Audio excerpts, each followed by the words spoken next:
Someone make it make sense. Probably a couple.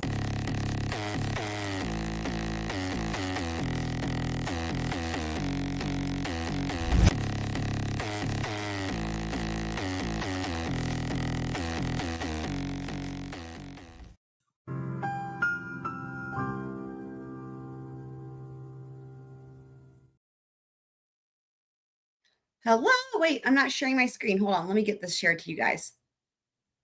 Hello. Hello. I don't know why, but I had this song stuck in my head as I was getting these little clips ready here. For some reason, I was thinking of like, it's a squirrel knock life for us. It's squirrel knock life. You know, like hard knock life. Anyway, so that's the song I've had in my head today. But I've got a couple little things I wanted to take a look at here that are just fun. One of them is, where'd it go? Okay, so this is the first thing. So this is, for any of you guys who remember, I've only referenced it like a million times about Bob Motta coming on Lawyer You Know and talking about Murdaugh with cell phones. And I keep referencing that clip and I'm like, no, just I'll find the clip. So anyway, so I did find the clip. So it is just a quick second, but this is just him speaking on what made it so unique with the cell phone evidence in that trial. So we're going to watch this one first. And then I got another good one for you guys. It's a house. You know, it's like when they built that timeline in terms of the time of death with Paul and Maggie's phone and Murdaugh, it blew my mind. That was like the first time I had ever really, in my memory, come across where a prosecutor was really able to build a pretty comprehensive time of death based on phone usage or lack thereof, based on historical usage of Paul's phone.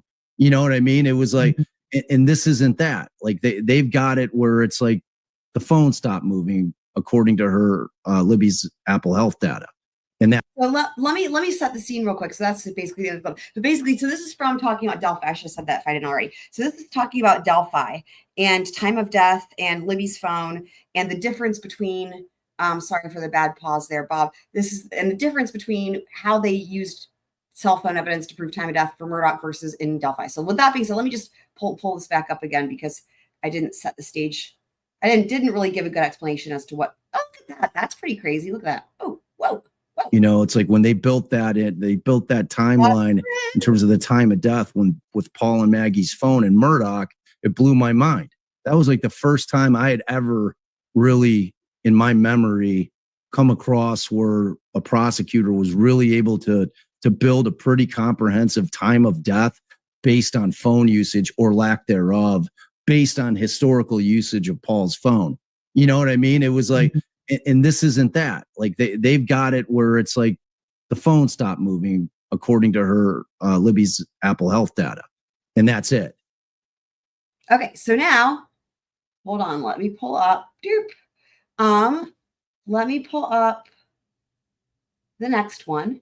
So this is going to be, okay, this is just going to be something funny. Actually, maybe I should wait to show this. So, well, okay. From Murdaugh here. This is just for old time's sake. A lot of you guys are going to love this. So Coroner Armpits. Okay. So I just thought it would be fun just to watch this. This is freaking hilarious and it's not long, but it'll be really funny. So this is, the infamous Coroner Armpit. So this is like a mashup compilation of EDB reacting to it and me reacting to it. And shout out to Iowa. Happy to see you, my friend. Shout out to MCAT as well. It's a house.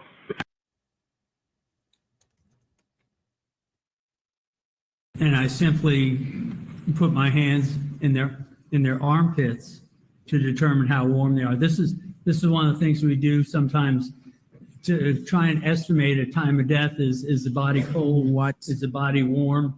And one of the other things we check this for is is why what the they call prosecution called Riger. the pathologist. And Riger is basically when a person dies, the body goes through this process, and as it goes through this process, your joints start to stiffen up. Is it Riger or Rigger? I'm not sure how you pronounce it. Riger. I call Riger. it Rigger, but so Most people call it rigor. That's I've fine. never said Riger. Was there Rigger or Riger? There was not. Show me what you did, and you did it both for Paul. Oh, and- God. Yes. Here we Oh, go. please don't stick your hands in Dick's armpits. Oh dear. Oh, no. Could you No. step down here, please? Sure. No. Paul, I'm and dying. where I'm did you dying. put I'm your dying. hand? Like, you know what's They were coming. covered with the sheet You know what's initially coming. when I got. You know Right, what's so- coming. You can't stop it. You can't. There's nothing you can do to stop this from happening right now. And you went up to Paul, and where did you put your hand? Oh, God. That's Here the we thing that go. was- Which way Paul was.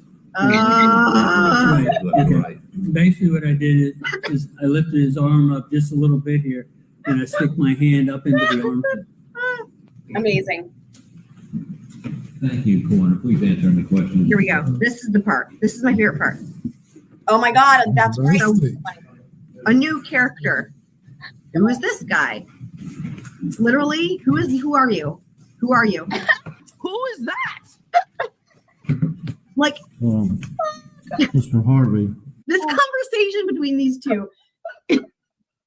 It's like they walked into, it's like Creighton and Pooh walked into like a retirement home or something and just found Oh God. two individuals that maybe have like Alzheimer's or dementia, but they're like harmless, and like just pulled them in. You guys want to play trial? Let's do trial day, dress up, and literally bring them in. I mean, this. Who is this? And you did not use rectal or any sort of thermometer on that night. No, sir. Why are there new characters? And isn't it true that the best way to determine the actual time of death, particularly in a violent homicide, is to take the temperature? Yes, sir. Yet, as I understand your testimony, correct me if I'm wrong, you really do not have a general idea as to when that incident actually occurred, That's right. Yes, sir. That's true. because you didn't take the temperature, correct? Right. And thermometers are not always So good. accurate either. So, So good. and that's one thing that we've learned over the years. I mean, we do have, and actually we now have the,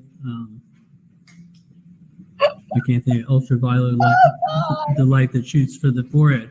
But what I've determined with that is that it's not necessarily accurate, is that you may shoot it at the forehead and it'll say 99 degrees. But if I shoot it in your ear, it might say 103. That's right. So, I mean, they're not necessarily accurate. That's correct. And it's also impacted by body weight. So I know it said I was on mute. That was at the time. I'm not on mute now. I this is the funniest one. I forgot. I almost forgot how funny this is. Right?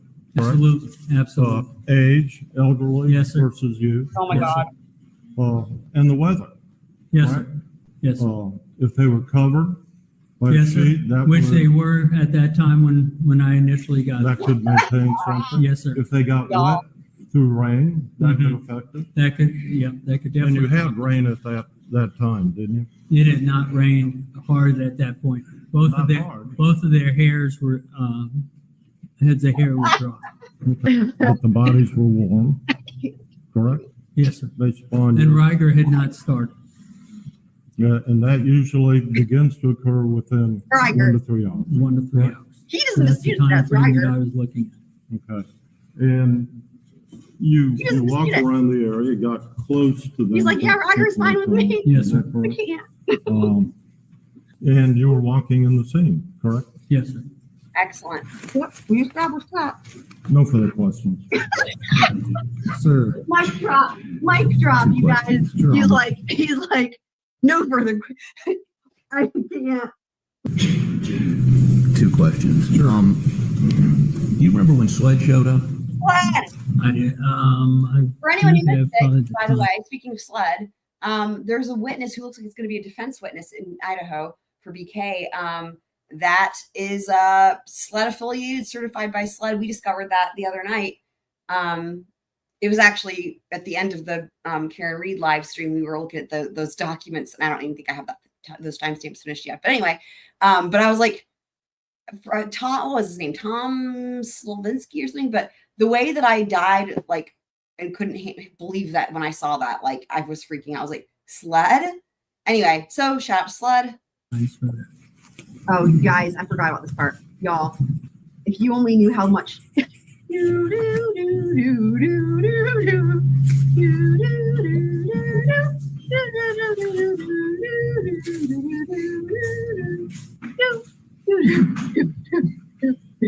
This is the defense's first witness. I see why the state called the pathologist and not the coroner. Could you imagine if the state had called this guy, what the defense cross-examination would be like? Because I can. I do not see Sled. Okay, I'm not joking when I tell you the amount of dead silence that I had cut from this was unbelievable. To answer this, and the funniest thing is, like, sometimes there's silence, but there's like background noise, or people are talking, or like there's papers shuffling, or there's something happening. Literally, the whole courtroom is not even. It's like everyone takes a nap, and they have time. Okay, dude, it's so funny. So we'll probably watch that again at some point because it's amazing. So I just love it so much. But we are gonna now delve into Wendi. Oh, by the way, I've been meaning to do this. I finally have a sound clip. Hold on, let me share the screen. Okay, I've been meaning to do this because you guys are probably like, what the fuck? So like whenever we're like watching anything or reading a document and then the FBI is mentioned, in my mind, I automatically think and sometimes say out loud, the FBI, in that funny voice. It's like a whole thing that a lot of different people have. It is like, it's from some movie or something.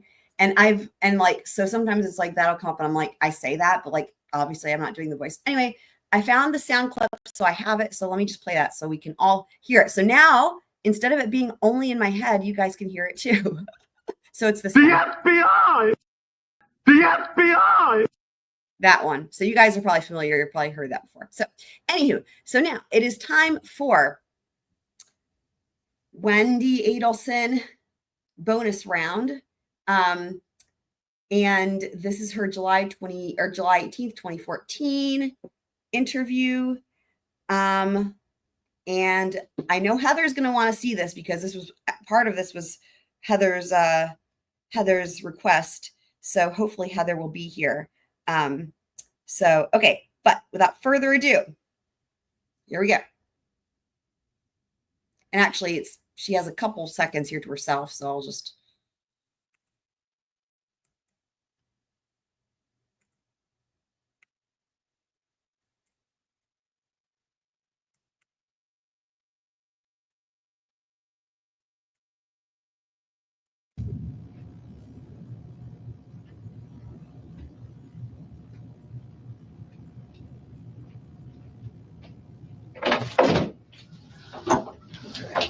Your ID with you? I just listened to my voicemail. What'd you hear? That blows my mind every time. He goes, do you have your ID with you? She goes, I just listened to my voicemail.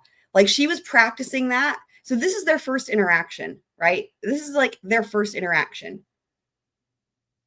And so she's sitting there in silence, you know what I mean? And so she's like thinking of what's the first thing she's going to say, you know? And so she's got that ready to go. And you can tell the reason I'm saying that is because she's not responding to the question, right? He comes in and asks her a question, but she already had a plan of what she was going to say. I just, Glenn, what is it? What is it that you, how's your book going, Glenn?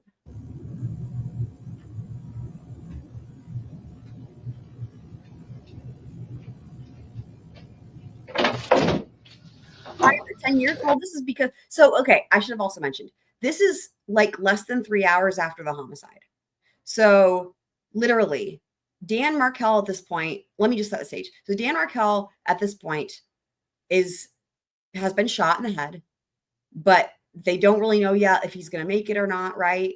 And Wendi had showed up at the crime scene after the hit job, right, as it were, on her way to go to the ABC store to buy Bulleit bourbon, right? And then she goes to lunch with her friends, and then in like 2 hours after the murder, right? Basically, the FBI. Wait, perfect. See, I knew I did this for a reason. Hold on.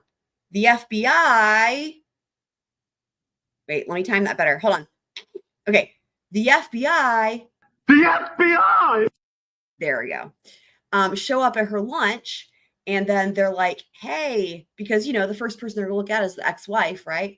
And like, then here we are, like less than 3 hours after the murder, or well, again, he's still alive at this point, but after the shooting, and here she is. And so she's going to pretend she doesn't know anything about it and whatnot. And so, but remember, this is Wendi, right? We've looked at the family tree a bunch of times. This is the one who's still living her life right now. You know, she's out free, and this is who many people, including myself, have been waiting for that moment, right? She's going to be the last one arrested. And so we are hoping and thinking it's going to be after Donna's conviction. Donna the mom, right? So she is, you know, like, maybe we should just pull it up just for the sake of brevity. Is that the right thing? I don't know. For the sake of the sake, let's do that. Let's find, just because this will just tie it all together. Because, like, obviously this isn't the best image quality, right?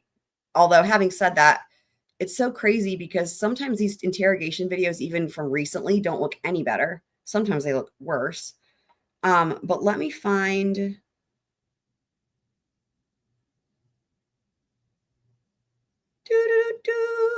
Where is the thing that I'm looking for? Wait, why did I just venture into a Christmas song? I don't know. I don't know why I did that. I'm just trying to find where the hell I only pull this up like every day. Like, why is it? Where did it go? Hold on.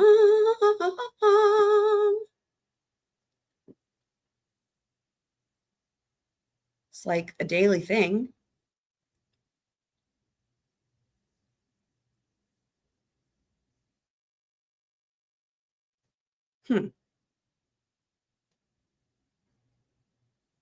Well, okay. I don't know where the fuck. It's just weird. I know I just must be staring right at it. The problem is I've got so many like new pictures. There it is. See, I've added all these maps, and it's just throwing off where I'm used to looking for things and seeing them in the grid of pictures. Okay, there we go. You guys know what I mean? Like, how you have like a grid of pictures, and like you're used to knowing where it's going to be, and then like that it's not there because you have more pictures. Okay.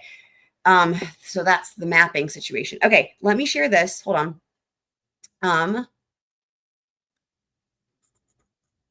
Yes. And I'm happy to see you again, MCAT. We have so many cat friends. It's awesome. Love it. Okay, right. So just to tie it all together, right, with Wendi. So there she is up here, right? This little lady. So yeah, they were divorced. And had been divorced. No, they were divorced. They're divorced. They are, hold on. Let's see if we can get a date on that. They are divorced, and had been divorced. So, I know I probably have a summary of it in the video description, but let me just see here. So they were,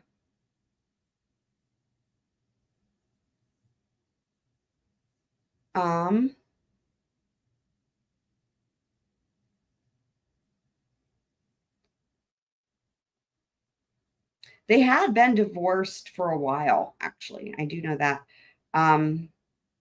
Okay, no, actually, so they were divorced in 2013, actually, I guess. I guess that's when it was finalized, 2013. But yeah, so they were having the problem, this was all about the kids, right? So like, because this was in Tallahassee, and Wendi wanted to be able to move to Miami where her family is, right? And because they're sharing custody of the kids, and it's like an 8-hour drive or whatever, that was the whole thing. As we've read about that, right, in the PCA, and we've heard about it on the jail phone calls, and we've seen it in the Donna emails, and we've heard testimony about it as well from the testimony we've been reviewing, recapping Charlie's trial. So yeah, so they were, I mean, at this point, Wendi, remember, even had that new boyfriend, Jeff Lacasse, at the point when this happened, because part of the plan was initially they were going to try to use him as the fall guy. So she and Dan had been divorced, and she was already seeing other people. And actually, to that end, Dan actually also had a serious girlfriend. She was I believe, a professor at NYU. So they both had moved on. Yeah, and all that.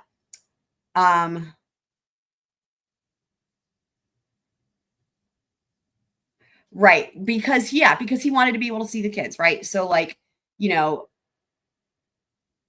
and really what's so crazy is we learned in the Donna emails that Donna's plan was for Wendi and the kids to move in with her, like into the house. Just very weirdness. Okay. So anyway, so yes. So Wendi, right? So now we remember Wendi. We've seen a lot of Katie. I think everyone knows who Katie is at this point if you've been watching recently, because we've just watched a lot of Katie.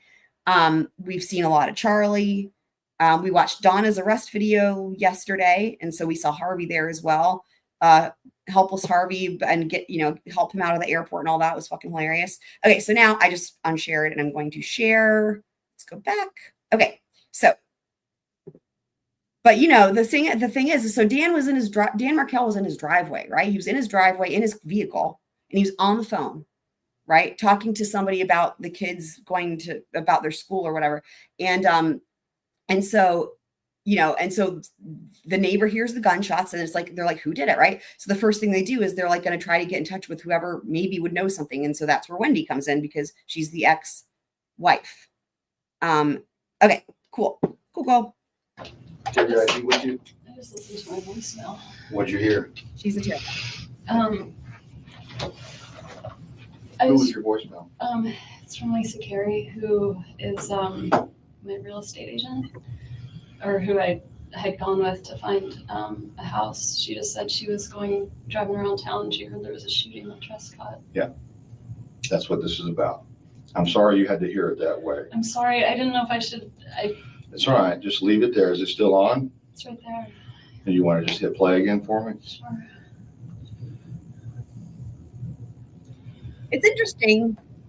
Every time I watch this, I notice new things. So it's interesting. So she had this voicemail queued up ready to go. So remember, the first thing she says is, he's like, can I see your ID? And she's like, I just got this voicemail.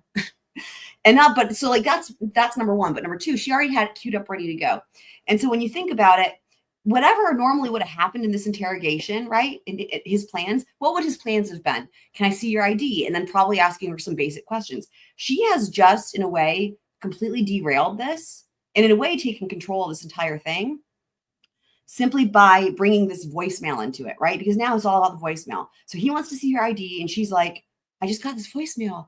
And then he's like, oh, really? And then she's like, I still have it. Do you want to hear it? And it's like, okay. So now that's what they're doing. But think about how much time that buys Wendi to have to start talking, first of all. Second of all, it's like a distraction. Third of all, she gets to be in control. Can you guys see how this is very interesting? And yeah. Hey, it's Lisa Carey. It is Friday, and I feel like an idiot doing this, but I just heard that there was a shooting over on Trescott, and I promise I'm not trying to be dramatic or even nosy. I don't know, just checking on you, my friend. I hope all is well. I hope your sweet boys are well, and if there's anything you need, let me know. It just ran a chill down my spine when I heard that there was something going on Trescott. All right, 212-3083. I hope all is well, and I will talk to you soon. Bye. That's all right. You can stop it. Or does it stop automatically? It's done. Okay. Do you have your identification with you? Right now, back to the first question. So you guys will hear me say many times, oh, this is one of my favorite parts. Well, that's because I have a lot of favorite parts in this. But one of them is coming up soon. So you never took the last name of Markel? No. Adelson.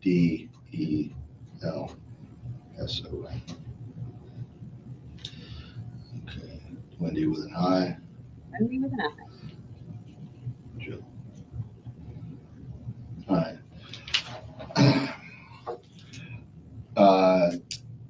There was a shooting at your home, or your ex-husband's home, at 2116 Trescott.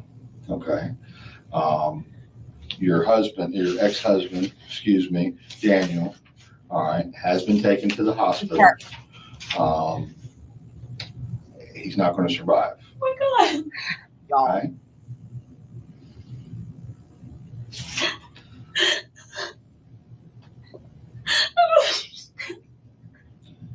Nope. I'm sorry.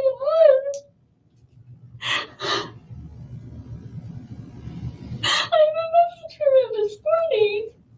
Ugh. What happened?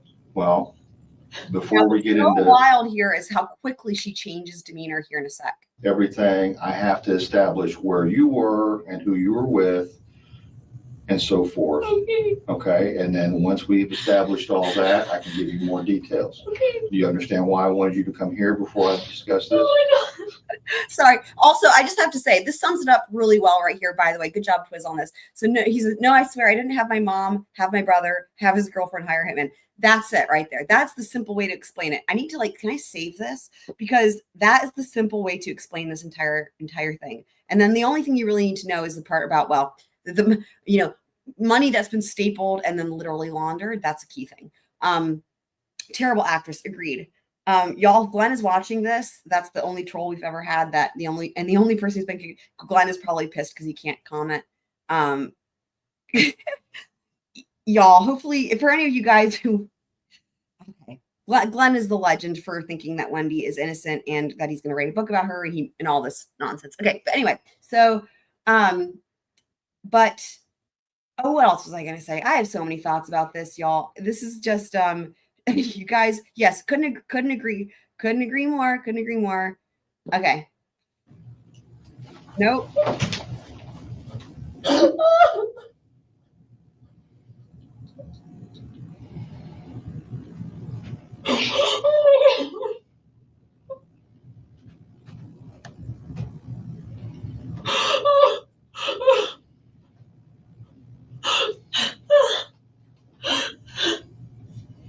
I'm sorry. It's okay. No, you have nothing to be sorry about. I just don't understand.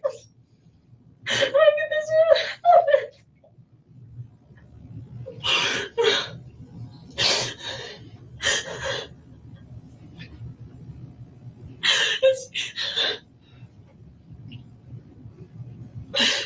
Can you let me get over this hump, okay? Can we do that first? All right. Can you tell me what time you left your house this morning? Yeah, I was there. I didn't leave this morning. I didn't leave until noon. Unbelievable, right? It's not physically possible. The only way that happens is if the rest of that was bullshit, right? I mean, it's just, and it's again, you guys have heard me say, to me, this interrogation is the most damning, if you will. In other words, the most guilty interrogation, right? Including ones where people confess, whether it's ends up being out of any interrogation I've ever seen, this is guilty. I know what I was going to say before. If you guys look at the thumbnail, by the way, I have on there key things that happen and to how far into this interrogation they happen, and it's pretty fucking funny. So it's like the first example is less than 22 minutes in, throws brother under the bus. So anyway, I was going to reference that too because it's just pretty funny.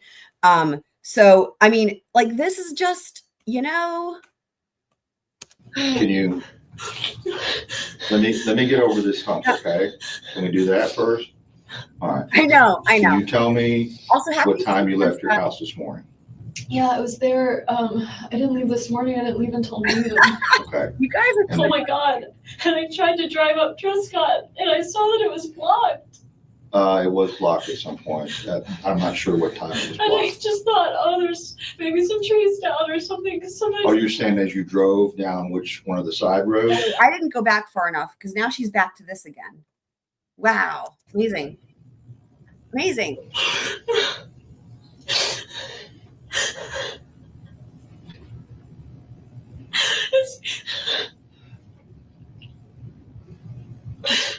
Can you let me get over this hump, okay? Can we do that first? That's what she All said. right. Can you tell me what time you left your house this morning? Yeah, it was there. I didn't leave this morning. I didn't leave until noon. Okay. This is crazy. Oh my God. And I tried to drive up Trescott and I saw that it was blocked. It was blocked at some point.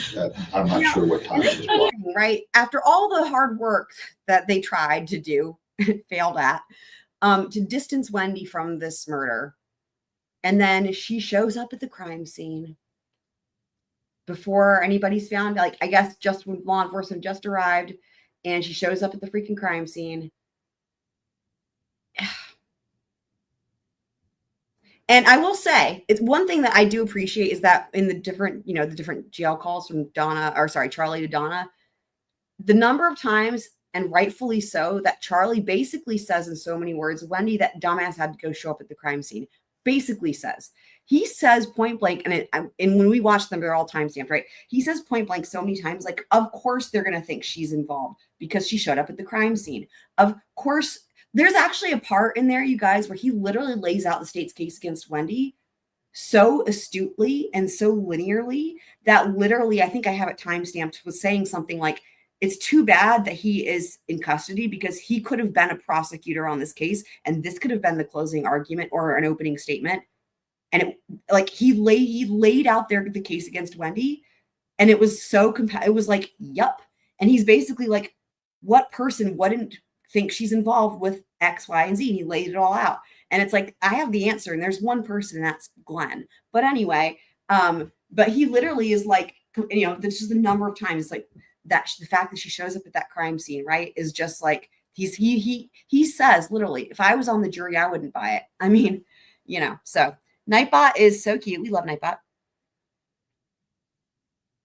Yeah, she's in Austin. Yep. I know, right? It really just gets better every time, for sure. Can't wait till we're going to have a big, huge fucking party, guys. We're going to really do it up for that. Yeah. That's why they've been taking their time and going one by one. The charging decisions, because, when you've got something like this where they could have charged them at the same time, right? And they didn't for a reason. Because with each subsequent trial, right, now they've got more evidence. Now they've got more testimony. And they're like every time, I love watching Charlie's, like, as we've been doing, watching, testimony from Charlie's trial, because when you're watching that testimony from Charlie's trial, like, which we did some of yesterday, you hear those questions being asked. And those questions are like, A, they're laying out the case for Charlie's trial, but B, the questions, if you really pay attention, are like also building the case for Donna and Wendi. And so later on, when they go ahead with those prosecutions, right, they've got now testimony. They've got this evidence is in. The reason I say the testimony is important is because a lot of the same witnesses are testifying at all the trials, right? And they can impeach people, and it's like it's just very smart, and they're taking their time. They took their, as I've said it before, I'll say it again.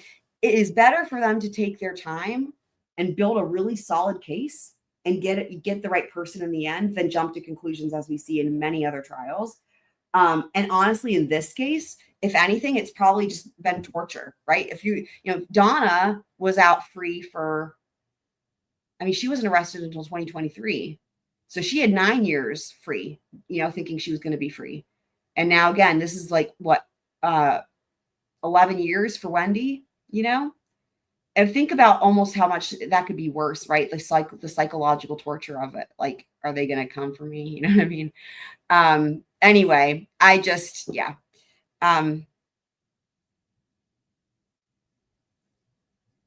Yeah, they don't need them to turn on her. I mean, it's interesting because there's new things have come out about Donna. And I don't know that Donna's not going to throw one of the kids under the bus. I don't know. I can't say she won't do that. She might do that. I don't know. But that's the whole thing. They've laid all the groundwork so well that even if that doesn't happen, they've got plenty. Like, what did Charlie do? Charlie went with that stupid double extortion theory, which we talked about yesterday quite a bit. And how well did that work out, right? So, it was like the running joke of the trial and law tube community. So. Well, so Twist asking a great question. So if mom paid Charlie and Charlie paid Katie and Katie paid Alfredo, what are they going to have on her? So were you here, Twiz, last night when we went over the PCA for Donna's PCA? Because Donna's PCA, the first several paragraphs are about Wendi. The first sentence is about Wendi. And then the next two paragraphs, both paragraphs, the first word is Wendi.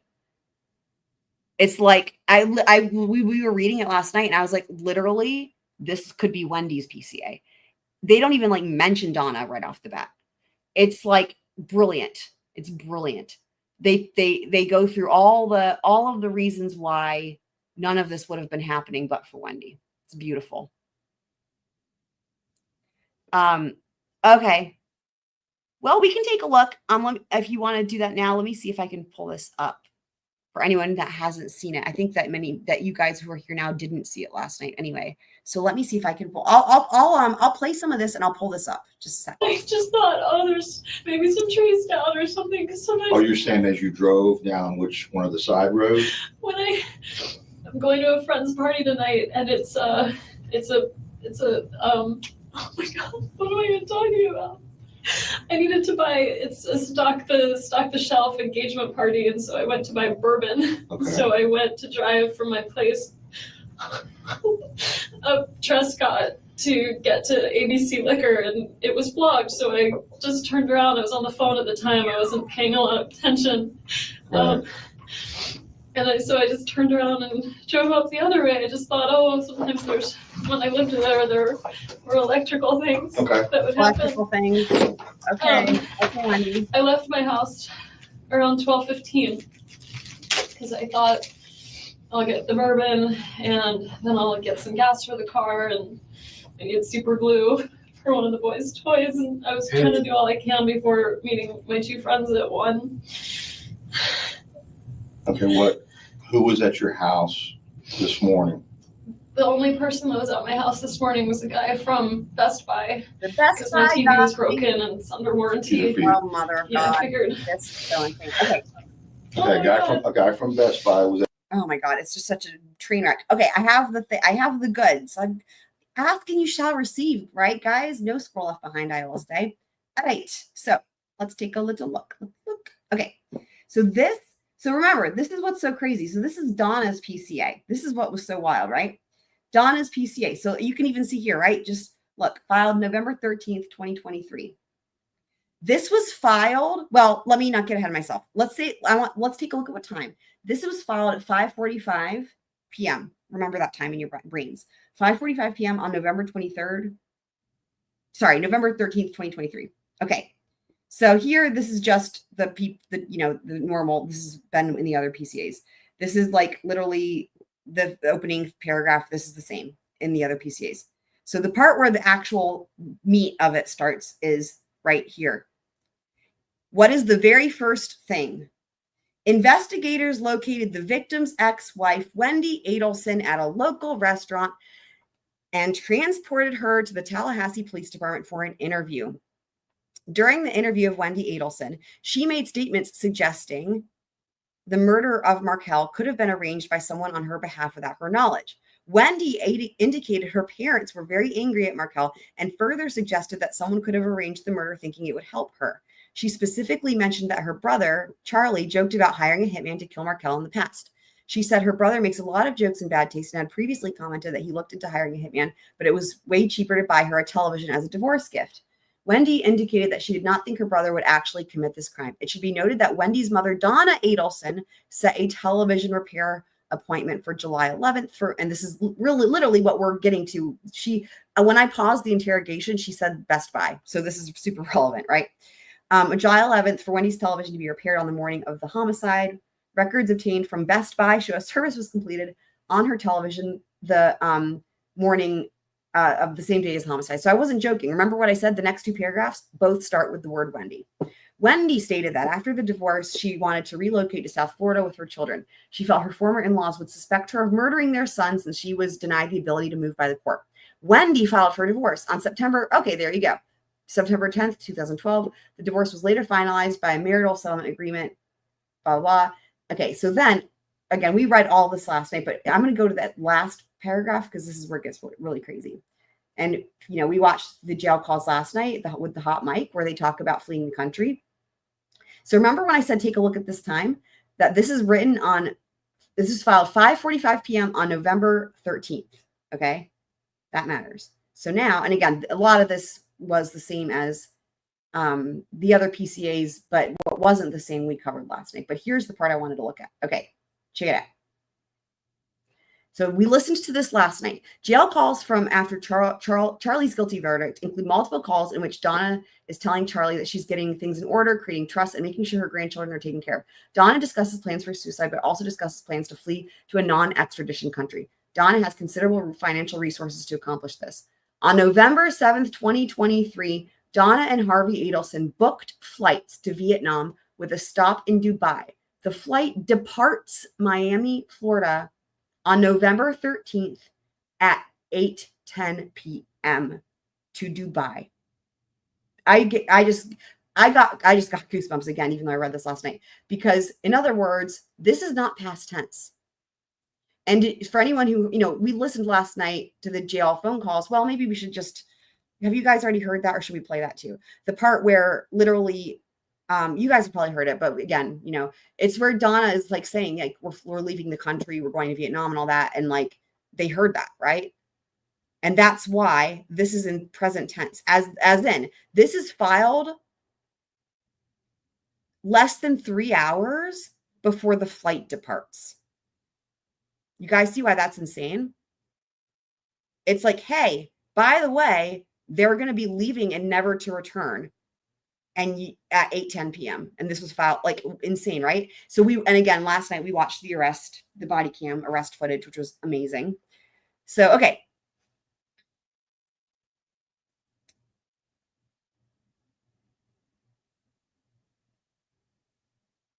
Yeah, so she has derivative use immunity. Wendi does, which means that any testimony that Wendi for Wendi, right? Any testimony that she gives in these other trials cannot be used, okay, to prosecute her, or can't be used. It can't be used in any prosecution of a crime should she be charged in the future. It's essentially saying this, because it's no secret. They even say she's an unindicted co-conspirator. That's what she's called, an unindicted co-conspirator. So it's basically like saying to the jury, because that's who they're going to explain it to, that in the event that she's eventually charged, because right now she's an unindicted co-conspirator, they simply can't use any of her testimony from these other trials during her trial. Like, they can't impeach her. They can't bring charges. So that's all. So it doesn't really hurt. And it doesn't really hurt the state, right? It's not like it's gonna, it doesn't stop them from charging her, right? It just means that they just can't use that testimony for impeachment purposes. That's really all it is.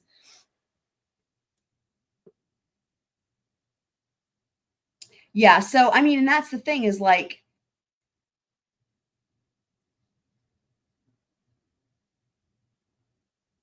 Donna, well, it's just interesting. The dynamics are interesting, right? I mean, the thing is this, right? Donna definitely is in charge of Charlie because Charlie's a mama's boy, right? When I said, Twiz, that you got it right. Like, Charlie did what he did because of Donna. But why did Donna do what Donna did, right?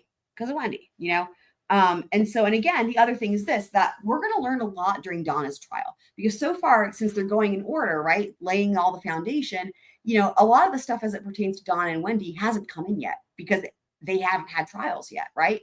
So, like, in other words, in Charlie's trial, we finally heard more that was about, like, the connection to him and Donna, but, like, equally as much, they had to show the connection between him and Katie and the hitman, right? So as you work your way up, so, that's why it's just going to be interesting to see. Like, for example, those crazy Donna emails, right?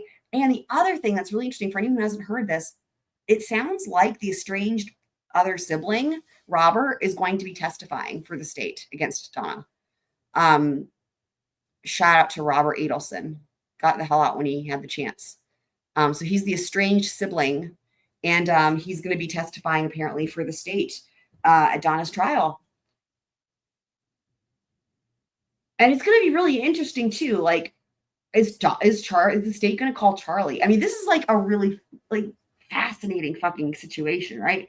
Because you're going to have, like imagine Donna's trial. Imagine if they bring in Katie and they bring in Charlie. So now they've got two people that are already convicted, right? Like wearing their outfits with their handcuffs and whatnot. It's just insane. And actually, hold on. I know that Charlie's going to testify, and here's why. Because Donna was already set to go to trial in October, and part of the reason it was such a big deal with the attorney fuckery is because they had already brought him in, and it's a big deal because he had been relocated. Charlie had, like, right now I think he's in North Dakota, but like it was a big deal to get him brought over to be able to testify, and then it got I had to get continued. So and actually to bring him in from North Dakota, like that's a whole thing. So I mean, I guess at least he'll get to say hi to his mom. Kind of. But let's continue watching some more of her interrogation, and feel free to ask your other questions, guys, should you have them. I'll leave the PC up if we want to take another look up at it, or take a look again at it later. So was at your house to work on your TV? I had his name and everything at the house because the boys broke the TV, so no, he gave me a choice of fixing it or getting a new one. What time did he come to the house? And one of the big key things I will say too that's really a linchpin for the case against Wendi is the testimony from Jeff. Jeff is Wendy's ex-boyfriend who was going to be set up to be the fall guy, pretty much, right? And he is awesome, and he's a really huge resource for this. But like his testimony, and we've watched a lot of this already, and we've watched his interviews and stuff, but like it's really fucking damning. And he's the one that's got all the tea on Wendi. But like, anyway, it's interesting. So. He called me at around 8. So Robert is the brother, the estranged brother. So you've got Charlie and Wendi, but there's a third sibling. That's Robert. He's the estranged brother who has no community. He cut all ties with the family. Why do you guys think that is? They have no communication, the family, and they hadn't for years. They don't even talk about him, really. He comes up a couple times and they're just like, yeah, we don't really talk to him or whatever. But like, yeah, they're like full on estranged, excommunicated, he like excommunicated them or whatever it is, like, and moved to New York. So but he's gonna come and testify at Donna's trial. He was probably there until around 10. Okay.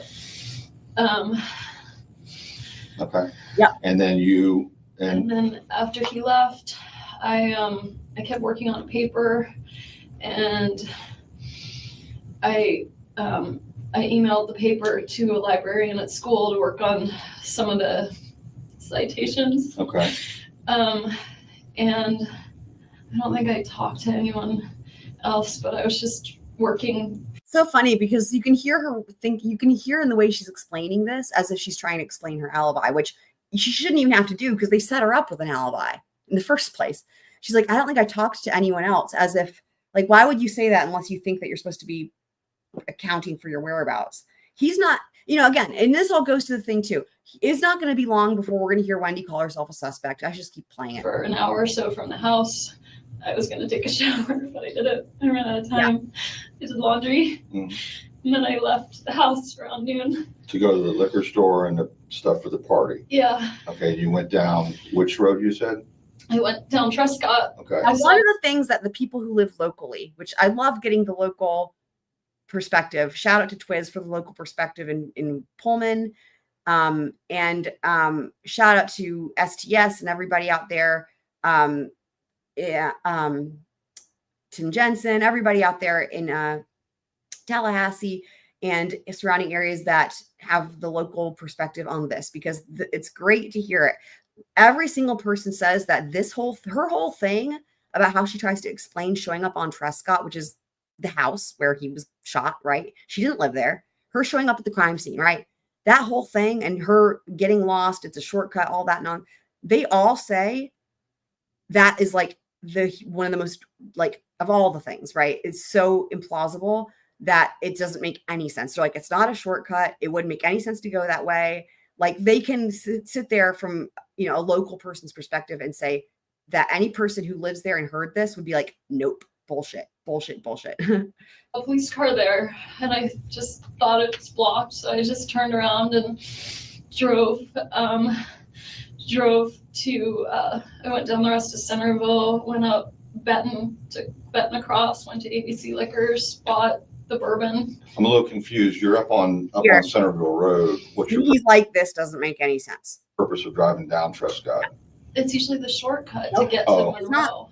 To get to Monroe? I usually He's like, you can see that he's trying to figure out what she's saying, but it doesn't make any fucking sense. And he knows it. Again, like I said, if you're local, you're like, what? I'm a little confused. You're up on Centerville Road. What's your purpose of driving down Trescott? It's usually the shortcut to get to Monroe. To get to Monroe? I usually take it as a cut through to get to Thomasville or Monroe. Okay, all right. So I don't know why I said Monroe. I was thinking Mosaic, Monroe, Thomasville. Okay, so when you come down into town on Centerville, I almost always cut through Trescott. and just drive by your old house? Well,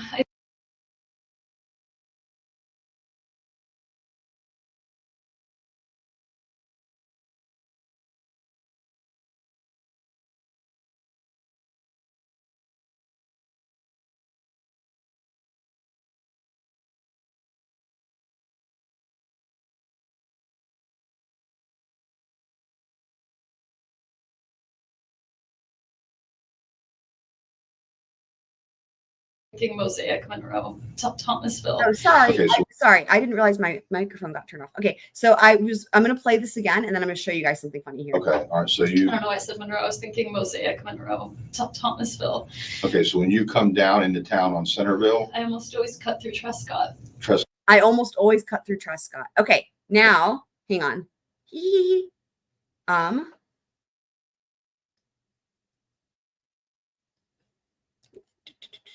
I made this.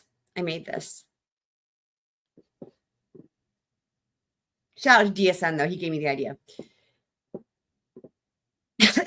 Sorry. I don't always drive, but when I do, I always cut through Trescott.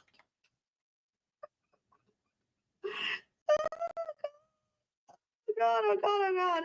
Dude, yes. That's what it is. That's Wendi right there. That's her motto. Okay. Back to her story. Wait, Chrome tab. Okay. Scott, and just drive by your old house? Well, I do it as a way of like No. in terms with a divorce, but yeah, sometimes Oh I my God, drive this is so dumb, Wendi. Stop. there. If I'm too sad, I drive around. Okay. If I'm too sad, I drive around. What the fuck is happening? The kids aren't home, and I know they're not home. I feel better about driving by the house, but yeah, it's shorter, and I just usually drive by. So now she's doing that thing where she's throwing in the kitchen sink with all the reasons she goes there. So first, it's like it's a shortcut. There's another point in time where she talks about like getting lost, or like it's a shortcut, and now it's like I'm trying to come to terms with the divorce. But then she throws in, but if I'm feeling too sad, I don't go that way. I go around it. So then, what about your shortcut? Like Shorter than going all the way down to Benton. All the way down Centerville and around Benton. It's just a shortcut I always took. Okay, so you turned around and went back to Centerville, I take it? Yeah. Down to Benton, and went to the liquor store down there on Thomasville? Yeah. The one at Benton Road? ABC Liquors. It's at Benton. Mm-hmm. Okay. All right. Did you make a purchase there? Yeah. And that was sometime after 12? Probably 12:30. Okay. All right. And I talked to a guy there because I don't really buy much alcohol. And so they wanted bourbon. And I asked the guy, we had a whole conversation about bourbon and my eyes. Like, your eyes? He just said, your eyes are really blue. Right. And you have contacts? I do. Okay. Dude, I freaking love that he's like that she tries to make it that seem like a compliment to herself. And then he's like, their contacts. And she's like, yeah, freaking hilarious. He's not impressed. But I just remembered it. Right. So I bought the bourbon and got some gas on Thomasville and met my friends at Mosaic. Which gas station did you go to on Thomasville? The one that's, I always forget the name, but the one that's close to the cross street. It's right next to the Goodwill. Okay. Heather, hang on. Heather, we watched Coroner Armpits. You missed it. Should we watch it again for you? Because I love you so much. And like, it's also fucking funny as fuck.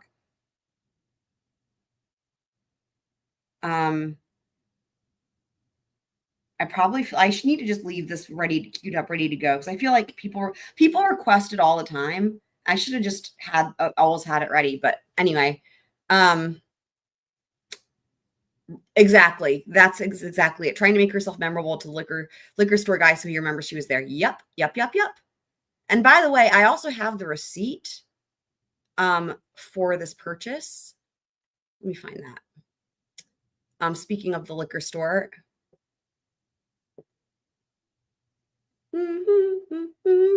There's the author receipt. Wrong receipt.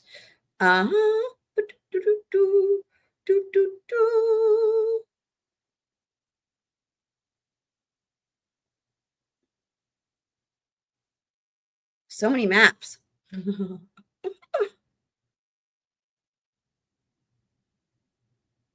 There it is. Oh my God. Sometimes I just laugh. So hold on. So let me do this.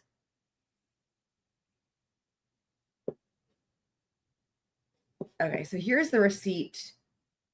So this is the Bulleit bourbon. She got a good deal.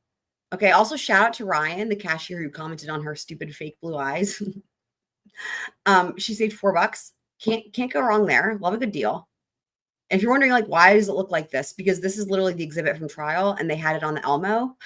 Shout out to the Elmo. So, like, literally, that's why it's not like a scanned doc. Like, it's wrinkled. I love it. I mean, it's the real receipt. But also, the reason I was laughing when I was pulling this up, because this is the picture that is directly before this one. Sorry. Like in this folder, I've got like, there's like maps and maps and maps and maps. And then there's like author receipt. And then there's like, you know, I don't know, pictures of Bubba from the Murdaugh trial. And then you have, this, it's just fucking funny, right? It's like, and then you got this. What's this about? You might be asking. This is because, after I finish, whenever we finish covering Casey Anthony, because I like having like an ongoing, like, I guess you could call it like a vintage trial maybe, but like a trial that's already done, right? While I'm also covering current stuff. So my plan after Casey Anthony is to cover Michael Peterson. And in case you don't know who that is, there was a really kind of famous, I guess, it was like on Netflix documentary called The Staircase. Many of you guys might have heard of it. So it's called The Staircase. That's Michael Peterson. But here's the deal. That's a North Carolina case. Okay. And it's a really fascinating case that, as happens, no one's covered it gavel to gavel on YouTube, right? Which, you know, just shocks me. And I mean, a lot of people, I'm including myself, I saw the documentary back in the day when it came out, but I've never watched the trial. You know, I don't know that anybody's watched the whole trial, unless it was like at the time, right? But anyway, the point being that shout out to Flash, who was sending me all kinds of information to get to prepare for this, because that's what Flash does. You know, I had forgotten until Flash reminded me that the defense, right, during their case in chief, their theory of what happened to the wife who died was death by owl. And I'm not even joking, because one of their expert people comes in, and this dude wrote a literal book, and it's actually called Death by Talons. And it's about this case and this theory that the owl killed her. So that's why. So I found this, I just like found this picture and sent it to Flash, because I put it in the Discord because I thought it was fucking funny. And literally I left it in the folder because I knew that every time I see it, it will make me laugh. And it did. It literally happened. You guys, like, you guys, do you think it's funny? Hopefully you think it's funny. No, this is not BK. Sorry, I'm just getting caught up in the chat. This is not related to BK. It's a different case. This is Michael Peterson.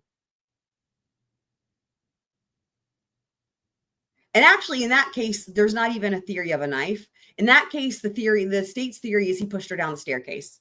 Okay. And the defense's theory is she was killed by an owl. If you're like, how the fuck can you have both of those? Like, how can you think it's one or the other? Like, what? That makes no sense. We're going to have to watch the trial to find out. But it's just funny because if you think about death by owl, like what the fuck, even how, like how? And so that's where the knife comes in. So yeah, I understand why someone might see this and think it's related to BK, but it's not. This is just to try to explain the defense's theory for the Michael Peterson case.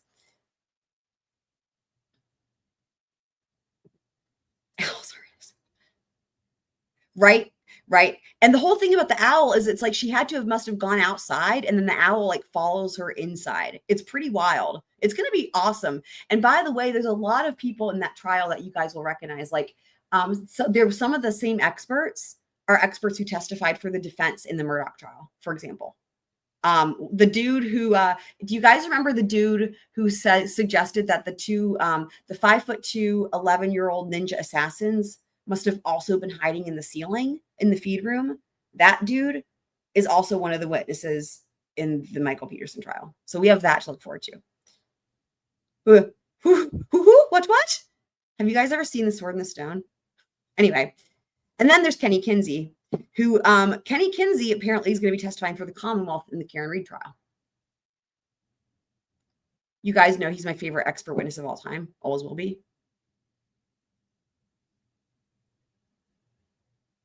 Yeah. Scott says owls rock, and then Twiz says when they aren't trying to stab you, maybe, right? I know. This is just fucking funny as fuck. Like, look at him. Look at this owl. He was right. He was lying in wait. He was lying in wait for Kathleen to go outside the house, and then I don't even know what's next. We're gonna have to watch the trial to find out together. Kenny is amazing. Freaking love him. Wow, that's like a small child. 3 foot tall. That's over half my size, half my height. That's insane. Wow. Okay, so right, and so I was showing we were looking at the receipt. Okay, so that was how we got there, and then we took the little owl. You see why it's funny though, where it's like you're looking for something like this, and then you see this, and it's like now we're doing this. It's just I love it. So anyway, okay, back to Wendi. Do do do do do do do do do do. Everyone knows it's Wendi. Okay. You're heading north on Thomasville.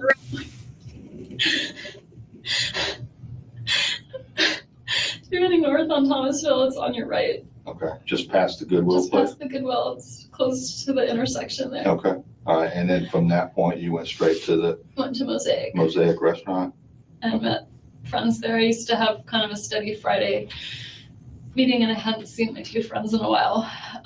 And so we had made plans to meet up. What time did you get to Mosaic? About 1. I was a little late. We were supposed to meet at 1, and I got there a few minutes after. Okay, all right, I know it's cold in here. Okay. I think that's not why. Okay, I know it's part of it, but do you know anybody that would have a beef against your? Here we go. ex-husband? All right.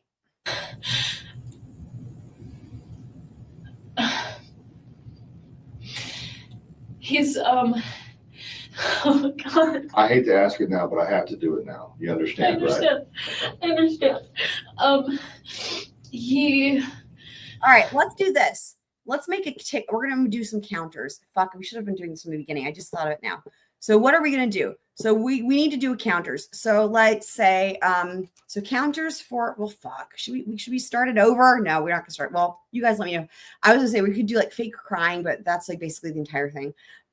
So Donna, Wendi, let's say, so Wendi implicates herself.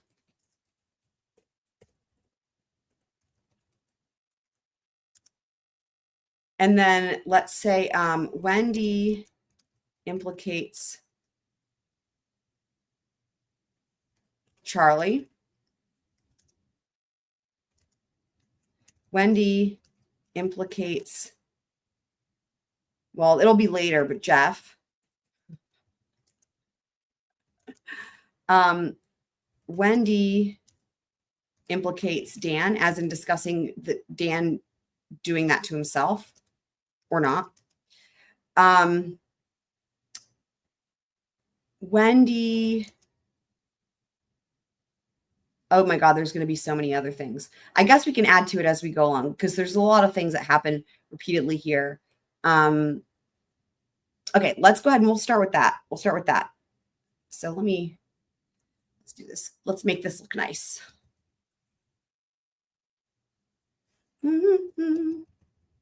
Okay.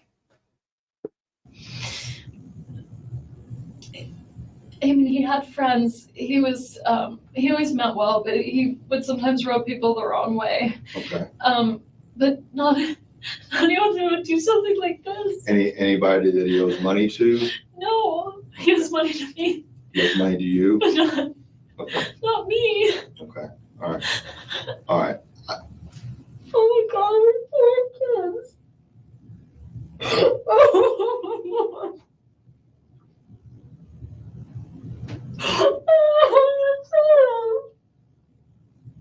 So the other thing about these counters, they can easily turn into a drinking game. You know, we kind of were doing this with the funny compilation I put together of Ashley Jennings. So this could also be like a drinking game. So think along those lines, guys, so we can add more things to the ticker because there's going to be other things that we should be adding. I know a lot of people didn't really love him, but I don't know anyone who would do something like this. Well, we're still trying to determine, what happened and how it happened. But he wouldn't do this to himself. All right, first we get the first one for our ticker, guys. Here it is, implicating himself. So, I'm glad I'm doing this because so now we can see it firsthand. Out of all the people that Wendi implicates, the first person she throws under the bus is the victim himself. He was a very positive person. Okay. No one that you know of or that he's spoken to recently that he's had some type of problem with or that he was concerned about? No one that he was concerned about. I mean, we've been separated for 2 years, so I don't know, right. If he had something going on, I wouldn't know about it. But I mean, I had lost my voice earlier this week, and so we had put off this conversation about our son's school and where he was going to go, and he I can't. I know a lot of people didn't love him, but not anyone who would hate him. Okay. He meant well. Everyone that knew him knows that he means well, but he can be a little argumentative. Right. But not he didn't owe anyone money. He didn't do anything except work. I know the thing about her losing her voice is completely irrelevant. It's weird. It's very odd. Take care of his kids. He wasn't involved in anything bad. Okay. I can't believe this is happening. I know. And he was a professor at the law school. Is that correct? Yeah. Okay. And your divorce has been 2 years or the total separation, I'm assuming? Total separation's been 2 years. Our divorce was finalized last summer around this time. Okay. He wouldn't do this to himself. He has a girlfriend now. There it is again. Wow, fuck. Do you know his girlfriend? I met her once in the last couple of weeks. She was visiting. She lives in New York. Okay. Do you know anything about her? Oh, I forgot about this. There's also, I think it only happens one time, so I'm not going to add it to the ticker. But another person she kind of hints at trying to implicate is the new girlfriend's ex-husband, which makes it doesn't. Yeah. Anyway, I know some things about her. She's also a law professor. I know she's recently divorced and she has a son. I don't know if her divorce is final, but I think recently divorced. Where's she a law professor at NYU. Okay. And they seemed very happy. And I mean, I think that was a really good thing in his life. He seemed really happy about it. She came down here, she met the boys, and I met her and she told me how great she loved the boys. This is a really good point. And here's why I think here's what I wanted to bring up. The thing is that there are certain defense strategies or theories of the case for in any trial where if you want to go that route, the only way to do it is if the defendant takes a stand. And it's always an interesting position. So trials where there's like a self-defense, for example, that type of affirmative, then of course, obviously, but like, for example, with Charlie Adelson, right? He had it. In other words, in opening statements, right, the attorneys have to say, here's what the evidence will show. So when they're saying things in opening statements that as you're listening and you're like, oh, that's not in evidence yet. Essentially, the way that they're able to try to say that is because they're basically saying the way it's going to come into evidence is from the witness stand when the defendant takes a stand. Now, the reason that's tricky is because, remember, they have that Fifth Amendment right. So this would be the type of thing where the attorney and the client have had enough discussion to where there is no question they're going to take the stand, right? Because otherwise that's problematic, right? So like in Charlie's trial, right? What happened there? Well, in opening statements for the very first time, this is when the world heard about this double extortion theory, right? And what was all that about? All of that was going to come from literally things that are not already in evidence, which means testimony from Charlie trying to explain it away from the witness stand. So we knew from opening statements that he was going to be taking the stand. Again, he still has his Fifth Amendment right, but his defense case would be screwed if he didn't do it, right? So all that to say that if Wendi wanted to go with this strategy, which makes sense, it totally makes sense. The only way for her to do that is to take the stand. And if anyone has any questions about why that might not be a good idea, let me know and I'll be happy to elaborate. And I mean, what I mean by that is not even just for Wendi, but for any person, right? Why taking the stand is a terrible idea in pretty much every single instance. Has it ever worked out for anybody? I doubt it. I can't think of an example where it has. Can you guys? Let me know if there's ever, I can't think of one, but I feel like there's got to be at least one case ever in the history of the world where a defendant took the stand in their own defense and it didn't fuck them.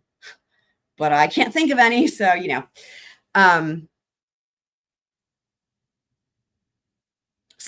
so it'll be interesting. Would Wendi take the stand? If she doesn't take the stand, then there's no way for her to say that. Now, so in other words, what would an alternative? Well, and it'll be easier to discuss this too when we see what comes out of Donna's trial. But in other words, if Wendi doesn't take the stand, maybe what her defense strategy might be is just going with like the state didn't prove their case. They didn't have enough to prove it, right? Versus having a theory of the case, because you don't have to, right? You can always just go with poking holes.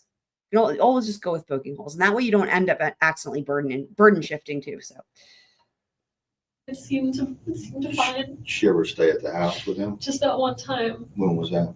I remember because I just got back from being with my family in South Florida.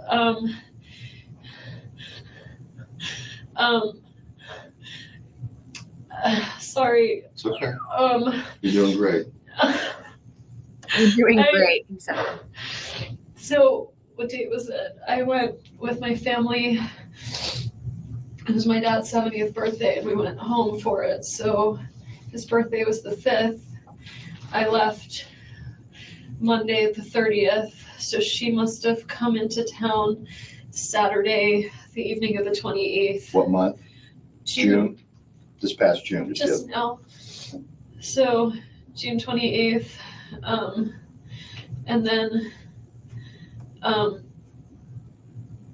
And then she was there with the boys the 29th, and then I met her on the morning of the 30th when I picked up the kids to take them to South Florida. Do you know when she left? I could probably find it like in my email and stuff. I think she was here for like one more day, and then Danny went up to New York because I was with the kids in Miami for a good long while. I was there. I drove back July 10th, so I was there almost 2 weeks. And so I think he went up the next day. Okay. Do you know her name? I do. It's Amy Adler. Oh my gosh. A-D? A-D-L-E-R. And she's a professor of law at NYU? Yeah. What kind of car does she drive? I have no idea. I don't know if she has a car. She lives in New York City. Well, so I mean, she was driving down. I mean, she flew down here, I'm assuming. Yeah. Okay. That's a good point. She probably doesn't have a car. She's in New York City. Do you have her phone number? I don't. Okay. I don't know how long they were dating even.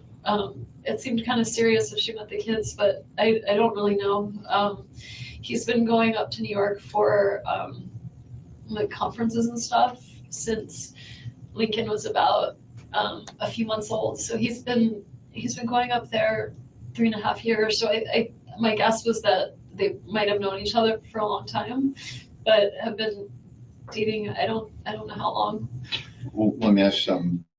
Does his relationship with her have anything to do with Gerald's divorce? No. No, it had nothing to do with No. an extramarital affair or anything. No, but the only thing I'm thinking is Yes, so Amy, they're- I don't know what Amy's whole divorce situation is like. This is so where this is the part I was referencing where she kind of like half tries to implicate the ex-husband or whatever. But I was just gonna say the only cheating, because you know a lot of times in these cases there's cheating. The only cheating that we have here is actually cheating that happens with Wendi when Wendi is with Jeff Lacasse, her boyfriend, around the time of the murder, right? And that's Wendi cheating on him. But there's it doesn't look like there was ever I mean, for sure there was never any. Dan never was cheating on Wendi. Now, I mean, I guess, do we, like, in other words, is it possible maybe that Wendi cheated on Dan while they were still married? Maybe. But I don't think there's been, let me know in the chat if you guys recall. I don't think there's any evidence of that, but it seems like she was a real, like what you gonna call it, like a habitual cheater with Jeff, right? I think during one of his interviews, he says something like he counted maybe 13 possible dudes, but she never fessed up. So I don't know. Because, you know, if you think about it, right, if somebody's like cheating that much, they probably were doing that before, right? But anyway, it doesn't look like there was that was never a part of it. So yeah. You're gonna think of someone who's not thrilled with Danny. I don't know how happy her husband or ex-husband is with the situation. Do you know anything about him? I don't know anything about him. Why would her ex-husband So care you about know your Amy divorce? Adler, she's a professor at NYU. She was down here from the end of June through the first part of July. I think just a few days. Right. Yeah. As visiting, but he'd been seeing her when he goes to New York on these conference Yeah. trips.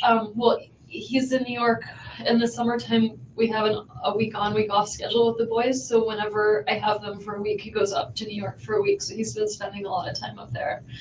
Did he relay to you that he'd been seeing her up in New York, or that's where they met, or anything of that nature? He didn't tell me about it, but I feel like he was pretty vocal with like our friends and people probably since December about her being his girlfriend. So Okay.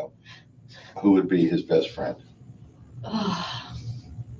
when we were still together, he had two best friends. Neither of them are in Tallahassee. Okay. Oh my God, I'm completely blanking on their last names right now. That's There's okay. Matt Price, that was his best man at our wedding. And Josh Berman, who, Matt is in DC and Josh is in New York. Actually, he has a friend, I don't know if they're so close, but he and the boys sleep over at their house a lot. They're in Cairo, Georgia. Okay. That's probably his closest friend here. Do you know his name? His name's Alex Greenberg. He's a veterinarian in town, and they've got kids around the same age as our kids. He's a vet here in town. Mm-hmm. And I think Do you know they're where his close. office is? I don't. Maybe in Cairo. Oh, he doesn't have an office in Tallahassee. I don't think so. He's a vet in Cairo. Their house is in Cairo. His wife is a dentist. I don't know if her practice is in town or in Cairo either. His wife is Maya, MYA. Okay. You're being very helpful. Okay, and I know it's hard. I'm trying. I just You're doing can't fine. believe what's happening. You're doing fine. I know it's all the You're shock. being very I know it's coming helpful. to you all at once. Okay. I don't know who would do this. Okay. Well, it appears from what Here we've we seen so far that someone intentionally hurt Danny. Okay, intentionally. Okay, I don't I don't think know who it is. no, and I don't What if think they come after the boys? I don't think that's going to be, I have no indication at this time that that's a Hold threat. on. Okay. But the boys are going to stay. Again, I catch new things every time I watch this. Let me back this up. I just caught something new. Okay. Intentionally. Okay. I don't think it appears from what we've seen so far that someone intentionally hurt Danny. He just said it appears that someone intentionally hurt Danny. Okay. Intentionally. Okay. I don't You think. don't know who it is. No. You don't know who it is? Why would you be there if they already knew who it was? I mean, it's just like, what the fuck? And I don't What if think. they come after the boys? I don't think that's going to Dumbest be. thing ever. I have no indication at this time that Right? that's a threat. Okay. MCAT coming But with the that. boys are going to stay with you. You're not going Right, so back over to Trescott. Okay. No, I don't live there. Yeah, so Scott said they were both good looking. So I was saying, like, you think so? I mean, that's great. I guess, beauty's in the eye of the beholder, I as they know say. you don't. But the boys are going to stay with you. Okay. And they'll be fine. I don't know if I can take care of them like this. All right. Where's your closest family at? My family actually just talked to my brother this morning. Imagine that. My parents are in Coral Springs. Okay.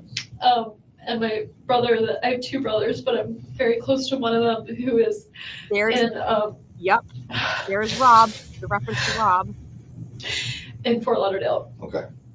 All right. So that's where you're from originally, I take it. Yeah. Okay. All right. His family's in Canada. Did they know? Did you tell them? No, they haven't been notified Oh yet. God. His parents are going to be devastated.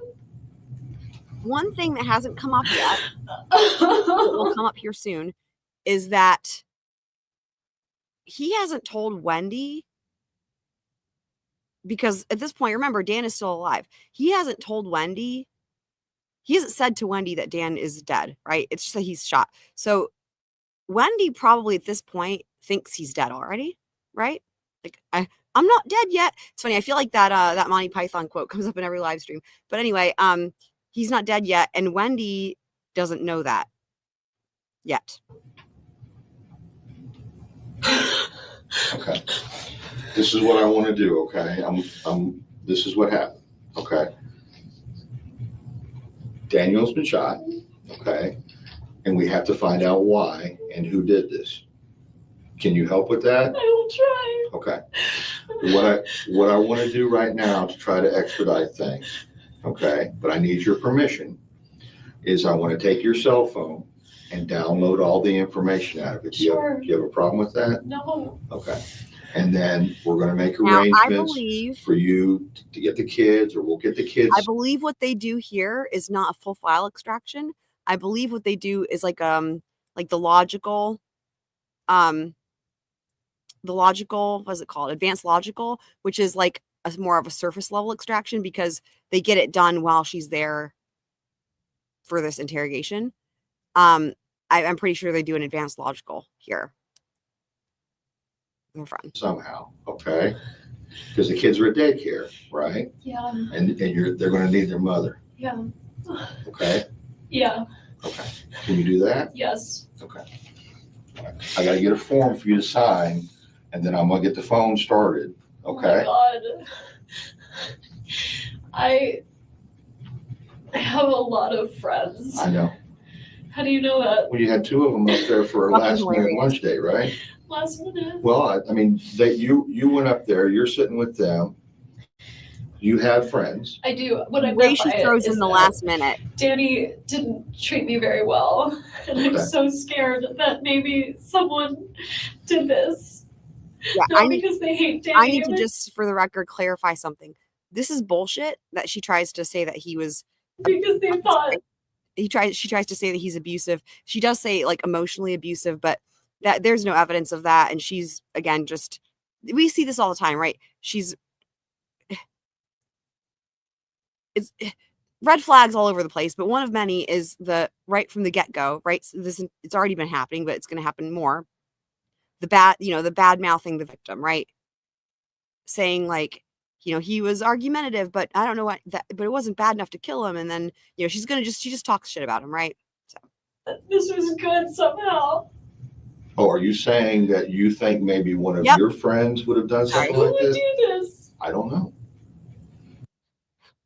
dude. So yes, thank you for this. Bring out your dad. I don't want to go on the cot. Love it. Love it. Okay. This part is great though. Hold on.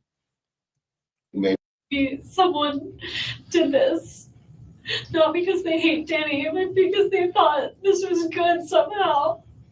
Oh, are you Now- saying that you now think that- maybe one of your Now friends that we literally just read, that is in Donna's PCA, right? That someone would do this on her behalf. would have done something Who like would this? do this? I don't know. That's why you're here, and that's why we're talking.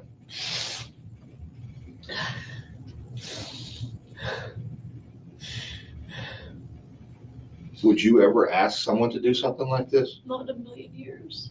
Okay. Do you think someone would do this for your benefit without asking you? No. What good does it serve? I made my brother, the one, his name is Charlie, the one I'm really close to. And there it is. He makes a lot of jokes in bad taste, and it was a joke he made. He bought the TV for me this morning that got broken, and I was talking to him about whether it made sense to pay to fix it or whether I should get a new one, and it was always his joke that like he knew Danny treated me badly, and it was always this joke. He said, I looked into hiring a hitman, and it was cheaper to get you this TV, so instead I got you this TV. I mean, he would never. He's my big brother, and he's been taking care of me since I was little, but he would never. And I told that to the repair guy this morning. Right. That's okay. I said, he asked me how much it cost, and I said I didn't know because it was a gift, because my brother said it was cheaper than a hitman. It was my divorce present. Okay. Such a horrible thing to say. I'm so sorry. That's okay. But even my family, who felt like I had been mistreated, would never do something like this. Never. Lies. Well, you guys have been divorced for over a year. Has there been any type of abuse in that time? Of him towards me? Yeah. No. It's Of him towards he's me? litigious, and we have an ongoing case because the house, it shouldn't be, I don't know, it shouldn't be in my name anymore, but when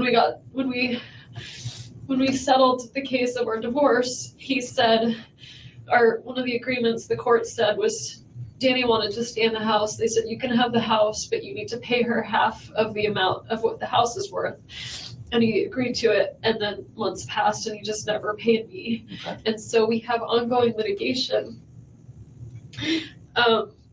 where I filed a motion in the court to have him pay me what he said he would, and he filed a counter motion for sanctions against my attorney because he thought that she did something wrong, which she didn't. But so, I mean, she withdrew from the case and was going to serve as a witness. So she's not going to lash out at him for it. She's using the legal process to do it.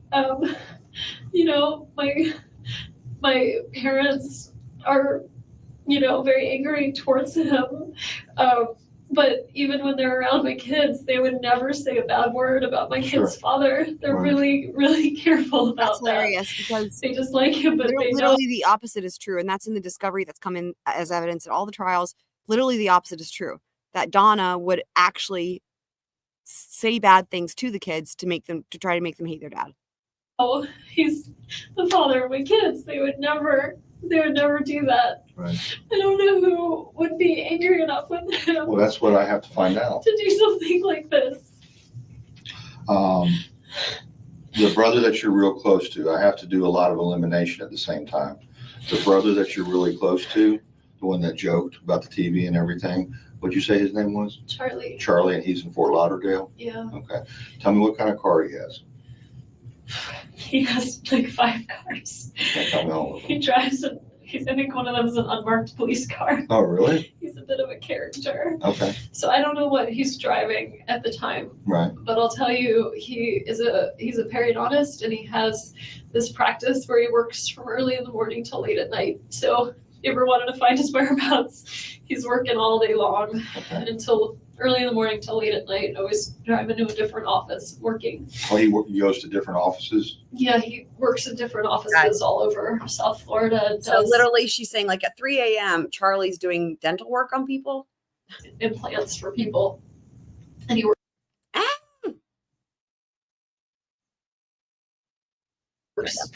really hard all the time. He has a girlfriend, so You he's know, pretty much you know about Amy. Right? accounted for all the time. Charlie, was that his first name? Charlie's his first name. Not Charles? I think Charles is his legal name. No one calls him that. What's his last name? Adelson. What's his middle? J-A-Y. Same spelling, Adelson. Yeah. Okay. Oh my god. What? What? I love that part. Oh my gosh. I What? can't believe this. Oh my is God, happening. what? Okay, What? all right. Let me go get the form for the phone. Do I need to be read my Miranda rights or something if you're gonna look at my Yes. phone? I can read you Miranda if you want to hear I don't that. know, I'm just trying to make There sure. we go. I have no reason at this point to suspect you in this incident. Okay? I couldn't tell from the way you were talking to me in the car if I was a suspect. Well, no, and the reason was I didn't want to get into everything until we got up here. Is he okay. still in the hospital? He's at the hospital, Here yes. comes this part. Yes. And he's alone. Yes. And nobody knows he's there. Well, you know now, and while I'm going to get this phone taken care of, I'm gonna have a victim advocate come in here, and hopefully you can supply her. Guys, this is so great. So now we're going to get to the victim advocate. So what are you saying she just realized, Heather?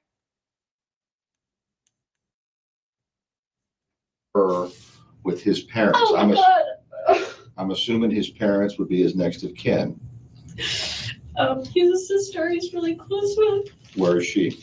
They're all in Canada. He's Canadian. Okay. All right, they live in Canada. They all live in Canada. Okay. His family's all in Canada. Okay. They're gonna think I did it. No, now, just don't jump to conclusions You're on going to that. think I did it. Oh my god, I can't believe this is happening. All right, let me go get the form for the phone, So okay?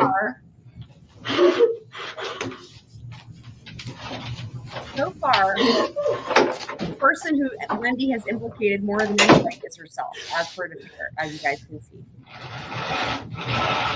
Oh my god. Ugh. Gross.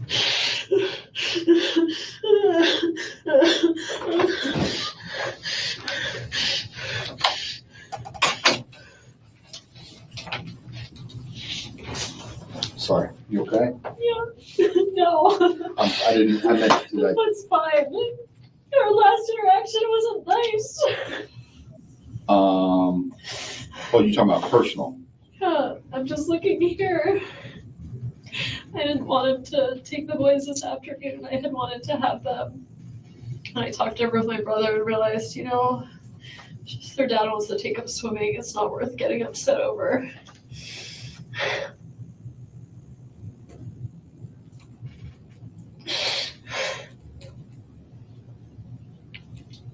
He sent me that message at 9:15 this morning.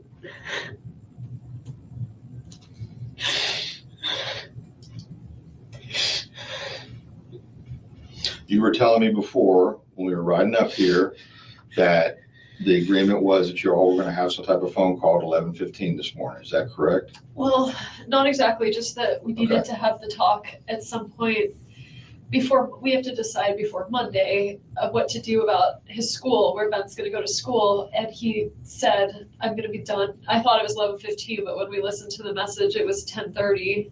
Okay, When he said, I'm gonna be out of, he went to like a workout class at the gym. He at said, Premier. At Premier. He Mhm. said, I'm gonna be out of it by such and such a time. You could call me then. And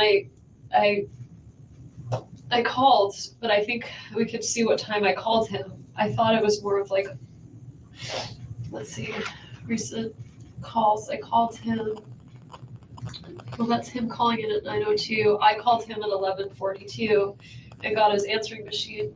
He called you at 9:02? He called me at 9:02. Mm-hmm. The repair guy was there, and honestly, I leave my ringer off a lot of the time, so I didn't even hear the call come in. He left me a message. I called him at 11:42 and left him a message just saying, okay, I want to talk about. So for great question there, Twiz, about can we ask the cop if there's tears? So that question will come up at Wendy's trial because guarantee you that this interrogation will get played for the jury. And this cop has testified at all the other trials too. But when that wouldn't be something he would be asked at the other trials, right? But as far as Wendy's trial, absolutely, you better believe he's gonna take the stand and they're gonna ask him what he thought about this. And boy, oh boy, I can't wait for that. That's gonna be awesome to get his. What? Go ahead, tell us what you really thought. School for Ben, and I assume I'll see you at 4:30 today. When I figured he's gonna take the kids swimming, Right. And he'll drop them at the house at 4:30. Okay. So in other words, the whole meeting at 10:30 or 11:15 Just didn't happen. Right. Okay. All right. Let me get this. There's a lot of information on here. Okay. It'd probably be easier if I read it to you. Fine. Okay. I, Wendi Adelson, and I got to change this. Adelson. I know I got to change that. It's okay. It's Adelson. Actually, it's spelled right. I said it wrong. Adelson. Do hereby authorize and give my permission to Investigator Isom, who has identified himself to me as a law enforcement officer with the necessary assistance of a digital forensic examiner to make a full and complete search of my cell phone or other digital media, along with data located on additional data sources, locations such as connected to, at, and were at the Tallahassee Police Department. That's the address. I have been advised that law enforcement are engaged in investigation concerning an alleged violation of federal or state law pertaining to a shooting incident. I do further authorize to give permission to take from my cell phone located at 230 47th Avenue. I'm sorry, is that the police station? That's where we're at right now. Yeah. Just said that, Wendy. Computers, cell phones, computer peripherals, digital media data, which may or may not have been connection, value, or relevance as evidence in said investigation. The above law enforcement officer has fully and fairly advised me on rights as follows. I have the right to refuse consent of the search of my property. I have the right to consult with an attorney or any other person of my choice prior to giving them consent and permission to search the above described property. Any cellular phones, computers, computer peripherals, and digital media or data, along with any data located on these items or on additional. So shout out to, I think we have a new squirrel friend. Welcome if this is your first time here. Granny Annie is traveling again. Welcome, welcome, welcome. Love to have you here as part of the squirrel crew. Digital storage locations such items can connect to, found by said officers in the course of their search, can be used as evidence against me or others in a court of law.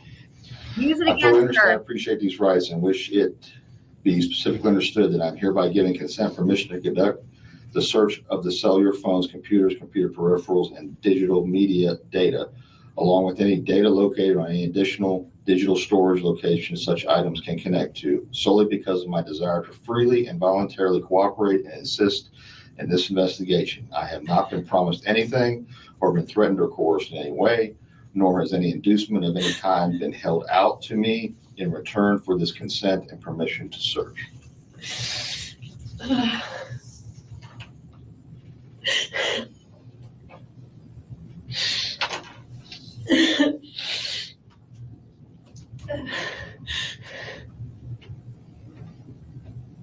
Okay, can I have your phone now? Yeah. He's going to take the phone and then they're going to send it the quote unquote victim. Stupid question, but are you going to give it back? Yes, Okay. yes. I feel like I need to help No, my you're gonna family. What's going on? No, you're gonna get it back. It's just I'm trying to expedite this now so I can get it back to you sooner. I understand. Be right back.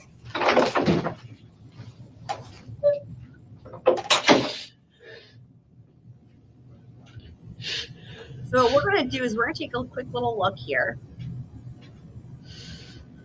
Uh-huh.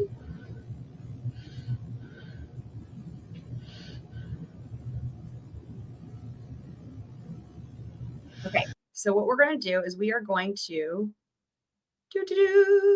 So I called the Geek Squad, and I made a video of this, of me calling the Geek Squad. And let's just take a little look here as a little intermission, because what's going to happen again, they're going to bring in the quote unquote victim advocate. That's a whole thing. But this is from when I called the Geek Squad and inquiring about all the weirdness about this entire appointment. And it's gonna show all this here with the phone call and then things that came up in trial testimony. So, okay. Oh wait, why is it not playing? Here we go. This is Aaron speaking with the virtual sales team. How can I help you? Talk to Aaron. Hi, Aaron. I just had a couple quick questions here. I'm considering purchasing a TV for my brother, and he's got 2 young kids. So I just wanted to ask a couple questions before I purchase that about like how y'all's warranty works with the Geek Squad, if that's okay. Yeah, absolutely. So the Geek Squad warranty for TVs, we sell usually 2 plans. There's a 2-year and a 5-year plan. Okay. The cost of the plan is based on the cost of the TV. So obviously a cheaper TV will have a cheaper plan to purchase for it. You did mention that he has 2 young kids. I'm kind of seeing where you're going with that. You know, maybe worried about them damaging the TV somehow. Yeah, like breaking the screen. Like that. Yeah. So I do want to say that accidental damage to the screen of the TV is actually not covered with the protection plan. So Okay. if something were to get thrown at that TV or Well, if it it needs some gets knocked over Z's. the wall, that actually does not cover it. The protection plan is more so for products failing under normal use conditions with no misuse or abuse. Gotcha. So like if if the power surge were to hit, or if one of the pixels were to get start to go out, or if the backlight goes out, Right. those things would be covered. But actual damage to the panel is not going to be covered. Okay, that's good to know. What was wrong with the TV that was repaired the morning of the murder? I think one of my boys might have thrown something at it. There was like a little crack in the TV. How long had the TV been broken at the time that it got repaired? I honestly don't remember. Could it have been a long time, quite a long time? No, it could have been. I mean, I would be completely speculating. I don't remember how long it was broken for. Do you remember who repaired the TV? Yes, it was called the Geek Squad.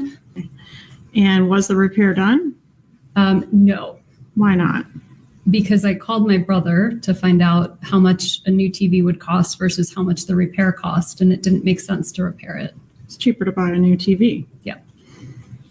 Who paid the repairman? I did. If it's under warranty, I don't think the diagnostic would be what you would charge you for. Okay. Because obviously they have to determine if the damage is covered by warranty or not. Right. So like if it's under warranty, but like someone calls and they don't know if it's right, and so then they come out and take a look and they say, yeah, it's not covered. It would be, cheaper to buy a new TV, but but the warranty was still active, then there probably wouldn't be a fee. Yeah, I don't think it'd be a fee to just have someone come out and look at it under warranty, because again, they have to determine if it's covered by warranty or not. Right. And that would be, So you guys see why I asked that question? Because it always, the whole time I kept thinking, this doesn't make any sense.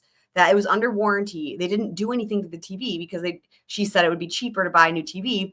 So then what did you pay them for? Right. So that's why I asked that question, because I'm like, I can disprove everything Wendi is saying about this if I just talk to the Geek Squad. So that's what I did. on them. Did he buy you a TV as a divorce present? Did my brother buy me a TV as a divorce present? Yes. Sorry, I should have clarified that. And was the TV that your brother bought you as a divorce present the same TV that was being repaired on the morning of the murder? Yes. Did your mom text you that morning that the repair guy was coming to repair the TV? I don't remember that. Why would your mom have been involved in your TV repair appointment? Face. So yes, the need some Z's. That's right. He did say that. So that's why I asked that question, because he said that if it's damage that's caused by somebody like breaking the screen, right, that's not covered. Now, if for some reason, like something within the components of the TV itself fails, like with the pixels or whatever, that wasn't caused by user damage, then that would be covered. But like, yeah, like Wendy's story is that the kids broke the TV. And of course that gets pretty much debunked, as in there's no way that the amount of damage was caused by the kids. And what ends up kind of being the thought is that Wendi broke it herself and like smashed it with something so that she could come up with this entire story, right, for the alibi, and tried to blame it on the kids. So, but it wouldn't be covered because that would be user damage, right?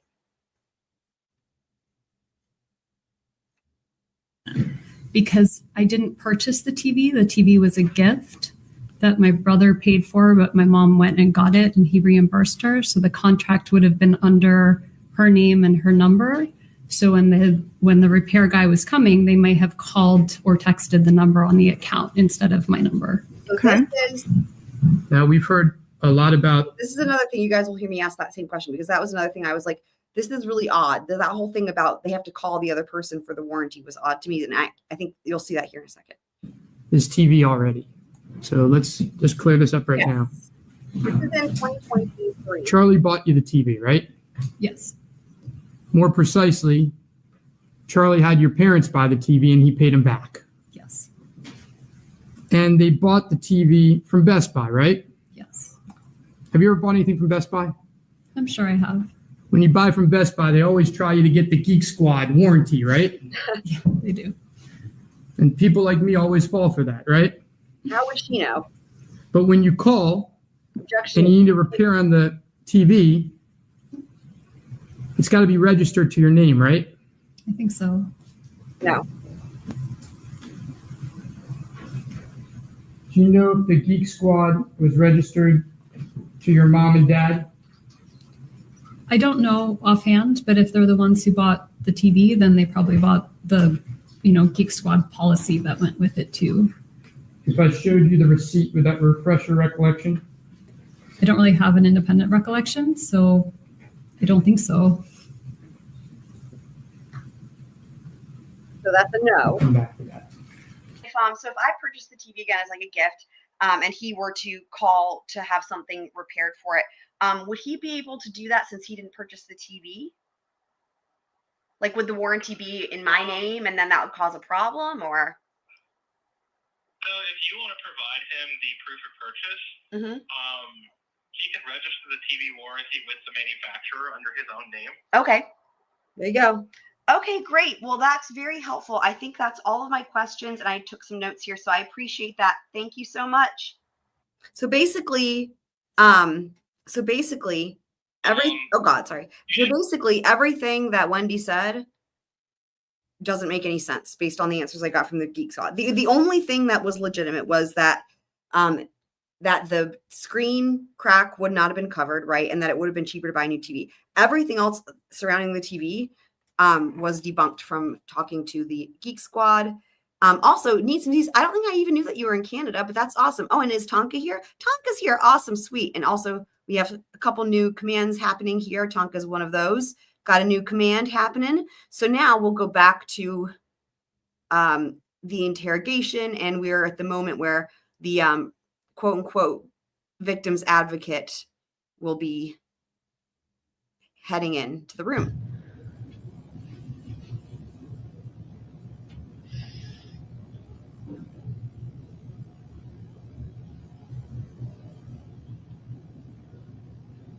That's right. That's right. Blunt force trauma. Okay, Wendi. Let me get your. That's the friend I was with calling. Do you want to just decline it? I guess I should talk to anyone right now. Yeah.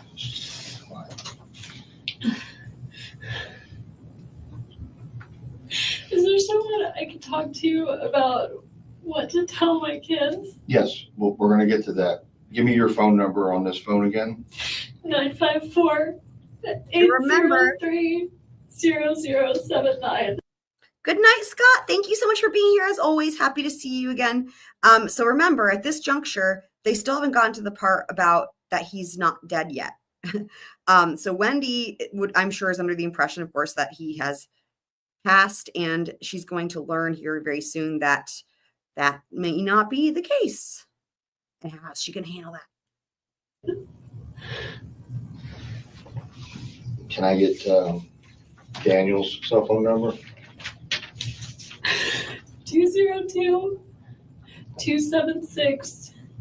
202-276-8200. 202-276-8200. Okay. Do you know his passcode to unlock his phone? I don't. You don't know it? I don't have a passcode. When I was with him, he didn't have the kind of phone that needed a passcode. Okay. But he's got an iPhone since then, so Yeah. he may have one. And I can't remember, like, actually, I remember his passcode to something, but it was like a word in Hebrew with the word one, so it's a word and not numbers. I could give you my children's birthdays in case you want to try that. That's a good thought. Probably one of those will work. I really have no idea what it would be. Okay. Let's go ahead with the children's birthdays. So Ben is 7/29, so it could be like 0729. What year? 2009. Lincoln is 10/13, 2010. They're 14 months apart. 10/13 of 10? Yeah.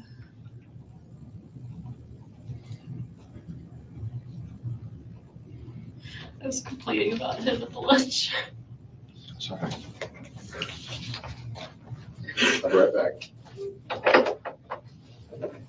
Go ahead.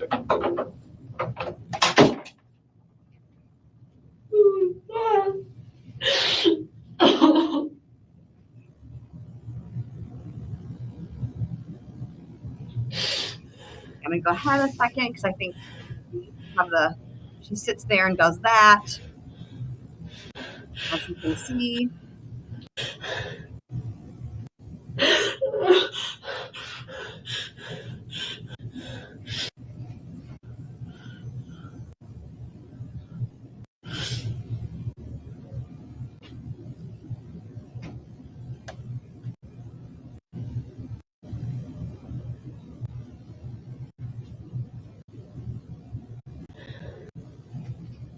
Hook it up to a machine. Here we go. Download the information. It doesn't take a whole lot unless you got a lot of stuff on there. I don't know what's on there.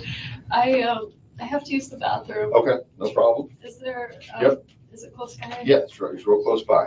Okay, you can leave your stuff there. It's not going anywhere, and I'll put you right around the corner here. Okay. Okay. Do you want some water after that? Okay.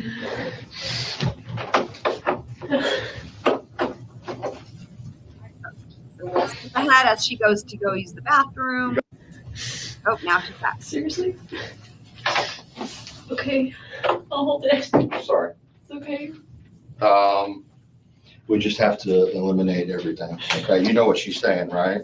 I'm assuming I'm a suspect. I can't. No, you're not a suspect. Oh, yeah, I don't consider you a suspect. I asked you to come up here. You came up here voluntarily.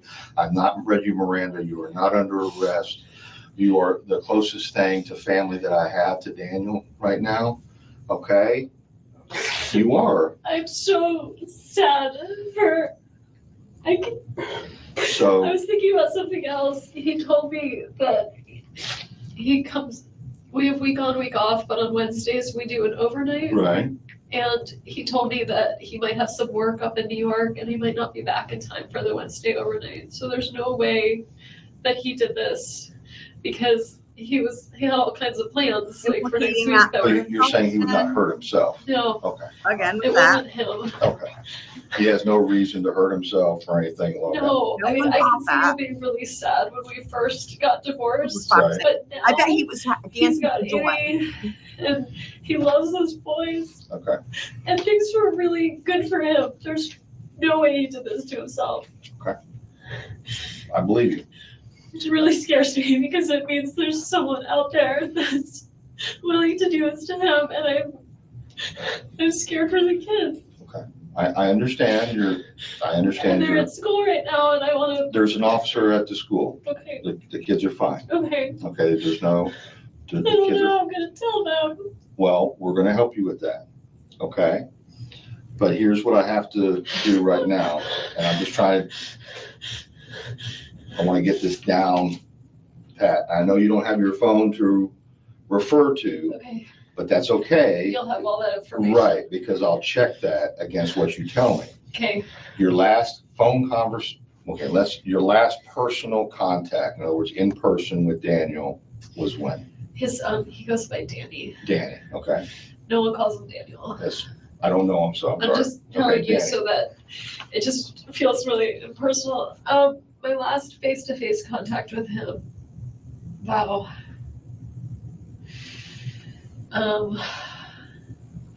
We do a lot of like leave off pickup at the school, right? Where one of us will take the kids to school, the other one picks them up. When was the last time I saw him? I definitely saw him when I picked the kids up. I feel like there's something since then, but that would have been. No, I'm on the way. I'm not familiar with the. Okay, I'll get Annie because she wanted it before. Yeah. And that was that morning I drove down, so that was June 30th, Okay. whatever that Monday morning was that we drove down to Miami. I saw him, I met Amy. Then we did a lot of Skype, like we'd Skype every day while I was gone. But that's not in person. I came back with my parents. We drove back all together. And then that Friday, which would have been last Friday, a week from today. So if today's the 18th, it was Friday the 11th. That's my other brother's birthday. And I would have seen him, but I had been with the kids for like 12 days straight. And I was getting really sad at the idea of drop off of Danny coming to pick him up. And so my folks said, you know what, why don't you just, so at about 4:45, I just went over a friend's house. I didn't see him that day. And then he had the kids and I got some sort of laryngitis and I was alone all weekend. So that was Saturday, Sunday. And then this week, I missed the kids. So I visited them at school on Monday and Tuesday. They were staying with Danny? They were with Danny that whole time, but Danny and I had started on days when we really missed the kids. We'd go have like lunch with them or breakfast with them. So I went and had lunch with them or read them a story. I saw them Monday, I saw them Tuesday. Wednesday was my overnight. And so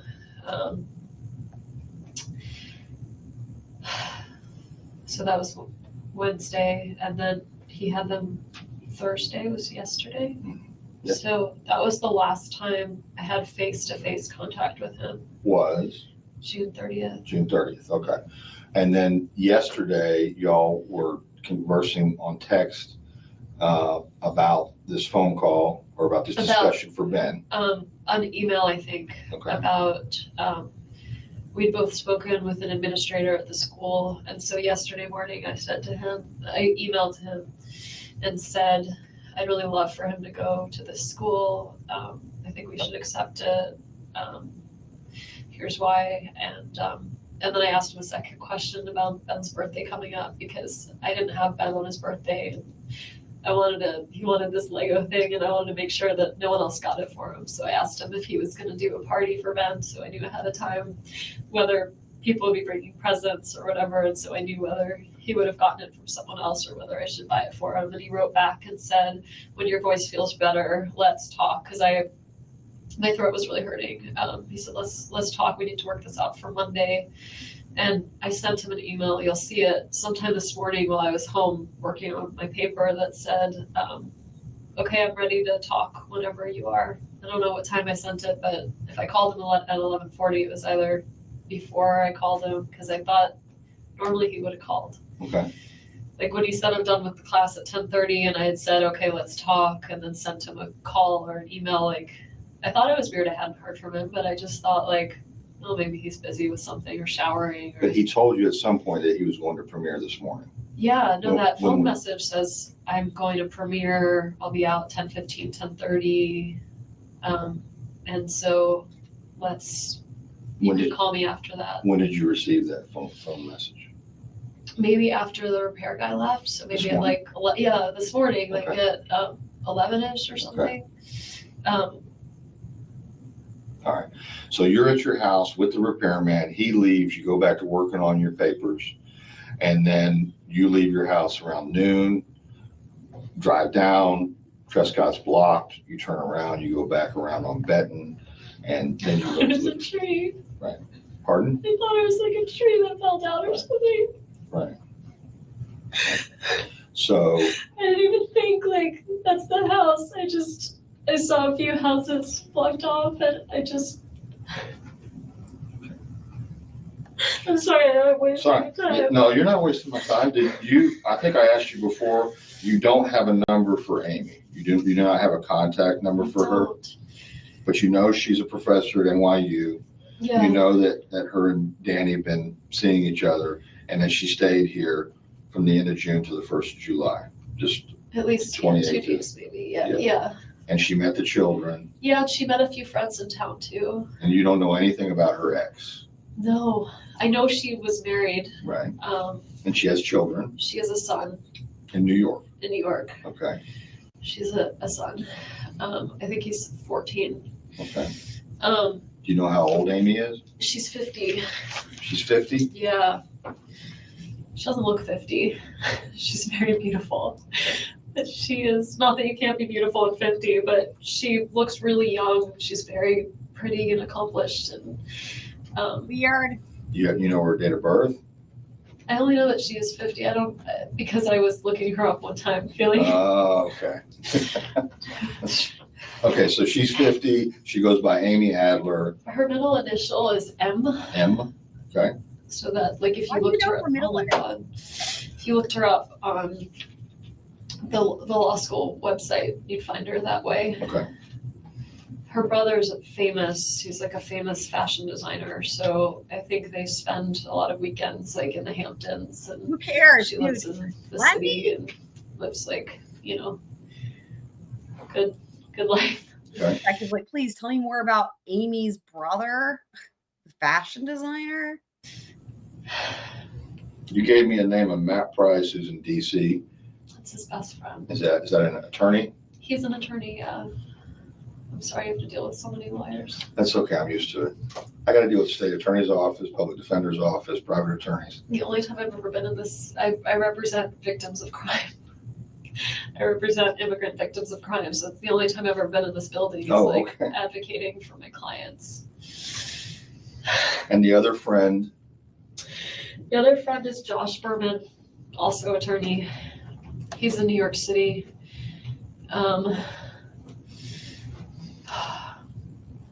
A city attorney for New York?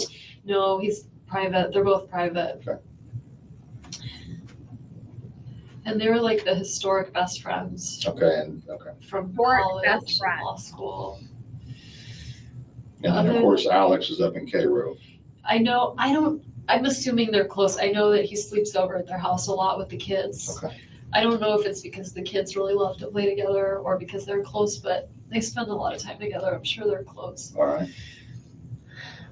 Okay. Danny is pretty religious, so like he'd be connected with like rabbis and stuff in town too. Okay.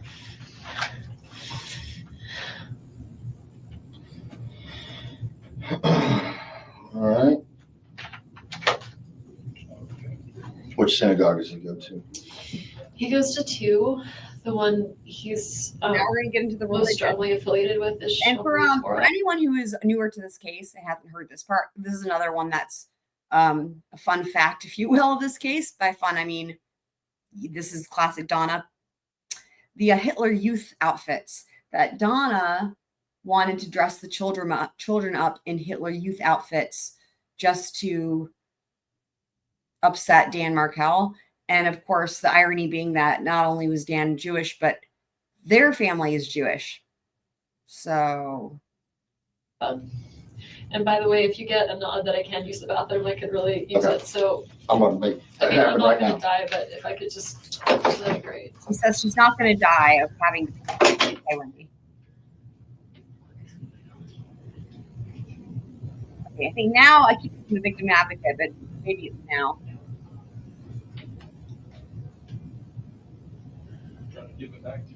Okay, I think so.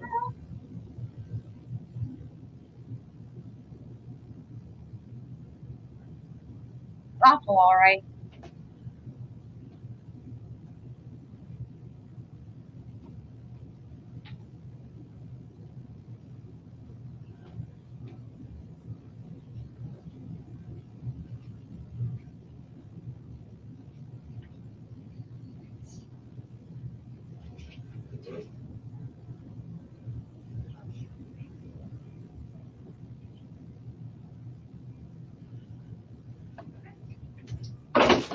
Here we go.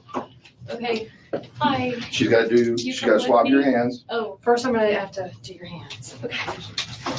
Hi.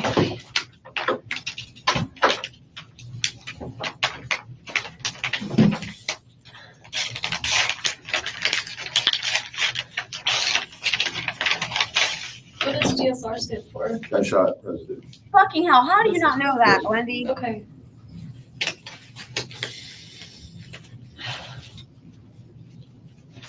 This is a really hard job you guys have. I love this. You know, this is where she's got a similarity to Alec Murdaugh, right? Complimenting people. You know, when of course, Alec was his first interview with law enforcement the night of the homicides, and they're asking him about, you know, she's walking him through all his bullshit, and then they're like about the 911 call, and he's like, "Yep," he says, and then he's like, and she was very good in the way he compliments the operator. It was so crazy funny. And she does this, Wendy does this too, several times, complimenting them for their hard jobs. Very special. Oh, I'll back it up. You missed it. Yeah, I'll back it up. What does DSR stand for? Gunshot residue. This is a really hard job you guys have. Yeah, so hopefully you heard that. So she said, "This is a really hard job you guys have." Swabbing hands? Okay, all right, right hand. Oh, God. Okay, and are you right or left-handed? I work with both. Okay. But right-handed. So she wants to say she's ambidextrous, but then she concedes that she's right-handed. Okay. Oh. Since noon today, have you washed your hands at all? I wish I could tell you I had, but I haven't. Okay. I'm filthy. And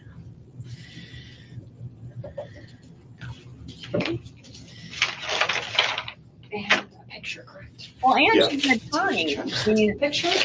Of my hands? No, of you. Just You just stand up, and then you can go to the bathroom. Okay.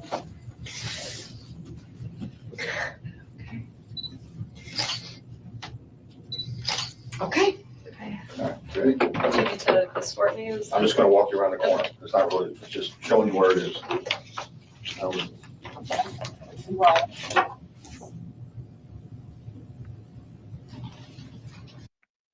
Oops. She's gonna go pee.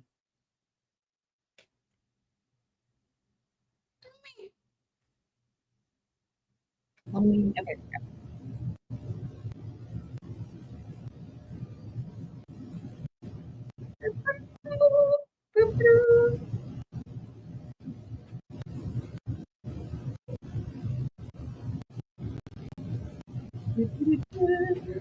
Here they come.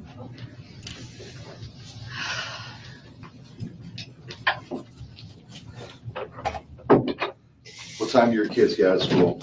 So I think this school ends at like 5, Okay. but I usually pick them up early. Danny probably told him he was going to take them to Truesdale today, so they'll be expecting earlier. But at 5, it would be. That's what time they close? Yeah, I mean, I'm sure they'll stay open. Okay. Okay. They were supposed to be with me this week, so normal for them, other than this swim bit, would have been to spend the weekend with me and Where did they sleep last night? with Danny. With Danny? Yeah. Okay. So Danny took them. Go ahead. I got a call. So he has an alarm system in the house, and I must still be on the call list for people if there's a break-in. I got a call yesterday. I guess it'll be on the phone when it happened. I got a call from like the company with the alarm company that said like the alarm's been triggered, it's gone off. there's another family in town that we were really close with. The woman's name is Lynn, and she's on the list too, so she got a call. Oh my God, that's fucking hilarious. I'm Cass. That's the outfit she wore to lunch. They weren't meeting at a Burger King. You guys are so funny.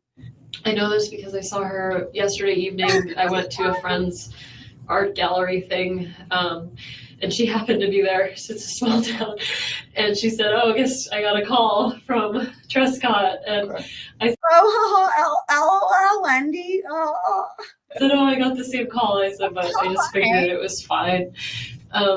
So they called yesterday, and I don't remember what time it was. Maybe the morning, maybe the evening, but it happens sometimes every once in a while with weather, whenever the alarm gets triggered. So I didn't think anything maybe of in the it. morning. But I wonder if there was like an attempted break-in yesterday. I don't know. I'll have to check into that. Do you know what the alarm company is? It's on my phone, right? The message that they left. Sure. I probably deleted it, but then I didn't delete my deleted messages. So if you look at deleted, you could find it. Okay. If not, I could probably figure it out. And Lynn could tell you. Okay. If you had to ask her. That was yesterday. I always appreciate this when she tries to give them examples of how they can find out information when that's their job. Like, oh, like they can just ask the freaking company. Oh my God, dude. Yesterday. But no calls today. Mm-hmm. Where did the children sleep the night before? Did they been staying with Danny right along? Yeah, except week on, week off, but with Wednesday overnights. So Wednesday night they were with me. When you say Wednesday overnight, Wednesday. It means like if it's a mommy week, then they're with you all week. Except Wednesday night they'd go to Danny. What happened? Heather, what did you laugh so loud at? That's funny. Yeah, right. I know. She's so special. She's Wendy with an I, insert Idaho. All right. I know. And I love that that's right at the very beginning of this entire whole thing is the, Wendy with an I literally says it verbatim. I mean, that right there sums it up, right? When you hear Wendy with an I, it's like, yeah, okay. Yeah. It's a Danny week. Right. So they're with him all week except Wednesday night they came to me. All right. And then, so Wednesday night. That's the last time. Right. I didn't tell you this, but I thought about it. Yeah. Heather, okay. So Heather clarified. She was laughing about the part about investigating. I know, right? It's like, she does that many times. Dude, it's just. Meanwhile, she's like, what's GSR? In the bathroom. I didn't have an interaction with him, but that's the last time I saw him was Wednesday. I picked up the kids and I was going to take them to Whole Foods. Okay. And I saw Danny working on his computer in the window of the Whole Foods, and I took him to BurgerFi instead. Oh. Because he and I were, divorced, and interactions with him were hard. And it was my one day with the kids, and I thought, well, if we go inside, it's going to be like all of us together, and I wanted time by myself with them. So I took them, but that's the last time I saw him.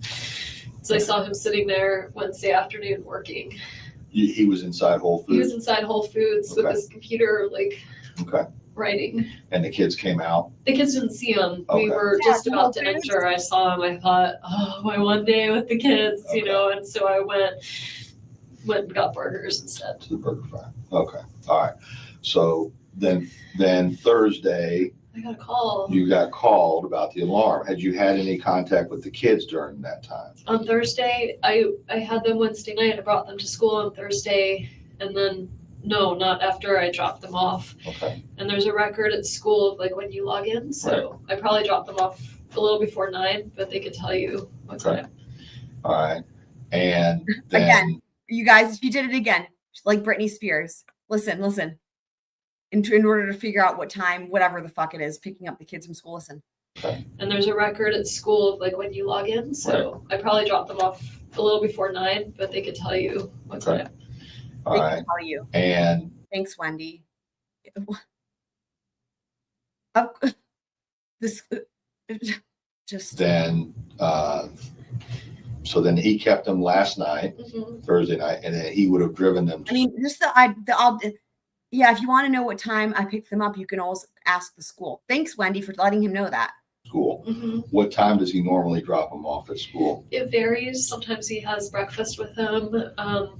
I got the call from him. It was 9:04, I think. So he must have already just dropped them off and was probably driving from school to the gym. And that's why he was saying, going to this class. I'll touch base with you after. Okay. All right. And then no contact after that.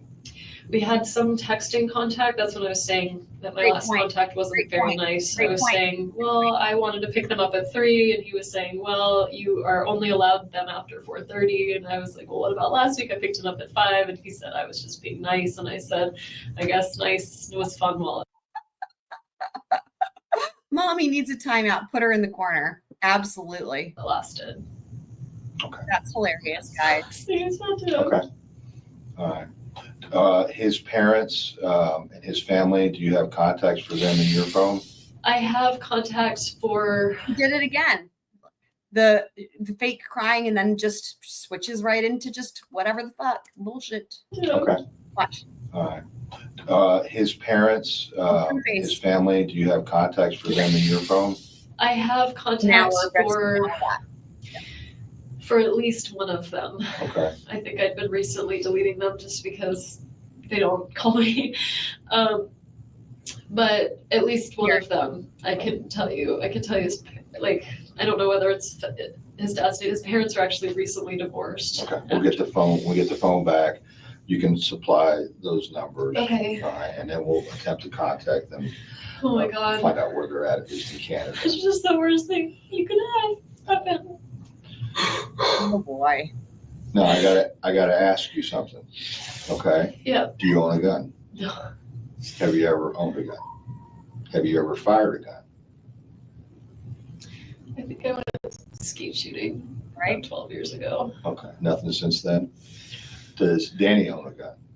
Not that I know of, but maybe since I left. He didn't own a gun when I was with him. What? So since you left, he might have gotten a gun? What, for protection against you? I mean, it makes no sense. It's just,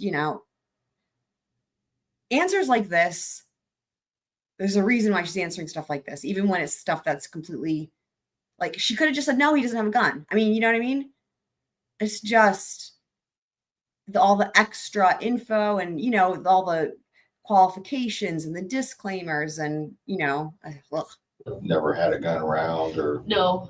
Did he ever talk about buying a gun or anything? He would talk about it, but he's a criminal law professor. Right. So sometimes he would talk about things just like to have a discussion about, like, should we have a gun in the home? Is it dangerous? Right. As far as I knew, there was no gun in the house. Okay. You don't know anybody that he owed money to? You don't know anyone? By the way, besides you. She loves making that point, doesn't she? By the way, for anyone who didn't know this, Peter Tragos, Laura, Dan Markel was one of his law professors at FSU. So. It was, and that was under court order. I'm It's and we have lawyers, and he very much respects, as do I, the legal system. You know, so it was that one.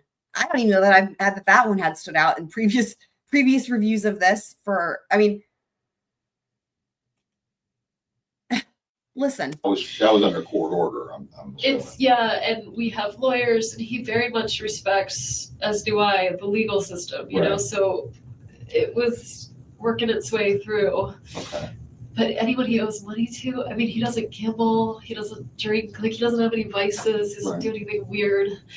I can't imagine. I mean, I think he annoys people with his, like, legal academia, but I think, like, in the ivory tower here, not like, oh. I don't think he owed money to anyone. I can't imagine. Except you. I mean, unless you have something I can't think of, I'm looking for some reason that someone would want to hurt him. Not just hurt him. Right. I mean, I know, but the intention. I could see one of my friends wanting to shake him. Right. With a gun. Right. No. Let's watch that again because it does a gesture, as in this is what it would be like. Like, let's see what's there's her definition of shaking right there. Oh, spinny wheel.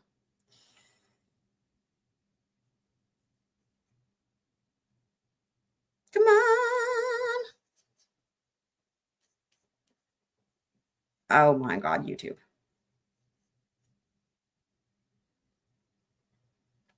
Let me unshare, reshare, because sometimes that fixes it. Yeah. Thank you. Okay, let me back it up now that it's working. No. Right. The intention. I could see one of my friends wanting to shake him. Right. Like one of your friends is going to go over and like literally do that motion on him. Like that doesn't make any sense. Right. No. I don't know who would do this. And I'm very scared because I don't understand why this would happen. He and I got along fine for the sake of the kids. You heard the message where he was like, well, maybe we'll just take a walk around school. And I mean, I found him hard to be around, but so did a lot of people. They all knew he meant well. He was a decent, good human being. He wouldn't hurt anybody. He would never do this to anybody. I don't know who would want to hurt him like that. She's like, he wouldn't want to hurt anybody. That's not the question. Dan is not, no one's saying that Dan Markel shot somebody. Like, this is bizarre. Yes, I really don't. Backwards.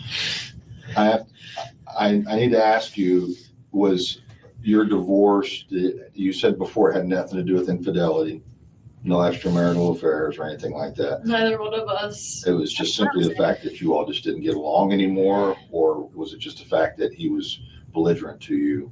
He never hurt me physically, but he was emotionally abusive. Okay. And I didn't tell most people that. So all most people know is it just didn't work out, and it's just the kids are young and this is just better this way.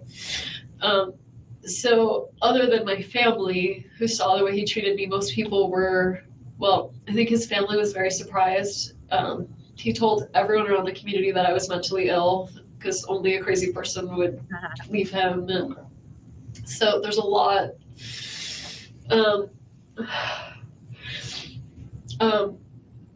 But you know, who would, so that, I mean, that's it. The circumstances, plain and simple, where it just wasn't a really healthy marriage. And I thought it'd be better for the boys if they didn't grow up thinking that's the way you treat Right, Heather? I know.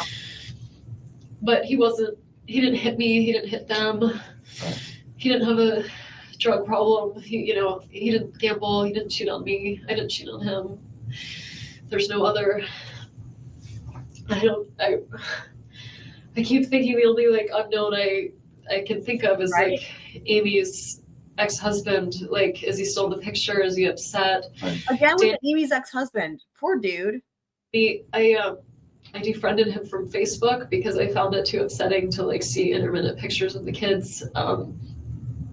But I wonder, he's very, very public on Facebook about like where he is, when he's traveling, where he's going. And so I wonder if he's got pictures up of him and Amy, and if there's a jealous ex-husband in the... You know where this ex-husband would be? He'd be in New York too. Is he also an attorney? I don't even know his name. Okay. I just know they, when Amy came down here, they went over a mutual friend of ours. It's a guy that works at the law school. This guy Jay and his wife Dory is a good friend of mine, and they have kids my kids' age. And I said to her, I remember saying, so what's she like? You know, like she met her before I did, and she said, you know, she's really nice and she's, you know, very sweet, and she's recently divorced too, so she knows how awkward all of this is to meet the new person. I don't know, and I'm scared. Okay. Have you had anything happen at your house? No. Nothing? And the information for Best Buy for the service tech that was there, that's at your house? I'd be happy. I mean, if someone wants to. Yeah, we'll get that. We'll get that. And that was basically from when he came out there to serve, well, I guess to replace the TV. He came out to fix it and then told me that what was wrong with it wasn't fixable. Right. And so I called Charlie to find out, should I buy a new one or should I fix this one? And he was like, just buy a new one. And once he left, do you remember what time the serviceman left? probably around 10, till before 10. Okay. And then I left by 12. But between that time, between 10 and 12, you were by yourself working on your papers and stuff. Yeah. What were you doing on papers or computer? It was all on computer. Okay. And that's what I was thinking. I was like, I sent some edits in to someone at the law library during that time. Okay. I called a few friends. I sent some texts. I mean, all of that'll be On the phone. on the phone. Obviously, Wendy, that's why they're I don't have a extracting cell it. You Okay, you use all your communications is over your cell phone? Yeah. Do you have more than one cell phone? No. no burner phone. All right. I'm going to introduce you to a victim advocate. Here we go. She's going to be very helpful. Y'all. And she's going to, once the phone comes back, she'll get the numbers for his Glenn, folks. our troll, was so fucking funny about this victim's advocate. Hey, you're saying everybody's in Canada. Is that correct? On his side of the family? His family's in Canada. Okay, Alberta. No, Quebec? his mom and dad, his immediate family is in Toronto. Okay. His like aunts and uncles and cousins are all in Montreal. Everyone's English speaking. Okay. Any family, no family in the States. They're all in Canada. And that's where he's from originally? He's from there. He came here for college and never left. So he's 41 and he's been here since he was 18. Did he go to FSU for law school? No. Okay. Where did he go to law school? Harvard. Harvard, okay. And then he got a position as a professor. We moved up here for his job. So you were in New York too? No. I've never lived in New York. Oh. I was actually at University of Miami going to law school. We met, we got engaged, and then I was going to do my last year of law school up here. So in 2005, we moved here. He was a professor and I was a student for one more year. And then we moved back to Miami for a year, and then we moved here for a year. The reason why I say his parents are going to say I did it is because after we got divorced, I wanted to move to South Florida, and I filed a petition to relocate in the court, and the court saurt no. So because of the kids. Because so you can always leave. You just can't leave with your kids. So for implicating so we're in Tallahassee because of Danny's job. So he taught at UM before he came up here? He didn't. He had that year at FSU, and then UM said they wanted to hire him. So I worked there for a year. He worked there for half a year. We commuted back and forth to FSU, and then UM didn't hire him, and so we moved back to FSU. And I've been here since like the 07 school year. Okay. All right. I'm gonna go get the victim advocate. All right, and introduce you to her. Here she comes. And as soon as we get your phone back, I'll probably want you to show me some of those text messages. I know it's going to be on the record, but I may want to ask you that. He does. And then we'll That's right. Try to get everything expedited so you can be there when your kids get picked up from school. Right, because the alternative would be like a police officer. Yeah, we don't want to do that. I want you to come pick them up. Instead of a police officer, if it can't be me, I'd rather it be like a family friend or something. Well, we could do that too. Okay, I'm just saying, I do not want. I think they'll get really scared. If No. All the officer's done is checked on your children and make sure they're at school. We just had to find out where they were and where you were. Okay. Yeah. All right. I'll be right back. Okay. I can put my IDs away. Yes. Why it's so hard to like get your IDs out and like that again? Yeah, that was so much. Like, get your IDs away.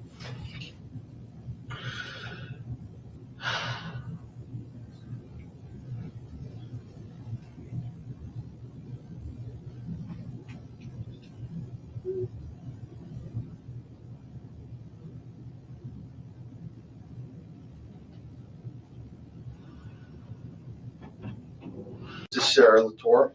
Here we go. Victim advocate. How are you? Yeah, Heather has thoughts on this. On this side of you, if you don't mind.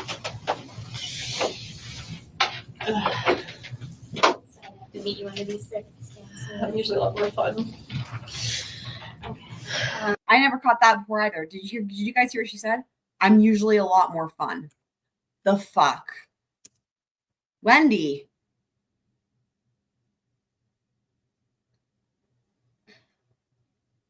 By the way, this is also where I have that skirt. I have that same skirt comes from. Oh my God, YouTube, stop being so stupid. To meet you under these circumstances. I'm usually a lot more fun. There. Wow.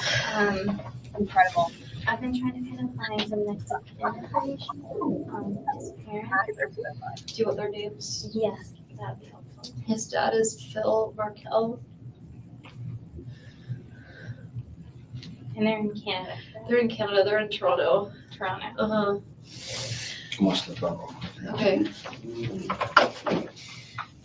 His mom's name is Ruth Markel. Mm-hmm. Are they married still? They just got divorced. They're 70. They just got divorced after like 30-something years of marriage. Okay. And when you say they're 70, are they in good health 70? Mm-hmm. Okay. Yeah, they're young. They're like 70, but not 70. my dad just turned 70 and they're young 70. Okay. So they wouldn't live together though? I don't think they're living together. Truthfully, Danny and I got Need some Z's, you're saying clip it for what? I have that same skirt. If that's what you're saying, if that's what you're asking about, we have options here. I have that skirt. We also have this.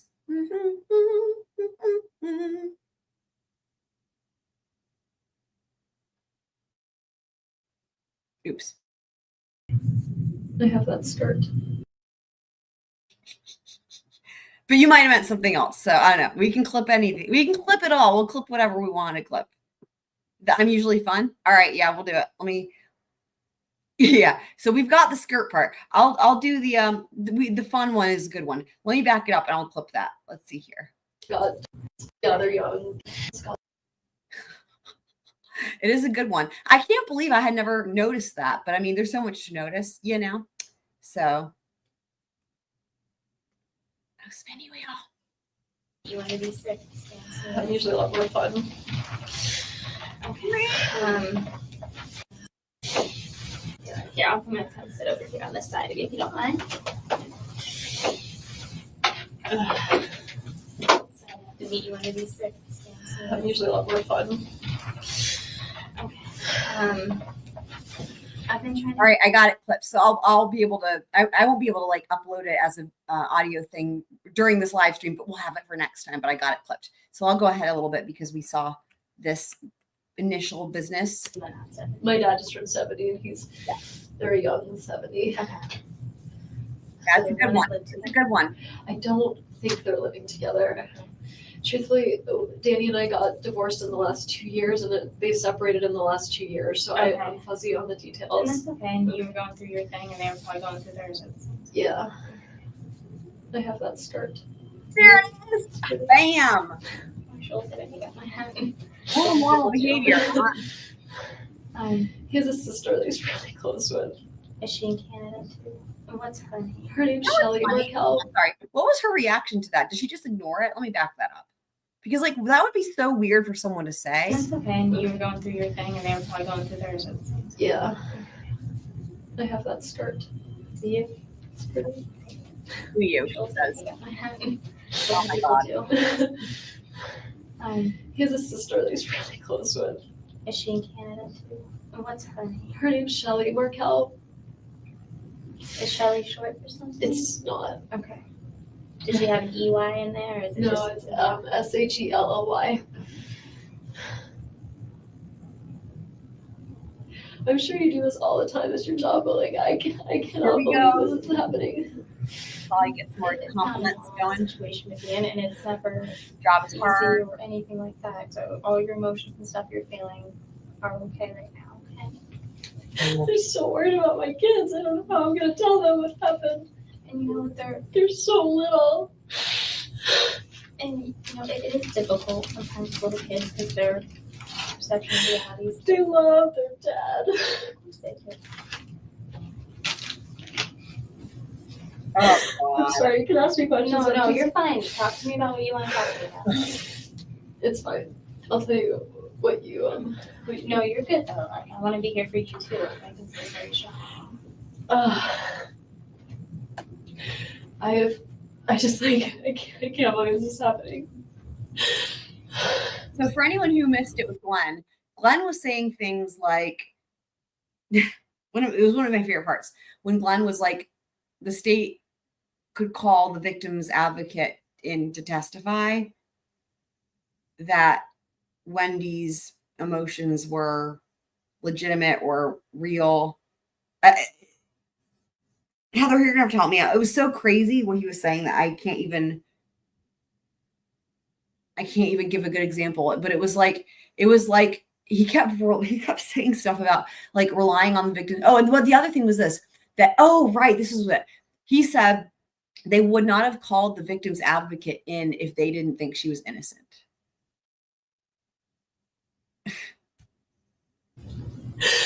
I don't understand, and I'm very scared because if this can happen, like, what if someone's going to come after the kids? Like, who did this, and why would he do this? And from, you know, what they're mentioning, they haven't had any indications of that. Do you think someone can watch the house where I'm going to be with the kids tonight to make sure that nobody comes after us? We'll discuss kind of that type of stuff. I'm going to make sure that they know all. Really? That's exactly right. The fact he's like, yeah, that's why which the thing is that she's literally just there to help coordinate getting the kids picked up from school. But beyond that, I had to try to explain there's no way that she would be testifying in a trial. There's so many things that didn't make sense about it. The comments he was making, it was just hard to even know where to begin. But you guys see that it's insanity. All your concerns and fears. I just take stuff one step at a time right now. I know it's hard. I don't know how I'm going to tell them. You know, I can tell you this. I think it's going to be best coming from you. You're their mother. You seem very educated and put together. And it sounds like you've gone through a lot the past 2 years. But the kids have been doing so well with everything. They're really like happy, well-adjusted kids. They've so many people in their life that you all are doing the right thing. And I get why I would be a suspect, but the idea that we were divorced, but the idea that I would ever do anything is like, I understand why they need to check, but I don't know who would though. I don't know who would do this. I can see why they would think it would be me. Well, and I don't think, and did Investigator Isom talk to you at all about like what your role is in this? Yeah, I'm trying to figure out. And a lot of times they do stuff just to kind of cancel you out too. It's fine. I understand. Okay. I understand. I just can't believe this is happening. So I do best with being helpful. So why don't you tell me what I can do to help you? Okay. Well, give me the parents' names. I know you probably, if you have any of their phone numbers, I know you don't right now, probably from memory either. It's in my phone. I don't remember them. So we'll wait for. They lived in Toronto, and I didn't have a really close relationship with them before the divorce. Okay. And after the divorce, it's been, I've sent his sister like happy birthday messages, but it's not close. So I don't. Right, you didn't have a reason to really have communication with them. Yeah, I've got Okay, so other than I've got my count. So on the ticker there, but I've got my count. It's funny because I didn't even realize how many times she implicates herself until I've got 7 on here. And like, look at the comparison so far. We got herself 7, Charlie 1, Jeff 0. That doesn't happen until after Jane comes in, and then Dan 3. So that really, I didn't even realize just how many more. Like, that's crazy, right? Like, wow. It's not until you really put the numbers up that you can see.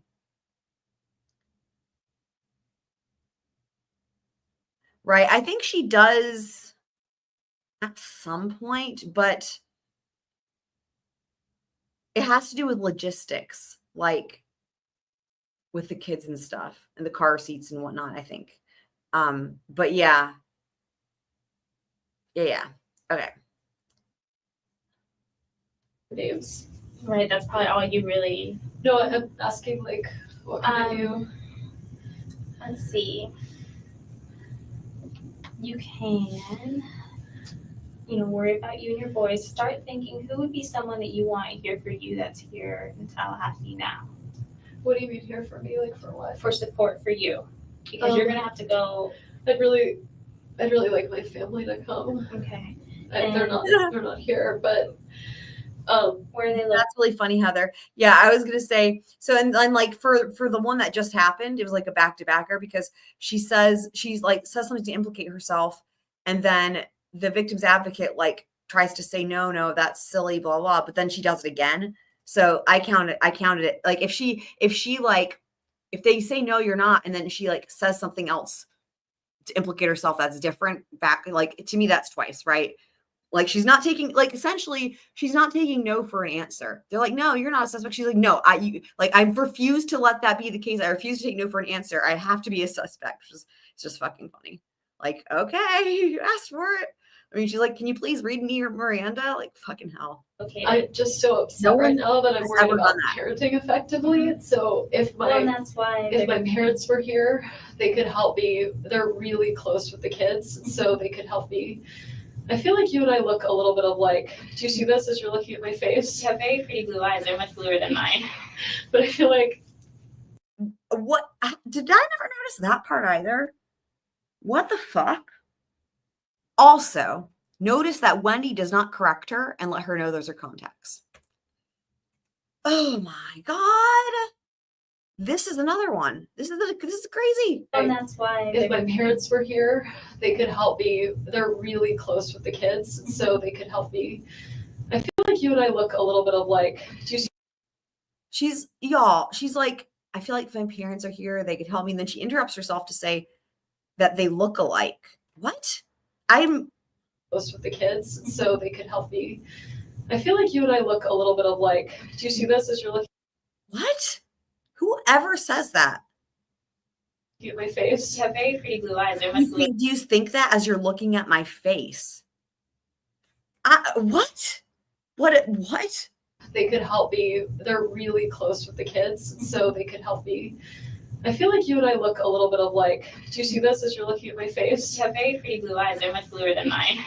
But I feel like, anyway, it's like... And the hair corrected her there and said, well, if that's what you think makes us look different, you ought to know that those blue eyes are fake and I actually have brown eyes. I mean,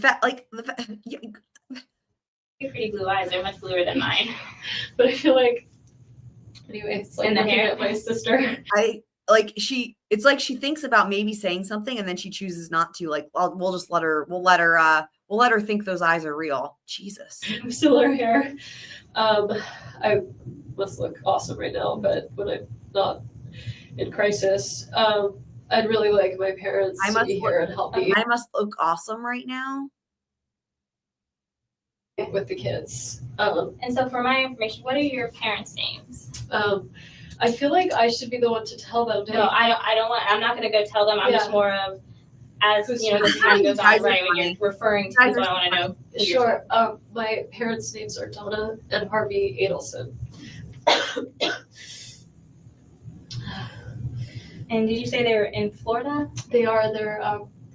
They're splitting. They're sort of in the process of retiring. Okay. I mean, semi. So they work together. They're super happy and in love. 40 plus years in. So they live in Coral Springs for part of the week and then in Miami for part of the week. So today is Friday and they're in Miami. Okay, so is Miami like their weekend home then for them?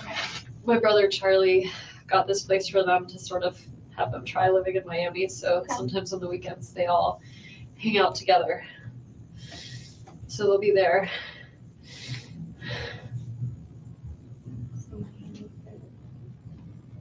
And like I said, I'm not going to notify your parents or do anything like that. I was just, like I said, getting that more of just so. For future, yeah. And do you have anyone in Tallahassee that you consider your go-to person here? Jane. Have a lot of, I'm not saying this to be bragging. I have like a number of people that you have a good network. I do. The person who feels most like family is my friend. Wendy's number of friends has only come up about, I should have been adding this to the ticker. Whenever we watch this interview again in the future, which I'm sure will happen, I will make sure to add to the banner a counter for Wendi bragging about her number of friends, because this has come up so many times already. I mean, I guess I could estimate. It's probably come up like at least 4 or 5 times. Let me know what you guys think, but it's been and I love the part that happened a little bit ago where the detective kind of like makes fun of her for that, and then she's like, well, wait a second, and then she's like, it was last minute lunch plans, and he gets all defensive. This is just so good. It's just so good. But yet again, we're on to the number of friends. Lynn Lynn? Okay. She's just Can we? a bit older than me, and I'm very close to their family. She's 4 kids, and I kind of like an aunt to the twin girls. I'd really love for Lynn to be around. Okay. What's Lynn's last name? name? Grossman. SSMAN? Yeah. Okay, she's here locally. She is, yeah. Okay. She lives right down, really close to me. What are your 2 boys' names? I know. My older son is turning 5 on the 29th. His name's Benjamin. I just, it's about 4:10, so I know we're gonna need to start making arrangements as far as if you want somebody to pick your kids up and take them home, that type of thing. So Sarah can, if you wanna figure that out, just because I think he said that they had to be picked up by about 5 or so. Yeah. Okay. Thank you. So something to just think about what we want to get on. What should we do about that? What do you think would be, do you have any, because you probably have, they're younger, right? So probably they're 3.5 and 5. So they probably started on car seats. Okay. They're in car seats. This is I am.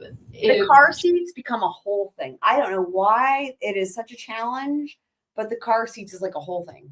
Shock right now, so I could probably be functional to like. Yeah, right, Wendy. Drive a car. Well, I can help with kind of that type of stuff. Do you have just fine driving over to Trescott? I mean, I would, if Lynn is here, I don't know if she's in town. It's Friday? Yes. I don't know if she's in town this weekend. If she is, I would love for her to be with Lynn me. Be your person? Okay. Yeah. And then if Lynn's not, do you have a kind of backup person you would think? I do. I have a lot of friends who have kids, so they have their Here it own was again. I have a lot of responsibilities. My friend Jane, who actually I think used to be a victim advocate. Okay. Jane would be a really good choice. Jane McPherson.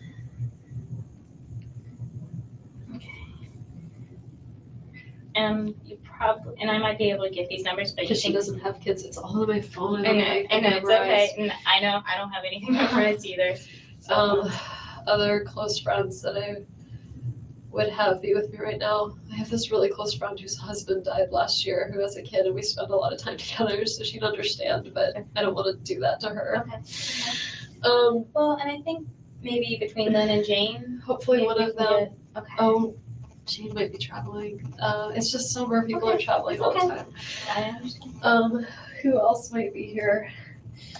What do you think Lynn and Jane would be kind of a good start? Yeah. Wendy, she just said she didn't need more names. I'm gonna go check and see how long on your phone. So that way we can kind of start working on those things. Okay. Some things for you to think about.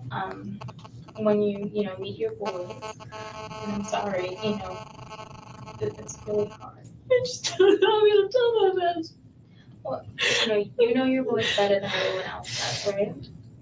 Right now, they were expecting, I don't know if Danny told them or not, the plan was he was gonna take them swimming this afternoon, which is sort of out of the ordinary. Okay. Normally, I would just pick him up, but I think he's leaving town for the weekend. I just think he wanted extra time with the kids. So he was gonna take them to Truesdale and bring them to my house. So sometimes plans change. Right. Like sometimes his flights are delayed from New York and the kids say, I thought, they call him Abba, which means father in Hebrew. They'd say, I thought this was an Abba day. What are you doing here? Okay. And I'd say, well, Abba's flight was late, so it's gonna be a mommy day for a little while. So if there was a plan they were expecting, it would have been the go to the pool plan, but they knew that it was time to be with me. So they knew they were going to transition into so a mommy normal time. for them would have been mommy all weekend, mommy all week, and then Wednesday Abba. But you were saying, so for them, this is what they expect is, I think, for me to come pick them up. It's very normal. Okay. I don't know if I can drive a car right now. And that's why we're going to try to see some friends, kind of try to work out what options we can to help you so you might not have to do that, okay? Okay. So let me go check on your phone. Okay. And then I'll come back and kind of let you know and see maybe how long that'll take or see if I can find some I'm phone still numbers. kind of unclear about the whole driving thing. I'm still kind of unclear as to why the kids would expect Wendy to pick them up if it was supposed to be Dan's day with them. Like, and it's funny because she goes through this whole story with the way they do the sharing of the kids and all this nonsense. They go through it a bunch, and it always seems like it's extraneous and it seems like overcomplicated and like da da. But it's like I never really tried to follow what she's saying very well with that because I'm like, well, yeah, it's just whatever. But like I was just trying to follow it and really think about what she's saying with the schedule. And what it sounds like she's saying is like the kids would be expecting her to pick them up. But then they would be going to the pool with their dad. And that's interesting because that doesn't make any sense. So I just think about that. Friends that I was with for lunch, but they came and found me. How did they find where I was? I have no idea. I mean, did they just search for my car? Like, I am just amazed. I was eating with two girlfriends. They're both psychiatrists. Okay. So they'd probably be good people to talk to. Okay. One of them is a child psychiatrist. So she would be a good person to talk to, especially about how to talk to the boys. That was in response to her question about how they found her. I mean, I'm fine. As fine as a bee, so I'm fine.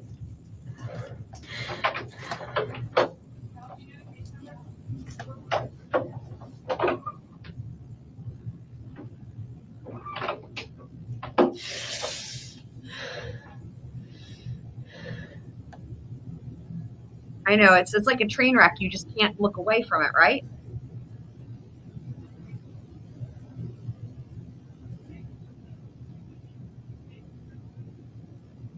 She sits there in contemplation.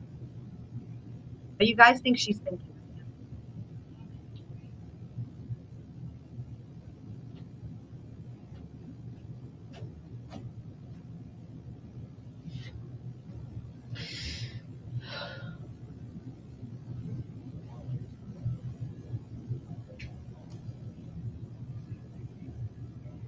And MCAT, you're joining us from Chicago, if memory serves, right? Heather weighing in. She's thinking she's nailing it. Probably. I think that's spot on. I think she's also thinking about her plan that she's supposed to have later that day because she brings that up at some point. She's like, wait, would it look weird if I continue on with my life, or should I like cancel my plan so I can try to look like I care? She like basically says that. Asks them that, like, should I not be doing stuff? So I wonder if she's thinking about that. She was supposed to go to the stupid stock the bar bullshit thing. Whatever that was.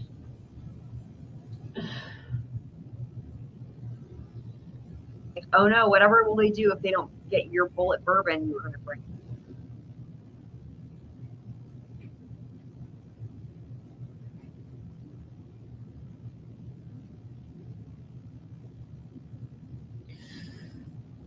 How's George made coon today, Sanka? Anyone who doesn't know, George is the cat in the picture there.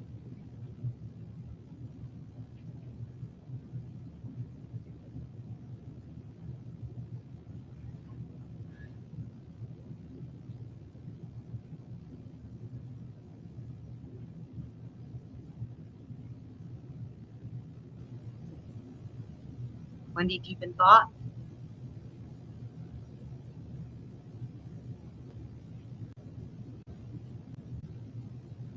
Now she's thinking in a different position. Now she's moved her hand again.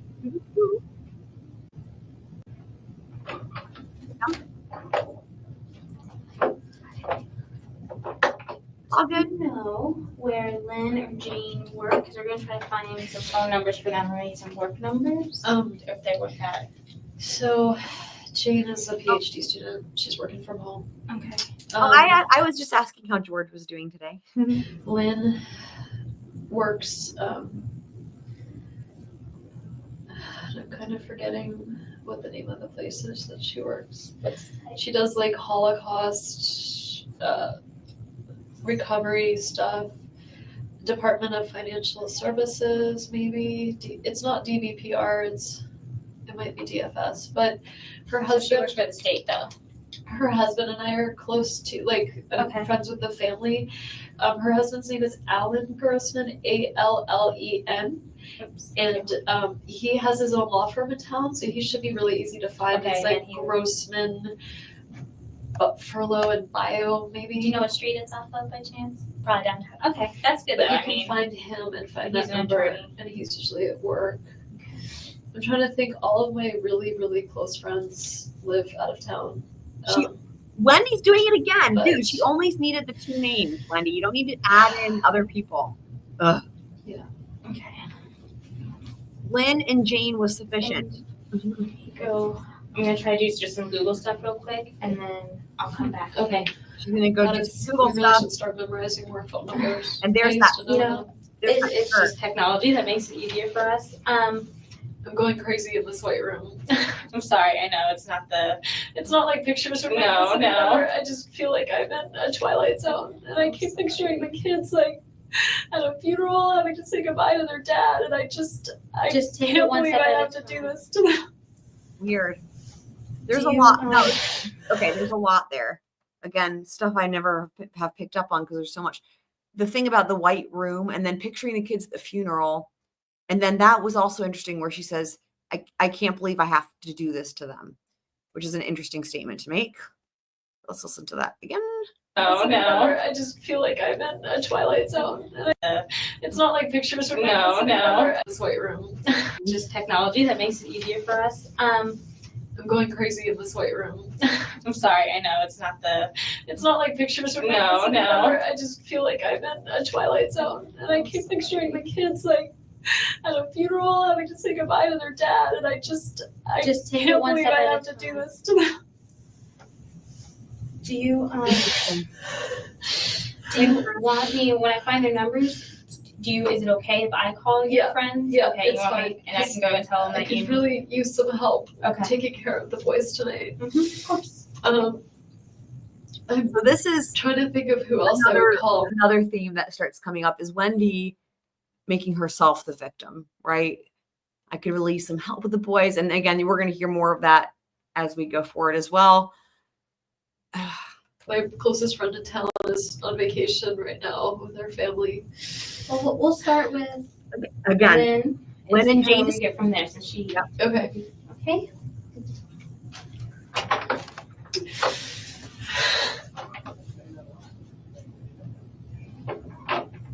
right? I know. I know.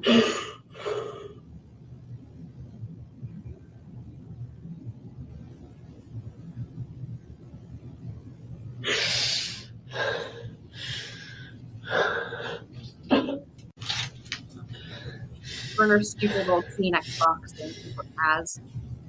That's not the normal Kleenex that they have. I wonder if she like brought that with her. Like looks like one of the personal size ones. You know what I mean? That's not what they would usually have. So that's an interesting thing too. Also, look at her sunglasses. Those are like from the 90s. Out in the 90s. Another kind of question we have: do you want, if we get in touch with one of your friends, do you think it's best if maybe they picked up the kids first, or Just because it's 4:15 now, I didn't know time-wise what we'd be looking at. I just don't want to.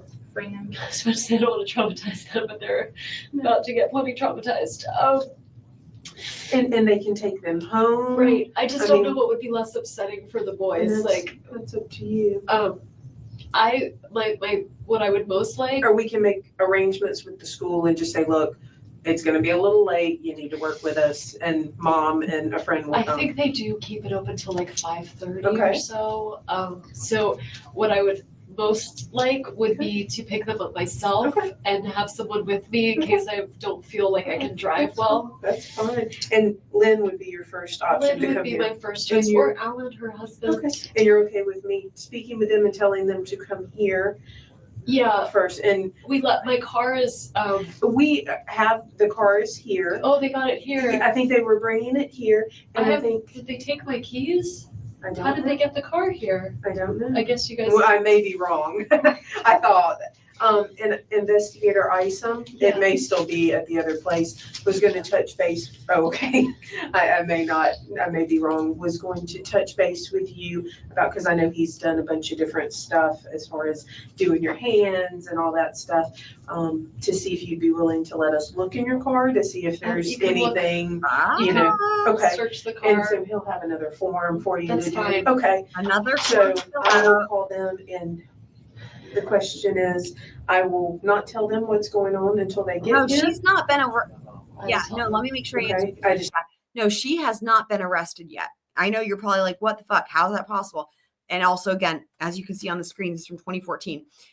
All of this that we are doing is in anticipation of her arrest, because I've been waiting for this moment, not just me, a lot of people waiting for this moment for so long. And it's been a long time coming. And it's looking like probably this summer, more than likely, we will see finally Wendi have her arrest after 11 years going around being Wendi with an I, with her fake ass blue eyes. And right now she's like living in Austin, Texas. She actually just moved there like a few months ago. You know, it's like, and by the way, somebody made a good point when, I can't remember who, about how it's interesting that she moved maybe somewhere where it's closer to the border. And we do learn, I forget where, I think maybe from Jeff Lacoste, we do learn at some point that she speaks Spanish because she needed it for, you know, her job or whatever. It's like she's like fluent in Spanish, which is interesting. And it does make you wonder if like maybe she's like, well, you know, the flying to Vietnam didn't really work well for my parents. So maybe like, I mean, I don't know. It's just some, but you know, it is interesting, right? Because she like freaking loved Miami, like hardcore Miami or go, you know, Miami or bust or whatever, right? And so moving to Austin is interesting. But anywho, so she, you know, and again, this was just only 3 hours after the homicide. Although again, at this point, he's still alive and she doesn't know that part yet. She will learn it soon. No, she's not even been, I know what you would think that, right? No, she is living, she is an unindicted co-conspirator because they've been going up the food chain, starting with the hitman, then going to the middle woman. Then they went to Charlie, her brother. Donna's trial starts in June. And Wendi is last. She's at the top of the food chain. The Adelson family food chain, as I call it. She's at the top. As in she'll be the last. I don't think they're going to do anything with Harvey. So so they went there. They're working their way, right? Taking their time, building a strong, solid case. And there's a lot of strategy. And you can really hear that when you listen to the trials, which we've been doing.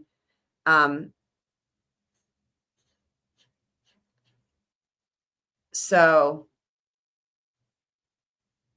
Oh yeah, and we're gonna see it. It happens very, very soon. Because Tonka's saying, I bet she freaks out when she finds out he's still alive. Yep. Who is Emma? Am I supposed to know who Emma is? Right. But the thing is like, you know, they've got fucking eyes on her. You know. It's. I don't know. I don't know how easy it would be these days, especially when you're like someone like her, right? Where they're monitoring her for, you know, for sure. And I don't know how we would be able to like sneak out, you know? Emma B, is this a person? I don't know that we've seen an Emma in the chat. Is this a person that you guys all know from somewhere else as well? Okay, let's keep going here. Just didn't know them driving. Are they good friends with him as well? They've been mutual friends, but they're more my friends. Okay. I mean, I think everyone's gonna be devastated. Sure. And maybe I'll just say that you're up here, you're fine, but they need to come pick you up, and then we can do that here. You know. I mean, I think you can tell them Wendi needs help picking up the boys because of what's happened. Like, I think you can tell them why I need them. That's fine. And that's fine. And she said she's fine with the van, search of the van and stuff when you know, because we were talking about that. All right, I will take care of this, Wendy. Thank you. I don't know who that is. Is she another victim? She's a sergeant with us. Okay. That was very gendered of me. Sorry. Those what? No, you're Assuming okay. she's a victim advocate because she's a woman. No. Oh, wow. I'll fill out whatever paperwork you want. Right here. Another thing I hadn't caught before, guys. Did y'all hear that? She calls Wendy, basically checks herself on being sexist for assuming it was a victim. Listen to that. That's interesting. She's all right, I will take care of this, Wendy. So she's gonna say, is she another victim advocate? Thank you. I don't know who that is. Is she another? I don't know who that is. Is she another victim advocate? She's a sergeant with us. Okay. That was very gendered of me. Sorry. Those what? That was very gendered of me. No, you're Assuming okay. she's a victim advocate because she's a woman. Wow. You're welcome. I'll fill out whatever paperwork you want. Right here. Search the van. I can read it. Okay. Yeah.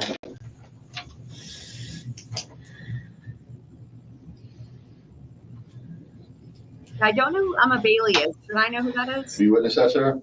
Sure. We got an alternative for the kids. What's the alternative? Right now, Joanna's calling one of her So friends. Patricia Black is the victim advocate, although it's still kind of unclear if she's actually a victim advocate or if she's actually a cop who they introduced to Wendy as a victim advocate. And I know Heather has some thoughts on that too, because there's some anomalies with this. Like if for example, she's brought in and kind of introduced with her role being to try to help facilitate the picking up of the children, right? Which she would, and the thing that you guys will see here is that eventually that job is done, but then this quote unquote victim advocate sticks around. But also another thing is like she has like a notepad and like she leaves the room and comes back. There's just, if you watch, there's just a lot of things where it's like, you know, and Heather can probably also throw some more ideas too. She of the things that we've noticed previously that were just like, you know.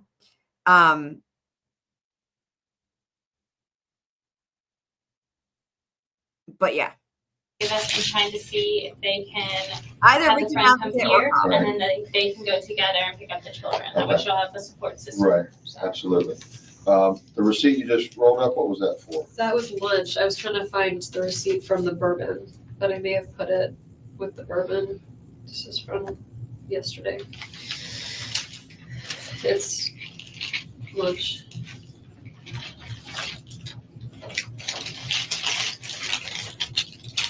Yeah, I don't know. But these are both. I don't know the I don't know these names. Demetrius, Caden. I don't know who any of that. I don't know what any of that is. I don't know how it's related to Idaho 4. That's interesting. That because I don't know. But yeah, I don't know what that's about. But I'm not. I think we're in the loop with some of the other stuff. I was looking for the bourbon, but I must have put it in the bag with the bourbon that I kept in the car. Bag with the bourbon. Can I hold on to this one for Mosaic? Sure. Do you need it to balance your book? No, Okay. sir, that's fine. Let's just. I just didn't want you to think I was crumbling up other receipts. No, it wasn't for that. I just was thinking before. No, I just thought I would find the bourbon one. Yeah. But I must have put it in the bag. Just looking at the dates.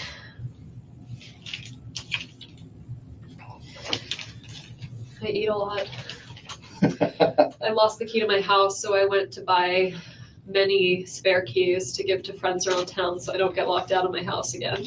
Okay. So that's what that is. Another odd part. Just my many spare keys that are now around Tallahassee, which now makes me nervous. Okay. All your keys away. Oh, I know the receipt that I might be interested in is the gas receipt. Yeah. Oh, I asked for no receipt, Okay. so I can give you my That's okay. charge card information, but If I need it later on. I didn't get a receipt. And we're back to Wendy trying to make suggestions on to how they can possibly figure out whether she bought gas somewhere or not. It just. That's all right. Okay. But you bought the bourbon over there sometime afternoon and then went to, okay. All right. It should be, the bourbon's in the car, so Okay. it should be in there. Okay. I'll get started on this. and we'll hold on to this. Are you bringing the car here? Yes, I think it's already here. How did they bring it here without Tow truck. keys? Tow Tow truck. Yeah. Magic. It was magic. We're trying to be as efficient as possible. All right, so we're working on the Yep, Joanna's trying to make contact now with some friends. okay, and then they'll come here hopefully. Hopefully, as long as she can. Do you think I need to? I had like a whole weekend of plans ahead with the kids and stuff. Like, should I start contacting people and let them know that like I can't? What's a good idea? Like, do I need to cancel my plans? The reason she's asking this, well, there could be two reasons. It could be that maybe she's actually thinking they're going to keep her in custody.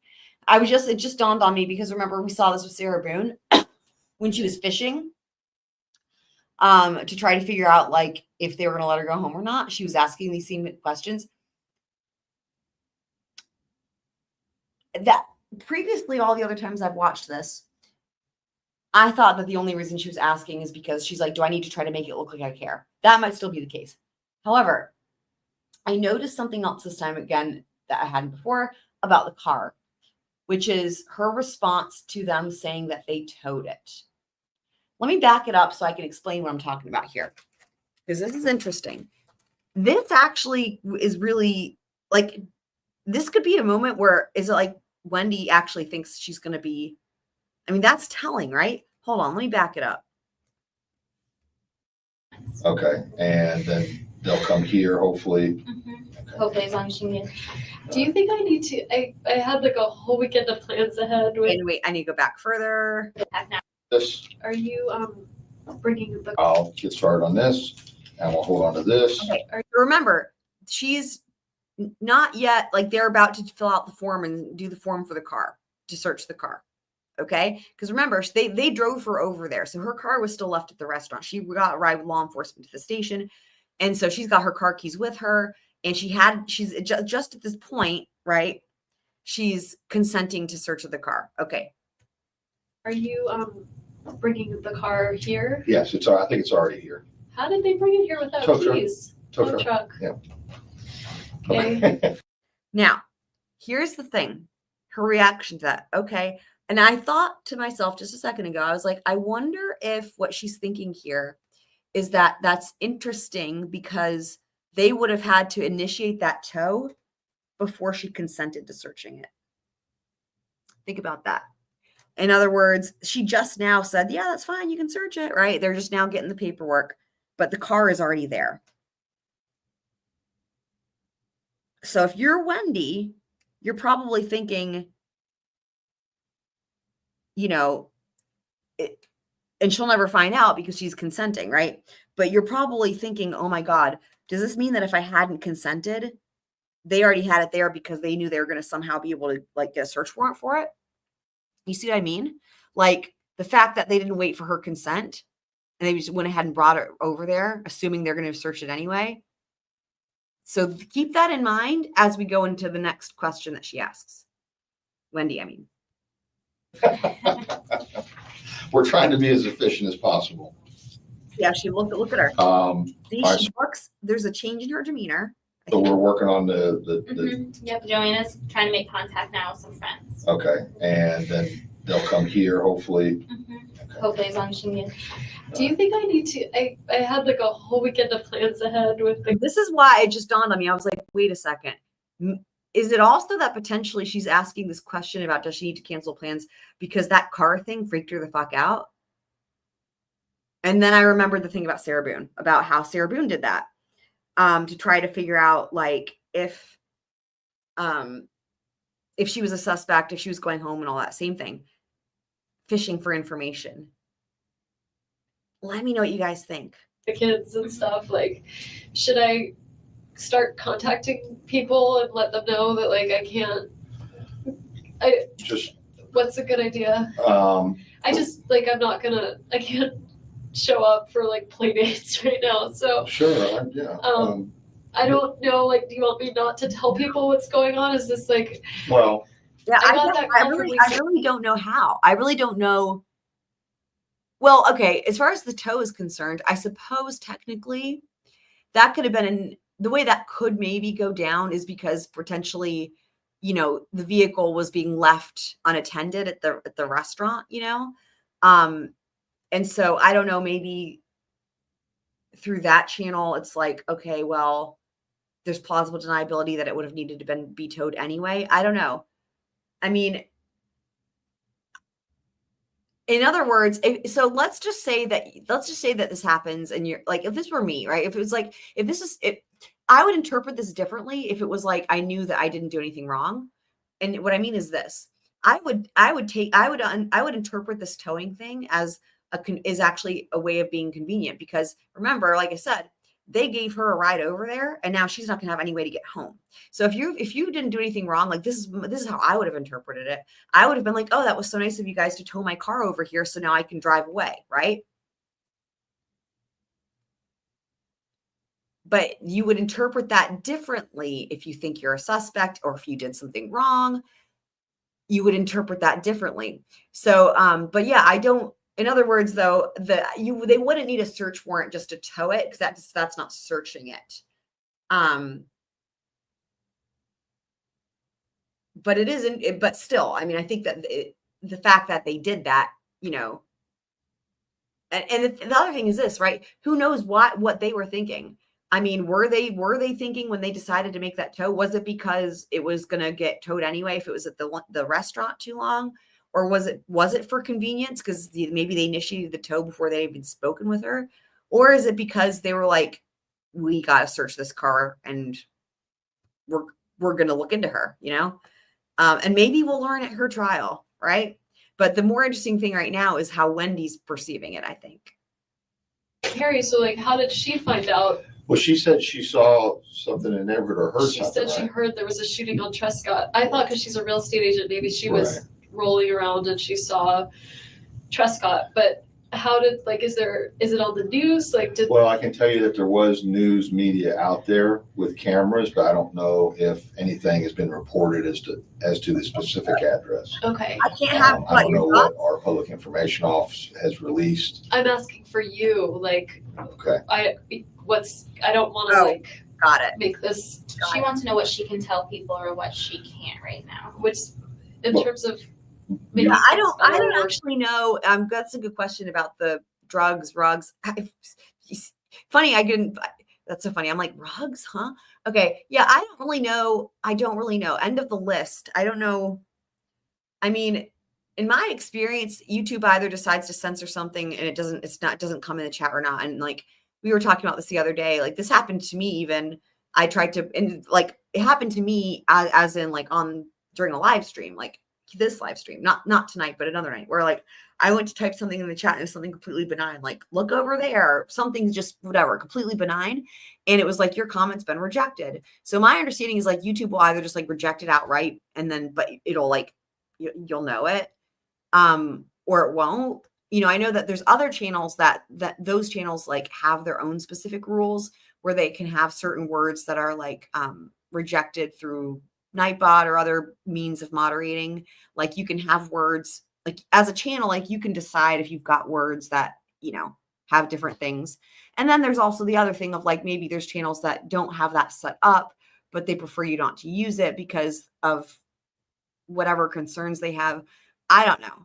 All I can say is this: I have no rules except for be nice and be squirrely and have fun, and you know, but I don't, you know, I don't care about, you know, you guys can say whatever. And again, the only thing I have literally all moderation off. So anything that gets rejected is like going to be, like I mentioned, it's going to be the thing where YouTube would just reject it outright. And that is like YouTube's decision. That has nothing to do with any moderation or any creator or anything, you know? And obviously sometimes it gets confused and rejects things that are completely benign.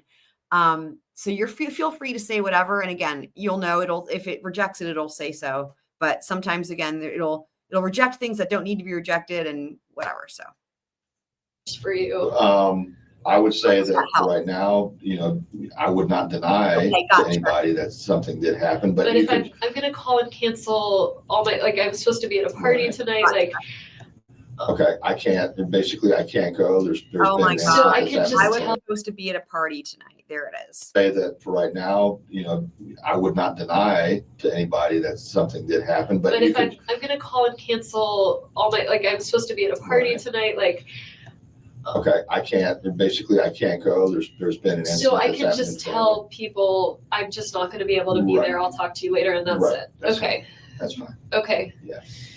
I don't want you, I don't, Yeah, it is interesting. I mean, where sorry, and when people say that they face repercussions, like I don't know how they know that. I've never seen that, so I don't even know, like, if it's like maybe it's a monetization thing, but people don't want to say it, But I don't know. I feel like YouTube should make that clear if it's like, if there's implications for, certain words in the chat. I mean, I don't know. It's odd. Does anyone else have any information on that? Like, I mean, it's one thing if it's like people are cursing, like, which I do all the time, obviously. And a great example, I never have, it doesn't seem to cause any problems that, when it does all the checks and stuff, So I don't know. I wonder if sometimes two channels, they're just sort of like, I wonder if it's almost like somebody thought it might be a problem and then like it kind of became like, well, it's just in case thing. And then it becomes like a thing where it's like people think it's happening. But I just don't know. But it would seem like YouTube should distribute like a document, right, to creators and be like, here's the things that can happen and here's what not to do and whatever, and there's just no such thing. It doesn't tell you any of that. So it's kind of a mystery, I would say.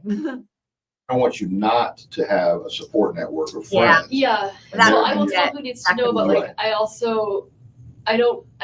You want to explain this to 1,000 people. Well, it's not about, it's yes, but I don't think that's good for the kids. Like, I don't want people, I don't know what to do about, like, the kids are really young. I don't know what to do in terms of that reaction, but I also am kind of scared that there's like some maniac out there, and I would like for you to find whoever that is. So I don't want to make things worse in some way in terms of you being able to find someone. Okay. That's all I'm asking. Just, I would just only tell the people that need to know that are closest to you for your benefit. And anyone else, if they inquire, you can tell them any excuse you want. You can say, the police have asked me not to discuss it. Y'all, It's as simple as that. we've got some Ashley Jennings rivalry going on with that weird neck touching. Let's watch that again. Look at that. What is happening? But just only tell the people that need to know that are closest to you for your benefit. Wow. And anyone else, if they inquire, you can tell them any excuse you want. You can say, the police have asked me not to discuss it. Okay. It's as simple as that. Throw you under the bus. Okay, I'm used to that. Throw under the bus. That's it. I swear I'm just blowing my nose. You're all right.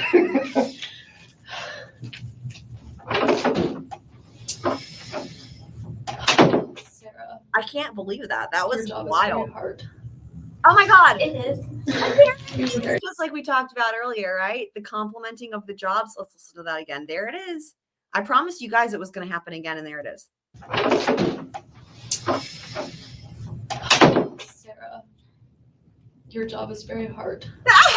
It is. You guys. You have a very nice personality for it. Very calming. Thank you for saying that. That's. I have to clip that as well. I just have to. I would be remiss otherwise. Hold on. Let's just make this happen so we can have some more fun things for the next live stream. Ready to go. Wendy-isms, as it were. Wow.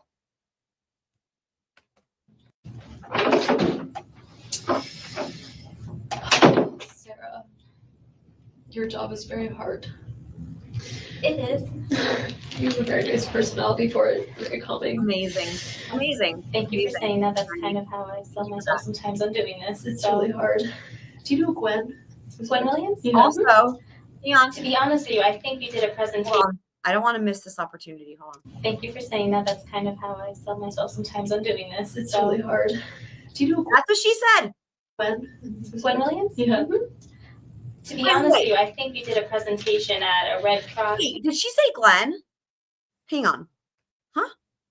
of how I sell myself sometimes on doing this. It's really hard. Do you know Gwen? Oh, Gwen. Yeah. Gwen, never To mind. be honest with you, I think you did a presentation at a Red Cross human trafficking. Sure. Yeah. Okay. Because I At Salvation Army? Yes. Yeah, Mhm. that was me. I thought so. Because when they were kind of telling me, who I was going to be talking with, I was like, that sounds familiar. And I had the boys there that morning, and that's why I talked. And I remembered you talking about your boys actually too. Well, it's good to see you again. Sorry, under these circumstances. I feel like I'm in the middle of a nightmare. This isn't something that anyone plans on going through or wants to go through. We were So divorced. It wasn't good, but this is never something you would ever want to happen. Censor. She. Okay, hold on.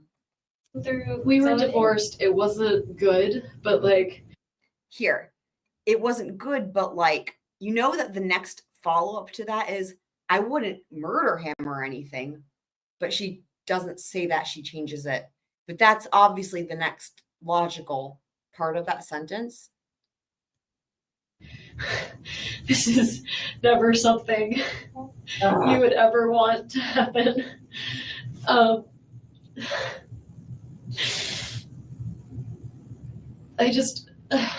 I understand why I'm a suspect. I guess I'm not a suspect. I understand why you would think that I would do this, but you got sure. Not you, but right.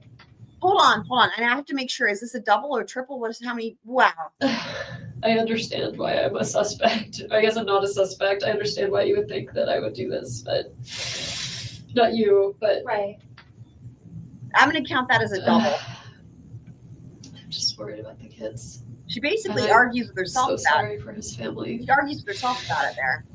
And Brilliant. for his children. Wow.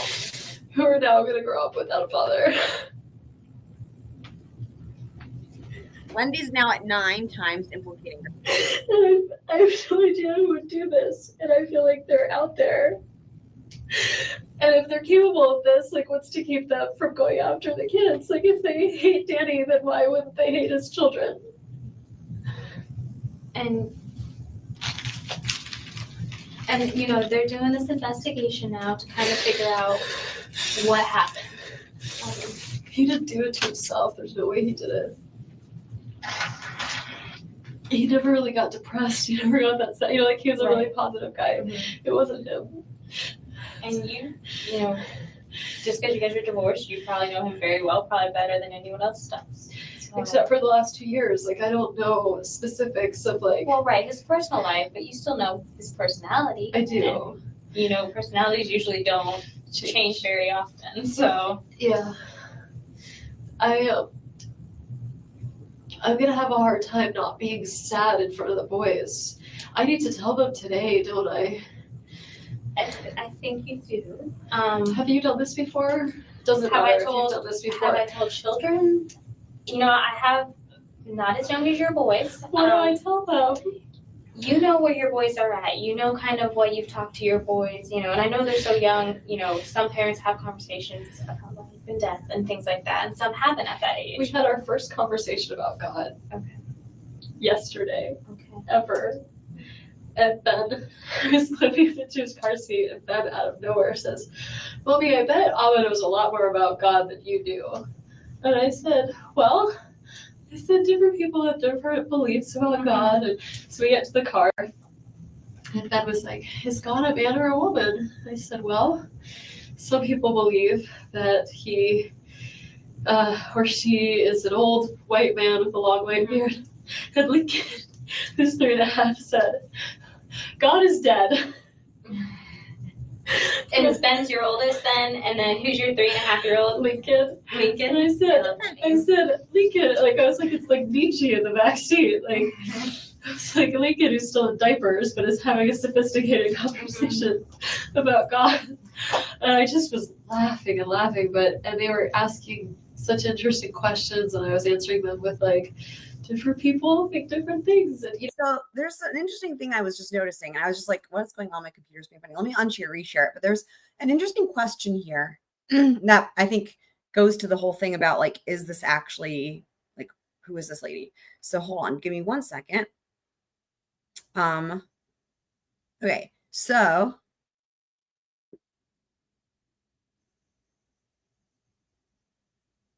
okay, let's see if this is it. Who's 3.5 said, God is dead. Okay, now go back a little further. So it's the part where she's like, have you done this before? Which is interesting because if Wendi thinks this is a victim advocate, wouldn't that be a weird question, right? There's Parsi, and then out of nowhere says, Mommy, I bet Amma knows a lot more about God than you do. And I said, you know, some parents have conversations. Not don't I? I think you do. Have you done this before? Here. Doesn't Have matter I if you've told- done this before. Right there, right there. Sad in front of the boys. I need to tell them today, don't I? I think you do. Have you done this before? Doesn't Have matter I if you've told- done this before. Have I told children? You know, I have, not as young as your boys. And that's kind of an interesting answer too, right? Because one would think that she had, right? So that's interesting. So also, spicy chicken nuggets, welcome if you're new. Interesting picture.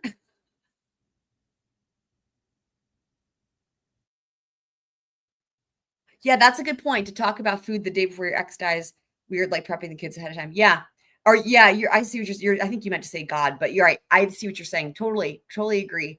Welcome to any new squirrel friends. Love it. Spicy. If you want to let us know what is happening in that picture, I'm just so curious. Also, we have a friend named Flash, we call him, and he loves fried chicken, and I'm sure he would have things to say. In fact, his command is about fried chicken because he loves fried chicken that much. So yes. How do I tell them? You know where your boys are at. You know kind of what you've talked to your boys, you know, and I know they're so young, you know, some parents have conversations about life and death and things like that, and some haven't at that age. We had our first conversation about God. Okay. Yeah, this yesterday. Okay. Ever. That's a really good point. That is odd. So that's really funny. This part in this interrogation, of course, there's a lot of interesting things about this particular part where she describes this. But the part that I had not picked up on is that she says yesterday. That was a great point. That is very, very, very telling. Thank you so much for mentioning that. Wow. I guess I was usually focusing on the internal contradiction of how she's like acting like so concerned, like how are the boys going to handle it? And then she contradicts herself when she explains how one of the two boys seems to be wise beyond his years and asking these questions that are like, you know, show up, whatever. We'll hear it here in a second, right? But it's like, okay, well then clearly he like seems like he's able to handle this, right? So, but I hadn't caught the yesterday thing. That was a great point. Thank you.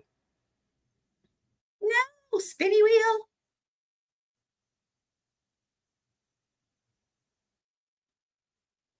I was looking into his car seat, and then out of nowhere says, Mommy, I bet Amma knows a lot more about God than you do.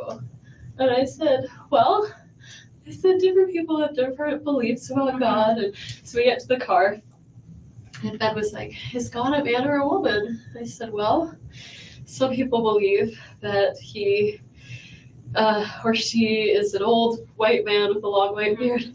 And like, does anybody really think that though? Like, who's 3.5 said, God is dead. And Ben's your oldest then, and then who's your 3.5-year-old? Lincoln. Lincoln. And I said, Lincoln, like I was like, it's like Nietzsche in the back seat. Like it's like Lincoln who's still in diapers but is having a sophisticated conversation about God. And I just was laughing and laughing, and they were asking such interesting questions, and I was answering them with like different people think different things, and you know, but it was just our first time we ever had a conversation. Really, they talk about superheroes a lot, and so sometimes they'll joke, they'll fall over and be like, I'm dead, and I say, I really don't like it when you say that. And you know, they've talked about like animals being like he's dead, like on the ground, and they even quasi understand Lincoln's named after my grandmother, and whose initials are LJ, so his initials are LJ. He would say to my mom, who's still very broken over the loss. Heather, her youngest is still in diapers. He's nearly 4. That's another great point. We see, this is why we watch this more than once. And I see some people are joining the Discord. Welcome, guys. Love it. Yay. Squirrel crew. Love it. Also for mother who stayed over my Y'all life. She let me would know be if dead. Yes. And she'd say, yes, you're named after him. And he'd say something like, well, is she in heaven then? Like, so they have some fleeting concept of things like God. They know heaven. I mean, wow. I don't know. And let me just kind of also though, does anyone want to weigh in on the God as a white man with a long white beard or whatever the fuck it was, dude? I'm not sure what. Is she describing Santa Claus? Is she describing? Hold on. Is she describing this guy? Is she describing this?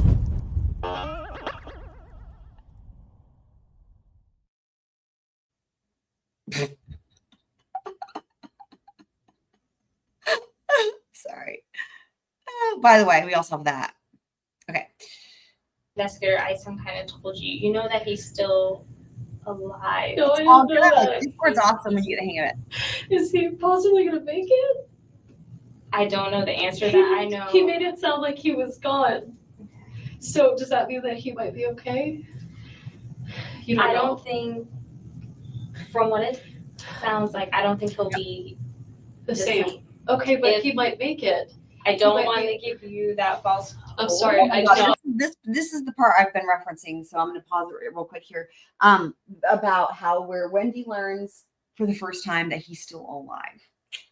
So I'm gonna back it up a second, but I wanted to just say, I just thank you for this comment, Spicy. I'm just calling you Spicy for short. This lady is so involved. I pray that Dan Markel gets full justice. She protected herself well, but made many, many mistakes, like driving to the crime scene. Yes, that is why we are doing all this, because I have been waiting for so long, and I couldn't agree with you more. And with barring any unforeseen acts of God, as it were, or acts of however it was the kids were describing, or disasters, whatever. Essentially what I'm saying is, barring anything extenuating, Donna will be going to her trial in June, and she will more than likely be convicted, and Wendi's arrest should be imminent after that. So we will definitely, that will be a momentous occasion to say the least. So, but let me back this up a second. Back it up. I don't know the answer to that. I know. He made it sound like he was gone. Right. Okay. Yes. Let me go back a little bit further so we can see this.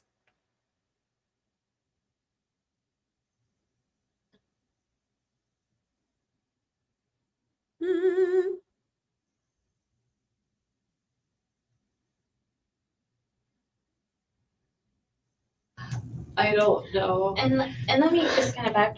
I'm not sure what investigator Isom kind of told you. You know that he's still alive. No, I didn't know that. He's there. It is. Is he possible? Let's watch this again. This is the moment. Imagine if you're Wendi, it's like, oh fuck, right? If you're the last thing you want, right, is for the victim to survive and then be able to say what happened. Like, imagine this though. I'm not sure what investigator Isom kind of told you. You know that he's still alive. No, I didn't know that. He's. Is he possibly going to make it? I don't know the answer to that. I know. He made it sound like he was gone. So does that mean that he might be okay? Oh my God. I don't think, from what it sounds like, I don't think he'll be the same. Okay, but he might make it. I don't want to give oh my God. that false. I'm sorry. I just thought he was gone, and now I don't know what to tell. It's sort of a game changer. I know, and that's why I was kind of asking you. I didn't know that. It is sort of a game changer. I would agree with that statement. It is a game changer for sure. Oh my God. He made it sound like he was gone. Wow. I don't think it's good though. I know it's okay. If you listen, I'm going to back it up a second. Just right before I paused it, I'm just going to go back like 5 seconds, 10 seconds. Listen to the change. You can actually hear Wendi start breathing heavier. Like, wow. I didn't know that. He made it sound like he was gone. I don't think it's there. good though. Did you guys see that? Yeah, I mean, even if you can't hear it, you can see it. You can see it. Look, one more time. Wow. Oh my God. He was gone. I don't think it's good though. She's freaking out. I've never noticed that before either. She's freaking the fuck out. Holy mackerel. One more time. It was gone. I don't think it's good though. Wow. I mean, that's that right there might be one of the might be a crucial moment. I don't know that anyone else has noticed that. Like that is like well, I'm sure law enforcement has, right? But like, or I would hope so. That is very interesting. Wow. Because she's not done that before. And like in this moment, right? Wow. Part of what he said, but I assumed he was saying that like euphemistically. And that's why I'm kind of at, because I don't want to be misleading. Is there any way to find out if like, because if he might be okay, like I want to bring the kids to him so they can. And then this part's great too, because then she's like trying to figure out how she can get more information about this situation.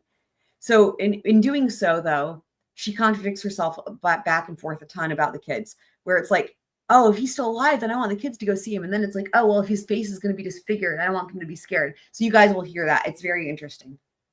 It's kind of stuff we'll talk about in a little, but let me ask him.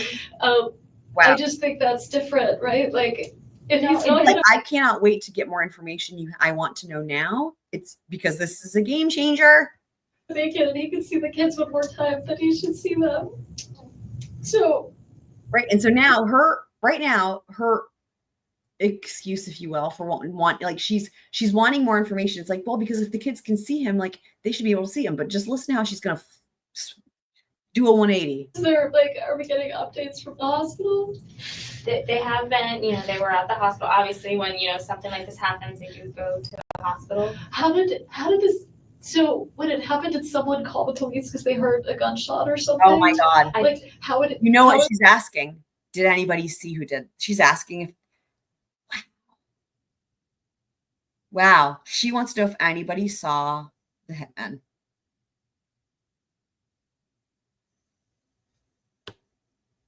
Wow.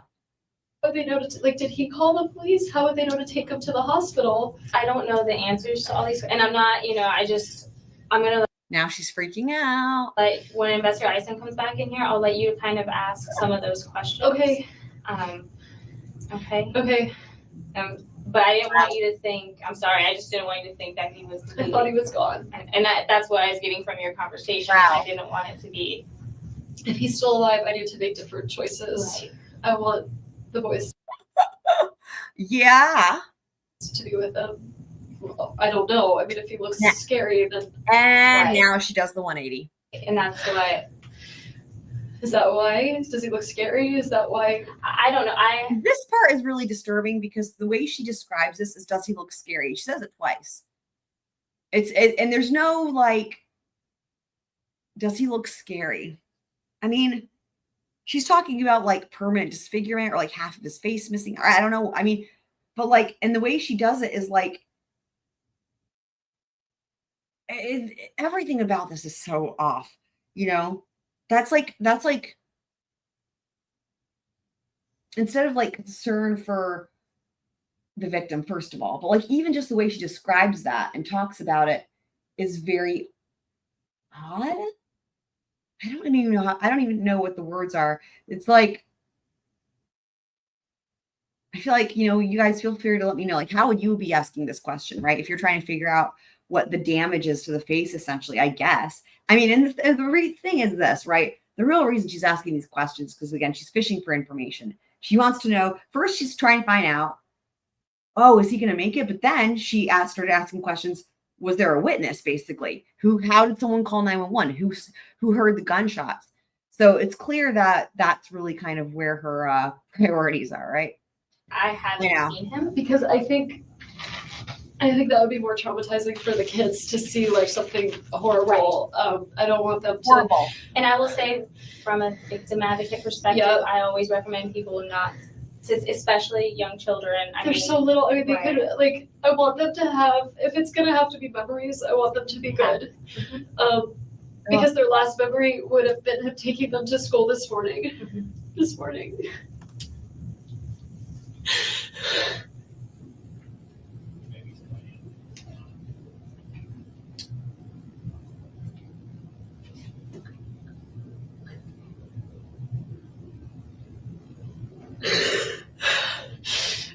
Is the police officer still at school? Like, are the boys safe there right now? I don't know the for sure answer to that, but I do know that they checked on them. And I know they checked on them, but like the kids, I just want to make sure they're okay. Let me go talk and let me ask them that for you. Wendi, look at me. There's no reason for them to think that anything's going to happen to the boys right now, okay? Okay. And I just want you to know that there's no indications that. But why would someone do this? Like, why would they just come after my whole family? Are you gonna go ahead and pick yourself? I do hear your concern. I do. I just want you to know, though, like, there's no, if there was an indication. I mean, there's no indication some crazy person was gonna kill Danny, so why would they not think someone was gonna, like, anything could happen, right? From what I understood, that there was someone that was at the school. They didn't find anyone like running away at the scene, did they?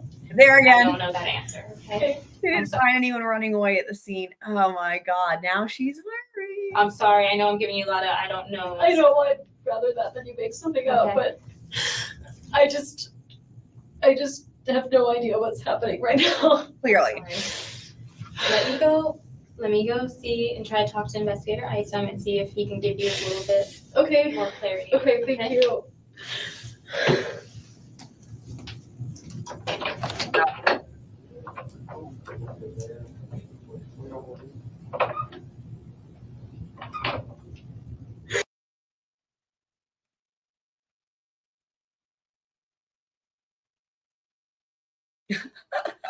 Heather says, Wendi, can you be any more obvious? Right, I know.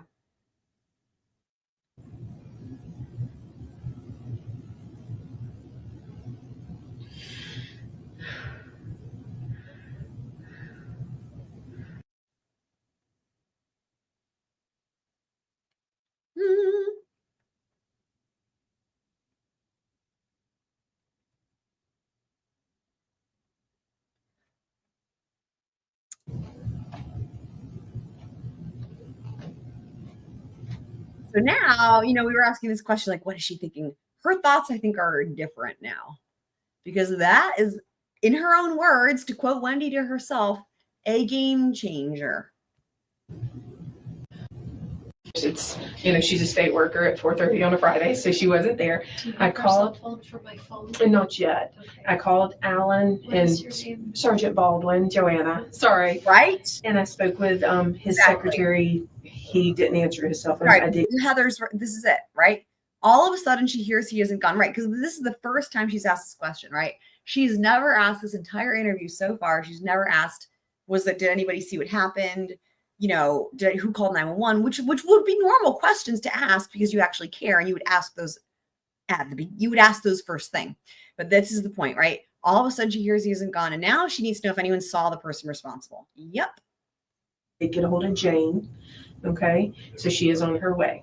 Okay. And I'll keep trying Alan. They were sending him a whatever message to his phone, so he will probably call me. Did you tell Jane what happened? No, I told her. I didn't want to tell her over the phone. I said, I'm sorry, I'm being cryptic. Something's happened with her ex-husband and she needs you here and we need help picking up the kids and you're free to go with her when she gets here. We'll work on car seats. They may be done doing what they need to do with your van when she gets here. So y'all can take your car or we can get the car seats, however we need to do it. Okay. Do you want anything to drink? Or I know that's probably the last thing on your mind, but anything to drink or snack, or I know you were at lunch, but just some water. Some water? Okay. Thank you. No problem. You got somebody? Yep, she's on her way. Okay, where's she going? She's coming here. Okay. And then I told her we would figure it out from there. She doesn't have car seats, so we need to work that out. Couch, because he's doing the van. So Tonka is asking, what are the laws in Florida for conspiracy to commit? Can you be more specific, or are you just wondering like what the general statute is? Because we can pull that up, but I'm just wondering if he means something more specifically, but we can take a look for sure. Okay. And they can move the car seats over to the Yep. other car. And I didn't know if we'd be done or what, but we will get those. Yeah. All right. I'm trying to keep you informed as much as possible. I'm trying to be in a bunch of places at once. My grandmother once said you can't have your tuchus in 2 places at once. So That's true. That's true. I'm losing my mind over here. Okay, this is the thing. All right. I'm my understanding. Okay, I'm going to give you the let me do it backwards because this will be easier, or not backwards, but the other way. Is he still alive? Clinically, he's not going to live. What does that mean? He has he a brain severe dead? yes. He has a severe brain injury.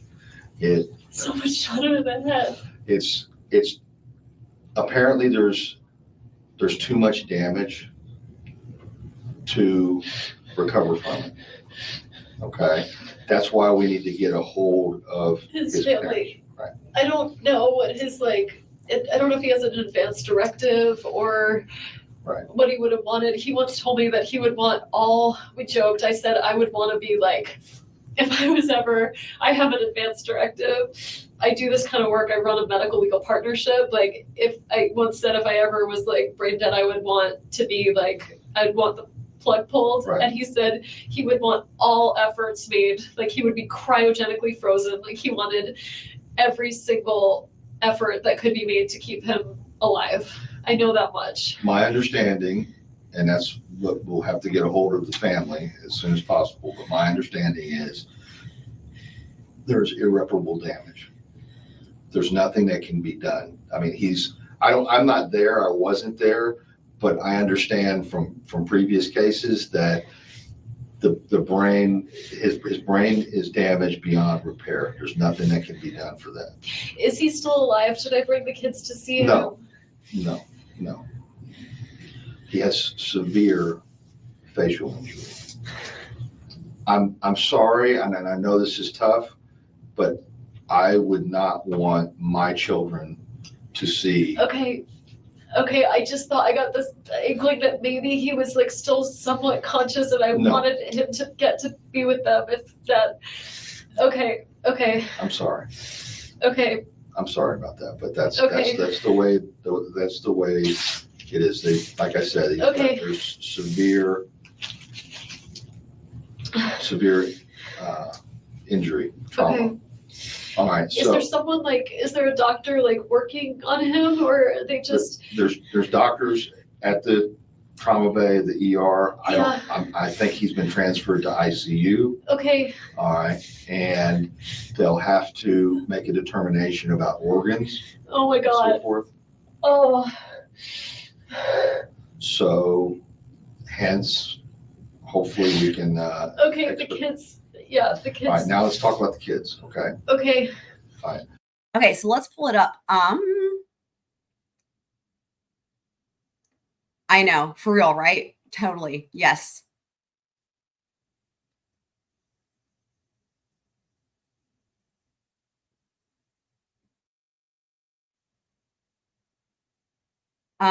So, and there's also, so the charges, let's take a look because there's additional.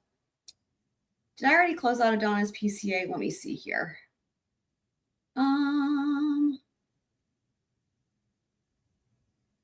Okay, I'll play this for, let me pull some things up and I'll play this for a second while I get that going. I don't know who the contact person was. Was it one of the ladies that you were eating with? No. Miss McPherson. I thought I wasn't supposed to contact them, so I didn't ask about those two because I thought it seemed. Anyway, I asked two other women I'm friends with. Okay, that are familiar with the children. Is who they got. Does the daycare place have to be contacted to allow her to? Oh, I kind of thought I would go with her. Okay, here's the thing. All right, as soon as his phone comes back, Yeah. I have to ask you some questions about I've already known about the phone. Yeah. Would it be possible for? It would be weird for Jane to, like, Jane likes the boys a lot, but it would be better for Lynn to pick them up, just because Lynn has picked them up before. Like when Danny had a back surgery, Okay. they call her Aunt Linny. They're really close with her. If we could get her cell phone number, Okay. or Lynn and Jane know each other at all? probably a little through me, Through you, but but not friends. yeah. I mean, Jane's a therapist. Like, she'd be very comforting. She has 2 kids of her own. She'd be fine. But I'm trying not to freak the kids out any more than necessary. So Okay, so let's do this. Let me pull the banner down. Okay. Boop-a-doo-doo-doo. That's the pitch that the whatever that noise is that happens in every one of these interrogations. Anyway, same pitch. Okay, so this is what we're going to do. We're going to take a look.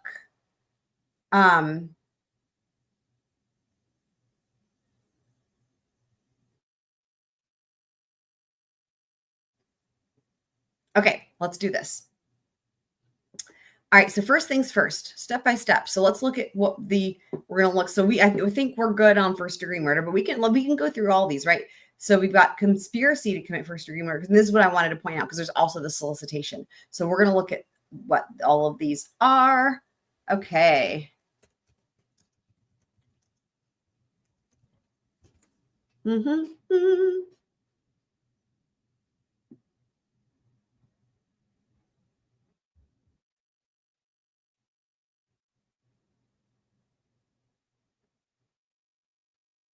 Doesn't want to pull up. Okay, let's see here.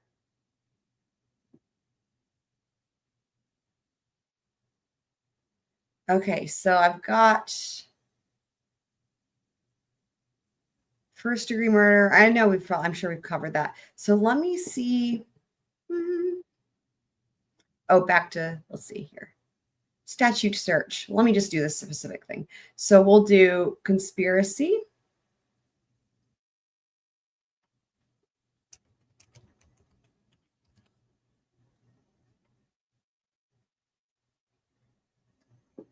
I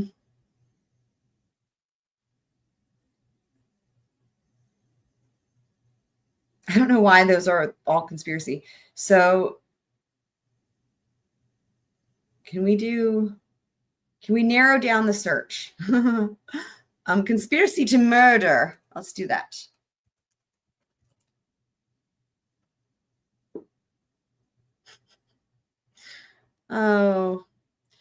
Oh, these websites are great, aren't they?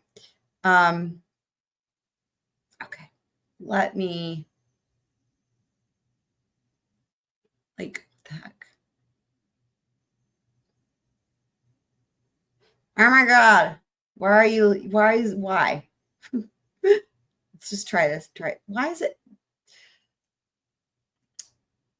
Okay, hold on.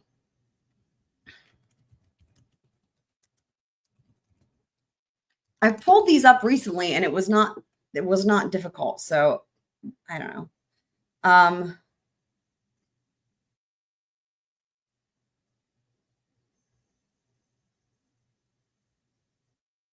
Okay, I think I found it. Found it.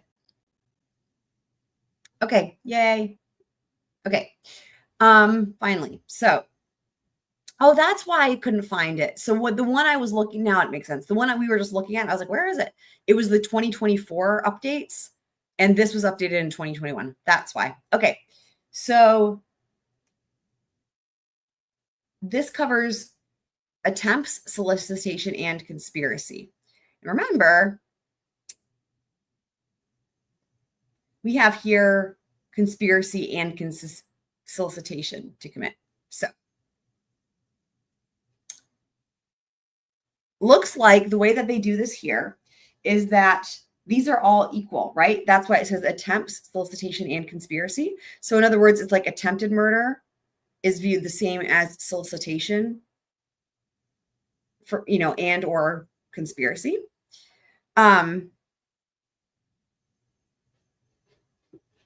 So, okay, let me just look in the chat. Yeah, I don't know. You don't remember me from chat. I'm a violinist. since the age of 3, and I'm a violin teacher, classically trained, and I have a lot of other, like on my channel, I've got violin videos, I've got guitar videos, I play a lot of instruments actually. So yeah, I don't recognize seeing you before, but you know, that's not a bad thing, or what, you know, I'm glad you're here. It's just funny that a lot of you guys know each other though.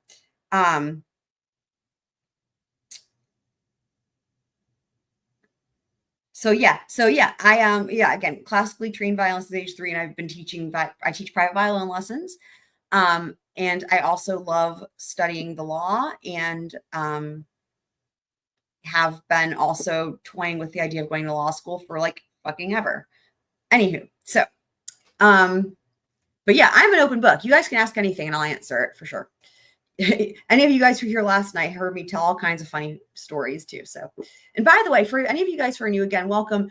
I will let you guys know I do really detailed timestamps for every live stream. So honestly, they're kind of it's like crazy detailed, right? Like I go through every single live stream and I go through the entire thing. And sometimes it's like timestamps for things that are funny, right? So it's like anything that's important, but like also things that are just like funny or whatever. Sometimes it'll be a timestamp for like LOL. Anyway, so for anyone who wants to, like, if I ever reference things, I'm like, oh, we did this the other day. And you're like, I just got here, you know, then in other words, I'm just saying like, whatever I'm talking about is definitely timestamped once the timestamps are done. So just saying. Also, I have playlists on my channel for every case that I am covering and have covered, but also there's playlists for violin and guitar and stuff too. So, okay. So attempt solicitation and conspiracy. So a person who attempts to commit an offense prohibited by law, but fails in the perpetration, or is, let me do this again and highlight it so you guys can see. All right. A person who attempts to commit an offense prohibited by law, and in such attempt does any act towards the commission of such offense, but fails in the perpetration, or is intercepted or prevented in the execution thereof. So all of that sounds like right there, attempted murder, right? Or that's the attempt, right? Commits the offense of criminal attempt, ranked for purposes of sentencing as provided in subsection 4. Criminal attempt includes the act of an adult who, with intent to commit an offense prohibited by law, allures, seduces. Someone needs to do command with the eggplant for me while I'm highlighting this, because I don't have enough hands. Allures, seduces, coaxes. Oh, well, now we're getting into children. We'll leave the children out of it. Okay. And then 2, a person who solicits another to commit. Okay, here's the solicitation. A person who solicits another to commit an offense prohibited by law, and in the course of such solicitation commands, encourages, hires, or requests another person to engage in specific conduct which would constitute such offense, or an attempt to commit such offense, commits the offense of languaging of criminal solicitation. Okay, let's try to make sense of this, because that's crazy. So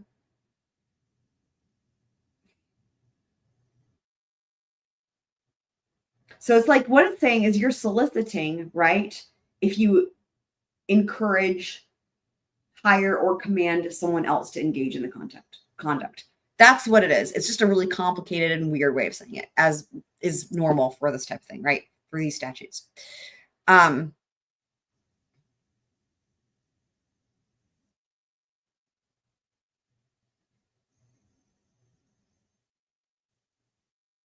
Okay, so yes, so good question. I figured that's probably why you were asking it. When I was saying, I'm wondering if you could be more specific, is because I figured this is kind of what you were asking, Tonka, about. So it's the same. Like, for example, well, okay. For example, Katie McBanois, right? The middle lady, no criminal record, guarantee she will never offend again, right? Literally, she was kind of, manipulated by Charlie, right? She was offered, for anyone who didn't hear this, she was offered full immunity, as in if she just agreed to testify at these other trials, right? Or like if she agreed to give them, I guess, some information that they could use to then, it would be like there was certain information they were wanting about Charlie, right? But like the whole thing would be like, you're going to testify for the state and stuff, right? full immunity, as in not going to be charged, and you go home. Not even a reduced sentence, not even time served, but you have, a reduced felony, some sort of felony on your record. Nothing. Literally, get out of jail free card, go home, no record, nothing. Full immunity. And she turned it down. And she was only charged with, the solicitation and the conspiracy. She's the middle person, but she's serving life without parole. So,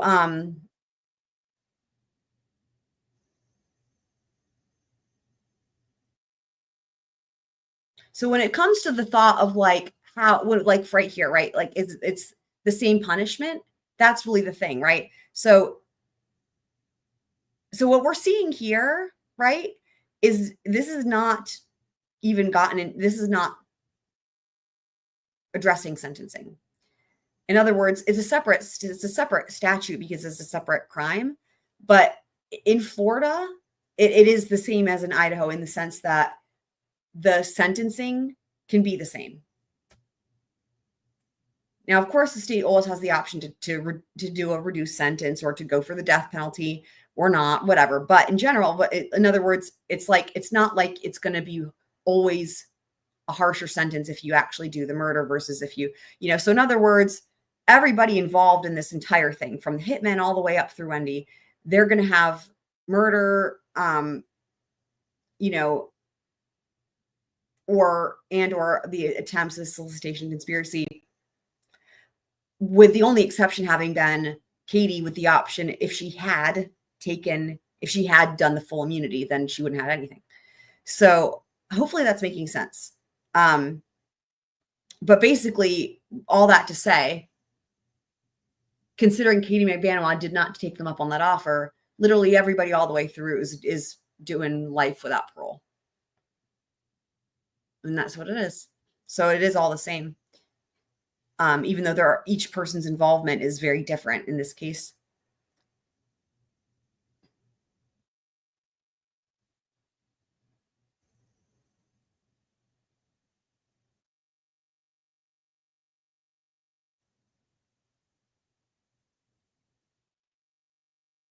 I have no idea what that means.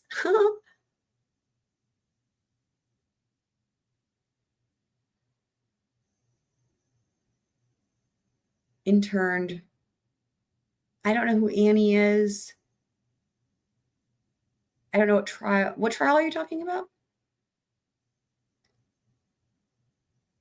Okay, so all right, so let's keep going through this. So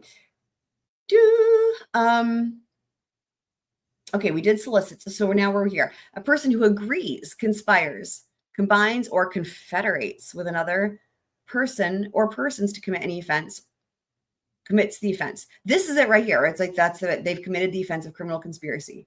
Ranked. Oh, well, there we go. We need to go to this. We need to go to subsection 4, Tonka, is that's ranked for purposes of sentencing as provided in subsection 4. Oh, well, here it is. Speak of the devil, right? Okay, so here's the important thing. What we are getting to here is this. All of these say ranked for sentencing as provided in subsection 4. Now we're getting to subsection 4. Except as otherwise provided, and so these are the exceptions, right? The offense of criminal attempt, criminal solicitation, or criminal conspiracy is ranked for purposes of sentencing under Chapter 921 and determining incentive gain time eligibility under Chapter 944, one level below the ranking number under, those are the statutes, of the offense attempted, solicited, or conspired to. If the criminal attempt, criminal solicitation, or criminal conspiracy of an offense is ranked in level 1 or level 2, such offense is a misdemeanor in the first degree. So that's level 1 in the reverse of how we normally understand it, as in that's like the least bad. If the offense attempted, solicited, or conspired to is a capital felony, this is what we need. The offense of criminal attempt, criminal solicitation, or criminal conspiracy is a felony of the first degree. That's it. That's what, there it is right there. Same. That's your same. Let me read that again. If the offense attempted, so it's, in other words, the whole point being whatever the thing that you attempt, solicit, or conspire to do, whatever that actual thing is, same in terms of the sentencing. So if the offense attempted, solicited, or conspired to is a capital felony, the offense of criminal attempt, criminal solicitation, or criminal conspiracy is a felony in the first degree. So punishable as provided in those same statutes. There you go.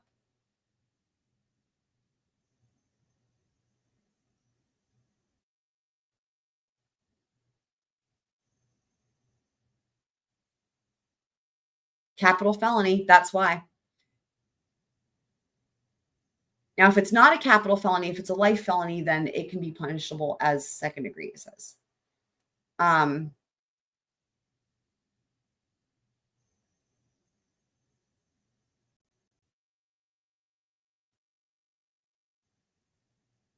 Now, these are going into second degree and third degree. I mean, none of that is relevant for the cases that we tend to see because they're all first degree, aren't they? You're very welcome anytime. Leah, you don't have to ask me twice. I love going over statutes and stuff. I mean, I freaking love this. So yeah. And honestly, I think that's really the case in most places. Like of all the trials and cases that I know of where there is solicitation and conspiracy, I think that's pretty much the case where it's sentenced and, the same, right? As if you did the thing. So yeah, it is really interesting about Katie, right? Because I think that most people, including myself, are really it's really a shame. We were watching her testify last night. We were watching her testimony from Charlie's trial. And, at this juncture, though, the only way she's going to get a reduced sentence is going to have to be, it's like basically an act of God, right? Like it's going to have to come from like a governor pardon or something. And it could happen, but it would be tough. And it's like in other words, the prosecuting office, right? Like they have literally no ability to make anything happen. Like it's not under their control. So it really is a shame for her. Especially because she's got kids and she's really been, as we were seeing last night, she was testifying truthfully. And I know some of you guys were there and saw it, right? She took responsibility and it was just, Oh, thank you. Thanks, guys. I mean, I'm super nerdy, but okay. So, cool. So now we'll head back on over here. So Lynn or Alan, her husband, Alan or Lynn would be the best choice. You don't have a number by heart for them? She's still. And we're back here with Wendi going through all her friends and ranking them in order of who she would like to pick up her kids. Okay. Blows them Let me up. go check with Joanna and see where she got. Please check if with she Joanna. got far with them. The reason being is You need to talk to me. yes. Okay. And you've been great. I mean, you understand exactly how You've been we have great. to do things, and I haven't had to explain Because you've just made this really clear what happened. a lot of stuff. But really, I feel the need to. I really want you here. Okay. If and you're not under arrest or anything like I that. really want you here. I look so forward to this trial because he will testify. I'm like, what is going through his mind at this moment? I'm wondering, because at this juncture, you got to be thinking, he could be thinking that at this point, they could find something and then she could be arrested, right? Like, I wonder, was he just like, I want to keep you here because I feel like you're definitely involved and we're just waiting for something to come in because there's people out there working, it's still only a couple hours after the shooting, right? Man, I want to know all the tea on this. I understand why you But, think I'm but- the primary For suspect. real. No, you're not the primary suspect. I have to work just as hard. She's doing it again, though, by the way. Hold on. Let me update my ticker. She's doing it again.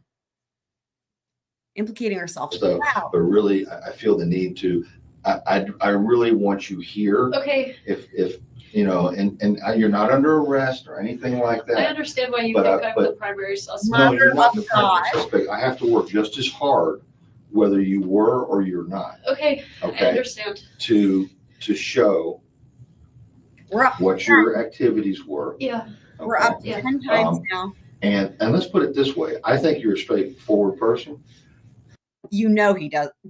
Well done, sir. Well done for not laughing. And I think at this point, if you had anything to do with this, you'd have already told me. Okay. Oh. And you haven't. You know what that is? That to me is very telling, you guys, because you know when they say that. You know when they say that. They say that when they know you did it, like, or they think you did it, right? I mean, that's what that is. That's the whole laying on the guilt. Wow. Wow. Because they never actually say that if they actually think that, right? You know, that's how it works in these things. They don't ever actually say what they think. They always, so everything's always opposite, right? So my thing is that let's let my ex-husband caused me a lot of grief. Here we go again. He caused me a lot of grief, but I wouldn't murder him. It's like the fact that you even say that is already just so problematic. It doesn't need to be said anyway. I know.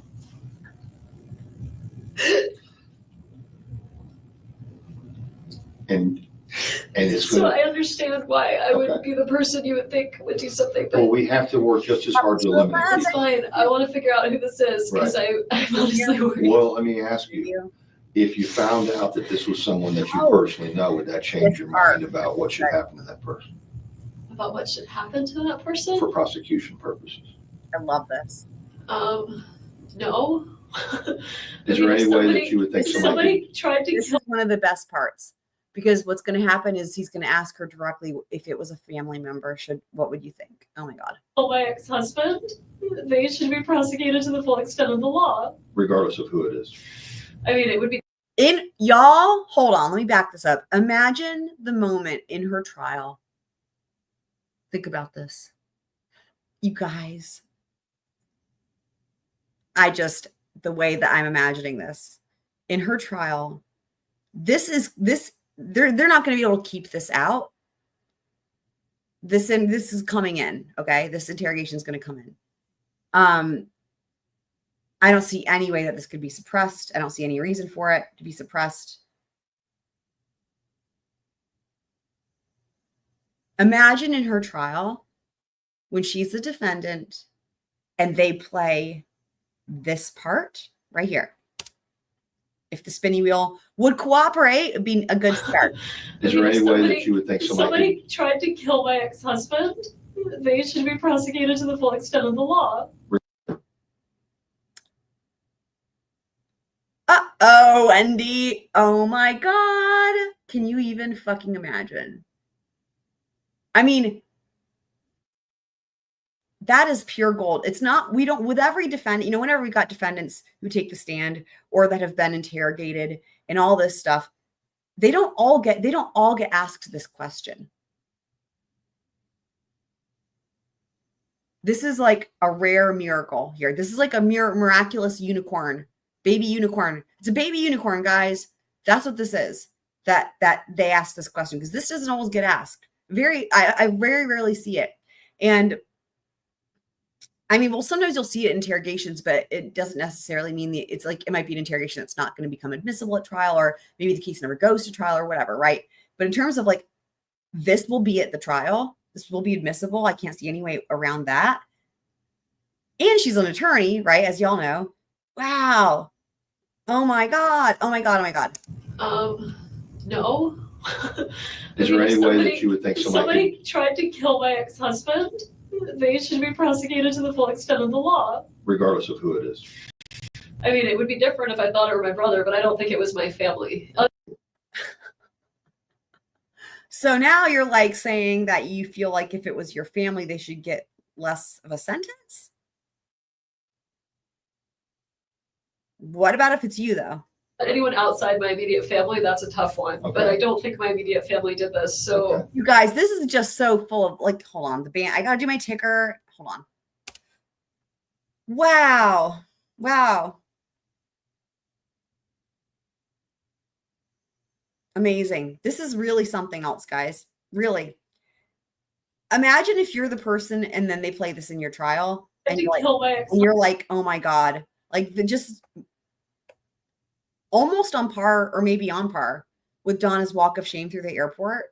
I don't know, which is worse, which is more walk of shamey, Donna being paraded through the airport, which we watched yesterday, or if you're Wendi and it's and you're on trial, and this is played, and you're watching yourself answer this question. Oh, that's a tough one, though. It's a tough one. Because I'm honestly worried. Well, let me ask you, if you found out that this was someone that you personally know, would that change your mind about what should happen to that person About what should happen to that person? for prosecution purposes? No. Is there any way that you would think if somebody tried to kill my ex-husband, they should be prosecuted to the full extent of the law. regardless of who it is? I mean, it would be different if I thought it were my brother, but I don't think it was my family. Anyone outside my immediate family, that's a tough one. Okay. But I don't think my immediate family did this. So if it's anybody else. I mean, first of all, I don't think my immediate family did this. You may as well be saying, I'm confessing and they did it. Like, this is just, this is blowing my mind. And I'm not going to do it right now because I've already paused it to clip several things, but I'm going to clip this later. This moment where she says that, what we just listened to about being prosecuted full extent of the law, that needs to be saved as like a standalone to have, so we can have that. Because that's like everything, you know? Okay. Would you think that this guy Charlie would even be capable of doing something like this? This guy Charlie.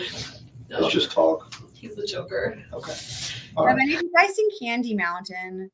Candy Mountain, Charlie. Yeah. Please tell me someone's seen it. Based on the fact that the clock is already ticking, all right, and we have to do as much work as possible up front. That's why I want you to stay here, if at all possible. Okay. But you're these children's mother, and if they have somebody, you can't freak them out, you know? Like, nobody's gonna freak them out. I know. I'm just saying, like, my kids, like, they're already gonna have to deal with so much. Like, they're gonna wonder where I am, and the best thing would be Lynn and Alan to have them hang around with them. My friend Janine, I was with two women. Sure. One of them is they're both doctors, but one of them. Teacher girl is supposed to be a victim's advocate, but we kind of are of the impression that she might just be a cop or a detective, you know, that they're calling a victim's advocate so that Wendi doesn't think that she's a suspect, which is really funny, right? They were, in other words, they were planning ahead, like, oh, we don't want her to think she's a suspect, so let's do all this. Little did they know, they were wasting their time because she's going to come right on in and call herself a suspect. How many times now? 11 times, I think we're at 11 times, and that they didn't even need to do any of this. But I think that's what was going on. And Wendy's an attorney, yes.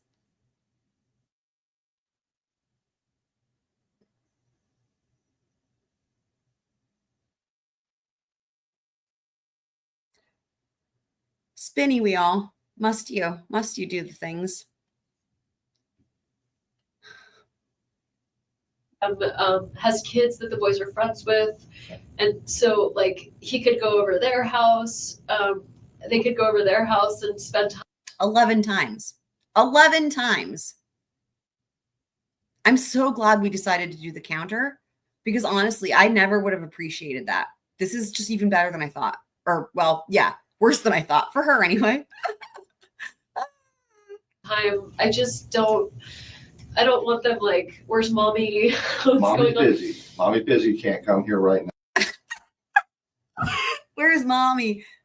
You guys, I don't even know where to begin with this. And his impression, the way he says this.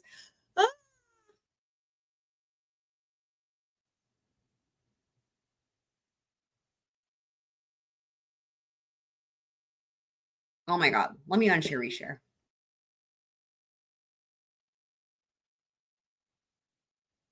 Like, where's mommy? Mommy's busy. Mommy busy, can't come here right now. Will that suffice? For a little while, yeah. All right. Lynn, do we have a number for Lynn? Joanna tried to get in contact with her, left a message at Alan's office for him to call. They haven't. Heather, do you have thoughts on what Tonka is saying here?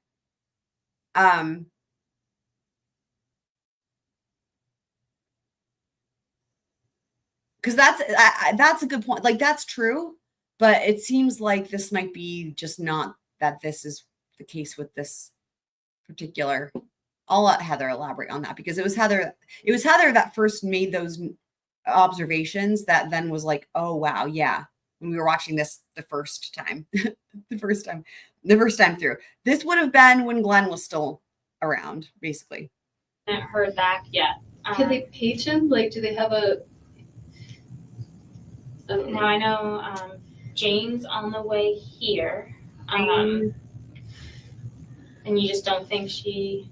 I mean, I think she'd be okay. I think I'd rather Jane. Jane has just never picked up my kids before. Would the school have a problem with Jane picking them up? She's never picked up the kids before. So like, is this like, does she not know how to to drive a car or open a door, or like, why, like, does she need to train her whole life for that? Like, it's just, this is so silly. Given the circumstances, no. Okay, well, I mean, do they have to have authorization? In other words, he's like, just because she hasn't done it before, what, like, is she not capable of going and doing something mundane like this for the first time? Like, it makes no sense. Probably do. I mean, I can call the school, and I mean, this is a very unusual I think what circumstance. it is Wendy's trying to basically suggest that while she gave us all these names, right? I think now she's trying to suggest that, well, I don't know, they'd really be able to do it with the idea being that they would have to let Wendi go do it, right? Maybe. Because why did we go through all of this with all the friends and all their qualifications if now just to be like, well, they're not qualified, right? I could call the school and tell them I approve Jane McPherson to pick up the kids, and then. Does she have a place to take them? I mean, she has a nice house, a comfortable, like She a willing to do child-friendly that? house. I mean, I know she's on her way here. She doesn't know what happened. I She don't doesn't think. live in a She dump. just knows I'm Great. here. Let's get Jane's on her way here. All right. And the school's out on Tharp, and I'm assuming she lives up in the northeast part of town. Quite an assumption. Whoa. Yeah, she's off Waverly, and her husband is a writer, so both parents are around. Okay. Let's have Jane. Do you want me to talk to her, or just tell her that, or have Joanna tell? I'll talk to her. I think someone should. Jane was a victim advocate too for a while. She's in there. Jane McPherson. McPherson. My Was friend she a Jane. victim advocate? In Gadsden. Okay. Maybe she wasn't. She's a therapist. Okay. Did she do something with the university now, or is she just a She was PhD the 1 student? million bones woman. Okay, that's where I know it's coming from. Will you coordinate with her, let her call the school to have Jane pick the children up? I'm gonna redirect Jane to the school directly. I'm trying to imagine in what world could Wendi and Donna be married? And just, it's so many thoughts there. I mean, I don't think that of all the places where there is or has been incestual things, I just don't think that combo of mother and daughter being married has ever happened. It's an interesting thought. I've never even considered that. Creative preschool. It's on Tharp. Right past there's a Magnolia school, and then there's Creative on your right. It's right up here, right? It's on Tharp. No. There's a Tharp out couple. west of town. Right. There's a couple. Wow, Really bad everything's with directions. If you were to go all the way up Tennessee Right. and turn right, like on, I think it's Ocala, right Right. where Super Perros is, and then you'd make a left on Tharp. You'd go up a little ways more, and it would be on your right. Creative preschool. I'm gonna throw up. Come in the bathroom if you need to. Okay. I mean, it's a lot. It's over. It's a lot No. trying to picture that in just so many ways, right? Fine. Okay, well, let me know if I'm just gonna Google it, that's okay? Creative preschool, yeah. Googling it.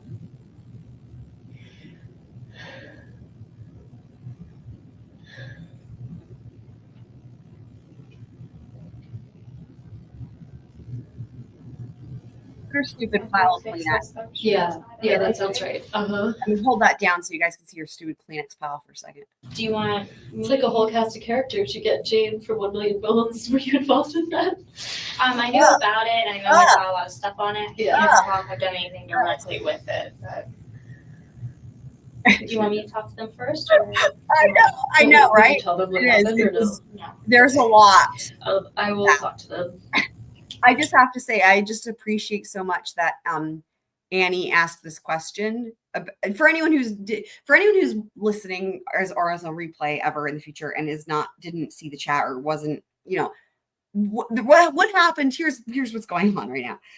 this, I just put it on the screen. So Annie said Wendi is now married to Donna, and that question just spurred on this whole thing of like what I've just been saying, what other people are saying of like, now it's like there's a whole other thing. I don't even have the words of what. It's like it's a brand new possibility that had never crossed my mind, and I'm just like, wow, what a whole new world of thoughts that would happen. I know a whole cast of characters, right? Wait, are you saying there's an article that says that they get married? I'm so confused. On Google? Google says they got married? I mean, I don't even, yeah, I don't know. You can post the, you can post it in the Discord. I'm sorry. I'm trying to talk and it's hard because of the laughing. You can post it in the Discord, please. You have to. You can't not post it in the Discord. It's a must. Oh, spinny wheel.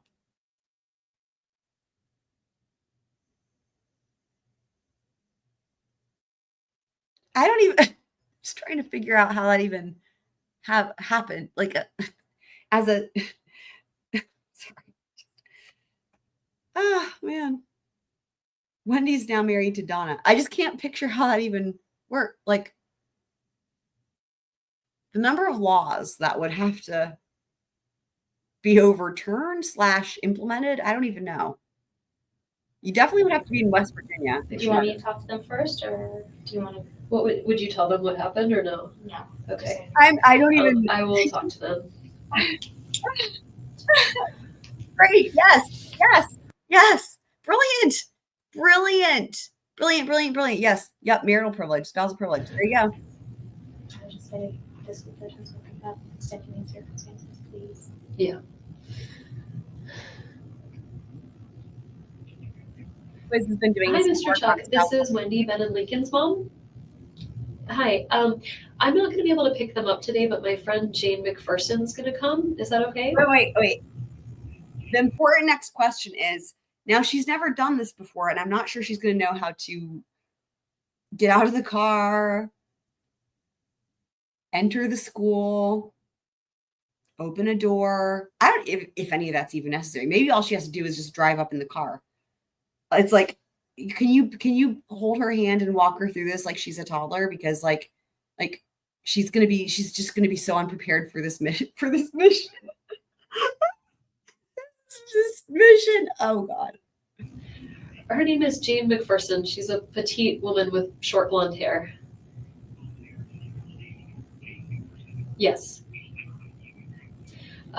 She should have her idea if she's driving. Yeah. Okay. All right. Thank you, Mr. Chuck. Are the boys doing okay? Oh, for fuck's sake. Okay. Well, that sounds great. Okay. Thank you. Okay. Bye. My kid's outside playing. Ben is in the blocks area playing with blocks. They're only a year and a half apart, so they'll be like a year behind each other every time in school, right? They have Ben's a July birthday, Lincoln's October, so they made end up a little more space. Okay. So like have because July he'll probably be like the young baby in classes. That was he'll be the older. That's what we were supposed to talk about this morning, is like whether Ben should start kindergarten or go to kindergarten twice, or what he should do. Ew, what's that? And then he didn't call me back, which was weird. Are you thirsty? Yeah. Let me see if Is it Joanne or Joanna? Joanna. She said she's gonna bring some So water. I can't even fucking believe this. Thank you so much. I see it. I got it pulled up. This needs to happen on the screen for everybody. This is the most incredible thing I've literally ever seen. I can't believe what I'm seeing right now. I literally can't believe what I'm seeing right now. Let me see how I can figure out. Okay, hold on. Okay, this is the most incredible thing I've literally ever seen. Thank you. I don't even know. I feel like the entire world needs to know that this is there, because this is like everyone's missing out now. Wow. I mean, the number of people that would see this and it would just like make their life and also the have the same thought processes that we've been having in a very interesting way. It's like everyone needs to know about this. So let me pull this up. I can't believe this. I mean, you aren't kidding. You were not kidding. Holy fuck. Okay, let me pull the banner down. Wow.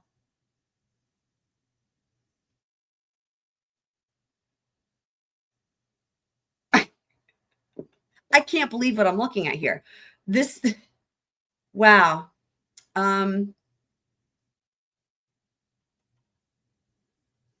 Okay, just one sec. Here we go. Thank you. This is why the Scroll Crew is the best, guys. See, you don't get this shit anywhere else, for real. Wendi Adelson, I don't even know if I can get through this. Wendi Adelson is the Donna of Donna and Harvey Adelson and the ex-wife of Dan Markel. She is married to Donna Adelson. I can't do it. I can't do it. It literally even says, you weren't kidding. The daughter and oh. Wow.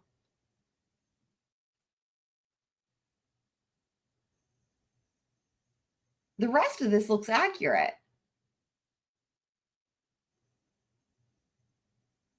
This is a miracle. This is a miracle. I think I can even like highlight it. Let's see. Let's see if we can't like highlight it.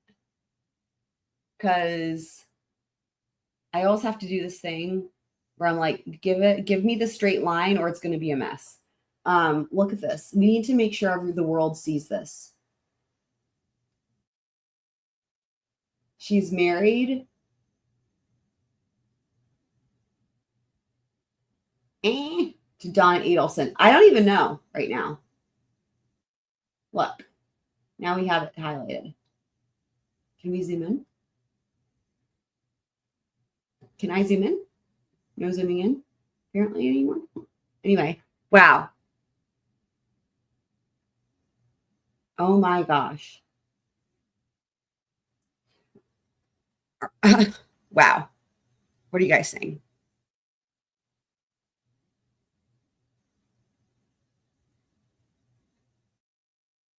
Oh, is there something else that's a mistake in there? Let me see. I mean, it's just.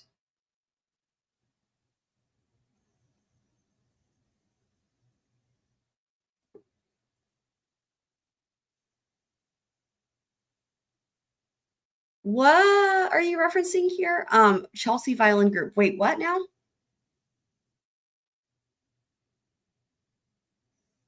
Slam dunk case. I don't know what you're referencing. Okay, let me see. It's in the Discord here.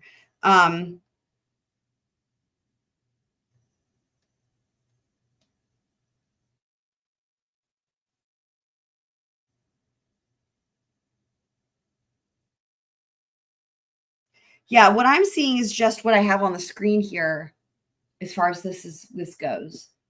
This is like what was posted. So, but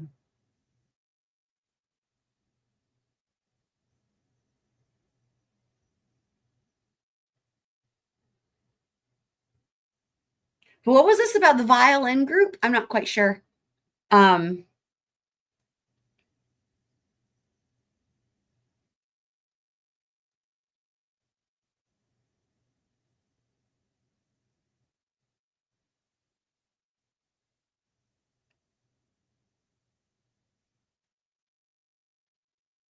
Yeah, this is just made my life though right here. So this needs to be, you know, like, wow, like distributed to the world. I feel like that pertains to following this. So really amazing, right?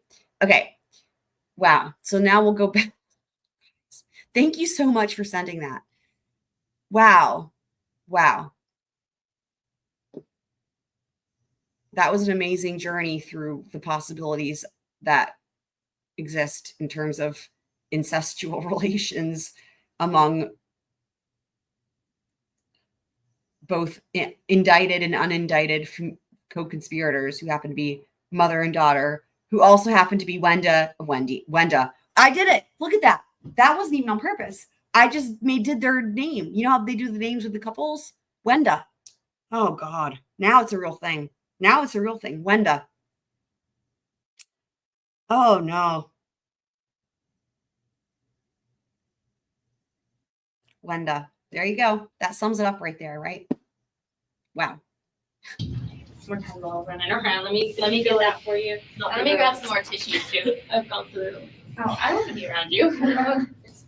I just know if I was sitting here, what would I probably want? Not much, but I'll be right back, okay? God, I know. Well, we have to have that, but what would Glendi?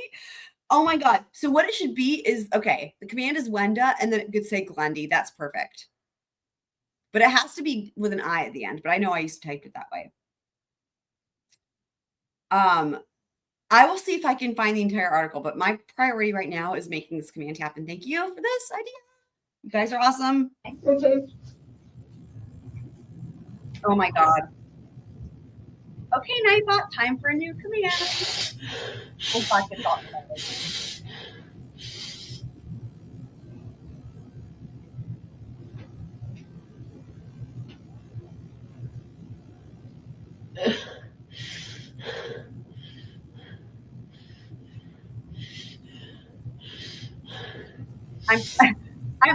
my face hurts from laughing.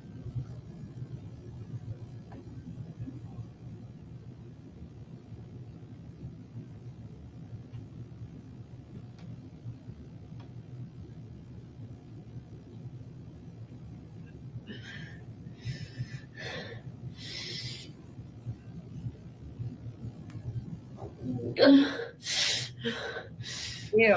Why?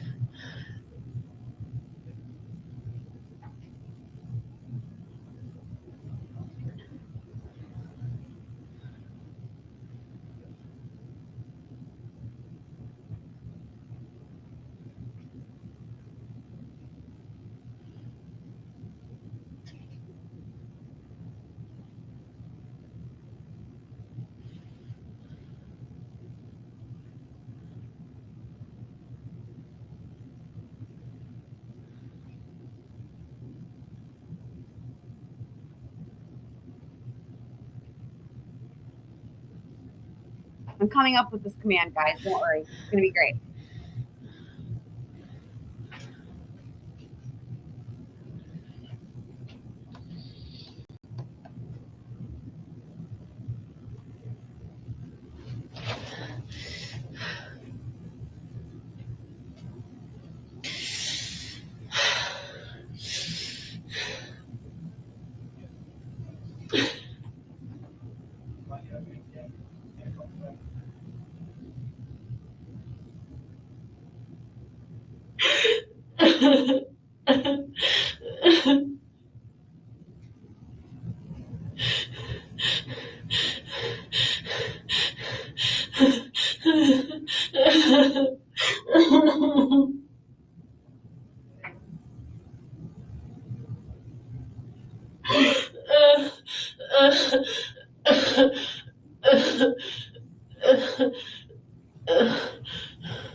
I have to make sure I get this right. Let me know what you guys think.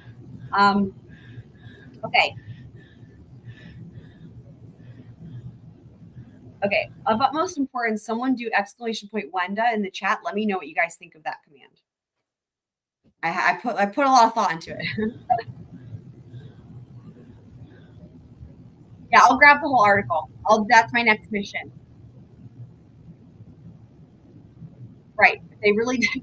If they really did get married, they don't. That's correct.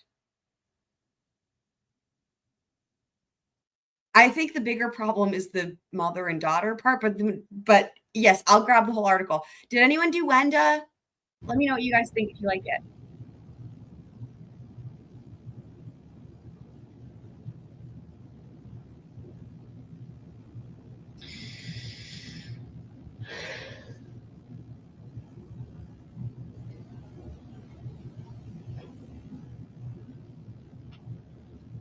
Wenda. Hey, there you go.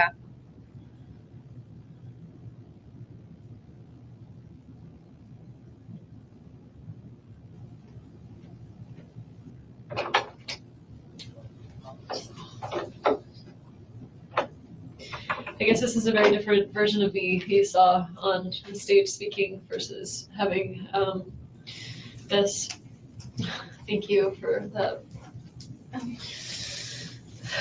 Yes, but this is an acceptable version given the circumstances, I don't think. I just keep picturing the kids and what I'm going to tell them. And from what I understand, Lynn's here. So what do you guys think of the, what do you guys think? Also, so I'm trying to find that exact article. Are you able to tell me, I can't tell where you found, I know you just like Googled it, but I can't tell what it took you to. Was it the AI, like Google results, or, because I'm not seeing the exact one.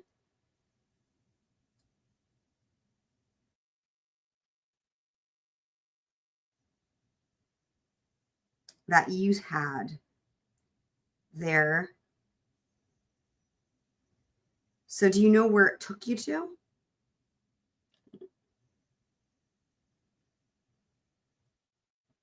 Okay, good. Glad you guys like it. Yeah, I had to get the nauseous type of face, but it's like not even nauseous. Like that's a very specific face. That is the face that I imagine when I started, when this first came up. That's the face that came up in my brain of like trying to think this one through. So anywho, I know the emojis look a little bit weird on StreamYard, but anyway,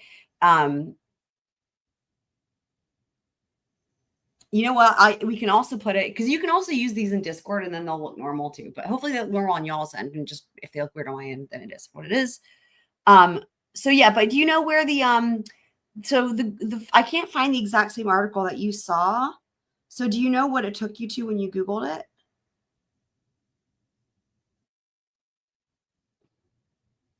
Yeah, I think they're gonna go ahead and have her go pick up the kids. Should I just like get a hug from her?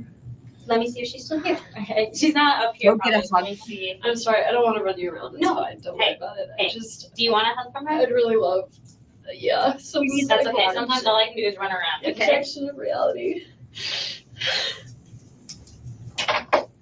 I'll be right back. Okay. She wants a hug.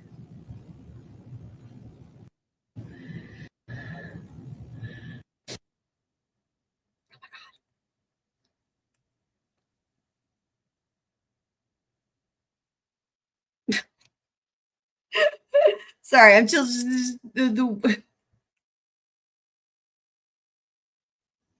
just trying to picture the whole thing.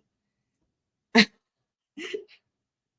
I also love that Tonka came in saying yes, that it was, you know, same-sex marriage is legal. And like, I love that. It's like, we have to, what about the other issue, right? Right.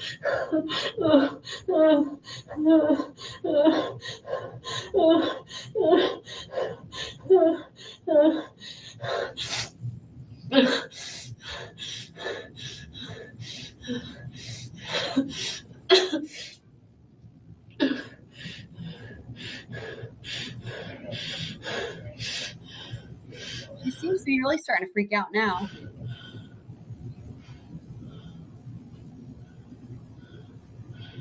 She's moved on to a box.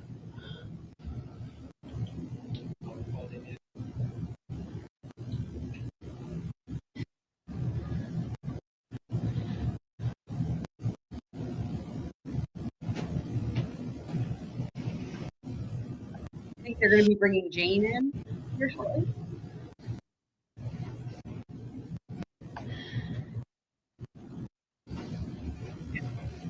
Kind of a long longer wait. Oh, you know what's going to happen in a moment? In a moment, no, wait, that's after Jane gets here. Well, once Jane gets there, then there's that moment, if you guys remember, where she like looks at Jane's text messages and it's like insane. And bring her here for you to see. Alan is gonna get Jane. I'm sorry, Investigator Isom, which is the man that's been talking to you. He's gonna grab her. Grab Jane. Yes, and Jane kind of voiced to Joanna, the kids probably wouldn't really necessarily recognize her. So, and in the meantime, Alan and Lynn got in touch with Joanna. So I think now what's happening is Joanna already called the preschool. Sorry, I know this is a lot of information taken, but I think Lynn's gonna come here, get car seats, go to the preschool. She can't take the car because they're like examining the car. I think, or I don't, but essentially, if they yes. can take the car seats out, they are so dirty. Okay, It's covered in Cheerios. And I actually meant to make an appointment this week to get it cleaned, and I didn't get around to it. So, so they're gonna take the car seats out of the car, put them in Alan and Lynn's car, and then they'll bring them. Alan and Lynn, like the kids will be quite comfortable around them. Right. Okay.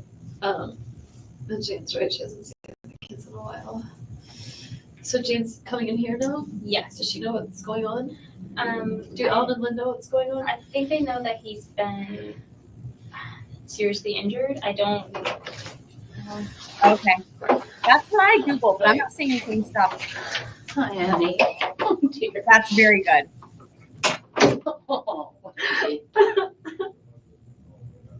Brave is the suspension. I've never heard of it. So it's not Google? I really needed some help. I'm sorry. I needed to call you. Okay, sweetie. Heather.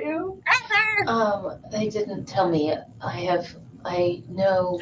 Are things on the news? It is on the news, but I don't know anything. I know there was a shooting in Danny's block this morning.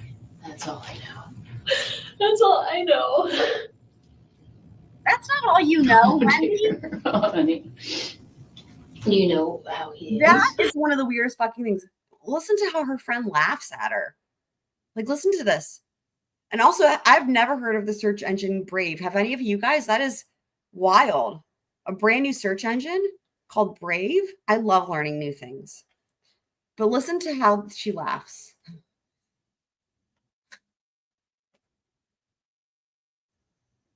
Oh my God, let's just enjoy the spinning wheel and Wendy's crying face. Fake crying. Yeah, there's a long story behind that. I know there was a shooting in Danny's block this morning. Okay, good start. Coming right up. That's all I know. Here. Oh dear, honey. You know. Fucking weird as fuck. I would be like, what? I mean, huh?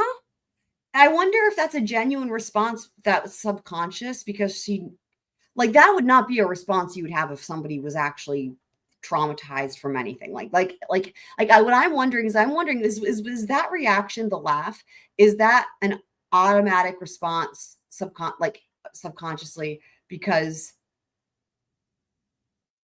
while her cognitive brain might be like, oh, Wendy's upset, crying, or whatever it is that she's, her that part of the brain's processing, her like that other thing, like they always talk about on the shows, like with the, body language. Anyway, the part that processes interpreting people's emotions that is like maybe not conscious might be reading Wendi as it's not real. Because I don't know how else you explain that laughing part, right? Unless she's a psychopath, this Jane lady. Oh, how he is. It's not good, Jane. Really. They did not get married. They did not get married. No. I was driving up the street and I saw like the tape and I just thought, oh, maybe there's like an electrical outage or something. Like I saw the street blocked. So I was driving into town. I was running errands. I was meeting some friends for lunch and I drove up Trescott because it's the shortcut. Okay, a couple things. First of all, no matter how many times she says that, it's not going to make it true. Okay. Second of all, hang on.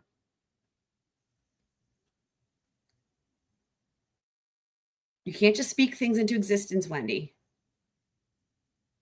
So second of all, for anyone who didn't see this earlier, of utmost importance, right, with her stupid shortcut situation.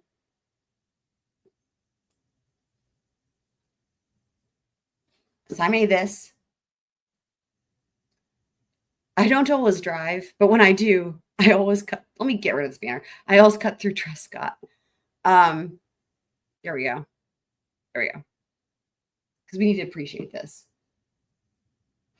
I mean,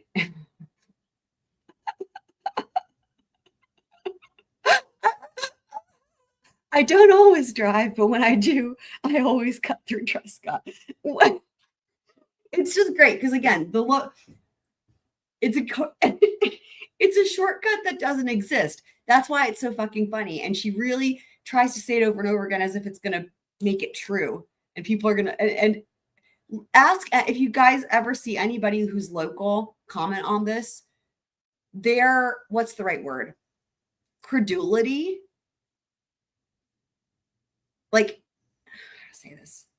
The way they react to this is just funny. That's all I can say.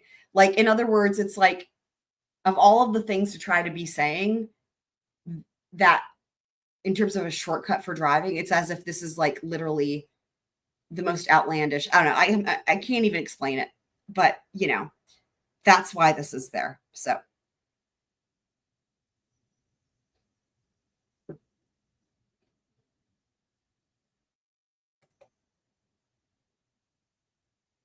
Saw the street blocked. So I was driving into town. I was running errands. I was meeting some friends for lunch, and I drove up Trescott because it's the shortcut. No.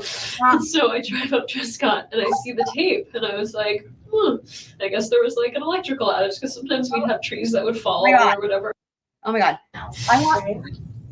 Right now, I wanted to do an impression of her stupid sound that she just made.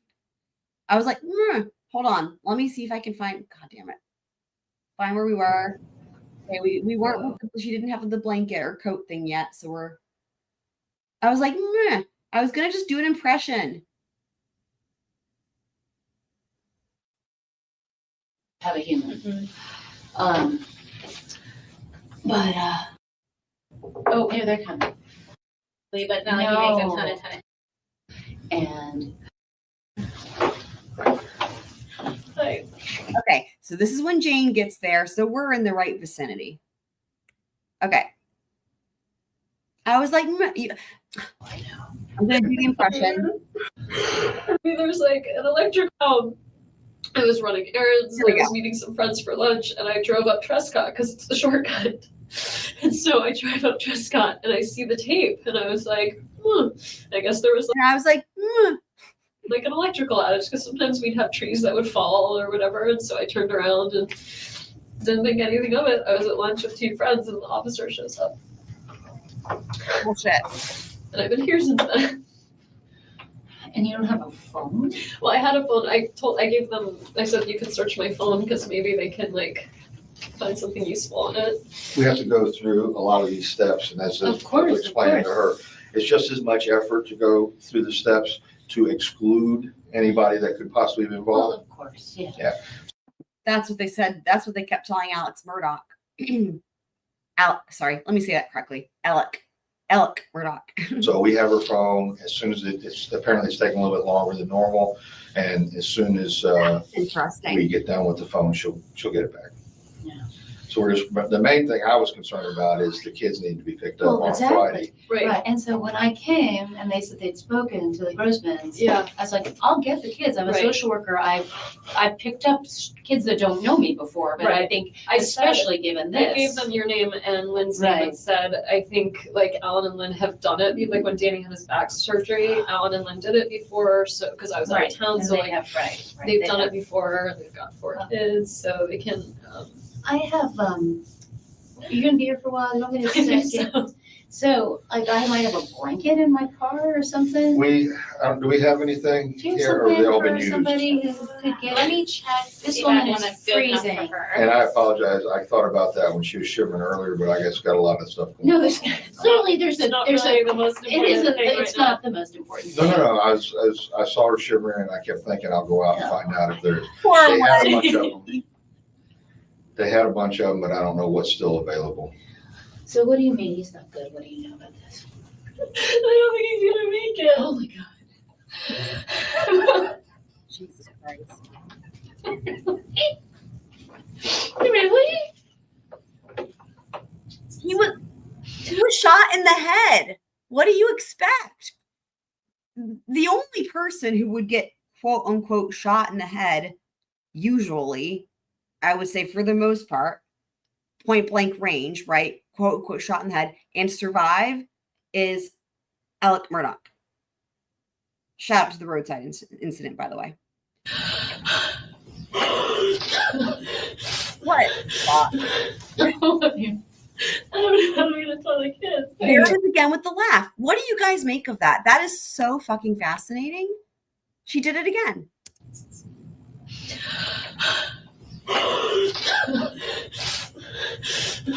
I don't know how I'm gonna tell the kids. It's not just a laugh. If you look at her face, you see her smile. It's almost like she thinks it's almost, you know what it's like? It's the type of laugh. Here's what it's like. It's the type of laugh when, you know, like if there's a baby or a little, like a really young kid or something like that. And like, I'm trying to think of an example of when this would happen. I'm going to need y'all's help of when they're being like overly dramatic or something, like they think something's the end of the world, you know, like maybe a 2-year-old, and like they're really, really upset. I don't know. I'm trying to just picture this where not intentionally, right? But you could see a parent like laughing in that manner. It's like that. I don't know. Weirdness. Yes, I know. Let's put that on. That would be great. Thank you. Thanks. You really don't think that? You know that? What's that? I'm sorry. So whenever I keep talking about how this is going to come in at her trial, look at all the special treatment, right? So first of all, they said only a bazillion times she's not a suspect, right? But look at all the things. She was allowed to leave. Remember, the test is would a reasonable person feel like they are unable to leave, right?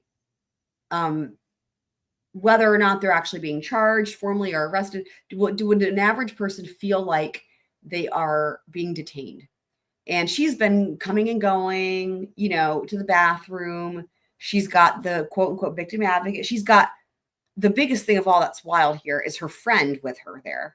And at this point, Jane doesn't actually serve any purpose because they've got somebody else who's going to do the thing with the kids, right? Initially, that was the point of Jane. Now Jane is just there for hugs and moral support and laughing, apparently. And then now they bring her this jacket. They've brought her water several times, even though she just ate a lunch and had lunch with beverage, which we heard about her already. So it is, in other words, she's being treated like royalty. And I'm so glad because you know what? That means, again, I don't see any way this is going to be kept out of her trial. So You know that they don't think he's going to make it through this? Another. He's a TMH right now? And I was asking because I thought maybe he would, and I wanted I wanted the kids to be with him if like he was okay. Okay. Oh my God. Weird. Oh God.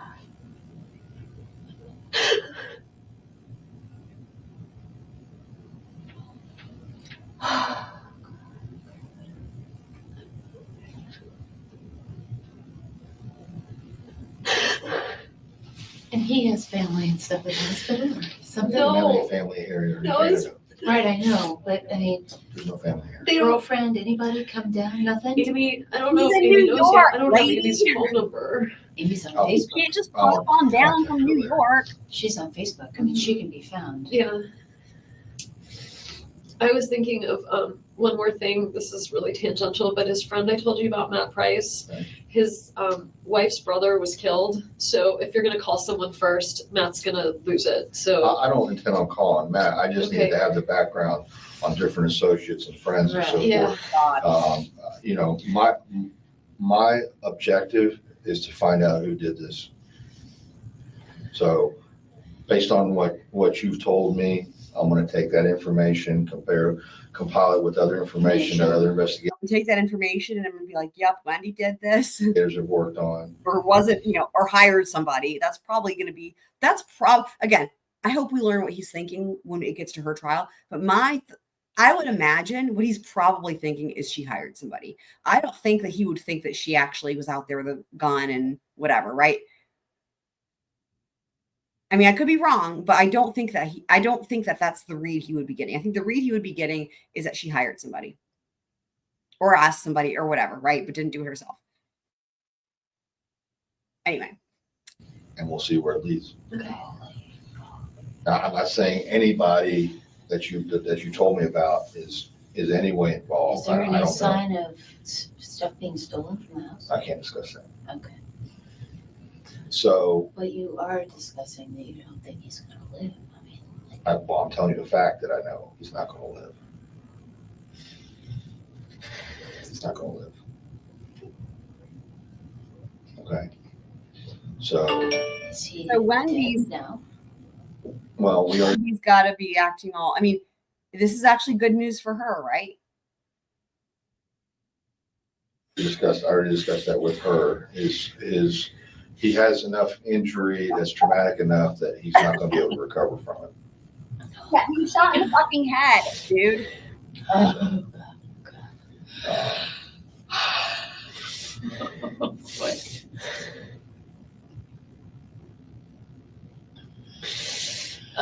Did Lynn already go get the boys? Yes. What's happening right now is Lynn's on her way here.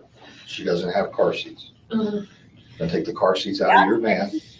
I would imagine Jane's going to testify at Wendy's trial. I'm so excited. There's going to be new characters, guys, at one, and maybe even at Donna's trial. I mean, well, yeah, already we're going to get to meet Rob, but imagine the new characters at Wendy's trial because people like Jane, like I would imagine Jane's going to testify. I'm just so excited. Summer can't get here soon enough. Put him in Lynn's vehicle, and she's going to go directly to Creative Preschool. She has a key to my house, so she can pick up the kids. You know, because you already talked about how you made a bazillion copies of your keys and gave them to like literally everyone in the city. Like, I bet my neighbor has a key to your house, Wendi. If I get a chance to, when she arrives, I will talk to her briefly and basically tell her, you know, let's wait on discussing anything with the children. Yeah. I'm sure she would do that anyway. Yeah, I wonder if it would be better. You guys, you know, she said that. Hold on.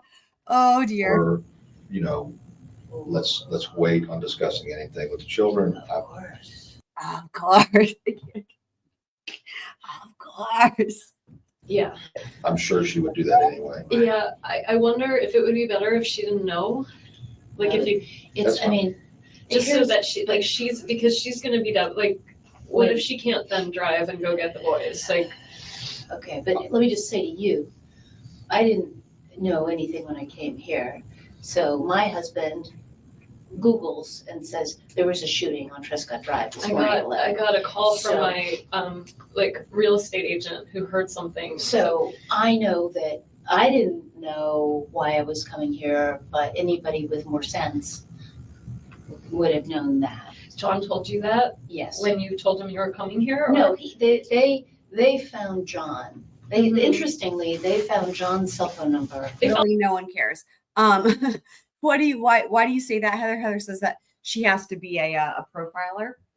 You know, I think you hear her name. I know we had delved into this earlier. We were trying to figure out if we could find out who she is. But I think we also didn't know how to spell her last name. But why do you say she must be a profiler? On me eating lunch. I don't know how that happened. I'm fascinated still. Ways of finding. Yeah, it's interesting. So they called my husband's cell phone, and he was like, here she is. Talk to her. And they said you needed me at the police department, so I came. Did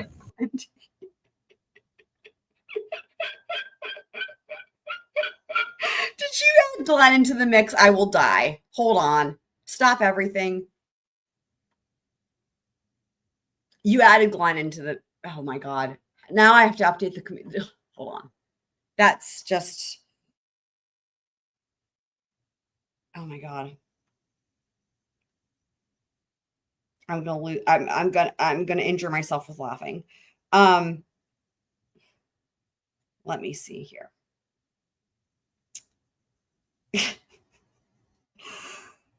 Oh God. Oh God. Oh God. I gotta get to the W on my commands. Oh, I added the L. I had the L in there. Okay. Yeah. Okay, good. Never mind. I was about panicked thinking I didn't have the L. I do have the L in there. Okay, good. The Glendi, it's still just fucking funny as fuck.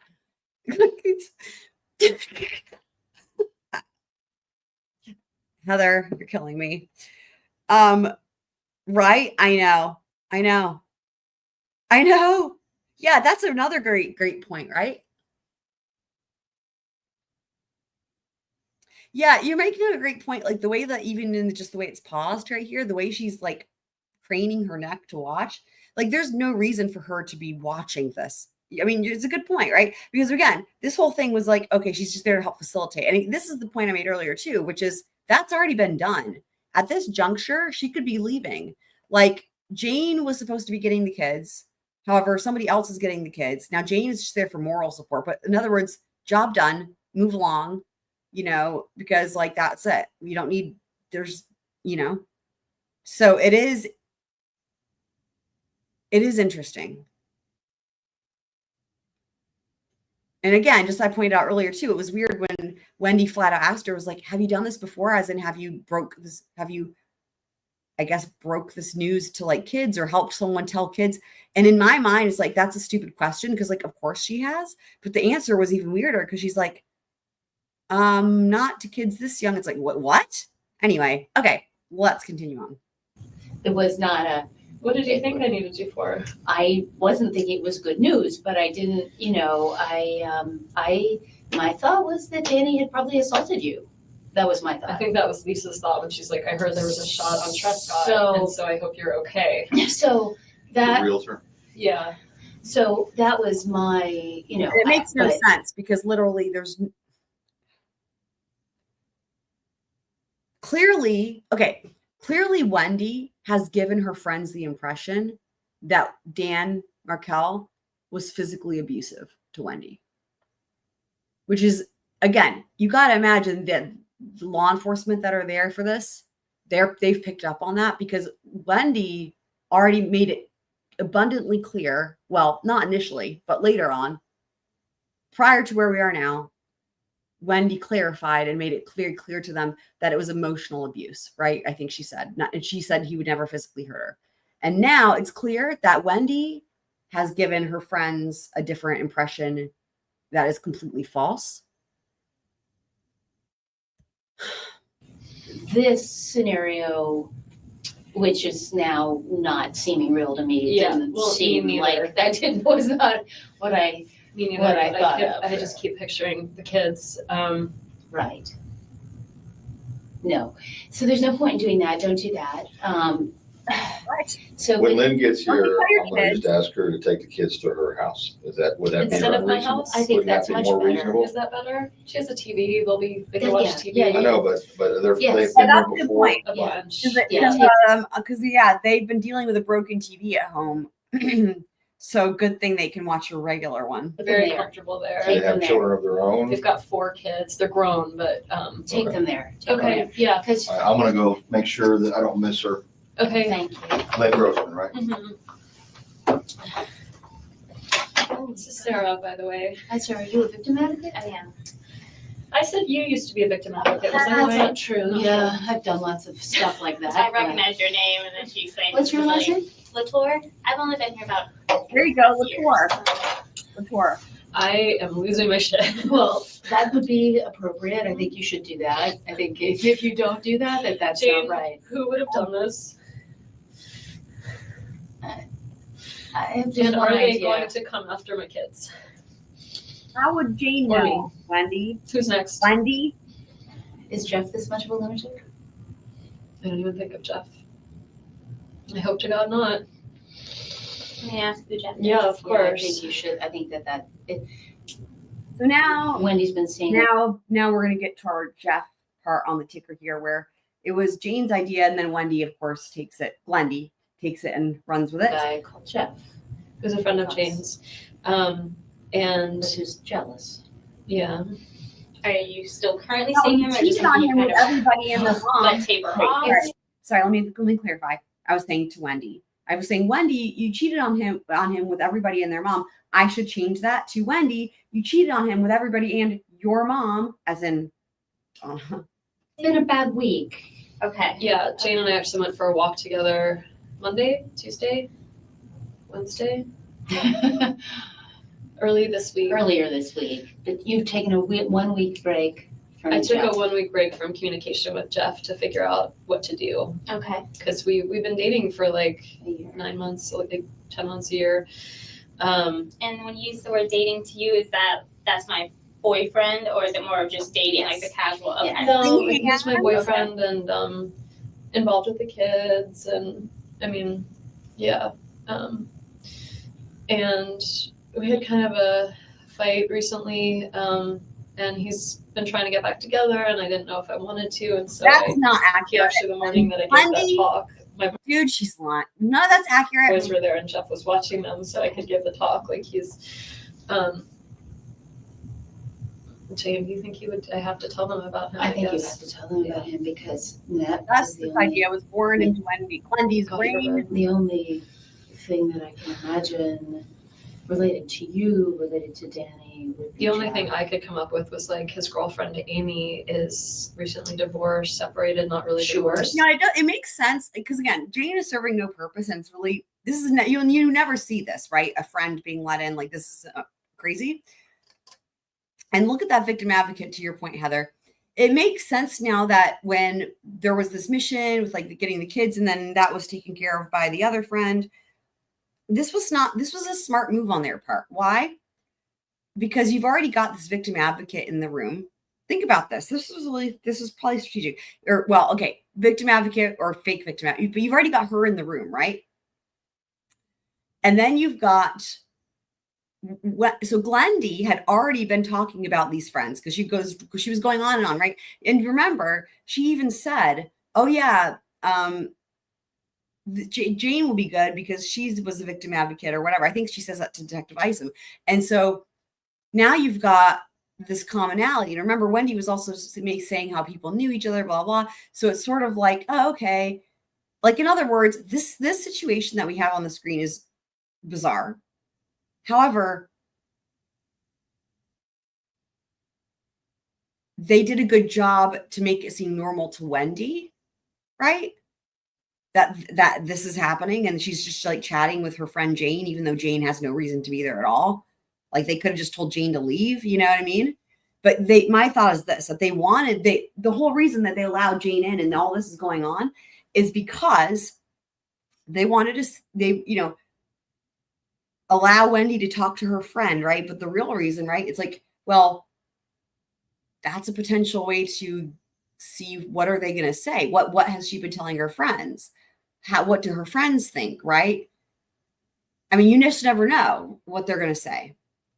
And in this situation, again, you've already got this little lady in the corner there in the black who was already in the room and is now set up perfectly to observe this. It was really clever. And so that's why I'm thinking like they're just letting Jane stay there and they've got Sarah just watching their interaction with each other. So.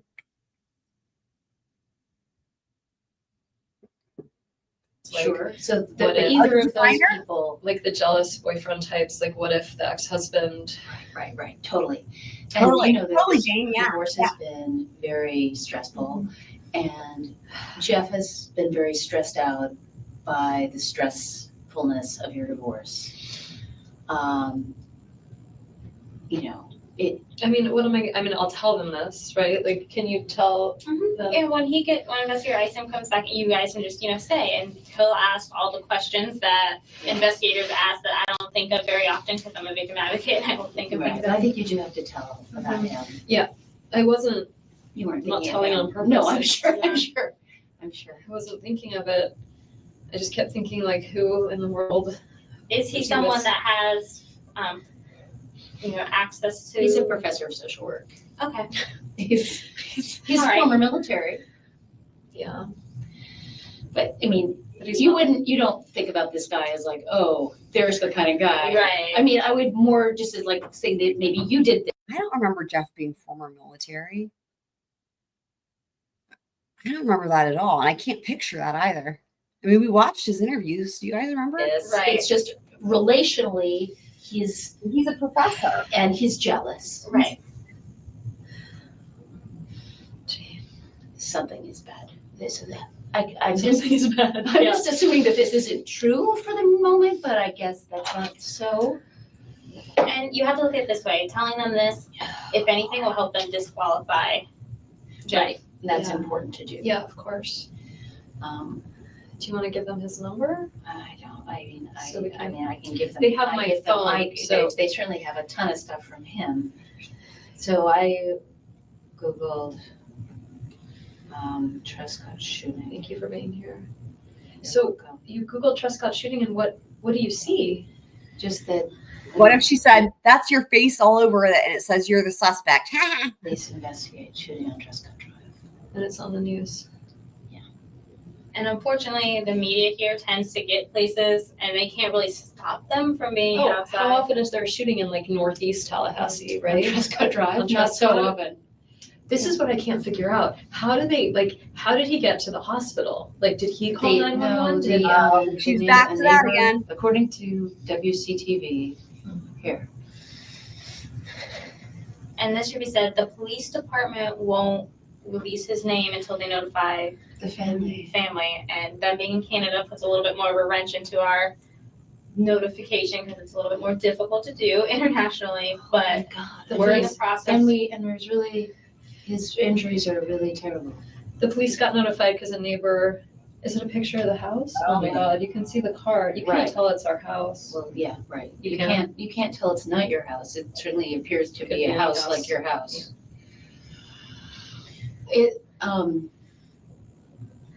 And they say the 2100 block of Trescott Drive. It must be still blocked off. I bet it's going to be blocked off for a while. It's certainly a crime scene, obviously a crime scene. But it's like a thorough. I mean, a lot of people use that as like a drive-through. Other people obviously knew about this. Danny didn't show up places today. I don't know that he had anywhere to show up today. Did he? Yeah. Like, did you know? Because like it's summertime, he works from home, right? Right, but there are people. But imagine if any of us fall off the grid from 11 o'clock this morning. Any colleagues That had a meeting or whatever. Right, Yeah. all of the stuff he does over phone. Right.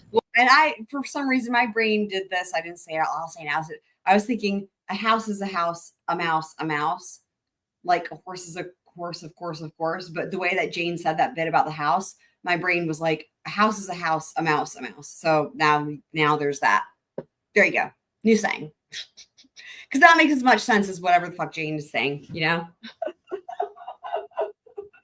house is a house, a mouse, a mouse.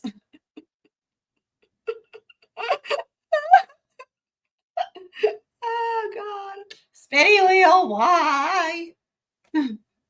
Heather's laughing. Excellent.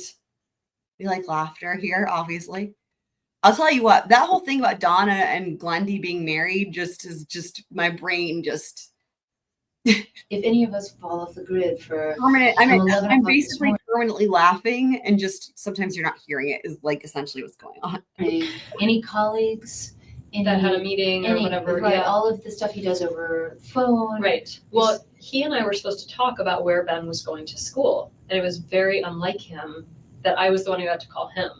So like he called early this morning. I had a repair guy at the house, and he called early this morning, and I left a message, and then I called him back. I have the phone record. He called at like 9. And he told me he went to premiere. So he says, I don't know, like, I think he went straight from dropping off the boys to go to premiere. And then he said, I'm going to do an exercise class that gets out at 10:15 or 10:30, and then we can talk after that. You remember how I had a voice thing? Like, I hadn't talked to him. He was like, I know your voice is bad. Like, does today work? And he said we could go for a walk at the law school, or we could talk, like, and I have this message on my phone from him, which is why I said to the officer, there's no way he did this to himself. Like, zero chance. There's that again. He shot himself. You know, Danny. No one there's thinks that. zero Wendi? chance. Wendi? Yes, zero chance. Like, someone did this to him. You. So he had plans that we would, like, I mean, he said this Hold at on. 9. This reaction from Jane is priceless, honestly. The way she says, oh God, and like puts her head on the table. Oh my God, spinning wheel. I swear to God. Chance that he shot himself. Your head better. You know, Danny. I think there's zero chance. Zero that chance. Danny would kill himself. Yes, zero chance. Like, someone did this to him. So he had plans that we would, like, I mean, he said this at 9, like. What? Jane, pardon me, where have you been all the other times when apparently some other Jane has been sitting here and already received this news and already did a melodramatic or over dramatic reaction earlier? I just, like, what is happening? We'll take a walk, we'll figure this out, we'll talk about school. And then I called him at like 11:45 or so and left a message. And that was, I thought weird, but I thought whatever, like, And he's in a meeting. head on the table was a nice touch, right? Thought, oh, good. I was really anxious Oh about my God. You guys, that laugh? Are we dealing with a non-human? 45 or so and left a message. And that was, I thought weird, but I thought whatever, like, And he's in a you meeting. probably thought, oh, good. I was really anxious Oh about my speaking God. with him and having this be a contentious issue about where Which our of course kid it gonna go to is. school. Oh my God. And I didn't hear from him, and I didn't think too much of it. I just thought, like, well, they'll just call me later. And then at around noon, I had lunch plans at 1, and I was supposed to go to a friend's engagement party tonight, and it's called a Stack the Bar engagement. So I went to go find bourbon. Right. So I went to drive to ABC Liquors, and I went to go through Trescott, and it was blocked off. I know. So I went around, and then I looked for bourbon, and then I got gas. That's why I was trying to show the officer, like, I have receipts from all these things, but I don't know if it matters if they're at noon. I mean, obviously, like. You know what she's saying that for? She's saying, I don't know if it matters. And then in her brain, she said, she's like wondering is because do they think I'm a suspect or not? I would be one of the people that they would think did it. There it is. Thank God. I was hoping we would get to 12 guys. It's a miracle. We are at 12. She did it. She did it. She did it. Good job. Well done, Glendi. It's a contentious relationship with Danny that anyone has. Yeah. You know, but they swapped my hands. Well, fair enough. Gunpowder. They should. They asked me if I washed my hands since noon, and I was embarrassed to say I hadn't. I don't remember when I last washed my hands. Oh, God. Yeah, no, I think Jeff is somebody that they should talk to. And I don't know of anyone else. They were asking, like, does he have gambling debt? Does he have? And I'm like, the only person he owes money to is me. Like, oh my God. He's like, he's a straight shooter, right? Like, he's not an alcoholic. He's not a gambler. He doesn't have a sex addiction. He doesn't, like, he doesn't have any, like, weird stuff going on in his life. No, he's a difficult guy, but he's not. That's what he was saying. He's like, is there anyone that hates him? And I'm like, he's difficult, but he's difficult in, like, an ivory tower kind of way. He's not liked, but he is not. He's not liked, but he's not hated. Certainly not. And he has people who love him. How do his students feel? Like, is he, like, are law students receptive to him? Like, oh, this is great. I think there's some that really like his method, and there are a lot who don't like him at all. So you say he's more disliked? He's a very abrasive guy. Does he challenge you, kind of? Would that be a good? He's challenging. He loves to argue, so. He's an attorney. He's fairly elitist, Wendi. so like the students. What do you even think? Students felt like put down by him a lot, and so they feel I like know. insecure and. But again, Well, and there was also earlier, there was just, I don't know what, 5 minutes ago, there was also the, oh I don't know. I imitated it, I think, pretty well at the time. I don't remember how it was exactly, but it was very odd. Talking about like hateful and awful. We're talking about like difficult. Right. You know? Right. And he has colleagues who really don't like him. But not enough to But this is a different, right, it's a like, different, right. They don't like him, they don't want to go to lunch with him. Right. Yeah, no. Y'all, what the fuck? Help, I'm scared. Help! Friends easily, but it's not like he makes a ton of And he has and he has very close connections at the temple. That's what I said. I mean, said he he's has got Jewish community and like he's important in the Jewish community, and he's loved, and he's and they're serious academic. Two Jewish temples in Tallahassee, or just one? It's kind of complicated. There's Temple three, Israel, which is the Reform synagogue. There's Shomer Torah, which is the conservative one that he belonged to. Okay. And then there's Chabad, which is sort of like, it's not really clear. It's kind of like a proselytizing thing.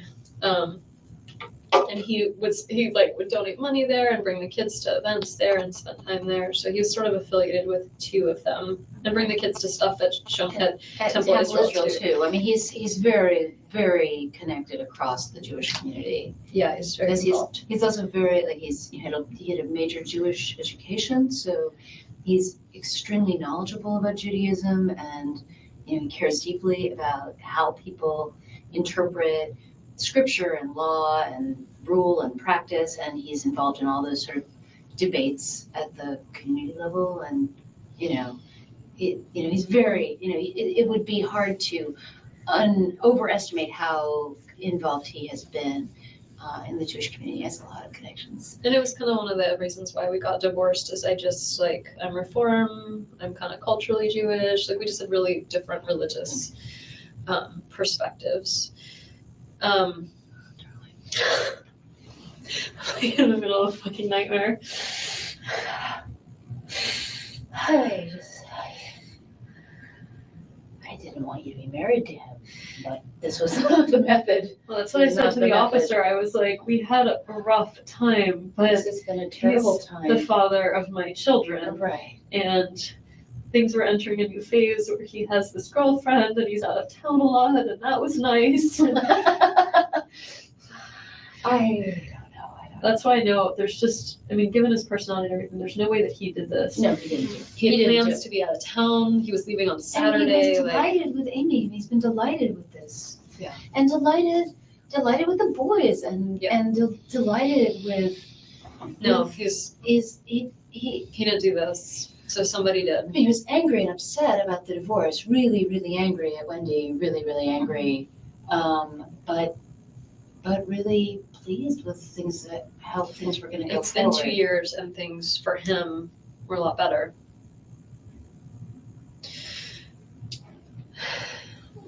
Do you mind if I get Investor Isom to kind of tell him about Jeff? I think you should do that. Let me go grab him. Okay. I can't believe you brought your own drink here. Well, I wasn't sure how long I would be here. I was thirsty. I had just arrived home to pour, say, a glass of wine when they called and said, "Don't you want to go to the police department?" I said, "Jay, no, not really." You believe we didn't do this, right? I assume we didn't do this. I wish I had I was home working on a paper that's due. Well, you'll I have. sent it in, I sent edits to You'll someone. have. I hope they have the time log. Of course they will. Of course they will. All of that is evident. You will. You don't. I understand why they think it would be me, but of course it would be you. But it's not you. Jeff would be my vote. Now, again, just going by, likely. I agree with you. It could be an accident. He didn't do this. Jeff, I hope to God he did. I hope Jeff didn't do it, but I don't think Danny did. Somebody shot Danny to death. Holy shit. I didn't even know that he was still living. Sarah told me that, and then I started freaking out and was like, I want to get the boys over there. Is he scary looking? Because I want, if he's not going to make it, but he's okay. Or he's not, I wanted the boys to be able to be with him. You guys think we were going to get 13? Incredible. I know, that's what I said. I was like, he's there and he's full on. I was like, is he with? Shouldn't somebody who loves him? Yes. Should I go? I don't know about you. Someone needs to go there. I know. I mean, He's by himself. I mean, really? He's by himself? I don't think they haven't called the family yet. They haven't called his parents. They were like, what are his parents' names? They're asking me. How about the rabbi? Oh, that's a really good idea. How about the rabbi? Can you ask them? Yeah, we'll do that So right there's now. no rabbi at Shomri, but Rabbi Schnoyer Oyerman, that's really his name. He, him or Jack Romberg. They need to go. Yeah, that's a really good idea. Yes. Especially if he's not going to make it, so that they can. If they can, he needs a blessing. Okay, yeah. Thank you so much for being here. I was sitting in this room by myself, losing my mind. I was at lunch with Janine and Ritu. I don't know if you know them, friends of mine, and these officers walk in, and we just finished. I ate a lunch, like I had a whole delicious lunch, and they're like, are you Wendi? We need to speak with you. And I was like, oh my God, are the boys okay? Like, and they were like, That's another one. That's another one of my favorite sayings from this. A whole delicious lunch. Whenever I hear people, if I ever hear people say the word lunch, automatically I default to that because it's so fucking funny. There's this, like, what even are you talking? Like a whole delicious lunch. It's just And then I thought, great oh my God, point on that one. Great point. What's going on? Like, who's finding me here? And they wouldn't tell me. And so he said, I need you to get in the car. And so he drove me, and I started like, I just was like, what's but you know what? We will hear from them at her fucking trial. I can't fucking wait, you guys. We're going to get all the tea. Again, things that would be relevant for Wendy's trial that won't be relevant and aren't relevant and haven't been relevant for any of the other ones, like, are all the things we need, right? Like, there's no reason why for Donna's trial or Charlie's trial they would bring in the lunch friends or bring in Jane. But for Wendy's trial, absolutely. Going on, and they're like, your husband, and I said ex-husband, and they're like, ex-husband? So they didn't have the, like, well, I mean, how do they know? They're just starting this. So they thought we were still married, and so I was telling him everything, and then I was thinking, oh my God, now they probably think I'm a suspect. I should. But of course you're a suspect, and you're a smart suspect. You should be the suspect. But I mean, you're not gonna get framed for a crime, right? And it is in your absolute interest to, in every way, tell them everything, because to the extent that if they don't know whoever did, if this goes unsolved, that's so the worst scared thing for of your so boys. many things, Jane. Like, do you think whoever did this is going to come after the kids? I'm very worried about that. And I think I don't want to be like left alone in that house. Like, I want protection. Jane, if you're worried, shouldn't you be laughing like a hyena? Scared. I don't know who this is. I don't. Okay. Well, I mean, you should maybe go and stay. I think you should go stay. Can you go to Lynn and David's? Ellen, yeah. So there was another. So did you guys hear her the way she goes? Okay, this is really funny. Hold on. That was just another great classic Jane moment. Left alone in that house. Like, I want protection. I'm scared. I don't know who this is. I don't. Okay. Well, I think right there. I mean, wow. You should maybe go and stay. I think you should go stay. Can you go to Lynn and David's? Ellen, yeah. Yeah. You they should. have lots of bedrooms. I could just. You stay should. there I mean, for the a boys little are there. Yeah. And I need to pick up a few things. Like, I would need my contact lens case. Just go there. I mean, I'm really glad you're here. I am losing my shit. I wish they'd come back. They keep doing this where, like, they leave for long periods of time, and it's 5:30 already. Mm-hmm. I've been here for a while. I didn't know if, like, I don't know. Are you looking to see if there's more info? No, online? I haven't had this from Danny. I have from Kara. So I called her. I talked to Kara yesterday. I was taking a walk around 5. I met a new friend last night, a friend of a friend, this girl Malia. We went to Tallahassee food trucks last night, hung out with her for hours. Are you telling her? Yeah. Wendi made another new friend. Are you fucking kidding me? Why? She also Googled. And also, the other thing is that's interesting is it strains credulity because there's no way she's that likable. Like, it's like, and also, like, produce the friends, please. So far, we've seen Jane.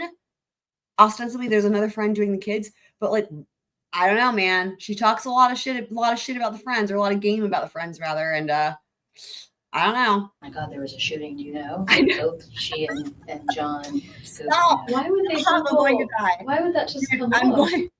Sorry. Heather says, I met a new friend on a walk. Bitch, how old are you?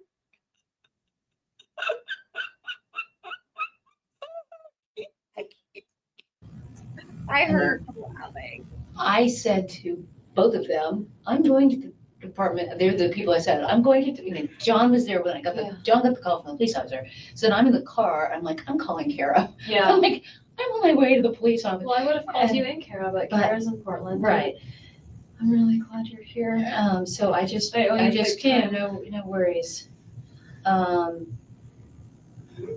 I'm just saying to her that Danny's been shot and it's serious, because until I know that I can't quite take it, and that's the She met a new friend on a walk, and she also had a whole delicious lunch, with like a juice box and like some goldfish crackers. I think you could, you're allowed to leave the room. Can you? Oh, yeah, they're coming. Hey, I just wanted to let you know that Lynn just came. Oh, good. Just got the car seats in, and she's headed out. So we have a real concern. Okay. Would it be possible for a rabbi to be sent to the hospital? Okay. So Danny's very I don't know. religious. Okay. I don't know if he's And- even alive, but Okay. We're just really struggling with the idea that he's there alone. Okay. And he's very religious. Okay. extremely. And I'm sorry to think of this earlier, but I can give you the names of the 2 rabbis in Okay. town, and I think they should be called. Okay. At least he's not, because his family isn't, nobody's there with Okay. him. If Sarah, can you write down these names? Because I think if they could go, Okay. whatever's happening, I understand. whatever state he's in, some kind of blessing I is understand. required. Okay. Okay, so I don't have any phone numbers, Okay. but Jack Romberg is the name of, Romberg. yeah, Okay. is the name of one of the rabbis. The other rabbi has a name that's going to take you a while to spell. His name Sometimes those are the easy ones because I find one and that's the only one there is. His name is Schnoyer Eurichman. Common spelling on it? That's really his Yeah, that's a name. good one. But his New last page. name is Oirichman. Oirichman. His first name is Schnoyer, Schnoyer. So I'm just Googling Rabbi Tallahassee. And I'll see what I can find. If you'll tear that out for me and I'll see what I can find. Thank you. But Lynn is here. The car seats are in. I've spoken to the preschool. I changed the name. They were fine with that. Preschool knows that, Lynn is coming. okay. Yes, I've spoken with them after you spoke with them and told them she was coming. They were fine. Okay. Do Um, they know what's going on? I don't know. The investigator, Was made there. contact, so I Yeah. don't know what all they know. But we spoke with Lynn and She's said, gonna take him to the house? yep, and Does Lynn said, know what's going on? we explained to her he is severely injured. He may, probably will not make it, but he knows not to, they know what to tell the correct. So they're just gonna pick him up, say mommy's Mhm. in a meeting, mommy's busy? Time for McDonald's. Auntie Lynn's picking you up. Okay. And then I have her, cell phone number because I knew you didn't have your phone right then. We'll get that back to you here shortly, hopefully. Okay. And I told her that you would call her and probably go straight to the house, whether it's us taking you there, Jane taking you there, whatever, however Does you my need car to need get to there. stay here? I don't think so. Did I gave them my keys, Yep, right? they have the keys because I That got was the my car class seats key. out. Okay. But yeah, all that should be done. Unfortunately, just everything's time consuming. So that's, kind of all we're waiting on. Okay. Let me see what I can. Good, we need that, and that's just urgent. Okay, That's just absolutely. really And urgent. it's Jack Romberg and Rabbi You can call him like Oirichman. Oirichman. or Rickman. Okay? Yeah. We'll see what we can do. Thank you for thinking of that. You're welcome. And I did tell him Mr. Isom that you want to talk to him again. So Yeah. And is there a bathroom that I could use? Yes. I had a similar urgency need. Let me swipe my hands before they let me just sit down there. Sparkle water. I don't sparkle water. You're gonna go to your left.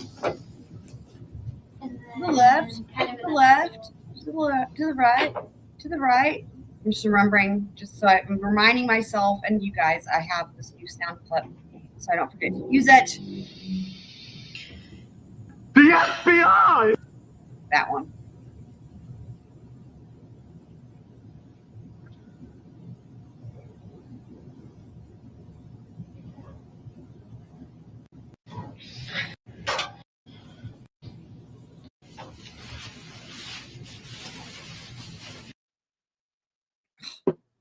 YouTube.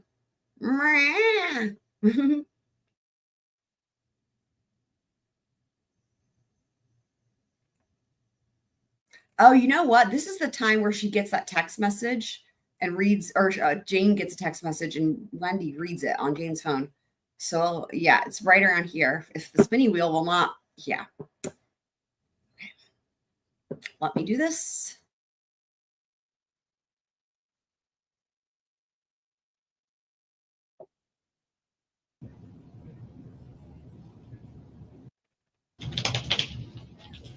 Right here.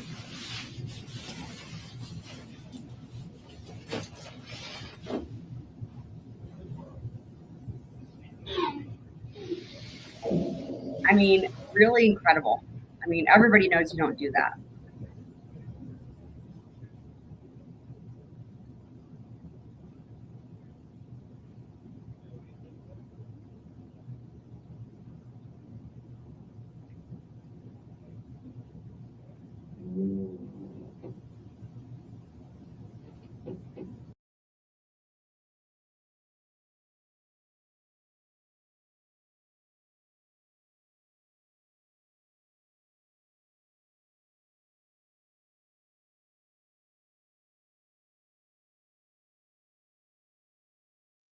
So that was a message that Jane got. And so remember, Jane was messaging one of their friends, but like talking about what's going on with Wendi. So that was the friend's response, which I think they actually talk about here in a second. I don't know why this is happening with YouTube. This is really stupid. Hold on. For some reason, it seems to fix it when I unshare and then reshare. I don't know why. It's annoying.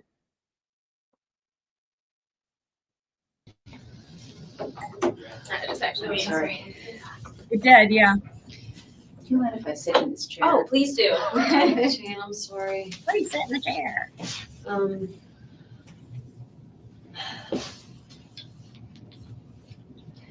I don't know that his family knows yet. Did they get that information? We're working on that now. What we do usually as a law enforcement agency, we don't like to tell people that over the phone if we can try to avoid it, just because it's kind of shocking news. And we usually So can you tell what we're law enforcement there to go to the correct. house? That's what we're trying to do now. Is that better? Yes. Yeah, because we don't know, especially people's conditions and how they're going to react. So someone gets so upset that they have a heart attack or something. We want, not to be on the phone. It's better to have a human. Mm-hmm.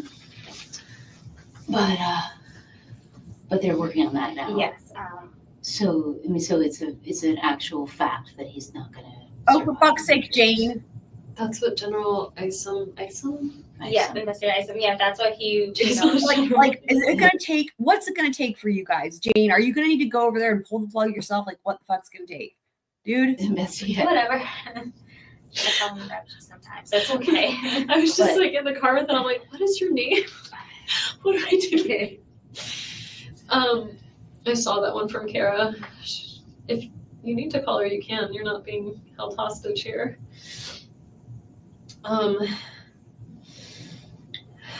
Just tell her.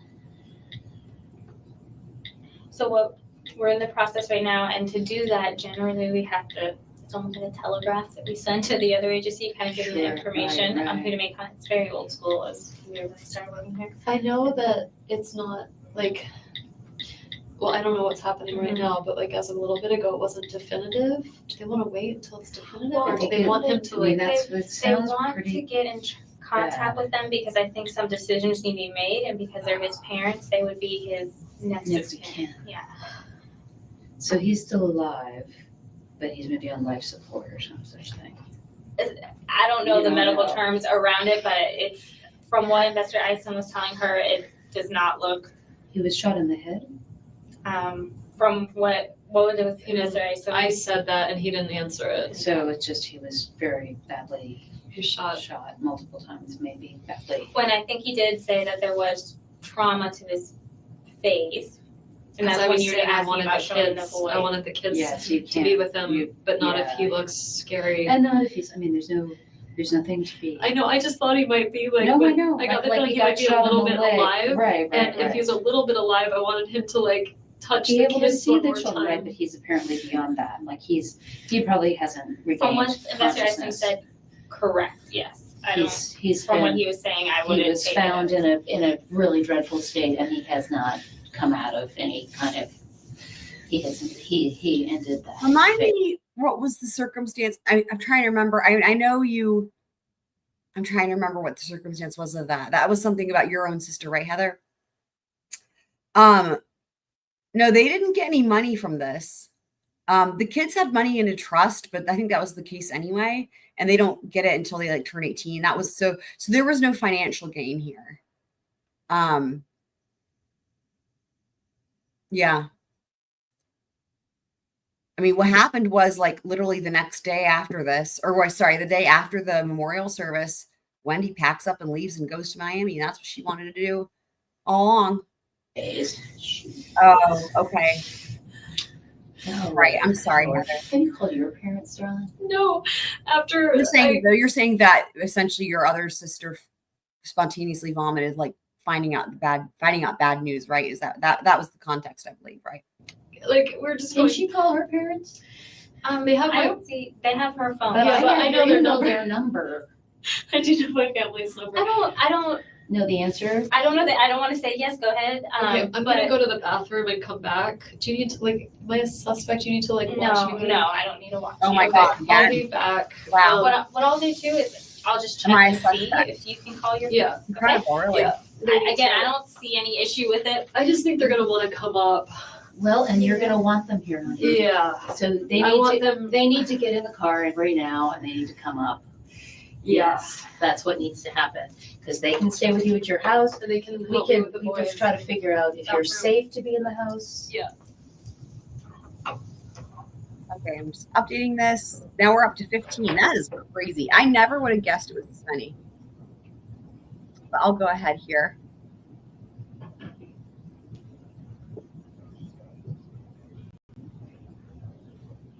Is she coming up here talking to her? I will. All right, bye, Donna. Okay, I appreciate you coming up here. I'll get out of your way. It's time to go. Okay. We got some more stuff we have to take care of. But I really appreciate you coming up here and talking to her. And and I've suggested to you that you look at Jeff Lacoste. that's what Sarah was saying. I'm not sure who that guy is. Well, But she'll tell you about it. And is she gonna tell me everything? I imagine she will. I mean, she's been Danny's a jealous guy, Jeff is a jealous guy. All right. That as a social worker, I would be. Well, let me ask you this. If Jeff is the new guy, why would he do it? Just because this is something I wouldn't say in front of Wendi. Okay. I thought you said something I wouldn't say. I'm like, I'm right here. That, doing the kind of work I do, I would think, there's this person, and then he loves Wendi. Danny makes Wendy's life very difficult. Wendi is currently making his life very difficult. I don't know him to be a lunatic, but he's a jealous guy. Okay. All right. That's what I would say. He's my colleague, so he's somebody I think of as a decent guy. That would be who now? Jeff Lacoste is my colleague. Okay. All right. Are you leaving? Yes, I'm being kicked out. Oh. Interesting that she said that. Really? But I can come get you if you need me. Okay. Okay? So if you can't drive, it's no problem. What's your number, Jane, so I can give you a call? 321-4657. I'm happy to come get you. You need to talk to these guys. Can you make sure someone goes to see Danny? I guess they're gonna do You're that. gonna That's do not that, your right? job. You're gonna make All sure orange. I know Sergeant Baldwin when I was out there and talking to her when all orange is a choice. Like I don't mind the colors, but like it is a choice though when it's like not the same color. I don't know. It's really They're critical working on that. that he be blessed today. Oh, It's absolutely okay. critical Gotcha. that he see that a rabbi go there. Absolutely critical. All right. All Okay, right, honey. bye. Thank you for coming. Okay, I am available to you. I'm going now, but This is a process, and you're going to move through it. Okay. I'm glad. Thanks very much. And these guys were very generous to let me come in here at all. So thanks very much for that. I'll be back. I mean, that's true. That's just never done. I think he'll just ask you some more questions and they just need to, you know, like they don't, and sometimes, you know what, friends and family try to help, but sometimes they can. No, it's good that you tell their followed side that. or, and yeah, and that was good. I'm sorry, it's so cold in here and I was irresponsible to not offer you a jacket. I'm not sooner. sure if it's cold in here. I was like shaking from the moment the officers came into the restaurant and were like not Right, that's telling not me a normal what was going situation. on. And so I didn't know what it was. I knew it wasn't good. And so I feel like my body started shaking a few hours ago. I don't know if I'm actually cold, but thank you for the jacket. Well, it's generally, I don't have goosebumps yet, but usually I get goosebumps in this room, so it might be warmer than normal, but I think nerves. And then they said that they should be done with your phone very soon too, and then that's when. Will they just sort of, can I get an update from like, I just want to make sure the kids are not freaking out. Like, I don't know what Lynn told them and I trust her very much, but like, is there any way to just get an update on my kids to make sure I know they're okay, like they're in good hands, but I don't know. I mean, just to make sure like they're not being told like, Too much information at once. yeah, or just like, where's mommy? I would like them to say like, mommy's at a work meeting or something. Right, okay. Like, just something that the kids would understand. Like, sometimes mommy's at work, so they get What the about idea of, mommy's like, a suspect I mean, they in would wonder, murder? is mommy How at about work that at this hour? But something. Let me check on that, okay? I'm not trying to create more work for you. You're not creating more, this is kind of what I'm here for right now, exactly what I'm here for, okay? Yeah. He's sending her back out the room.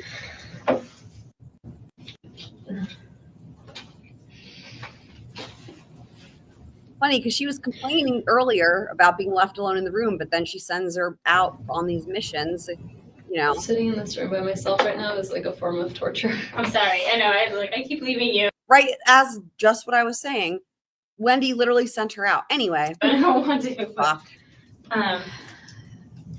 Joanna, who's Right? been over here, the female, she is, just to get some back, she's our special victims investigator, which means she does all the child and sexual assault and those types of crimes. Yeah. And she spoke to Lynn, and Lynn's very well aware that, you Mine know. also has an MSW. Everyone does, it seems like sometimes. So very aware that they don't know, you know, what's going on, not to disclose anything, you know, Yeah, overly. but Lynn knows. I don't know what Joanna's, I mean, Lynn knows something's up and something's wrong. And I'm sure Lynn and like everyone else seems to do nowadays probably Googled or looked at the news, you know. Yeah. So, and I think she does know it involves obviously being. Because I'm here and I seem to be okay. And then also she, they did get in touch With the rabbi? with one of the rabbis, yes. Are they So going over there? I believe so, yes. Great. And then if nothing else, even the hospital usually has. Hi. That's his cell phone number. Okay. I spoke with him and he's going up there. Good. I spoke with the hospital and they have already had somebody come by. They've already had a rabbi come by. Really? Because they have I wonder who chaplains. they have. They have chaplains of all different denominations. Just on call. Mhm. There's not a lot of Jews in town. I don't know, but he is going Thank God. and that's his cell phone. Okay. I told him you would probably touch base and reach out to him Honestly, whenever. No. Okay. I don't really have a great relationship with him. Okay. So he's not really who I want to talk to right That's now. I fine. just want to make sure he's The giving other Danny rabbi what that he you gave needs. me is out of town. I have a great relationship with him. Okay, yeah, he's on his voicemail. It said he's out of town I saw till on Facebook. He's with his grandkids. yeah, so would be in and out. He was like, "Is there anybody else in the community I need to reach out to?" I said, "You know, as of right now, you know." I'm just So gonna take out his number to give to his parents in case they. Yeah, have them. They would probably want to talk to the rabbi. So, okay. I'm really glad he's going over there. I can't talk to him right now. Okay. Okay, That's Wendi. fine. And I mean, he asked about you and asked if there was anything you needed, and okay, so He seems to not have a problem with you. and I said, well, you know, I may have her, you know, if she wants to reach out, and he's like, absolutely, anything, you know, that's needed. So. God. Thank you. No problem. And don't worry, Lynn, we spoke. She knows the children don't know what's going on. And she knows. Poor kids. She knows that he was seriously injured. And that Did she seem okay? Like, is she with Alan? Are they no, together? I talked with Alan. She was out when I got him. Okay. Apparently he just does not answer his cell phone. He's like, let me give you my cell phone. I was like, I called it twice. So she was out somewhere. She wasn't at home when I got a hold of him. Okay. So he said, let me call her. I'll have her come. So she came by herself, but she had talked to him. She was fine. Cool as a cucumber. Okay. She's, and just for time's sake, I knew Jane was up here with you. I was going to bring her up, but just, it was at 5:30 getting her out to get the kids. Yeah. And We don't she need knows two the friends kids in a don't know room there. anything. And it was going to be, mom's running late. Aunt Lynn, it's McDonald's time, whatever the Okay. case may be. That sounds great. All right. Thank you. Oh, no problem. No problem. I'm sorry my face is so red. I told her I was laughing because my rear end's sticking up, bending over, getting the seats. I was like, oh, I'm sure 7th Avenue is loving Did you this. see all the Cheerios that are in did that you car? do? At least I know can be it's all that there. out. I meant to put in the car please. this week. Now I'm glad I didn't because it would look like I was trying to erase a crime scene. Well, and the funny thing was that he like said, I don't know which car seat goes to which. And when we were walking up, I said, okay, I had the left, you had the right. And then we sat him down and she and I picked him up and I went, I don't remember One which kid one is was short which. and chunky, and one kid is long and skinny. So when they get in and it doesn't fit, they'll have to They'll figure it out. They'll figure it out. Because as we were walking out, I was like, oh, I don't remember which one was which. Lynn is really great. Yeah, so she was great, and Alan was like, because I was very cryptic with him on the phone. I just don't want to tell people. He's like, do I need to come up there? I'm like, no, That sounds no, like no. Alan. He said everything's fine. That's a good I was imitation. like, she's all right. He's like, okay. So, But you told him that Danny was. I told Lynn more than I told him. Okay. Just because it was on the phone. So I'm sure when Lynn left here, she called. So. Am I just gonna be here for like hours? I don't think so. I mean, I think Uh-huh. they're just quite honestly waiting on the phone. Remember how we told you they put it on the machine? Yeah, that he had to. Right, to yeah. do the phone, and it just takes Forever. depending what's on there. Yeah. As far as if you have lots of pictures of the kids, or it takes some time to do that. Yeah. And then they actually brought your van back here, and I got the car seats out of that, and I think they were finishing up. So I think I'm that's gonna all need they're the waiting. police help to get the car seats back in. You may. I always have them installed here. Yeah, and on the strap that goes over, we Yeah. hooked them. I didn't tighten them as tight as they should be. I was like, here, You know can you what? see? And she's like, nope, I'm good, because they weren't moving. So Yeah. it's definitely a true. That's why my face is so red, because I've been out there doing that. But I'll touch base with Isom. Hopefully it's not. We wanted to talk to him about a potential lead, so. Okay, Yeah. I'll let him know. And throwing Jeff under the bus. Sorry, I know it's a lot of running around and I want to talk to my parents and get them up here. and I told him that, and he said it should be relatively soon that you get your phone back, and then they'll. Why not use someone else's phone? I don't. Yeah, because you know. It's basically the number. like, Let can I use me- your phone? Let me go ask again and just be like, can she just call? Yeah. Do you have a phone, right? Cell phone. There it is. If I can Why not borrow a ask phone. her? Wow. Can I use your phone? Wow.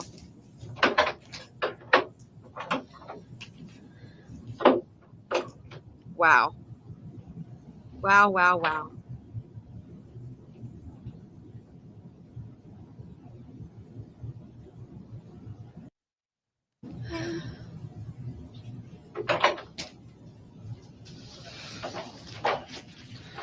How you doing?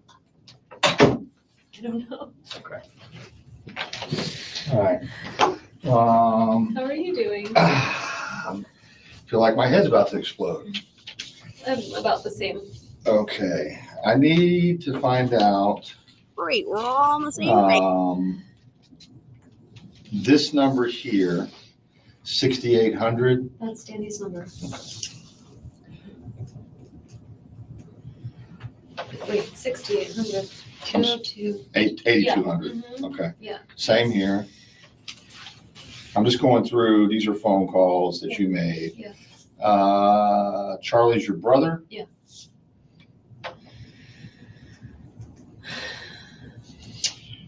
No, I didn't call any like weird sex hotlines or anything this morning. That's okay. Great, We Wendy. did that Really before. embarrassing. That's all right. No weird sex hotline. You checked your voicemail yet? Oh. Or no, you Why would checked. it be a 305 number? No. Um, Your number, isn't that you?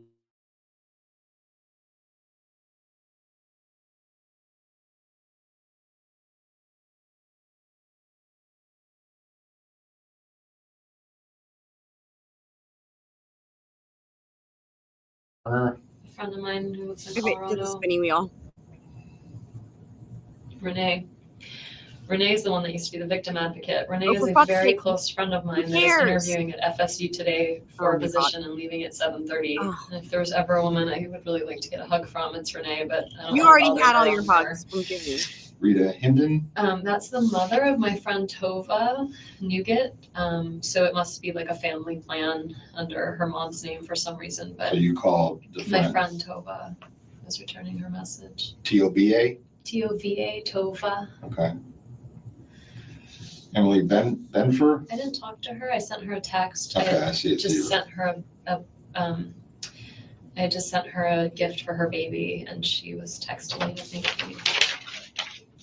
Here, we're gonna talk about Jeff here in a minute. Yeah. Sorry. It looked like part of the ceiling just fell off. I know, I was worried about that too.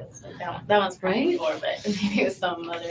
Oh, I really can't. I guess I need to hold on to this in case Danny needs Just it. have it in case, yeah. And I took it down too, so when I get in contact with his parents, I can remember. It would matter to them to have contact with like the local Jewish stuff in town.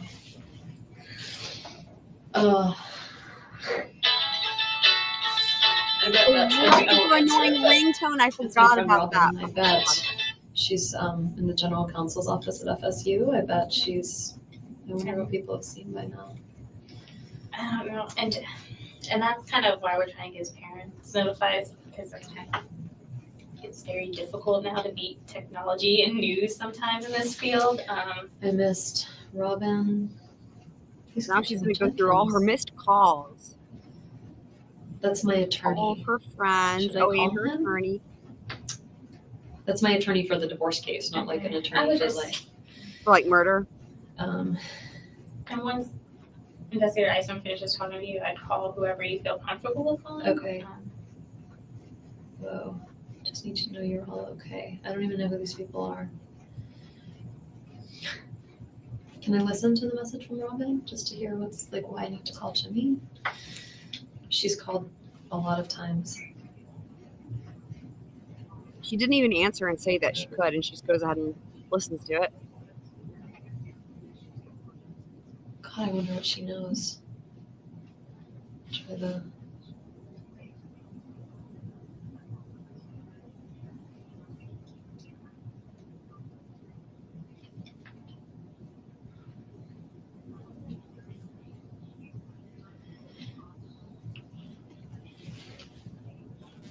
Can you write? Oh, she's gonna text me. Never mind. It's weird. So why would Jimmy need to talk to me? He's my lawyer for the divorce case.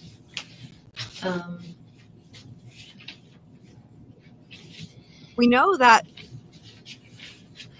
This is Lincoln from last week.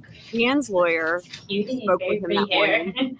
I think there was Very there was serious in that picture. more pleadings going on there. I just am curious, like what's coming in.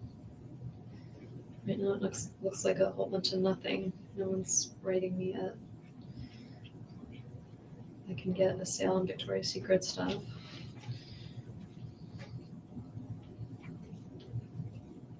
Governor Rick Scott has things going on.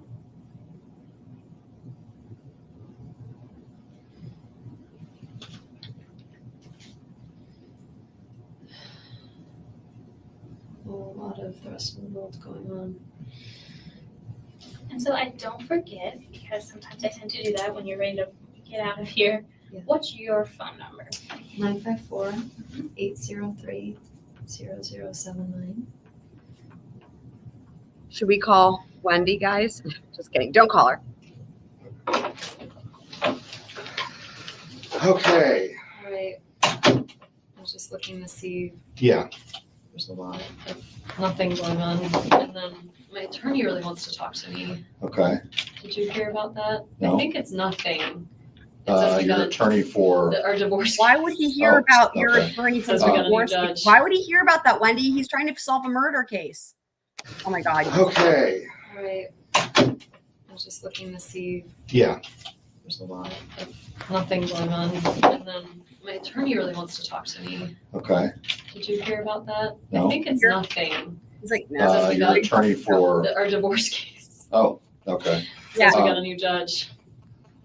Oh, Anyway. okay. Why was this? All right, let's, I mean, I didn't know earlier, but apparently you got a guy in your life named Jeff. Yeah. Okay, tell me about Jeff. Tell me about I'm sorry, I wasn't trying to hide anything. No, I know you weren't. I just didn't think to tell you about him. So he's been my boyfriend. We've been dating since end of October. Jane actually set us up, which is why Jane thought of him first. And Jane and I had a long talk earlier this week. We went on a walk together and talked about, I wasn't really sure I wanted to continue dating him. We had like a fight at the end of June and it was weird. And then I went away for 2 weeks and just got back. And I asked him to just no contact for a week just so I could kind of figure out whether I wanted to be with him or not. When did you ask him that? Monday night after yoga. I sent him an email Monday night. Yours or his yoga or both? I don't know what that means. I went to a yoga Who class. went to yoga, together or? Like together. Okay. Some guys like yoga. I'm not judging, I'm just asking. I go to yoga, or I And used Jeff to. goes too? And he would. Speaking of which, Charlie really likes yoga. We heard him talk about that on the jail phone calls. Go with me sometimes. So Monday night after yoga, I sent him this past Monday. this Monday, Okay. yes, July 14th. Okay. I just sent him an email and said, you know, my heart is really heavy and I'm having trouble figuring out what to do. It'd be a lot easier if I just like didn't have any contact from you for 1 week and then we'll kind of figure out where to go from there. And so I haven't had any contact from him. Was he amicable to that or did he? He didn't respond to it. I said, I'm going to take your silence as acceptance. And Oh, okay, you were in person telling me. no, I emailed him after yoga. He'd been like, let's go out tomorrow. Let's go out the next day. And I have a hard time saying no. And All right. so I didn't say no in person. I'm rolling my eyes. Later, I wrote him and said, I really just need like a week of silence to get some clarity on where we are. Okay, so he never responded. Still has not responded. The only response I had is that I bought some presents for Ben for his birthday when Jeff and I went to Destin one time and he had them at his house. And so he brought them. I came to work and there was a bag of the presents from his house. But I had asked him at yoga, I said, oh, when you get a chance, I'm really going to need you to bring those presents because I don't have the boys this week and I could wrap them. And so he just brought the presents so I could wrap them. When did he bring them? It must have been Tuesday morning at some point. I think I got to I'm not in the office like 9 to 5 right now because I just finished teaching and students are out of session. And so I have writing deadlines. So I work sometimes from home or from a coffee shop. And so I rolled into work sometime mid-morning and they were there. So I don't know what time he was there, but I could ask my assistant. No, that's all right. You're saying you asked him for them And he brought him on the phone, I guess? Yeah, when I saw him at yoga on Monday, Okay. I had mentioned to him that I wanted to wrap these presents. I had most of the week without the boys and I was, looking for something to do. I might as well wrap Ben's birthday presents. And so he brought them to the office. So he brought them even after the whole. I said no need some contact, space. but yeah. Why would you say, what was how long have you been seeing Jeff? Since the end of September. Okay, all right, and so since September, you all have been seeing each other exclusively? In the fall, I was dating someone else too, and the relationship really evolved around February. I post-divorce, I was kind of slow to but so I jokingly used to call him my special man friend, and around February, he started being more like my boyfriend. He started spending some time with the kids, and they really adore him. And I introduced him as mommy's friend, not as mommy's boyfriend. So they just think of him as Jeffrey, and he plays Star Wars with them. And yeah, so he and I would spend time together on the nights or the days I didn't have the boys. And then when I had the boys, he never stayed over, but he would sometimes join us for dinner and play with the kids and then go home. And things actually worked great, and I was very happy. And then we went to Gainesville together. He's a social work professor at FSU, and he was teaching a class at Gainesville. And so I didn't have the boys that weekend. I went with him to work on some writing, and we had a great weekend until Saturday night. We went out to dinner, we came home, and he just like was convinced that I'd been cheating on him for months, and like had kept track of it, and was just absolutely convinced that I was cheating on him. And I kept telling him I wasn't, and he just was, I felt like not very trusting of me, and it just made me feel really uncomfortable. And after that happened, I wasn't sure that I wanted to be with him anymore.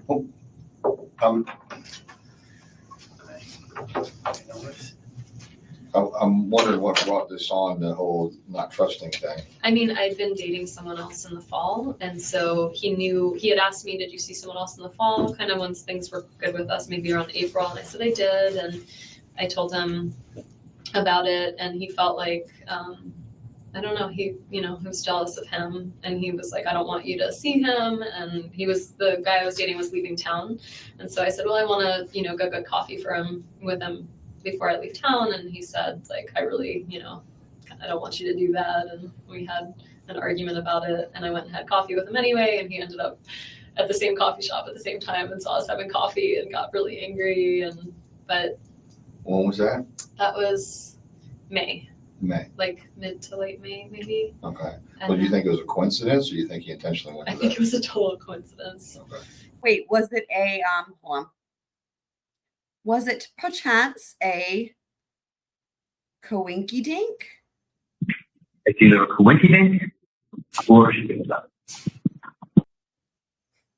Charlie saying coinky dink. I was only there for like 30 minutes, and yeah, I think it just is a small town. Southbound. All right. What kind of car does Jeff drive? I'm really bad with this. It's silver colored. I think it's a Nissan. It's very old and very rundown. Okay. Silver Nissan? That's not very gray, silver. Okay. You don't know what year or how many doors or anything? I want to say 2 doors. 2-door? And I don't know what year it is. I have no idea. You pretty sure about the 2-door? I'm pretty sure. I feel like, yeah. Is it his car exclusively? Exclusively. He doesn't even have to share it with anyone. Okay. Wow. Does he live alone? Mm-hmm. Where does he live? He lives in an apartment complex. I've actually only been over there once because he was kind of embarrassed. It's a basement apartment, and it's off Park Street. I think it's called Victory Gardens. Okay. It's like between Park and Appalachie. Mm-hmm.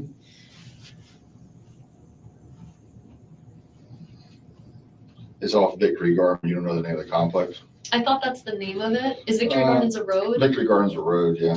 I thought that was the name of the apartment. That's right. Is it closer to Park Avenue, or is it closer to, or is it halfway down? It's if you turn left, if you're on Park and you're heading towards downtown, if you turn left, it's on your right. Okay.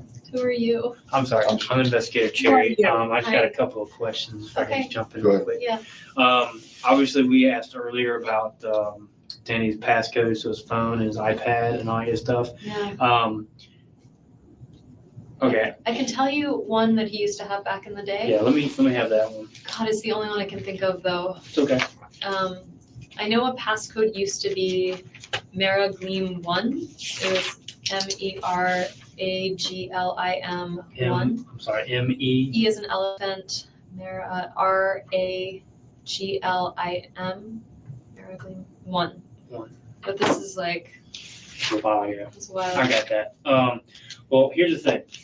I got 3 kids, and we've downloaded a lot of games on our phones and our iPad and everything, and the little buggers will try to know the passcode. Now, Danny seemed very involved with his children. Yeah. I got that sense as soon as I stepped in the house. Or is there any chance that the Maybe kids may they know the iPad code. They might. All right, when we get a chance, can we just double check and see that? Because that might help us out. Can I ask them rather than you? I just think. Oh, no. you're gonna be the one asking. I want you to ask them. Absolutely. They know, I don't have an iPad, but my parents do, and they know like, what's the secret code, Right. so they would know if Abba had a secret. That's what they call Danny. They call him Abba. They would know if Abba had a secret code, what's the secret code. Right. So I can ask them in a way that. And so the iPad and the phone, if they know. Does his Give phone have you a the- passcode? Do you have his phone? Yeah.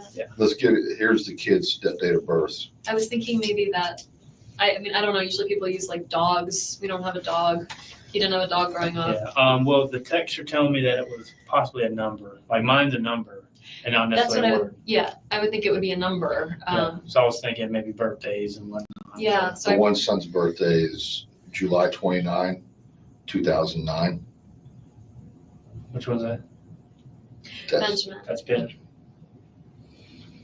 And then the other ones is October 13th, 2013. No, 2012. I'm sorry, 2010. 2010. You were wrong. You were right. I know. That's Lincoln. I was there for it. You were there. Yeah. Okay.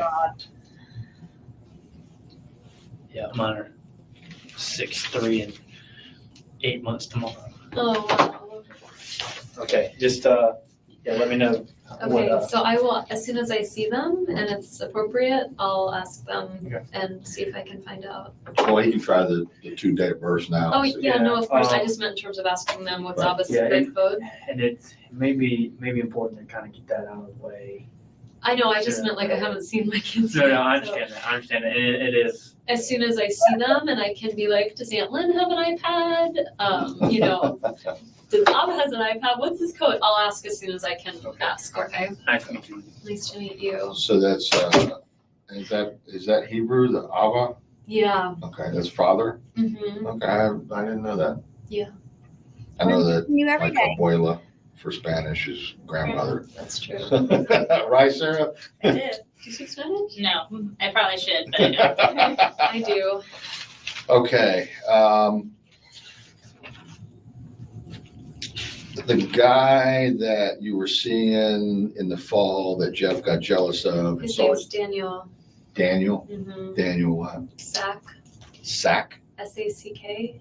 He's moved. So he was, he and I actually went to college together, and I randomly found out that he was still in Tallahassee.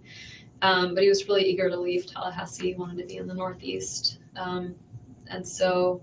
Law student? Lost. No, he's teaching at the theater department. So we knew each other in college and then lost track for 12 years. And then he ended up getting hired by the theater department here. But since left? Since, in May, at the end of May, he moved to Amherst to start a job there. Connecticut Massachusetts. in May. Yeah, end of May, maybe early June, something like that. Is Amherst a college? Yeah, but he's at UMass Amherst. Okay. My stomach really hurts. Do you need to eat? No, I don't know. You that I'm just gonna eat ate for a long a time. whole entire lunch. Do you need Good thing I something? had that You got water. last lunch. And you saw him briefly at the same time you were seeing Jeff? In the fall, yeah. I had actually never dated 2 people at once before, but I wasn't exclusive with either one. And Right. so I dated them both until until I realized like Daniel just was gonna leave, and I thought Jeff had potential. So. But let's get back to this Saturday. Mm-hmm. I guess this was this past Saturday that he got mad about. When he got mad, it was June 28th. It was before I left for Miami with the boys. Okay. So, he got really mad.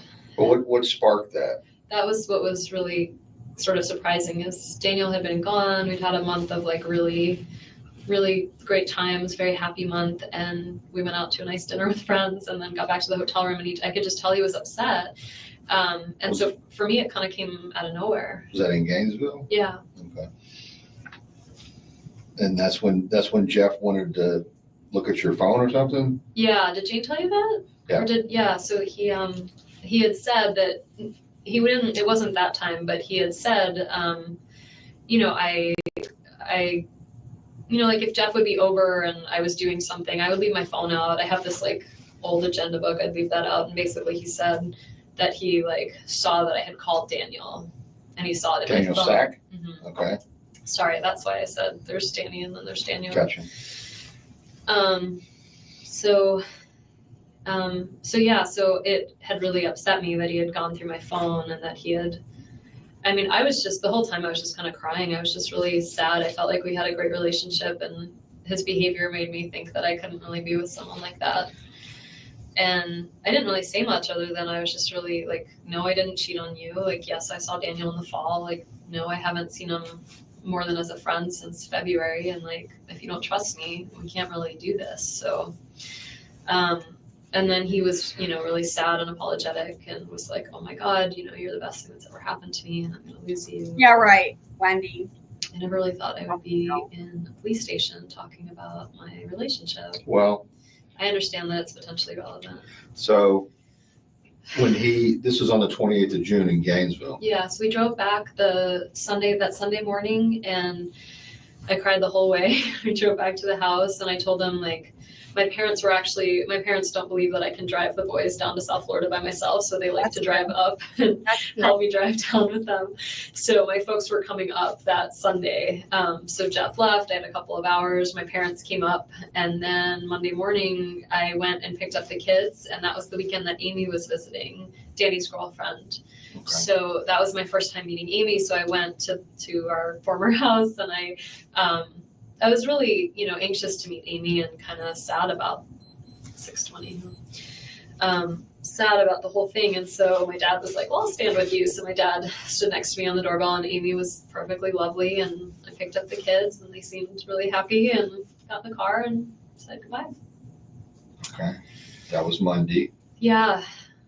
And then I was in Coral Springs or Miami with my folks and my brother and my other brother came down. It was my dad's 70th birthday on July 5th. So we had a party for him and she must have meant Charlie because I mean, there's no way that was Rob. I had Skype contact with Danny and the boys. And so after we left the next day, he flew up to New York and was in New York that whole time. Danny. Okay. So Amy went back and the next day, Danny went back to join her. And so he was in New York the whole time I was in. He flew back July 11th. Okay. In time to pick up the boys on that Friday afternoon. Okay. Let's get back to Jeff after you come back to Tallahassee, and I can't remember which day. So I had lost my voice. So I got back to Tallahassee. My parents came with us, and then Saturday morning I took my folks to get their rental car. They left, and I had a cold, and I wasn't feeling well, so I kind of just was in my house all day Saturday. Sunday, Jeff and I made plans to go see. So Sunday the 11th, 12th. Sunday the 13th. You hadn't seen him since you drove back on the 29th. That's right. So July 13th, I saw him. We went to a movie and then got some dinner and we're talking and it was confusing because I missed him and it was nice to be with him, but I also felt kind of like uncertain given his behavior in Gainesville.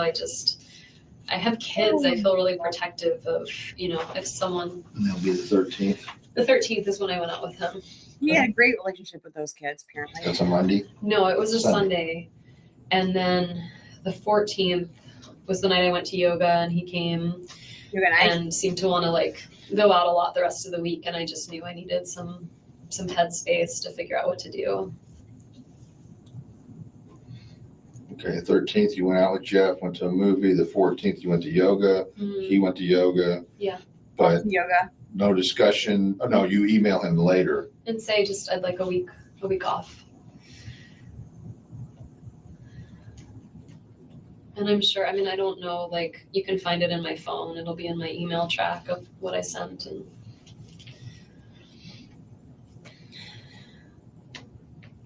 then basically to Jeff saying, I want some time. He doesn't respond, but he brings up gifts on the Tuesday. Yeah.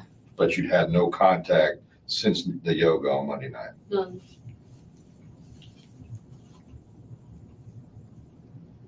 Okay.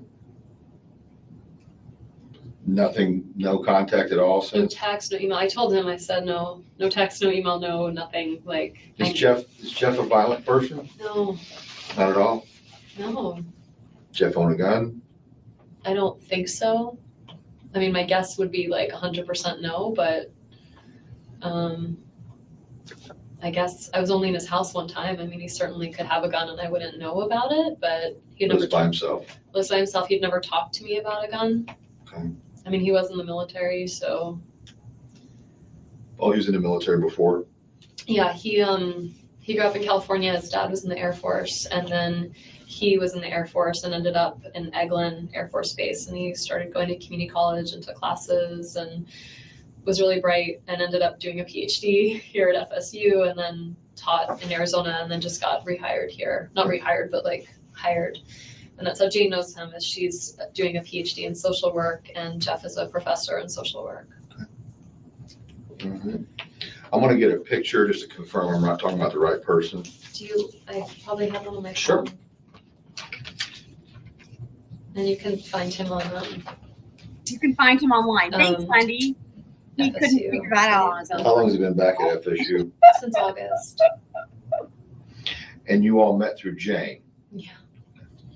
No, I just have pictures of my kids.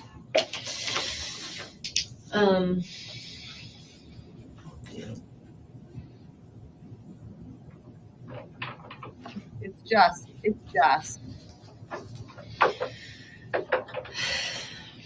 And this is from my dad's 70th birthday with my mom and dad and my boys and me. Wow. The way he says wow is amazing. They're super cute. He's asking for a picture of Jeff. Very nice. Not that. He's a young 70s. Dude. Oh, that sound is awful though. Yeah, the boys. I will say though, I remember this from before, that this sound gets really annoying, but it's in this same little section here in a sec where she calls her mom. Blue eyes. Danny has blue eyes too. Yeah. So, sound is awful, but we just have to kind of endure it, because otherwise we will miss the call.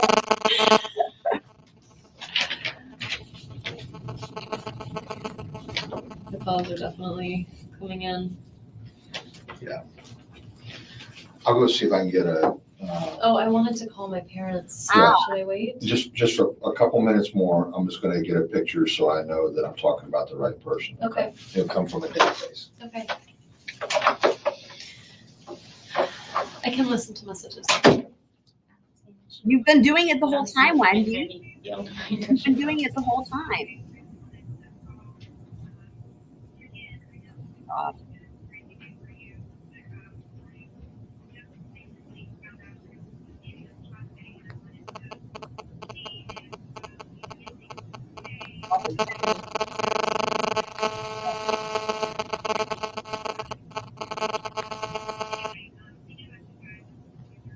Beautiful.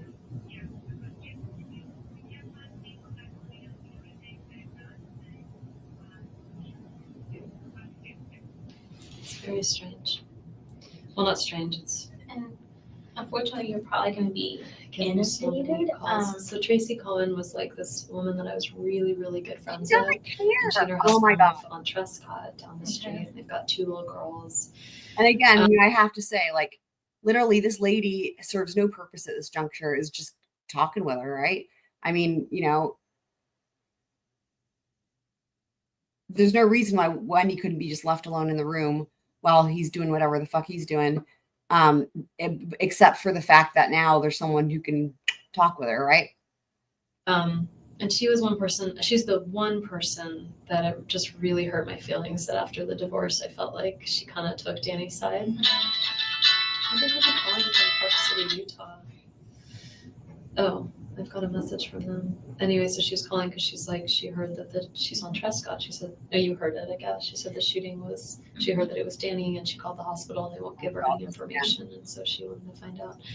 But I wonder, like, Tracy's husband, Jeremy, is a friend of Danny's. I probably should tell them that.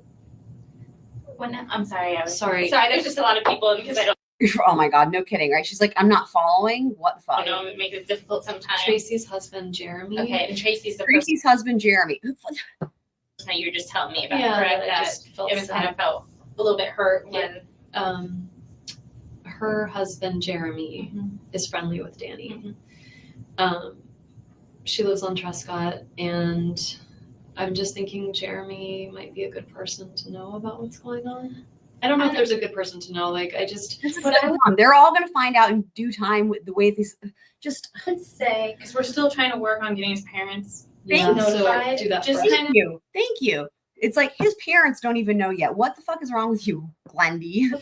And what I'll do is, if you leave there before I have confirmations, before I get to talk to his parents, I got your number. I'll call you as soon as they know. And obviously, it's unfortunate. Like things like this do get around. And This is back for some more action. And it's sometimes for your benefit too, because you're going to start getting inundated, everyone. right? And sometimes my suggestion is if you're comfortable with it, like have someone else man your phone or something like that. I want to see this. I now have 2 messages from the Utah.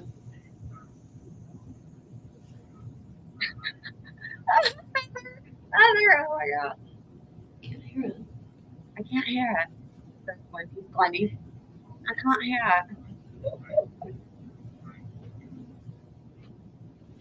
it. I can only hear like barely any. Oh god.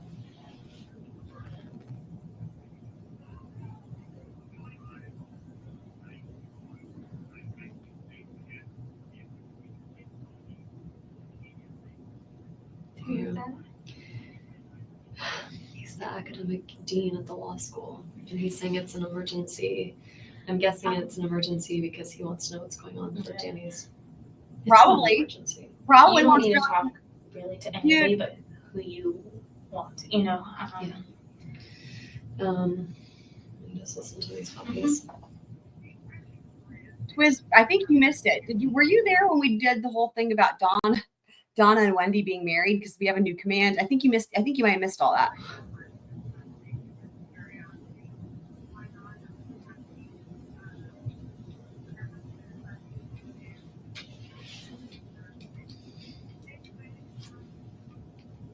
Like, if so, we need to fix that right now. We need you to be filled in. Okay. We're gonna get everyone up to speed. We're gonna get everyone up to speed. Let me pull it up. So this was, I guess Annie would be the best way to call her, our new girlfriend, but I know you guys know her, or some of you guys do. But so she was like doing like a search. I guess it wasn't Google. She was using some other search engine or thing, browser, whatever you call it. Anyway, and where is it? She was looking up, she just like Googled like this case. She just like Googled Wendi Adelson family or something, just generic like that. And where is it? And anyway, so I'm going to show you, no spoilers in the chat. I'm going to show you what her results were. If I can, where did I have that? Okay, hang on. Aha. Okay, just a second. I will share this. So this is just incredibleness. This is amazing. All right, so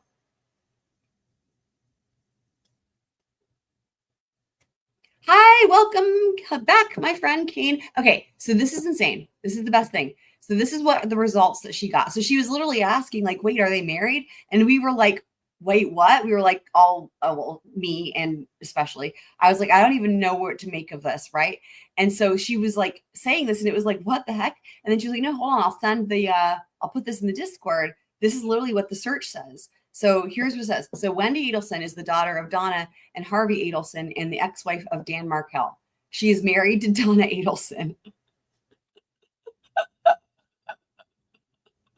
So this started the whole thing of like Donna trying to wrap the head around it. Donna and Wendi being married. And then without meaning to, I meant to say Donna and Wendi, and I said Wenda, which is like hilarious, right? Because of like the thing of like, they do like the couples names things or whatever. So I said Wenda. So now we have a command for Wenda, exclamation point Wenda. And there it is. Oh, so you were there, and there you were there. Well, now Kane, I know Kane wasn't there, so now you are all filled in.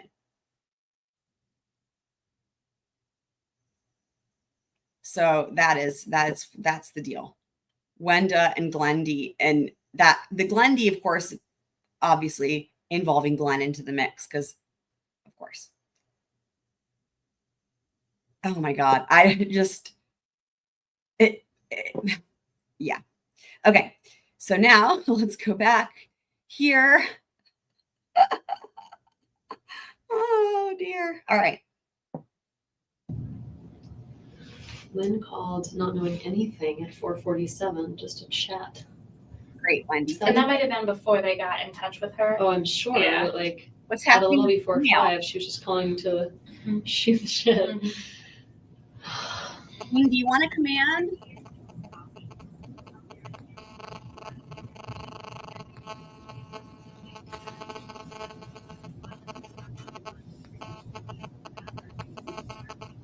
Remember, we have to endure this awful sound because in just a second here, she calls her mom, Donna. Sorry, let me fix that. She calls her mom / lover / wife. Oh, God.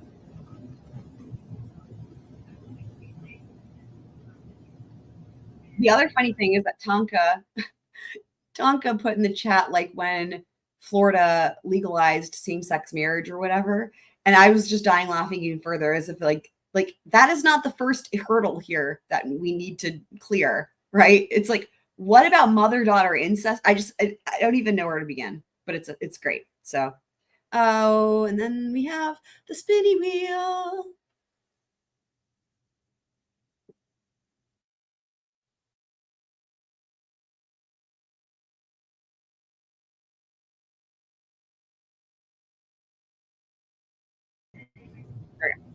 Do you hear it? I can kind of hear. Can you hear it? Why does she need to hear it? Irrelevant. Objection relevant. That's really. She was saying that was my friend that was at the. Don't care. By the way, lunch. noteworthy here, if you look at our ticker, Wendy has thus far implicated herself 16 times. And look at how the numbers compare. It's not until you actually do the numbers that you're like, holy shit, right? I would have thought that it would have been Charlie the most or something. Never would have thought the 16. Like, that is stunning, right? Who's behind all of this? She meant like she thought it was Danny's fault that I was there. Excuse me. Hi. Hey, his parents, do either one of them have any medical issues? Oh God, I'm gonna get called right now. We've been working on it. We're trying to get the law enforcement to go. But His mom is a large woman and has some ongoing health issues. I think they're both actually. I mean, they're turning 70 this year. So yeah, but earlier in this interrogation, Wendy, you said they were a young 70. You made a big point about it. Oh my God, you don't have a number for his sister, do you? Let me see. I might actually. I've recently went through my phone and deleted stuff I wasn't Right. using, but yeah, you said that like 5 times. I don't know Shelly. And it's Shelly Markel? Markel. Is it SHELL? Why? Just why? I think I have Phil. Okay. I do. I have Phil's. Okay. Because we tried Ruth's number and she didn't answer. So a lot of times they have a place up north that they go to on the weekends. I don't have that number, but Phil might answer his cell phone. So here's 877. It's he does a lot of business, and so I think it's a toll-free number. Okay. Well, let me see if I have Ruth's. If I have the country house number. You guys are calling now, huh? Has there been any update from the hospital? I haven't spoken with him. Is he dead People already? wanted to I did know. speak with ICU. I spoke with the nurse. Is that the number you have for Ruth's house? His parents are recently divorced. Okay. I think she's at that number. Okay. All right. Obviously, it's something we try to avoid as far as we like to have someone make contact in person, but we're just not having any luck right now because we don't have an address. We have business, because I was able to Google stuff and see the business stuff. They're not going to be there. Right. So this is what we're going to try. Okay. Oh, dear. Sorry. Yeah. It's not ideal. Generally, we like to try to get someone there for someone, but sometimes time isn't necessarily always on our side. Because they want someone. Well, they need to tell someone, because, you know, eventually he's going to need someone to make those decisions and stuff. Okay. It looks bizarre to get these messages of like about book club and how life kind of sometimes just keeps moving. Like recommending students for jobs and sort of waiting. I mean, no one cares. Oh my god.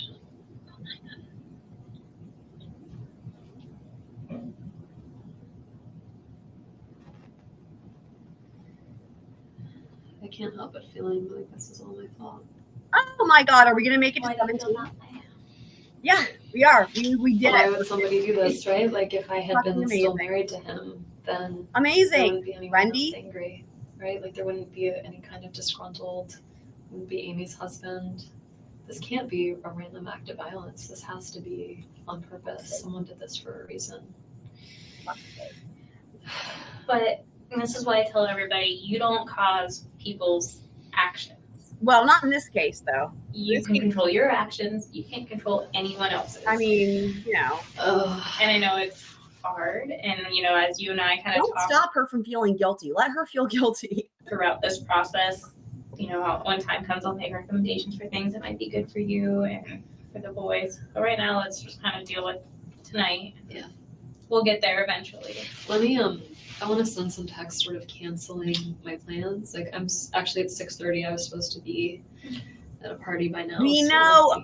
Dude, I cannot with her. You guys, I can't with her. Person throwing it We works know. at Beavis Funeral Home. Okay. My friend Elizabeth is a mortician. She's the prettiest mortician I've ever met. You guys. What did we say I should tell people? Just say, Can't make it tonight. Yeah, just say, I'm very sorry. I can't make it tonight. Wendy's friend, the fucking mortician. What is happening? I'll be in contact. Yeah, that sounds awful. But remember, it's in just a second. She calls. It's in the middle of all this nonsense with it being all stupid with the sound that she calls Donna. Because I remember when we watched this the last time, I either turned the volume down or I went ahead like 5 seconds and we like nearly missed it or something. It's in it, so it's we have to endure it. Sorry. They said they're doing a stop the bar party. Yeah, I'd never heard of that. Is that Oh a thing? my god. I think it's newer for newer people getting married and don't have as much money to spend on weddings. So you do a stop the bar party, so at least you get all your liquor and, or maybe just stock a bar at your house. I don't know, but that was my interpretation when I've heard of the stop the bar. I'll be drinking that bourbon for dinner. Do you like bourbon? No. I don't know much about bourbon. I don't know anything about bourbon. I asked her the. Okay, so that was tonight's God. plan. And then tomorrow, should I be? Don't worry about tomorrow. Just go ahead and do your tonight since you're supposed to be there at, you know, basically now. And I just feel like I shouldn't be going about my life as if it were normal. Yeah, you shouldn't. Fat dude. You know, like the kid. I don't know how to do well, this. and then you know what? You're going to be able to call your parents soon. And then I think once your parents get here, they'll kind of be able to help guide you on what's best. Yeah. So don't worry about canceling tomorrow's plan. You have a bunch of time to do that in between. And like the fact that she needs help with it, like this is just insane. It's like, what the fuck? Like, is it that huge of a deal? Like, cancel your stupid ass plans. You know, it's like the fact that like you're like, I don't know. It's just, you know, the most important thing in keeping yourself the least amount of stress. Come on now. Sane, unstressed, whatever word you want to use. So Robin kept telling me I had to call Jimmy. Should I call? Who's Jimmy? Jimmy is my divorce attorney. So Robin's your friend. Robin's that's a not good your friend. Was Robin one that you were at lunch with? No, different. I would just again, I don't think Why that don't I might send be an email to Jimmy Johnson and just ask if I heard there was an urgent matter. Do you need something? If that would make you feel better, that's fine. This is insane. Were you guys going through any new thing with your divorce? I mean, I have a meeting that was coming up. So basically what happened is when we got divorced yeah, last you know summer, what though? It doesn't matter anymore because now when one of the parties is deceased, then that's the end. So you don't need to be Okay. When we got divorced last summer, the settlement agreement was that Danny really wanted to stay in the house. So the agreement was that he would stay in the house and he would pay me my half of the house. And he had until like mid-October to do it. And he just didn't do it. And so I asked him, like, where's the money? Like, what happened? And he said, I have compelling reasons and I'm not paying it. And I said, well, what are the reasons? And he said, I'm not telling you. So I rehired my attorney and we filed a motion in court. Well, also, there's Wendy's mom/wife is actually the one who's paying the attorney fee. Just keeps going on and on. But anyway, it's like taking forever. You're a victim advocate. It's taking forever to get through court. It's teaching me to have a lot more patience as an attorney. But we have like a meeting coming up soon. It was supposed to be the 24th, and then Jimmy just moved it to the 30th or the 31st. So that's why I feel like, what's the urgency if it's not about this? Like, what would he need to talk about? When did he start sending those emails? This, like, I Or actually, voicemail or I got one from Robin at 5 and one at 6. And that's unusual. And she's not like, and I don't know, what's Rob, but she might have inklings of what's going on, and she might be you need to contact an attorney. But again, you're not being, looked at as a suspect. They're just clearing. Well, I'm trying to help. I mean, and you haven't, and I think you and Investigator Isom have been able to communicate well with each other and everything. Okay, so Jimmy sent an email to me. So when we had our hearing with the judge, She was too fixated on Jimmy to implicate herself that time. About whether Danny needed to pay me, the judge was like, you need to pay her the money. Like, we're going to hold you in contempt of Which court. judge is it now? I know they just changed all the judges. They over do. there. So it was Judge Hobbs. Before? Okay. So like Judge Hobbs at that hearing. And she was like, I'm going to put you in jail. Like, pay her the money. Right. And he was like, well, Your Honor, I have, I'm going to file a motion for full custody of the kids, and I'm going to file a motion. That never happened. He never did that, but like a motion for sanctions against Wendy's attorney, who's Kristen. Sanctioner. So Kristen was my attorney, and so because he filed sanctions against my attorney, Kristen was like, I can't represent you anymore. I need to represent myself. Like, I need to be a witness in your case because he's impugning my professional reputation. So Kristen hooked me up with Jimmy to be my attorney instead. And so now Jimmy's my attorney. And so we're trying to now I've got Jimmy writing to me and Kristen and trying to work this all out. But they wrote this at 3:44. Clearly they had no idea, because all it says is basically we have a new judge and I think this is good news, and here's some stuff we have to do on our case. Okay. Yeah. Then why want to skip it? I don't think you really need to be stressed. I mean. Yeah. Okay. And I think when time comes, I think anyone that's been trying to reach you about anything will understand completely and entirely why. What's going on? Yes. God, there's like a young faculty member at the law school, this guy Mark, who had a heart attack. Mark is like 33 or 34. I did yoga with him. He's like super fit, healthy. He just had like a congenital heart defect. So, he's fine. He's actually alive. He made it. He's okay. But, the whole law school is like, oh my God, like what happened? And now that's why Manuel's called twice. And it says it's from Park City. That's where his wife is from. So either he never changed his cell phone. That's possible. He either never changed. I've never talked to Manuel outside of school. So either. And he's the dean of the law school? He's not. So there's like the dean in charge of everything, and then there's like the academic dean. Okay, because the law school is pretty much separate. I mean, it is part of the university, but it has its own academic deans and all those type of. Did you go to FSU? I did. Yeah. Mm-hmm. Oh, that's great.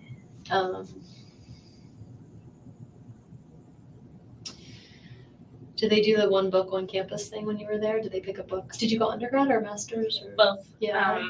Were you in social work? I was. Mm-hmm. I graduated fall of, how long ago was it already? I think 2011. What's Jeff's phone number?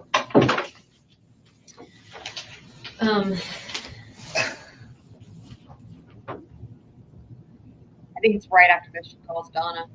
Woo! I have this work number and cell phone. The work number would be the. Oh my God! The Bainbridge, Georgia. I bet you that's the Greenbergs in Cairo that I was saying, Alex and Maya. Do you think we should talk to them? No. Right now, 294. So that's his, the 294 would be his cell. The other number would be his office number. Okay. All the news is already on people's Meaning seen what? it. What's Well, out there? they just know, I don't know A what they shooting on put out. Trescott, I Yeah, think. that's basically what's going to happen. Okay. My kids are not going to see the news, so I'm not worried about that. I guess you're just telling the story. No, I'm saying that's probably why these people are trying to get a hold of you now. Yeah. I need to go back. I need a timeline here. What time did you wake up this morning? A little before 8. I know that because the repairman was supposed to be here between 8 and 12, and I didn't set an alarm. So oh my God. Sorry. I woke up like, oh God, I need to put some clothes on and get ready. Okay. What at 8 o'clock? He called, or like my mom called. I could see what time the calls came in, but Can you, Wendi? Can you? let's see, starting this morning. Yeah, my mom called at 8:09. And then the repair guy called at 8:08, and then my mom called at 8:09. I guess he called her to trying to sorry. So yeah, so then the repair guy called, and I don't remember exactly what time he got there, but like between 8 and 9, probably closer to 9. Okay, what time did he leave? Around 10. He could probably tell you, like he'll I have literally was have going to pause it and say, how much you want to bet? She's going to say something like, I bet the best guy could help or tell you. You could follow up with Best Buy, as if that's not the obvious thing. And she said it before I could pause it. for record of what time he Okay. called in Yeah, to I figure bet you out could. whether to repair it. or Brilliant. get a new Thanks one. for that introduction, Wendi. So he'll have a record of his calls too. I will say this much: this detective would never been able to figure that out without your help. Okay, before 10 a.m. A little before 10 a.m. he Yeah. left. Okay. And then you went back With to that, right? Because remember, that was supposed to be her alibi. And the dude came earlier because they give you that window, right? We heard about this in the other trials. They give you that window, and he came on the early side. And so that's why she goes into great detail about all the bullshit she did after the TV dude left about I sent the email to so whatever, because it's like, okay, so now the appointment's done, and that was the alibi, but he came on the early side. So anyway. working on papers and so forth. Yeah, I'm looking There like it I is. was making some breakfast. I remember I was making oatmeal, so it was taking a while. I was like that kind that Got to make that oatmeal take forever, right? In this situation, just stir for a long time. You can try to be like, I was at home making oatmeal. And I was talking to Charlie, so there's my call to Charlie, and then I called Renee, my friend who's interviewing for a job at FSU today. She was driving in, and I wanted to wish her good luck and see if I could meet her for a hug at some point today. Okay. So that was at 10:24. I called my friend Tova back at 11:22. I think I was just, in between working on the paper, being distracted. So between 10:24 and 11:22. That period of time right there is crucial because he was shot, I think it was like 4 minutes to 11. So just before 11 o'clock. So that's the relevant time period. All right, 10:24. You're talking to Renee. I talked to her for 18 minutes. Okay, so now we're up to 10:24. 4:24 plus 18. We're at 40 something. 42. 42. Yeah. Math. Then I went back to working. And then I tried Danny again. I left a message at 11:42 a.m. It's probably just 27. They always do that, don't they? They always do that. She called at 11:42, knowing he was already shot and presumably killed. They always do that, don't Seconds. I just left him a message. And this is outlet your house? Mm-hmm. Yeah. Okay. Well, the reason I'm getting down to this, I'm trying to whittle this down with what they pulled from your phone. Mm-hmm. Did you ever leave your house before you went to the liquor store and got turned around on Trescott? No. Never left. No. Okay. Okay. And so at 10:42, you're done with the call from Renee. Yeah. And you don't make another call again, according to what I have here. You called TOA 11:22. at 11:22. So between 10:42. I worked for a total of like 20 minutes. It's a good thing I'm not on a timesheet. Okay. So from 10:42. And you know what? If you took my computer, you could probably find records of like what time I saved the document. You guys. This is it blows my mind that this detective has not at this juncture been like, hey, I don't need your stupid ass suggestions that are the most obvious, especially when this little lady didn't even know what GSR was. You know, he just lets her he lets her make her little hey, here's what you can do. And I'd be happy to sign a waiver so you could look at my computer. And 10:42 to 11. Just ignores her, dude. I'd be happy to sign a waiver so you could. He just ignores her, dude. 22, you're working on paper. Mm-hmm. And then, do you remember the call to Tova? Mm-hmm. And that I just left her. She had called. I was just returning her call, okay. So I just left a message. And then I tried Danny. I left him a call. I worked in between.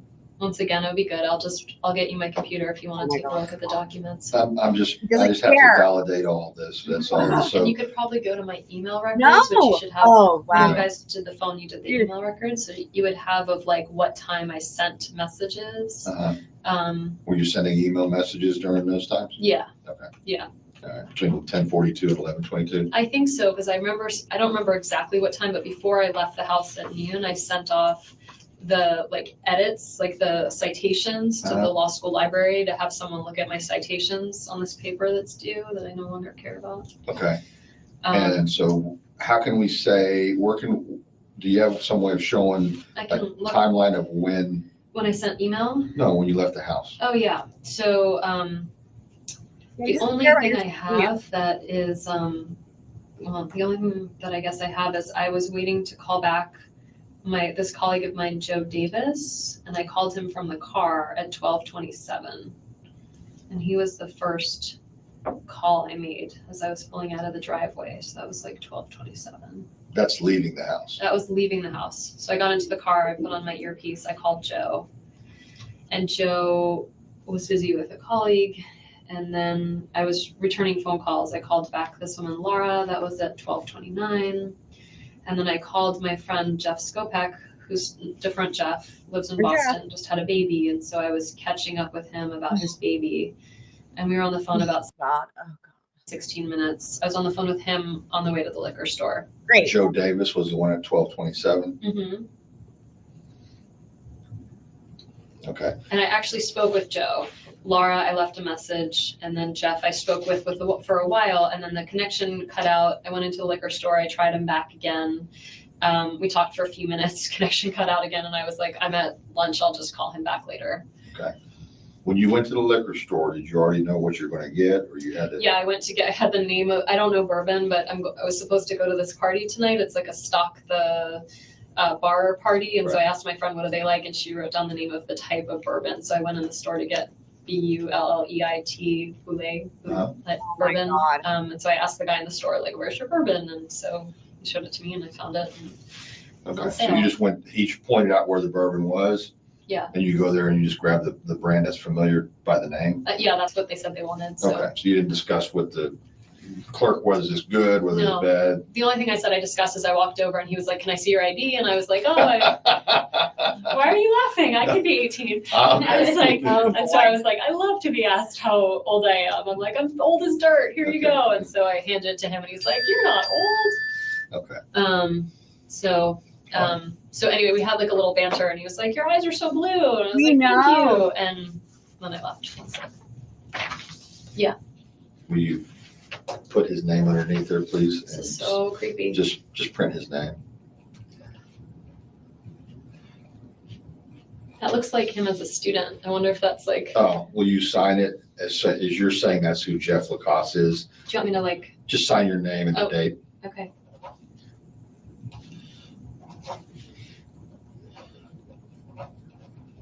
Okay. I just want to confirm Okay. who this person is. Yeah. Call your folks. Okay, here we go. I really don't want to make that call. I know, but I know, I just you can wait if you want to. No, I feel like just- I was holding you up. So. Sure, and right.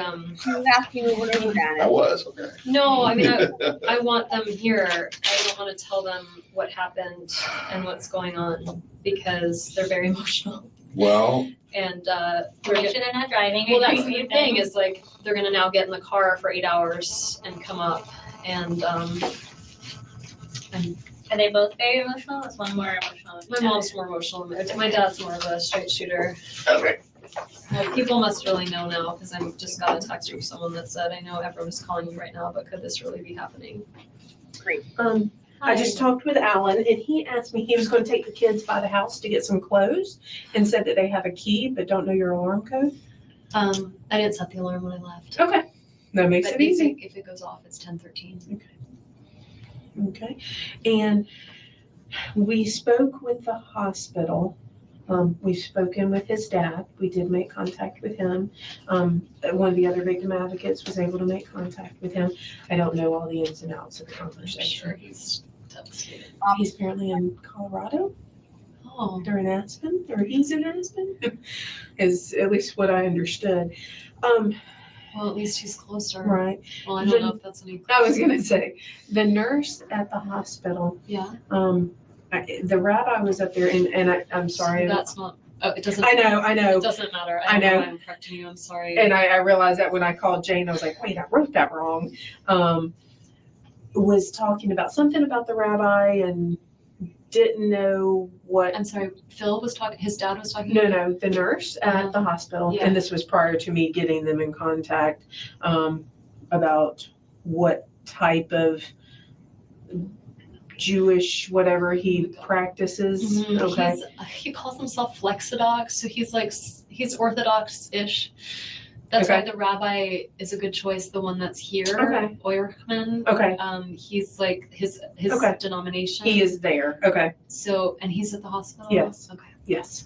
Okay. I just wanted to make sure and that's what I thought. And my conversation with him is, oh yes, very familiar. And then when I talked to the nurse, so we may have been talking about two different people because An update on what's going on medically, like. I didn't even ask because I knew somebody else is dealing with that. And my understanding is he's in ICU.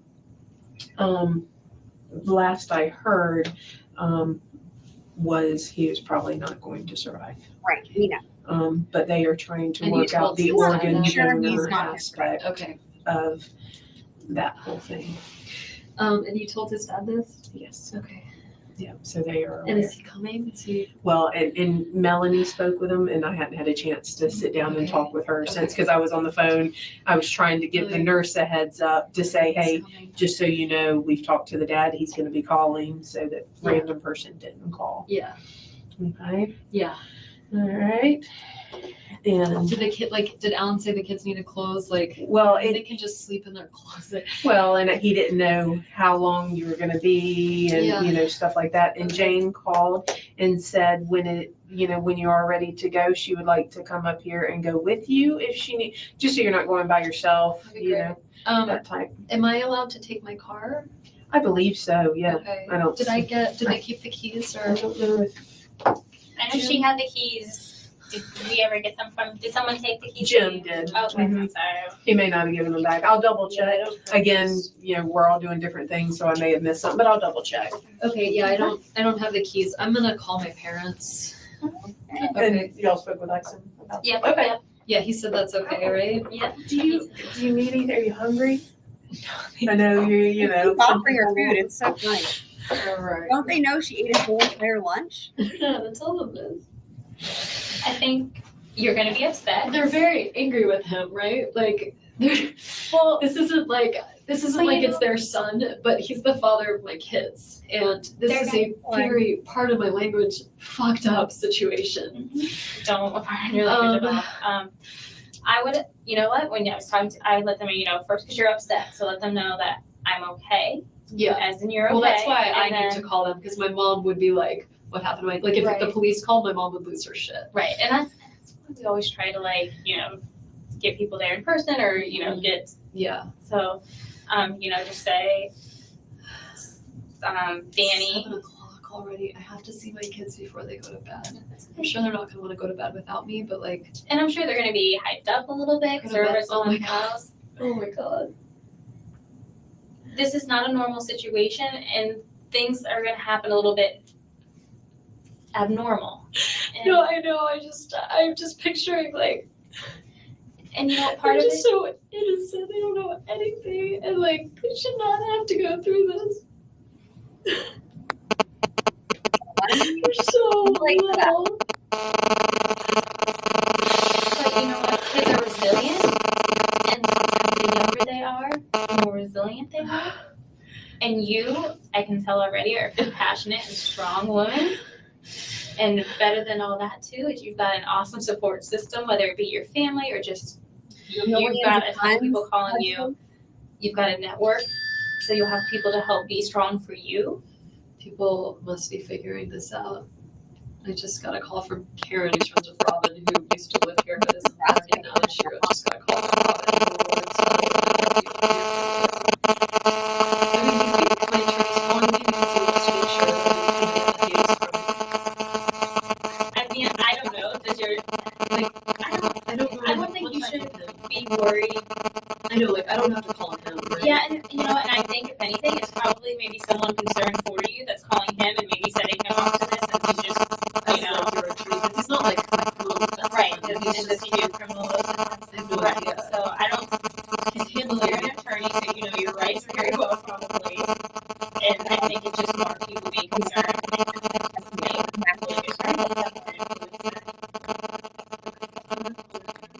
If she's got a belt number, that sounds awful. Sorry, guys. You don't want to miss the call. That way you can say to them.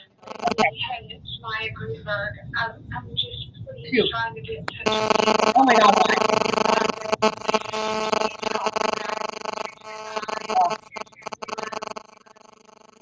They're probably kind of hearing.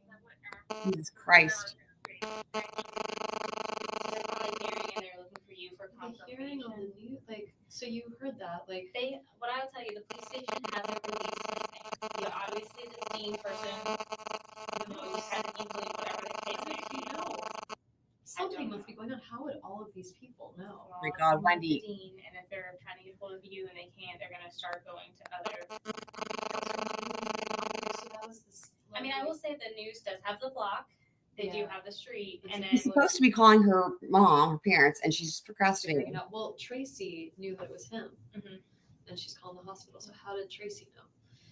Who cares? It's speculation, dude. They're all probably talking to each other on Facebook. I mean, people communicate. Like, No, I know. Yeah. And then they're all probably trying to call him and say, "Hey, where you at? What are you doing?" And Right.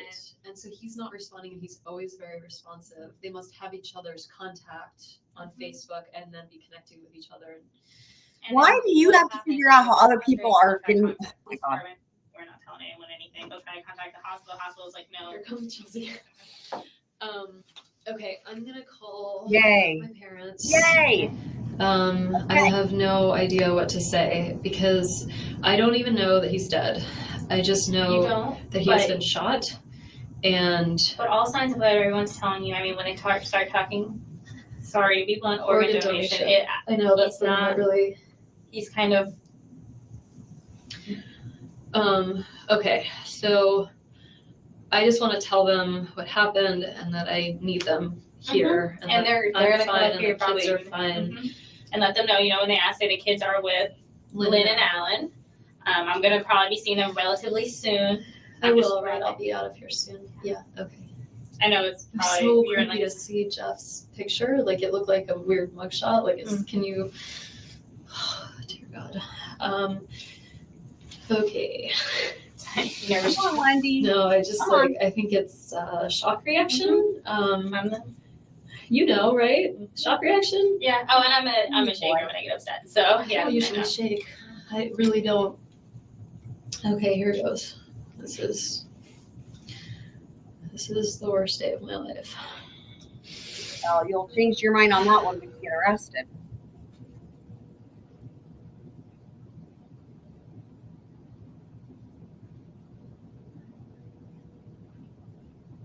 Maybe I should text them if I can't reach them. Hi, Mom. How's it going?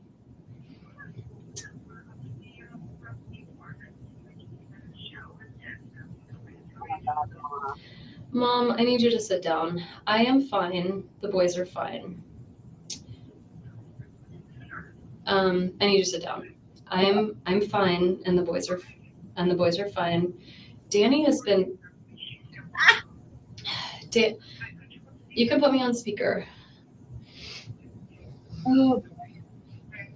Yeah. Danny has been shot. Donna's reaction. Donna, what? Oh my God. Danny has been shot. And wow.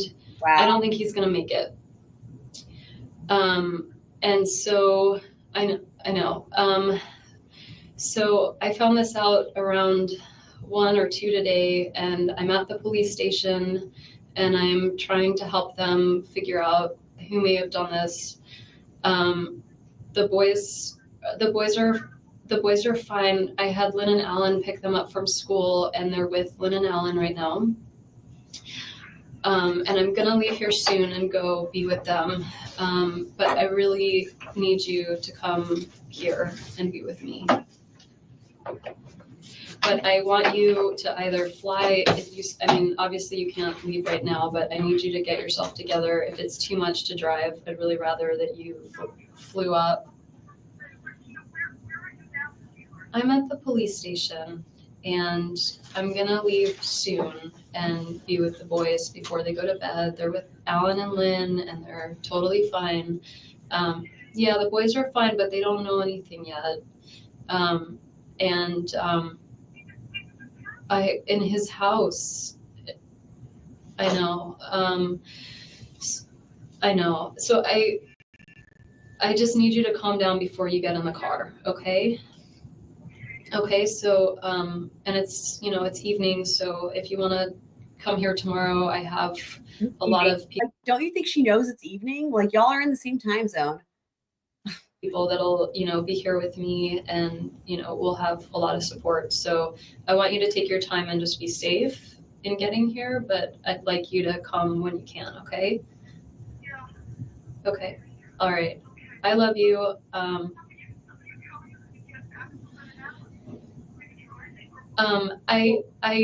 I think Jane might, I have the car here, but Jane might take me. I'm not going to be alone. So I have a lot of support, and I'll be fine.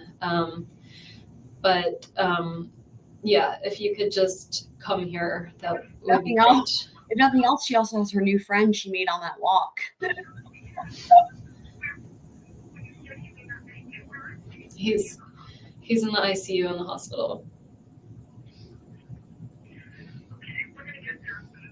Okay, but be careful, okay? Okay. Okay. Okay, love you too. Bye. Mom. You did awesome with that call. You were so stressed out about it, and you handled it. I just wanted you, I talked to Alan, okay? And just because my suggestion to him, just because we don't know what's going on, was if he goes to the house. Sorry, my mom might be calling back because she heard me. Mom? You did, yeah. I just wanted to ask if you could just tell Charlie for me. Ooh, I just don't want to be making calls right now. So if you could just tell Charlie for me, that would be great. Oh boy. Okay, and just like it's on the news a little bit that there was a shooting on Trescott, and so I'm starting to get a lot of calls, and I'm not going to be answering them unless they're from you. So I would really try not to tell anybody what's going on just yet, just because like he's in the hospital and Charlie, I talked to Charlie earlier today, obviously before any of this happened. Like I talked to him at like 10 this morning, and he said that he was coming to visit you guys this weekend, and he had plans, and he sounded good. I just can't, Mom. So can you just tell him? It sounded good. Yeah, just tell him for me, and then I'm sure I'll talk to him soon. But I don't want to be on the phone unless I have to right now. Okay. Okay. And we know, love you too. We know from the PCAs that after this phone call, there are a flurry of calls back and forth from from Donna to Charlie, and Charlie to Katie, and Katie to, I mean, there's like a whole bunch of calls that happen after this with everybody else. Bye.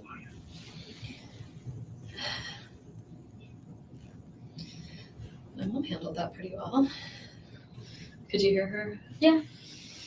I think, because you're a mama, but moms always go in that natural instinct to kind of protect and help. And yeah. I'm waiting to hear from you whenever you can. That's Jean.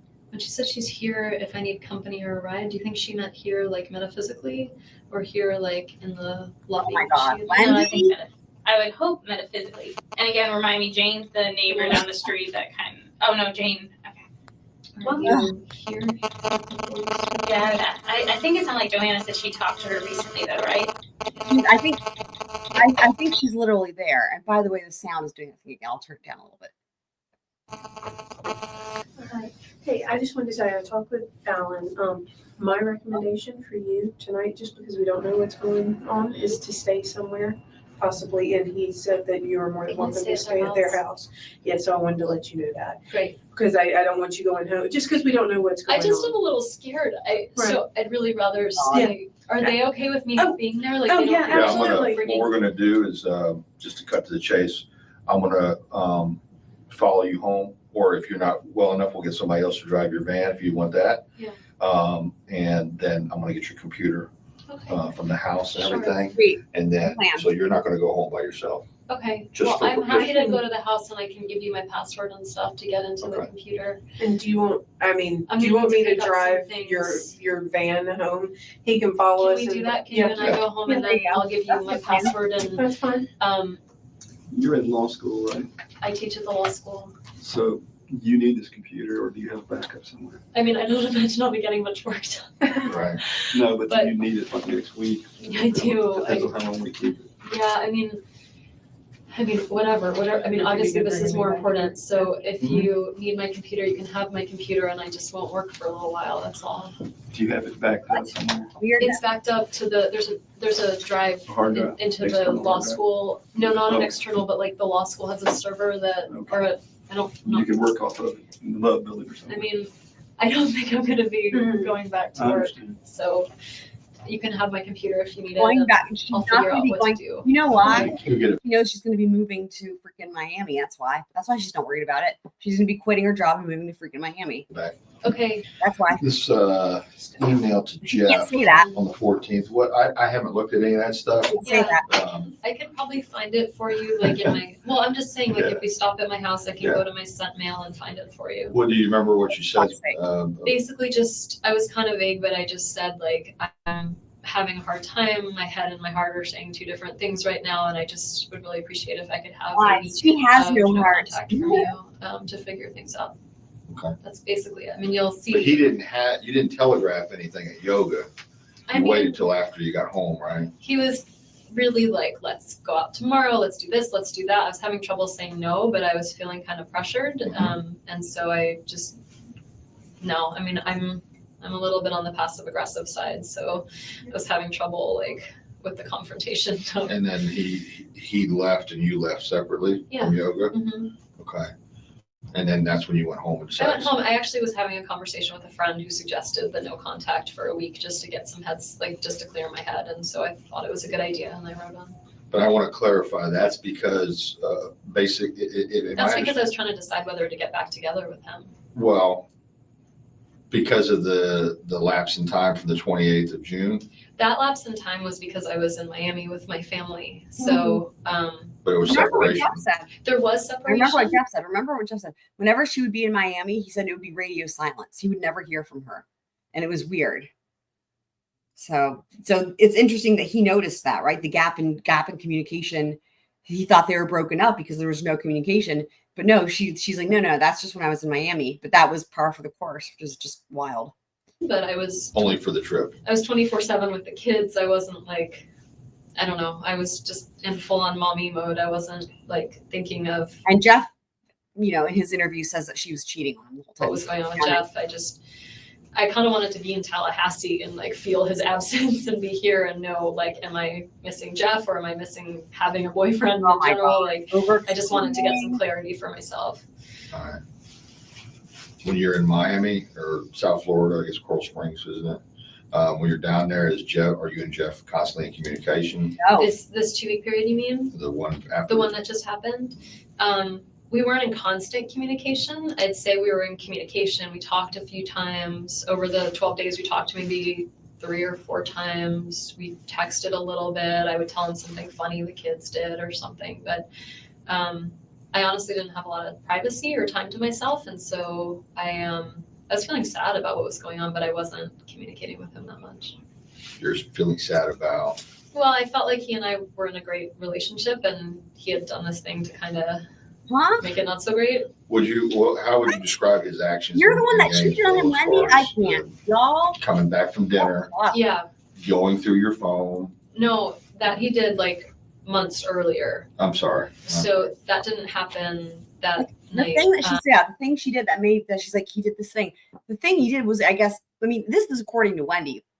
I don't remember Jeff saying he did this, but according to Wendi, he went through her phone. But keep in mind that if indeed that did happen, it was only because he figured out that she was cheating on him and lying about it.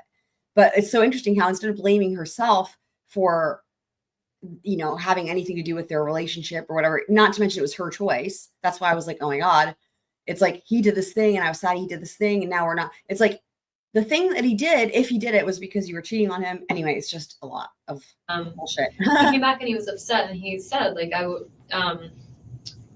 was asking about this, like, every year FSU picks a book for all the freshmen to read, and this year they picked my book, and so I'm giving this speech in August in front of the whole freshman class, and he was like, I was going to wait until your big speech was over in August to tell you this, but like, I just can't like keep it in anymore. Like, I know that you were cheating with Daniel. Like, I know that you were seeing Daniel. And then he just kept talking about it. And the way he was going about it, it just felt very much like he was like, I have evidence. And, it was very kind of legal in a way. And it just seemed, I don't know, like he just didn't trust me. And I was kind of feeling like that was going to be the end of us.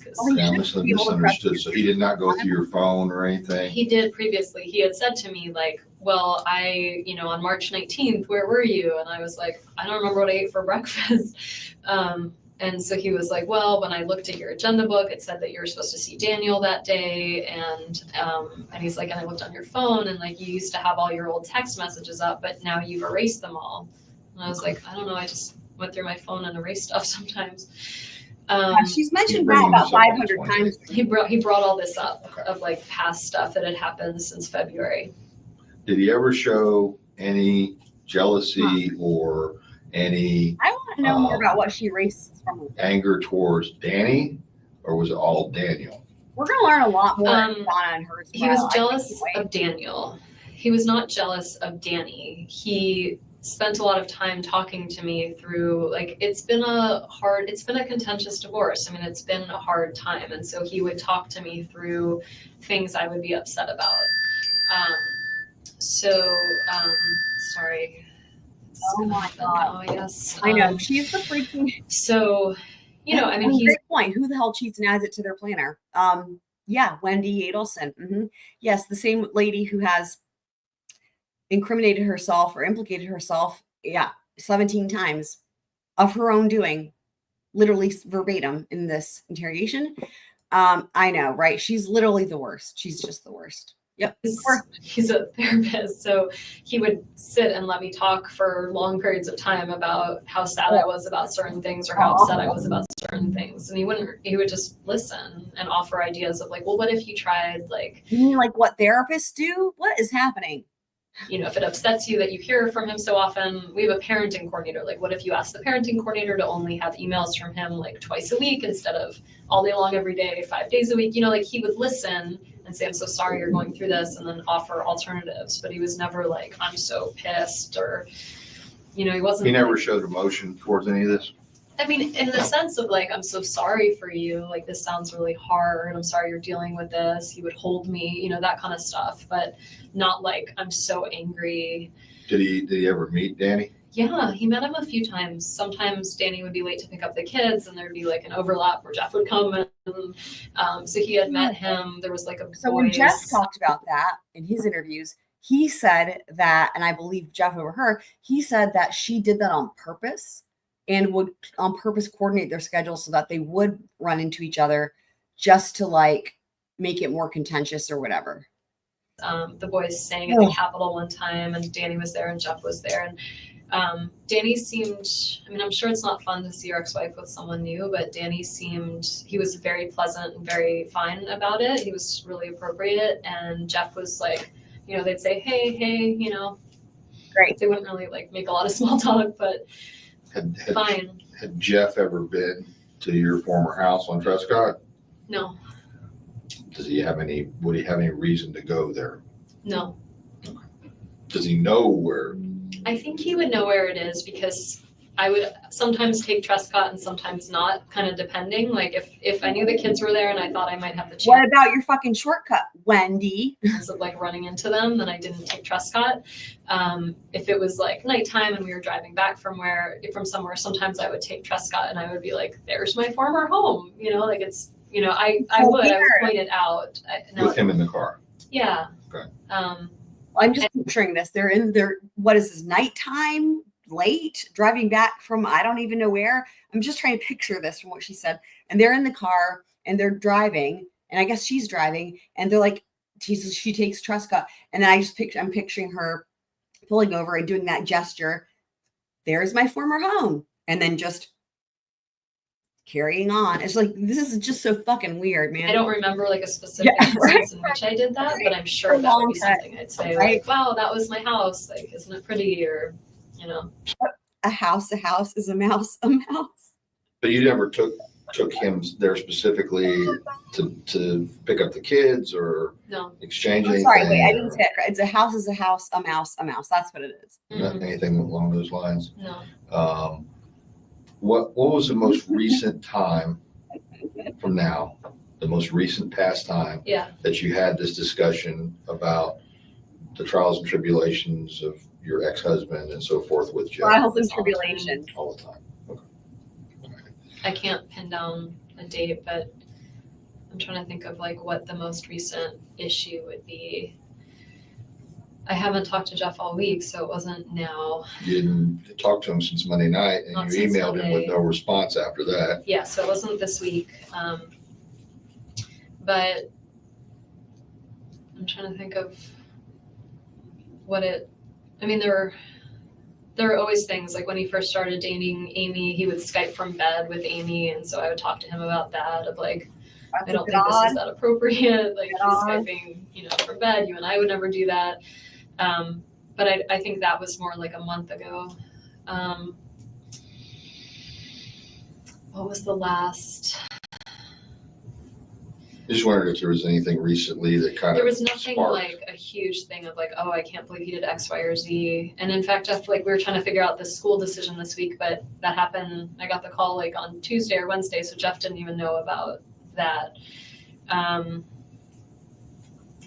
honestly can't think of a Right. Did you have a contact person at this prospective school for one of your kids? Who was that? Danny and I both talked to her. So it's a woman named Erin Lombardo. I think she might be the assistant principal there. So What's the name of the school? It's the School of Arts and Sciences. Okay. It's a charter school in town, and I had put in an application for Ben, and he got picked from the lottery to go. And so they called. I can find when they called. I think they probably called Monday. I can't actually remember what day. They called at some point this week, maybe Monday or Tuesday, Wednesday maybe. And then Danny and I were trying to figure out whether this was a good option for him. And so what night did I was at work on Thursday morning. So I talked to Erin Lombardo Thursday morning, and she said that she'd had a lengthy conversation with Danny the night before. And I was like, oh, I'm sorry, you have to do this twice. And she was like, I'm used to blended families. It's okay. And so he had a long conversation with her Wednesday night. I had a long conversation with her Thursday morning. This past. Erin, yesterday. All right. You did a note to yourself referring to something about, if you want to look it up on your phone. I was. You had to buy super glue. Yeah. No, it was before that. It was to JRL, or it was in reference to JRL as a note to yourself. Mm-hmm. What did I say? He said, I can't remember what exactly it said. Something to the effect of, something like about- in the notes? Yeah, you have a note thing or a date book thing or something? Yeah. Or agenda planner thing? I don't see a JRL thing, but okay, And what's do the, you refer to, do you ever type anything? Jeff, that's Jeff. Is It's that, do you Jeff. refer to it as JRL? Sometimes when I write his name down just because I have other friends named Jeff, so. Okay, I'll have to look, I'll have to go get it. Yeah. The other friends named Jeff, guys. I'll see what exactly, just want to No, check that's on. like that. Now that's in the correct order. I'm running out of juice. Do you drink soda? I can see if you can find like a Diet Coke or something, or. I meant juice on the phone. Oh, okay. I thought you were like running out of juice and like. I sure am. Right. I know. Yeah, I know. And it's going to be crazy too, right? Like, because they're going to have everybody, I mean, maybe Rob will end up with them, or I guess Harvey, although, I mean, who knows? But, you know, having said that, by the time it's all said and done, they, you know, at least the oldest one might be an adult legally. Yeah, it's awful. And I mean, like, and that's the thing is like right now they're with Wendi. It's so sad. Can you imagine? Getting some emails. Mom, ew. Don't actually try that. Is Jane still Too awful. here, or did she? No, I think she meant metaphor. Okay. Metaphor. Or she meant metaphysically. She said metaphorically. Oh my god. Well, my parents sounded really surprised, so. Oh my god. Stop that. Stop it. Oh my god. Oh my god. Oh my god. Oh my god. Well, my parents sounded really surprised, so it's at least a relief. I mean, right there though, that's like her being like, what the fuck? Like, what the actual fuck? That's a relief. They sounded surprised, so that means they didn't do it. The number of issues with that statement, right? When she knows that they did do it, but also like the fact that you're saying that, it just, I mean, literally, it's like she's got a big sign. Hey, we as a family, we're like the Adelson crime family. We all did it. We all did it. Incredible. I was trying to think of who would be angry enough to do something to him. My parents would be angry, but they're not capable of this. I know. It's awful. Thank God. I really couldn't handle that right now. Oh. Yeah.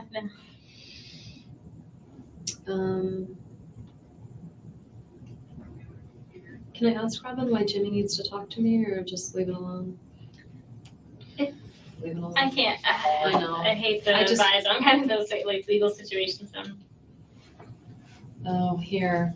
I mean, this is Lisa Frank, just like No one a friend cares. of mine. I just read that there was a shooting on Trescott today. I hope you and the boys are safe. It's weird though. It's like, I guess the reaction is they're worried like that Danny did something, right? Because otherwise, if they know Lisa knows I don't live on Trescott. So I don't know. Wait, Jane is on her way to TPD, but I don't need her here, right? Because I'm going to Allen's. I think from my read when Joanna came in here, that someone was going to drive you and Joanna was going to drive your car last up to kind of, so that way your car would be It is somewhere that dumb. safe. Okay. But maybe something has changed because things tend to change. Okay. I'll just leave her here for the minute. And I think, She you lives know what, pretty your close. friends want to be here for you, and if things change, they're flexible, especially if she's a social worker. Yeah. Used to flexibility. Thank God I have so many social workers in my life. Jeff sounds crazy when I talk about him like this. I don't think so. Well, there's Jeff being implicated, but she's still, Wendy's got the really hope he didn't do this. Is there something that would make you feel like he would be capable of something? Because you said who is capable of doing something like this? I don't know anyone that I represent victims of trafficking, but I don't know the traffickers. And I don't spend time with them.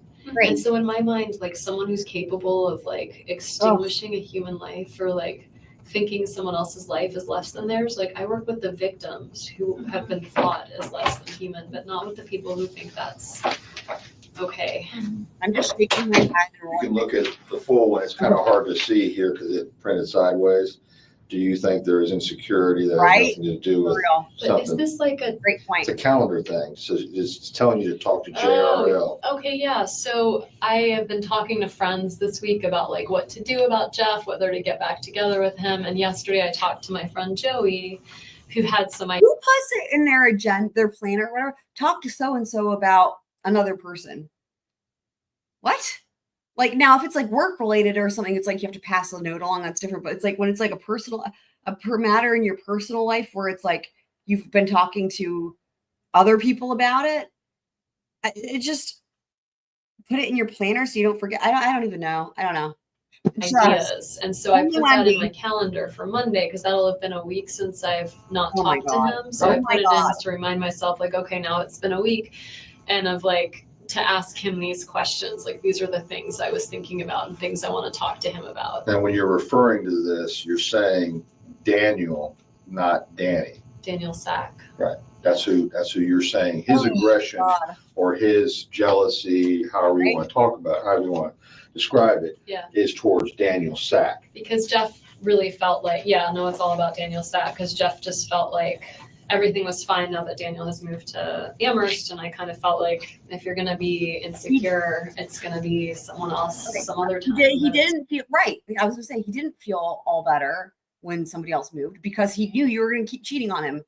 It was just Daniel that it's like something going on. But this has never happened. This is for this is coming my Monday. calendar for Monday I'm writing down things to talk to him about. Okay. Makes me sound like a total weirdo. No, that's fine. I just was curious because I saw Daniel and I know you told me it's to you to.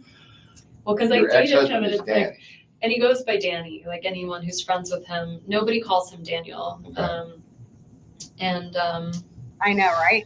I mean, it's just his given name, but there's not a person on earth that calls him that knows him. So he goes by Dan or Danny. Yeah. And his niece and nephew call him Bo. A lot of the family calls him Bo as a nickname.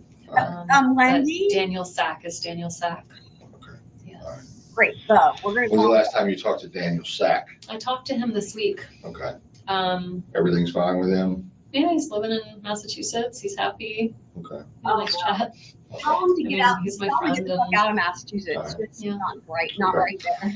We're going to get ready to leave here just a minute. Great. And I want to. Right. I think we determined We're that. gonna go to my house. I'll give you my computer. Right. And passcode or whatever. Yeah. And then from there, you're going to go to the friend's house. Mm-hmm. I'll pack a bag and we'll go. Okay, so Joanna is gonna come with us. Yeah. I think my friend Jane is outside.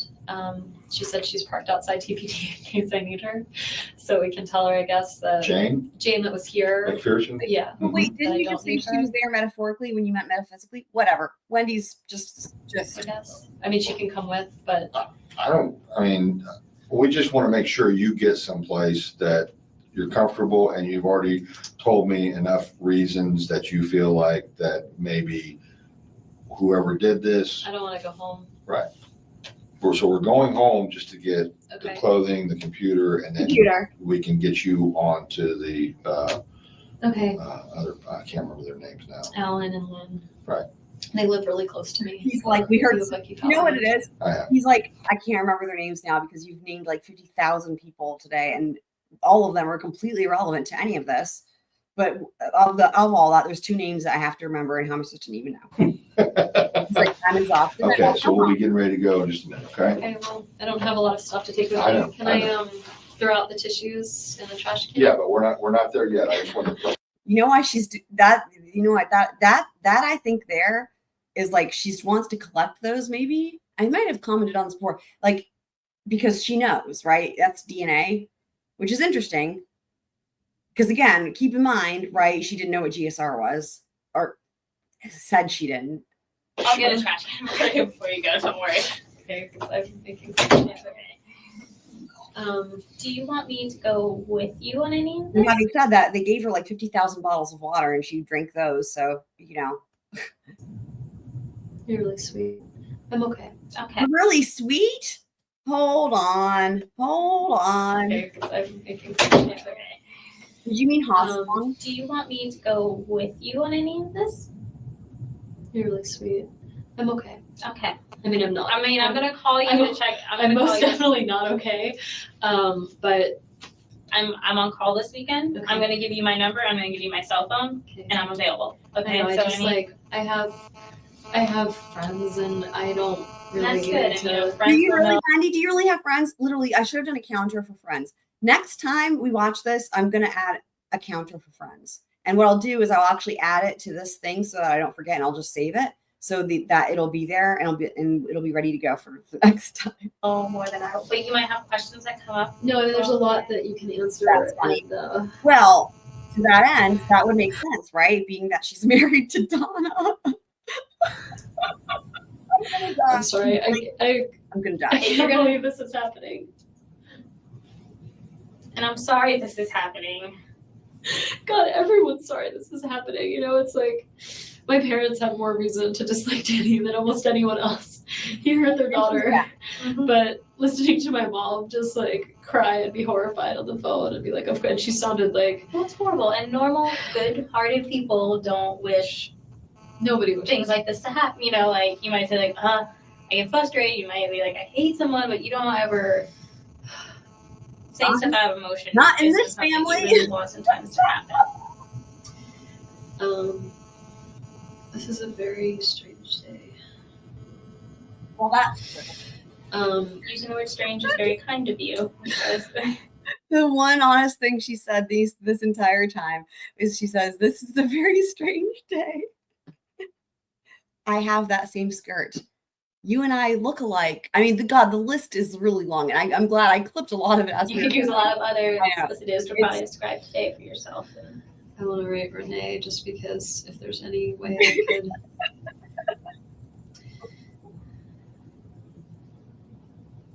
It's so strange that she's here today of all days. It is very. Is she going for like a Title IX position or something like that at Florida State? It's not a Title IX. It's actually like a social entrepreneurship position. I called the wrong number. Great. It's great. Maybe she's lost her cell phone. She's run out of money. Oh my God. I can't even. No, you're okay. I'm sorry. I'm asking you. You're relevant. Renee is. Yeah. Hopefully that'll work. It's really messed up that people are worried when they hear gunshots on Trescott that they think like something happened to me. I guess it makes sense. It's divorce and people Stop do it, crazy things. Wendy. She wants that. Oh my God. Yes. Oh my God. Oh my God. Oh my I God. really would like to get out of here. Very soon. I'm sure you would. Oh my God. I know. I know. She does want And that. I'm on call this weekend, so Yeah. Heather. It's a really hard job. Heather. it is. But Yeah. And we're back again with that. Oh, dude, it just never disappoints. This one, does it? It's a really hard job. I know. And I'm on call this weekend, so Yeah. It's a really hard job. Amazing. it is. But Yeah. you know, it's something I think's needed, and somehow I'm able to do it. And I don't know if it'll be my forever, but it's. I think it's probably got a lot of burnout. It'd be hard to do this forever. Why are you saying that to her? Really hurts. Oh my God. Just those little things too to keep in mind when you're kind of going through the motions, because that's what you're probably going to be doing the next few days. To eat. When they're like, you need your work computer. I'm like, work. Take my computer. There's nothing on it you're gonna find that's gonna. Well, I don't know. Maybe there's something they'll find that's useful, but.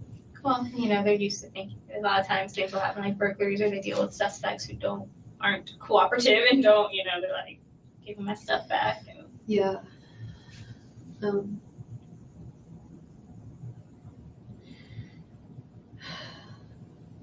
main thing, your parents will get here. Yeah.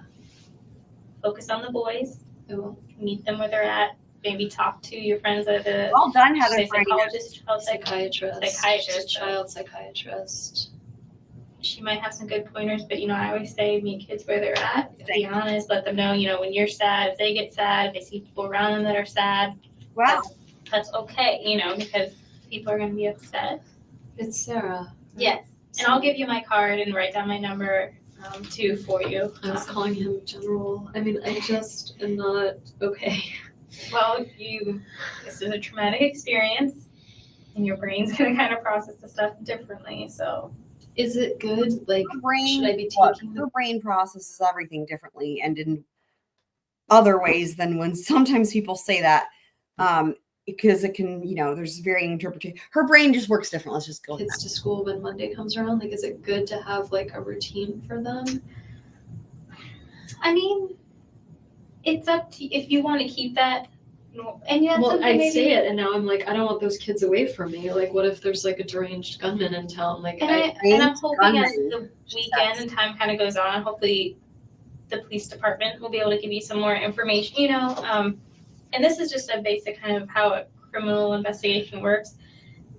They may know more than they're telling you, but they don't disclose much because if it gets out to someone who tells someone who tells someone, yeah, and of course I'm gonna tell a friend, and they're gonna be like, right, because I need to talk to someone. Right. Oh no, you're fine. You're fine. So you know, it can be frustrating sometimes dealing with us because you're like, well, what are you doing? Why haven't you told me this or that? And it's kind of all to protect the integrity of the case. I know. So I just, as he was driving me here, I'm like, Oh, I my missed God. it. I'm like, I wonder I if I missed could. it. I missed it because I was pulling up that article, Heather. Thank you for sending that. So, that's interesting. I guess that doesn't change my ticker because the ticker is only Wendi implicating people. But that is, you're right. Finally is right. Yeah. Be like framed for Yep. something. Yep. Like if I didn't do something, but I'm still gonna end up in jail. Oh well, I mean, might have spoken too soon there. Hold on. Wow. kind of all to protect the integrity of the case. I know. So, I just, as he was driving me here, I'm like, oh my God. I'm like, I wonder if I could be like framed for something. Like if I That didn't do counts. something, That but I'm counts. still gonna end up in jail. That counts, though. Counts. Like, I if mean, that's something happened a lot. that's your attorney mind probably thinking, 18. but Shit. you've been more than forthcoming with information and you're doing everything you can to help. I can't imagine who would do this. I can't imagine that Jeff would do this. I see why he's a good suspect. That makes literally no sense. Why would you just? I can't see why. Oh my God. I can't believe Jeff. I don't think Jeff would do this, but I see why he's a good suspect. Like what? Listen, just the Do this. I can't imagine who would do this. Right? I can't imagine that Jeff would do this. I see why he's a good suspect. That makes literally no sense. What you're saying makes no And sense. Jane thought of him right away, but I Words didn't. I don't know work, why that Wendi. is. I wasn't trying to be protective of him. I even thought of my own family. Maybe you weren't really thinking of him at all right now in your brain. Mm-hmm. In your brain. I feel like a fierce mama cat right now. Like I just want to get to my boys. She never And I know remarried. they're fine with Alan and She's Lynn, had. like, and I Point think that you went She's never remarried, but she's I you know, word on the street she has had a boyfriend, I think named George or something. I'm sure there's ways to find that out on the internet.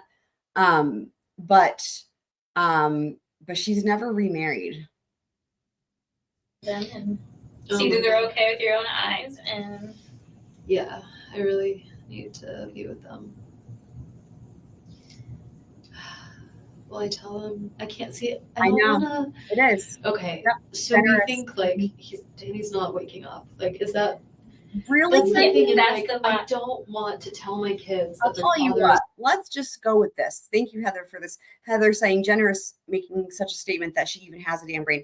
Let's just go with this. Whatever state Dan Markel was in at the time where he was shot in the head and, you know, he's not really expected to survive. And there's, you know, obviously going to be a lot of brain damage. I would say that he has more brain capacity working than this little lady right here. So yeah. Oh my God, spinning wheel. Classic.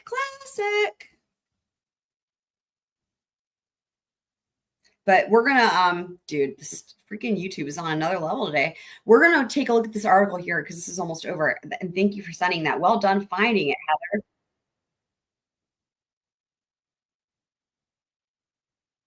be disclosing to them. I do. Then maybe it's something you can Oh, that part's really interesting. Okay, let me back it up.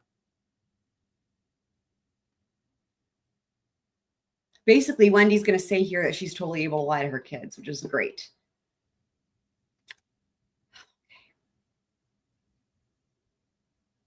Oh my God, why? Why? What happens if I share it? Okay, So we think like Danny's not waking up. Like, is that? That's the thing. And that's like, I don't want to tell my kids that their father is gone if he's not. Like, I don't want to have that. Do you think you can be around them tonight without maybe disclosing to them? I do.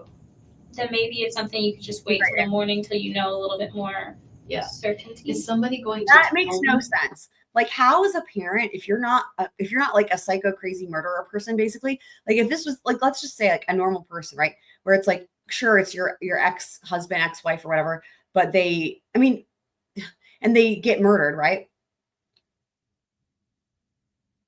The fact that she's just like, yeah, I'll totally be normal. They're not going to know anything's wrong. Like, what? Like, it just, I mean, yeah. Like, if he doesn't make it and it's like official, is someone going to? What? I mean, I'll know because they'll notify me, because then when incidents like this happen, they'll have to do an autopsy and things like that. So I can ask the investigator to let me know when they get, because they'll have to notify the police. They'll figure this out, right? They'll figure out who did this. That will be their goal, and they're still working on it. Figure it out. Wendi. There are unsolved crimes, aren't there? I mean, there's always unsolved crimes. She's like, am I going to get away with this, dude? It's like, this is just amazing watching this, right? Like, we're so close. We're months away. Once they have her and she's convicted, I will say then this case has been solved. I will feel like it is justice, and then it's been solved. But as of right now, no, we're not done, Wendi. But I would say these guys that work here are really good. They're going to be working really hard. They do throughout tonight into the seem weekend. to be worried about my safety. They work really hard throughout the night and for the next, at this point, already 11 years. And their work's not done. Again, you have to appreciate and that it's the same exact people. Literally, there's been no turnover for this case. It's the same attorneys from the prosecutor. It's the same law enforcement. Everybody's the same. They haven't, oftentimes you'll see where like they'll come in and testify at a trial, but they've already gone, they've moved away or they took a different position somewhere. And it's really unusual when you see that everybody has stayed there. Like they haven't anyway, it's just and thinking about the longevity of this case and just how, I don't know, it's just, I just appreciate it. And anyway, it's like such an understatement though, what Sarah is saying here, Why is that? I'm not saying they don't care about me, but they don't seem to be worried. Probably because from whatever they're looking at, there's not any indications as of yet. And I think they're taking the good precautionary measures to say. Stay at home. It's like they're not. And it's good for you anyway to have support. I will I have an alarm system, right? I just don't necessarily, I got the alarm because my parents were like, you're a single woman that lives with 2 kids, you should have an alarm. I just don't think they're that useful. I think by the time they called and be like, hey, was there, I feel like it's always too late. Well, and I think it's good for you tonight to just stay somewhere. And if anything, here's the thing. Yeah. Having said, considering we know that Wendi made about 50 bazillion copies of her freaking key and passed them out to everybody in all of Tallahassee, I find this insane. I just don't think alarms are useful. Wendi? And kind of a bit of a distraction. It'd be nice just not to worry about I don't know, I'm just picturing getting up and trying to the kids being they're 3.5 and 5, right? They'll wanna eat ice cream or do whatever, and I don't have the energy to impose any restrictions right now. And then, oh my god, her biggest worry is not being able to say no if one of her kids wants ice cream. You've got to be kidding me.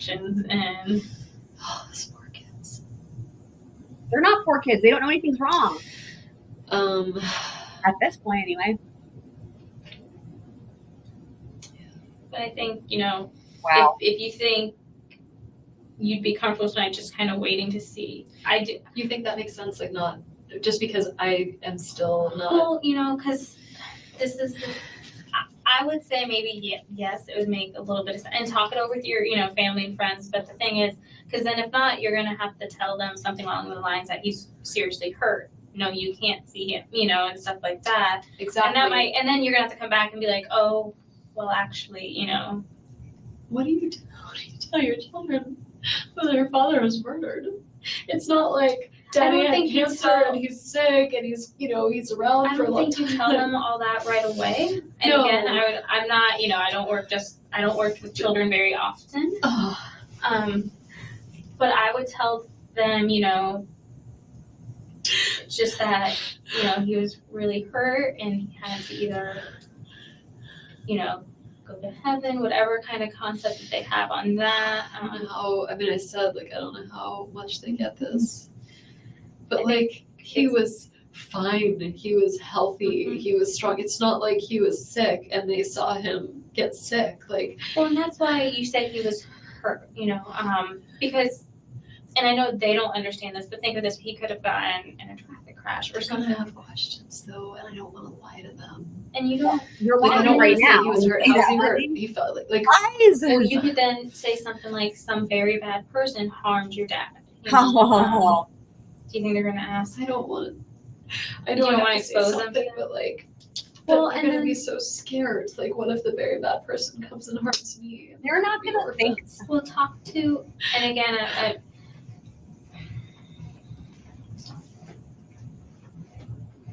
No, thing because take it one day. These stupid ass questions, besides being stupid, give at least to me, give me an insight into the fact that she seems to not even be able to empathize with what it's like to be a kid and how a kid would think. It's really surprising, right? Day at a time, though. We're kind of getting ahead of ourselves again. I know, but I'm just trying to figure out how do I go to the house and tell them what's going on. When you were talking to your parents, you were very composed given the situation. I'm usually a really good advocate for other people, just not for myself. So yeah, I can put on my big girl pants if I have to, but talking to my parents and talking to my kids. Oh, well, and then when you do talk to them, I forgot about that part. The big girl pants. I forgot about that part. The big girl. Oh my God! Literally, we're at the tail end, and just when you think, not that anyone was thinking. No one should be thinking that there's not going to be some other crazy, amazingly awful thing, and here it is yet again. She outdoes herself. Put on my big girl pants if I have to, but talking to my parents and talking to my kids. Also, it's debatable anyway. Well, and then when you do talk to them, I always look. I could be there with you, but they don't know me, so I think that would freak them out more to have you there. Right, exactly. Why do we need her? So and they would ask you, also, are you? Right. You wouldn't want them to get confused because you guys look alike, and them thinking that Sarah's their mom. We'd be little friends, but still the same. But have a support there for you. So if things get a little bit hard on you, Can I text Ritu and just my friend who's a child psychiatrist? And ask her? Absolutely. Because I think. Yeah, and again, I'm not a psychiatrist, and I don't work directly with children. Do you mind if I talk to her? I'm sorry, I just No. keep feeling like I'm a suspect and I need to ask. Oh my God! No way! No way! No way! Another one. Oh my God! This is blowing my. I literally would have. If someone had said to me, "How many times do you think Wendi calls herself a suspect or implicates herself?" I would have guessed 4 times. Seriously, we're at 19. I am shocked. I'm shocked. Completely shocked. Wow. Wow. And she'll probably call you after you send her this text, and It is. It's hilarious. Wow. Wow. I'm gonna Incredible. run out of battery soon. I can't believe it's almost 8:00 at night. I wouldn't be surprised if you were to do the same type of counting with other interrogations. I wouldn't be surprised if this is more than other interrogations where they actually have a suspect and the police are going hard with the read technique. And the number of times that they probably call the actual suspect a suspect is probably less than what we have here with Wendi calling herself suspect. How bad is your That's battery? a special prize. I have 36%, which isn't terrible. I was gonna say, It's a special prize. It's an old, Oh my it's an God. older one. It's not one of the. Oh, just sent to you. Sorry. I really wish I had taken a shower this morning. My plan was to go to this lunch. And Well, you fucked that one up, didn't you, Wendi? Here we are. here we are, where we are at this point in time, and what matters right now. I really wish I'd taken a shower this morning. I mean, not to mention, she's already made a big fuss about having to cancel her stupid ass plans. So you're not going anywhere.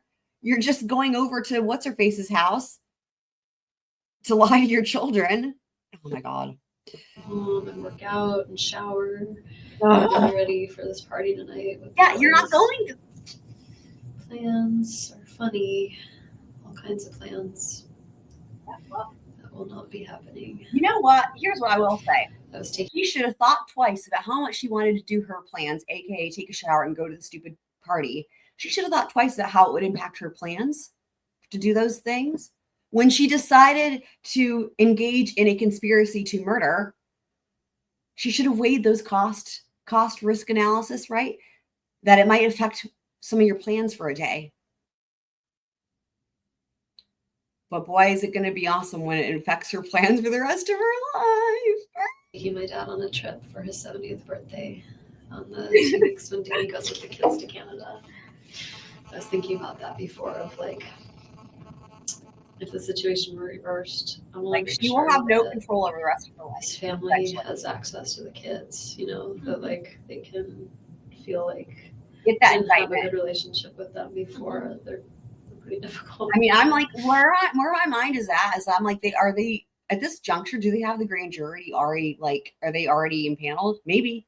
It's entirely possible because, you know, they do that for months, as you guys know, sometimes longer. But like when you look at the timeline from here until Donna's trial, and assuming they're going to want to try to pounce on her quickly like they did, because remember, it's like, that's, well, like, they're going to have everything they need, right? Once Donna's going to be like, they're going to have everything they need.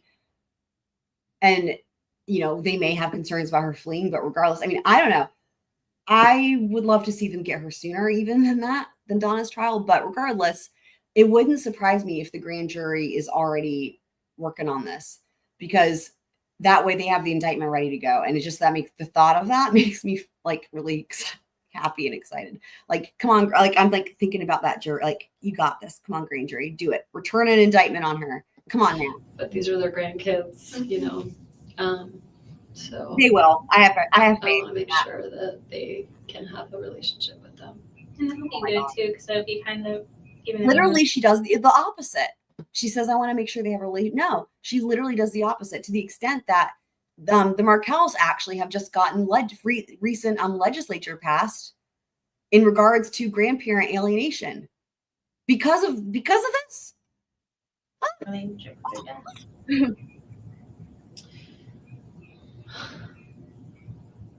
Which, by the way, is not easy to do considering they're Canadian living in Canada. I mean, at least that's what they've been doing for this. I feel like either Amy's ex-husband did this, oh my God, or somebody did this on my behalf.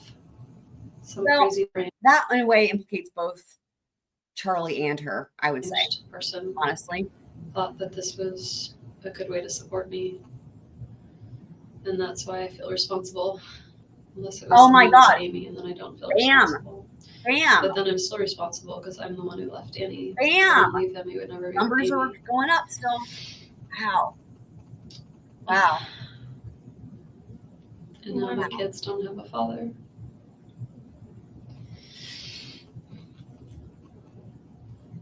I can see why you'd have that logic, of that blaming. Well said. But and it's going to take some time, but that's not the way to think. Yeah, don't think that badly. Don't be so dumb. You have to go see if you can burn a brain.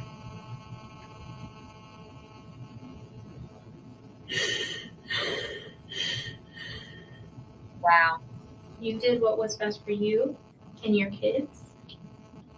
Amazing, like hearing that, right? Like that's what she thinks. That's why she did it. Like, incredible, right? And you said it yourself, if anyone took this on their part, they were clearly not in their right mind. Also accurate. Yep, facts. All of that is true. Complaining about how difficult he was. Like, I inspired this lunacy. Oh my God, really, Wendi?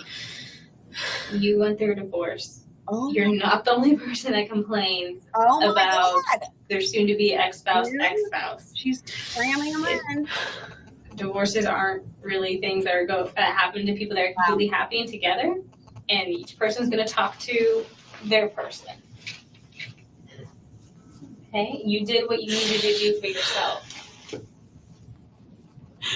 and just because you confided in friends and family and got the support that you needed doesn't give anyone in your friends or family the authorization or even to conclude that that was an okay thing to do, if it was even something like that.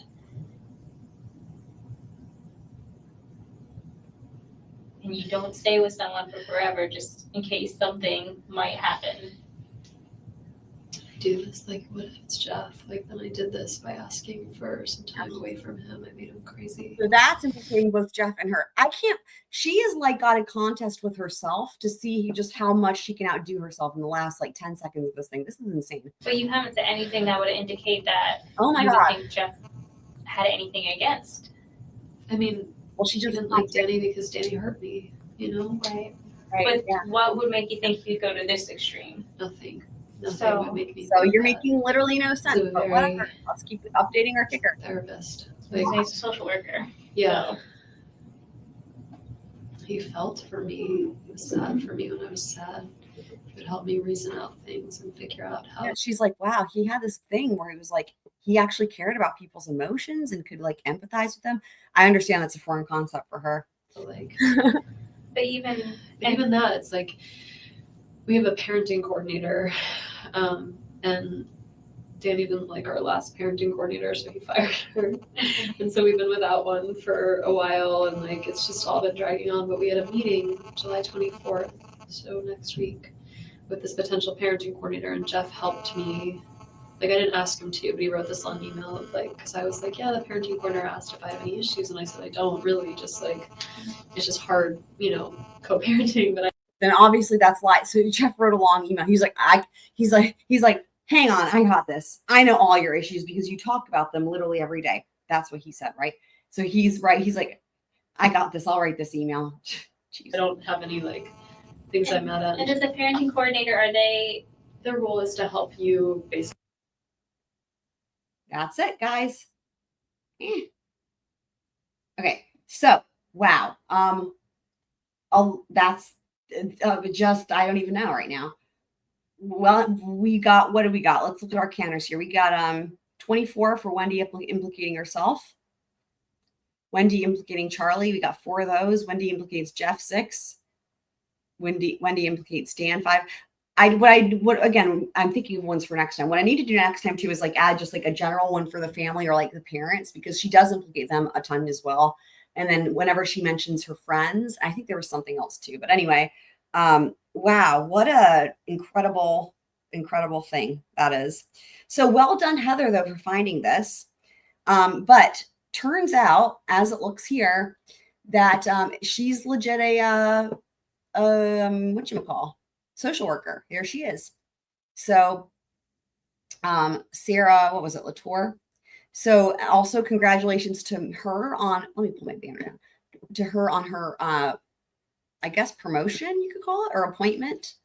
So she's been appointed by the governor as the state disaster recovery mental health coordinator, which is an important role because, as we know, Florida has a lot of disasters in that state. That's a huge responsibility, I would imagine. Like huge. So it was created in 2019.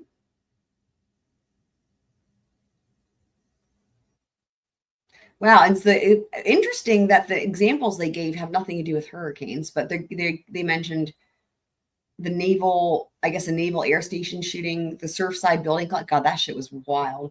COVID-19. Yeah, I was thinking it would be mostly hurricanes, but yeah, there's other disasters in Florida. Wow, so that's awesome. Let's read about this part though. So can I zoom in? No, it just scrolls. Okay. In a previous position as a victim advocate for Tallahassee Police Department, she provided crisis support and critical incident stress management to survivors and responders to disasters. Sarah has served with the FSU Victim Advocate Program, completed her master's field placement, numerous awards for victim advocacy work.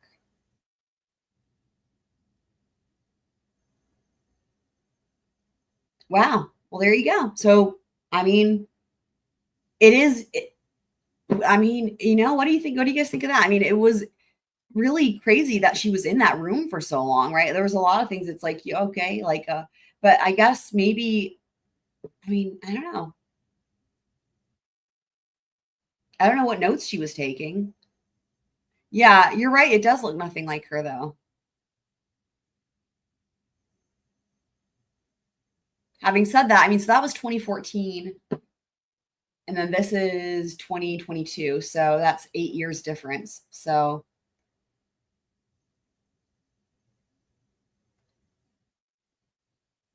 But the hair, oh my God, the name is spelled, oh, there it is. And so she got married also because now she has this last name. But this is definitely, that's the name that they give, you know.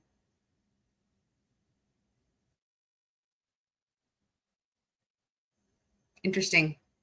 Oh my God, that's hilarious.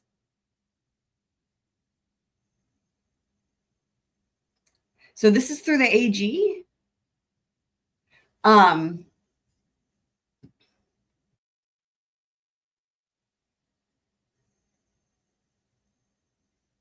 Well, this specific position is the Florida Division of Emergency Management. So I don't know that would be part of that. I don't know that this is within that realm of the AG's office. It doesn't sound like it. Because this has nothing to, at least this position, right? Like this has nothing to do with prosecuting crimes. I mean, maybe she's doing more than one thing. I mean, but this sounds like a full-time job. Again, they have a lot of emergencies there in Florida. So, oh, okay. Look at this. Okay, she was awarded by Florida Attorney General. Okay. So, but again, I think that was probably from previously, maybe when she was, yeah, in her previous position, right, as a victim advocate for Tallahassee Police Department.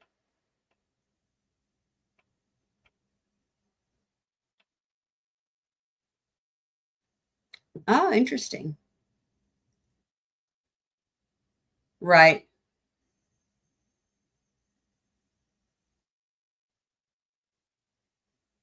Human trafficking?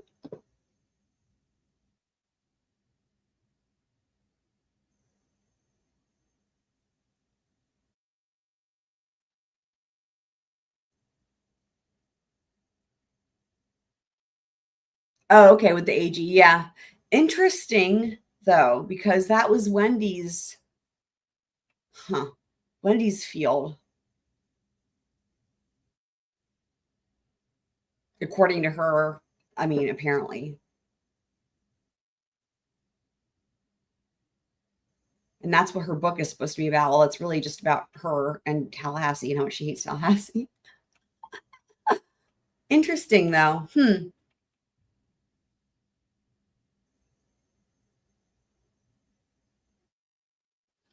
So, yeah. But boy, that article, though, with Donna and Wendi, I'll never get over that. That was amazing. That was freaking amazing. So, yeah.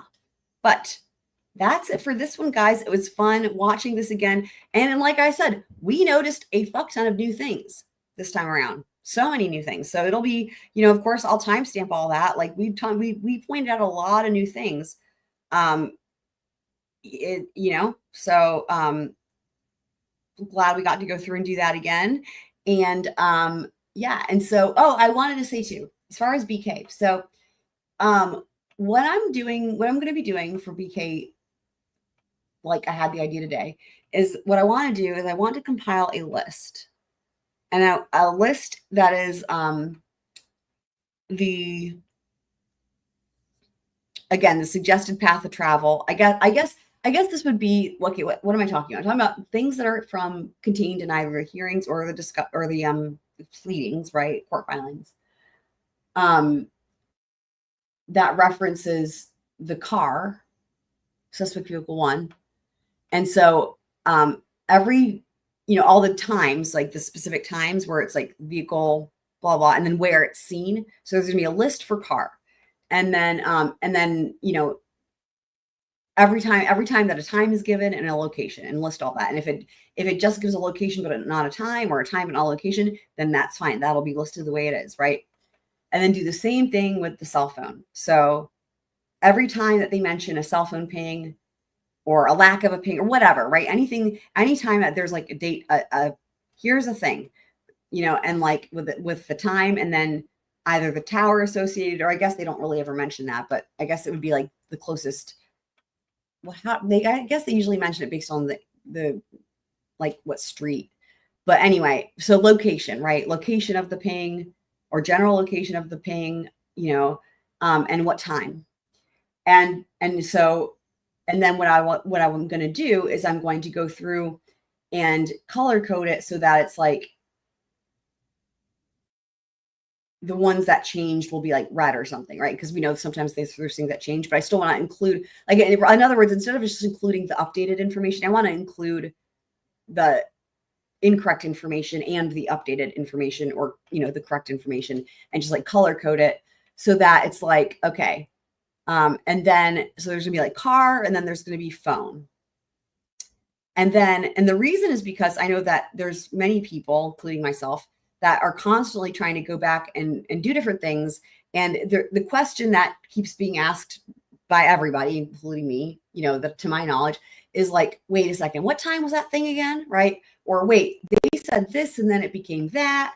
Or y'all know what I'm talking about. And then it's like, oh my God, I have to go back to this hearing. I've watched this a bazillion times, and it's like back to the PCA. And it's like, oh my God. And it's just like, you're so sick of doing that, And so it dawned on me today that it would just be so helpful if there's just a list that just nothing but the list, right? And then whatever, the list in and of itself would be helpful. But if you want to do things with the list, for example, like if you're working on maps or whatever, like y'all know I'm doing that and other people.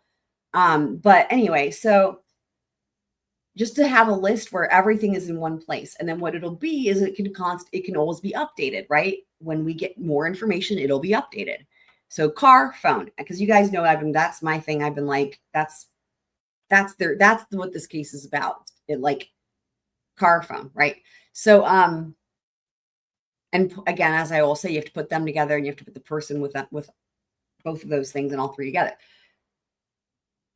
And then what I will do is I will post it in the Discord, and it'll just be like I don't know how often it'll be updated because we don't ever know when they're gonna, but whenever something new comes out, that'll go on there, and then it'll be updated. And at the very least, it'll be helpful for me, because I'm literally always being like, oh my God, I can't believe what was that thing again? And then go hunting for it. It's like, oh my God, I'm so sick of like pulling up these things over. And then it just dawned on me. I'm like, why have I not been keeping track of these answers when I find them? So anyway, all that to say, that's what I'm going to be doing too. So Tonka saying, I'm interested in Dylan's statements and Anne's briefing during the suppression hearings. Yeah. No, any exhibits are under filed under seal. All we have is the list. And there was nothing about the medical examiner, I don't think, at all, even on the list. I don't think there was. I don't think there's been a peep about the medical examiner that I recall. Yeah, a master list. Exactly. A master list. That's exactly right. Yep. So, because I don't know. I don't know if anyone's already done that. I don't know if one exists, but regardless, I would still want to do one anyway, do my own anyway, to like, where it's literally without any guessing, right? Like again, like I said, if they don't give a specific place or time, then I'm not going to infer that, right? In terms of the master list, it's going to be literally, the place and the time for those two categories, and exactly as it is, right? From the hearings and from the documents. And so if anybody though, like, wants to contribute to that, feel free. If any of you guys already have a list going, but that's going to be something I'm going to be working on. And the thing that will be helpful, right, is because sometimes there's like one moment in like a hearing, right, where they say something that would be on that list, right, that pertains to the list. They mention a different, maybe they call a row, you just get, but it's then again, it's like the whole thing of like finding that needle in the haystack. But I know some of you guys have some of those moments like memorized and know exactly where to find them. Or maybe if it's not like the exact second, maybe it's like, oh, it was from this hearing. It's like that at least narrows it down. I can find it from there. But it's sort of like the only way to like, I don't know. It's so crazy, right? It's like, to be sure, I just like, I can't go back through and watch every single hearing, and there's no need to, right? And go and look at every single document, because it's like, I've already done all that, as y'all know, right? But it's like, in order to just make sure I don't miss any of this information, it's just not going to be humanly possible to do that or necessary. So anyway, I'm going to be relying mostly on where I know that they mention these things, right? But I want it to be as complete as possible, obviously, because that's how I am with being thorough and being a squirrel, but a master list. So yeah, I've said it before, like the autopsy is going to be really crucial because of Xana and the digestive system. And, how far along that is. Yeah. Anybody that wants to look through, I mean, it's like, obviously I am looking through it. It's like, but like, I guess, it's just, I'm looking through a lot of the ones that we heard things recently, but I mean, yeah, it's just, there's a lot, this case has a lot of pretrial stuff. And it's really funny because when you think of it, right? Like you look at the number of hearings, the number of pleadings, but like the amount of information, it's just, there's a huge disproportionality there. I have extensive notes. How did you get the transcripts?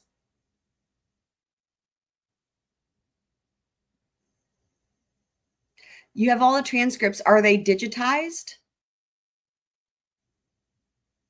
Like, cause I'm like, just thinking about having the transcripts. It's like, if I had that, then I could do Control F and search for the things that would make this easy, fucking easy. How did you get that? You transcribed it? Wow. Did you use like a program, like software to do that?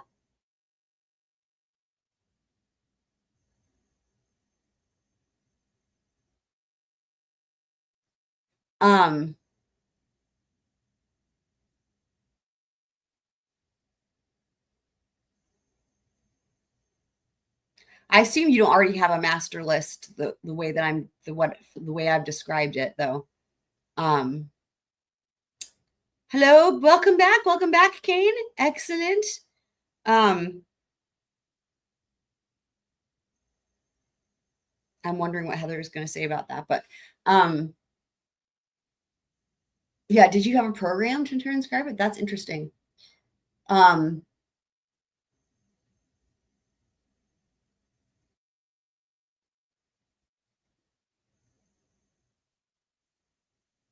Okay.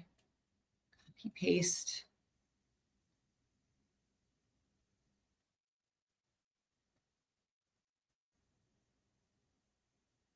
I'm not quite sure I know what you mean by that, Heather.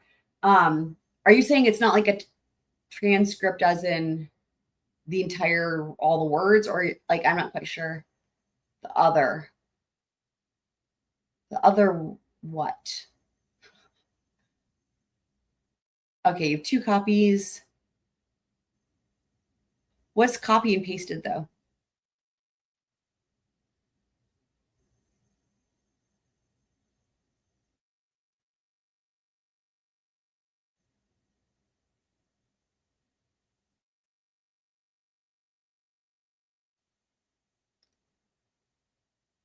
Use their timestamps.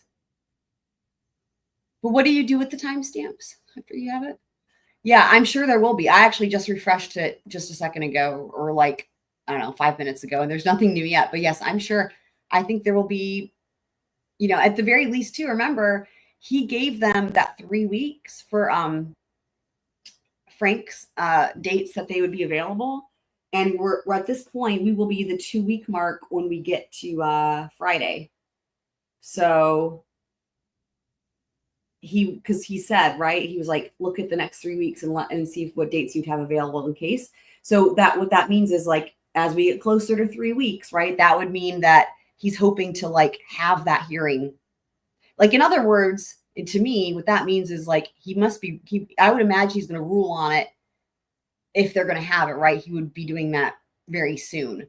So that, because in other words, like in terms of the time frame that he would want to have that hearing, the time frame now has been shortened to like what, less than 2 weeks in terms of that 3-week range. So anyway. Okay.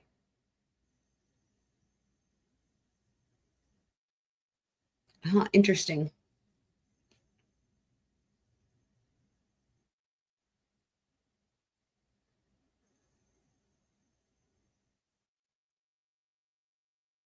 So is it like a document? Like a searchable document?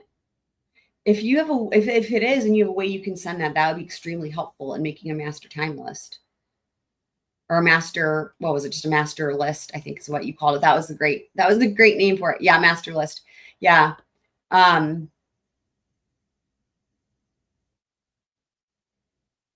You know, because again, obviously you can find that information, but it might make it easier for you also because you have so much of this information. I don't know if it would make it easier for you. I would hope so, because then, you know, I would want you to be able to use it. Because sometimes it's like if you got so much information, then it's, you know, it's just harder to find something, right?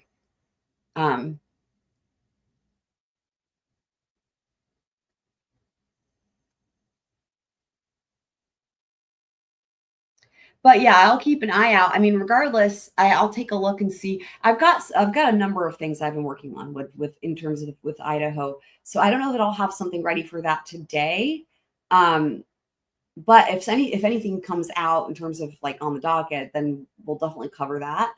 I know I have other things scheduled anyway, but just in terms of the Idaho stuff, I've got like a lot of projects kind of going on. And so it's just kind of a matter of what happens first, right? What are the projects going to be finished to where I feel like I've got things we can take a look at, or are documents going to come out first? And it might be that documents come out first, especially if they come out today. So, so we will be on the lookout for that.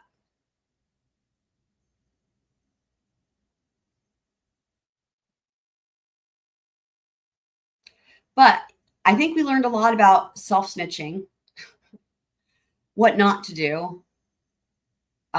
We learned that love has no boundaries, like not just, you know, obviously same sex, right? That's all good. But like whoever would have known a mother and daughter, like that's a whole new level, a whole new world. I mean, we learned, we covered a lot of ground with that. Yeah. Wendi took the prize of self-snitching as well in this. So, yeah. Yep. Shout out to Wenda / Glendi.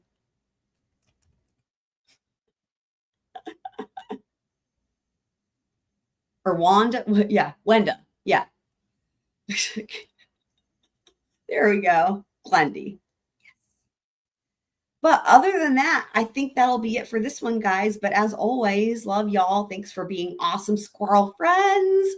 Love everybody. Thanks for all of the fun, the laughter, and the, you know, the intelligent discussion and the laughter. That's kind of, you know, what we enjoy, and the nerdiness and all the new squirrel friends. Welcome.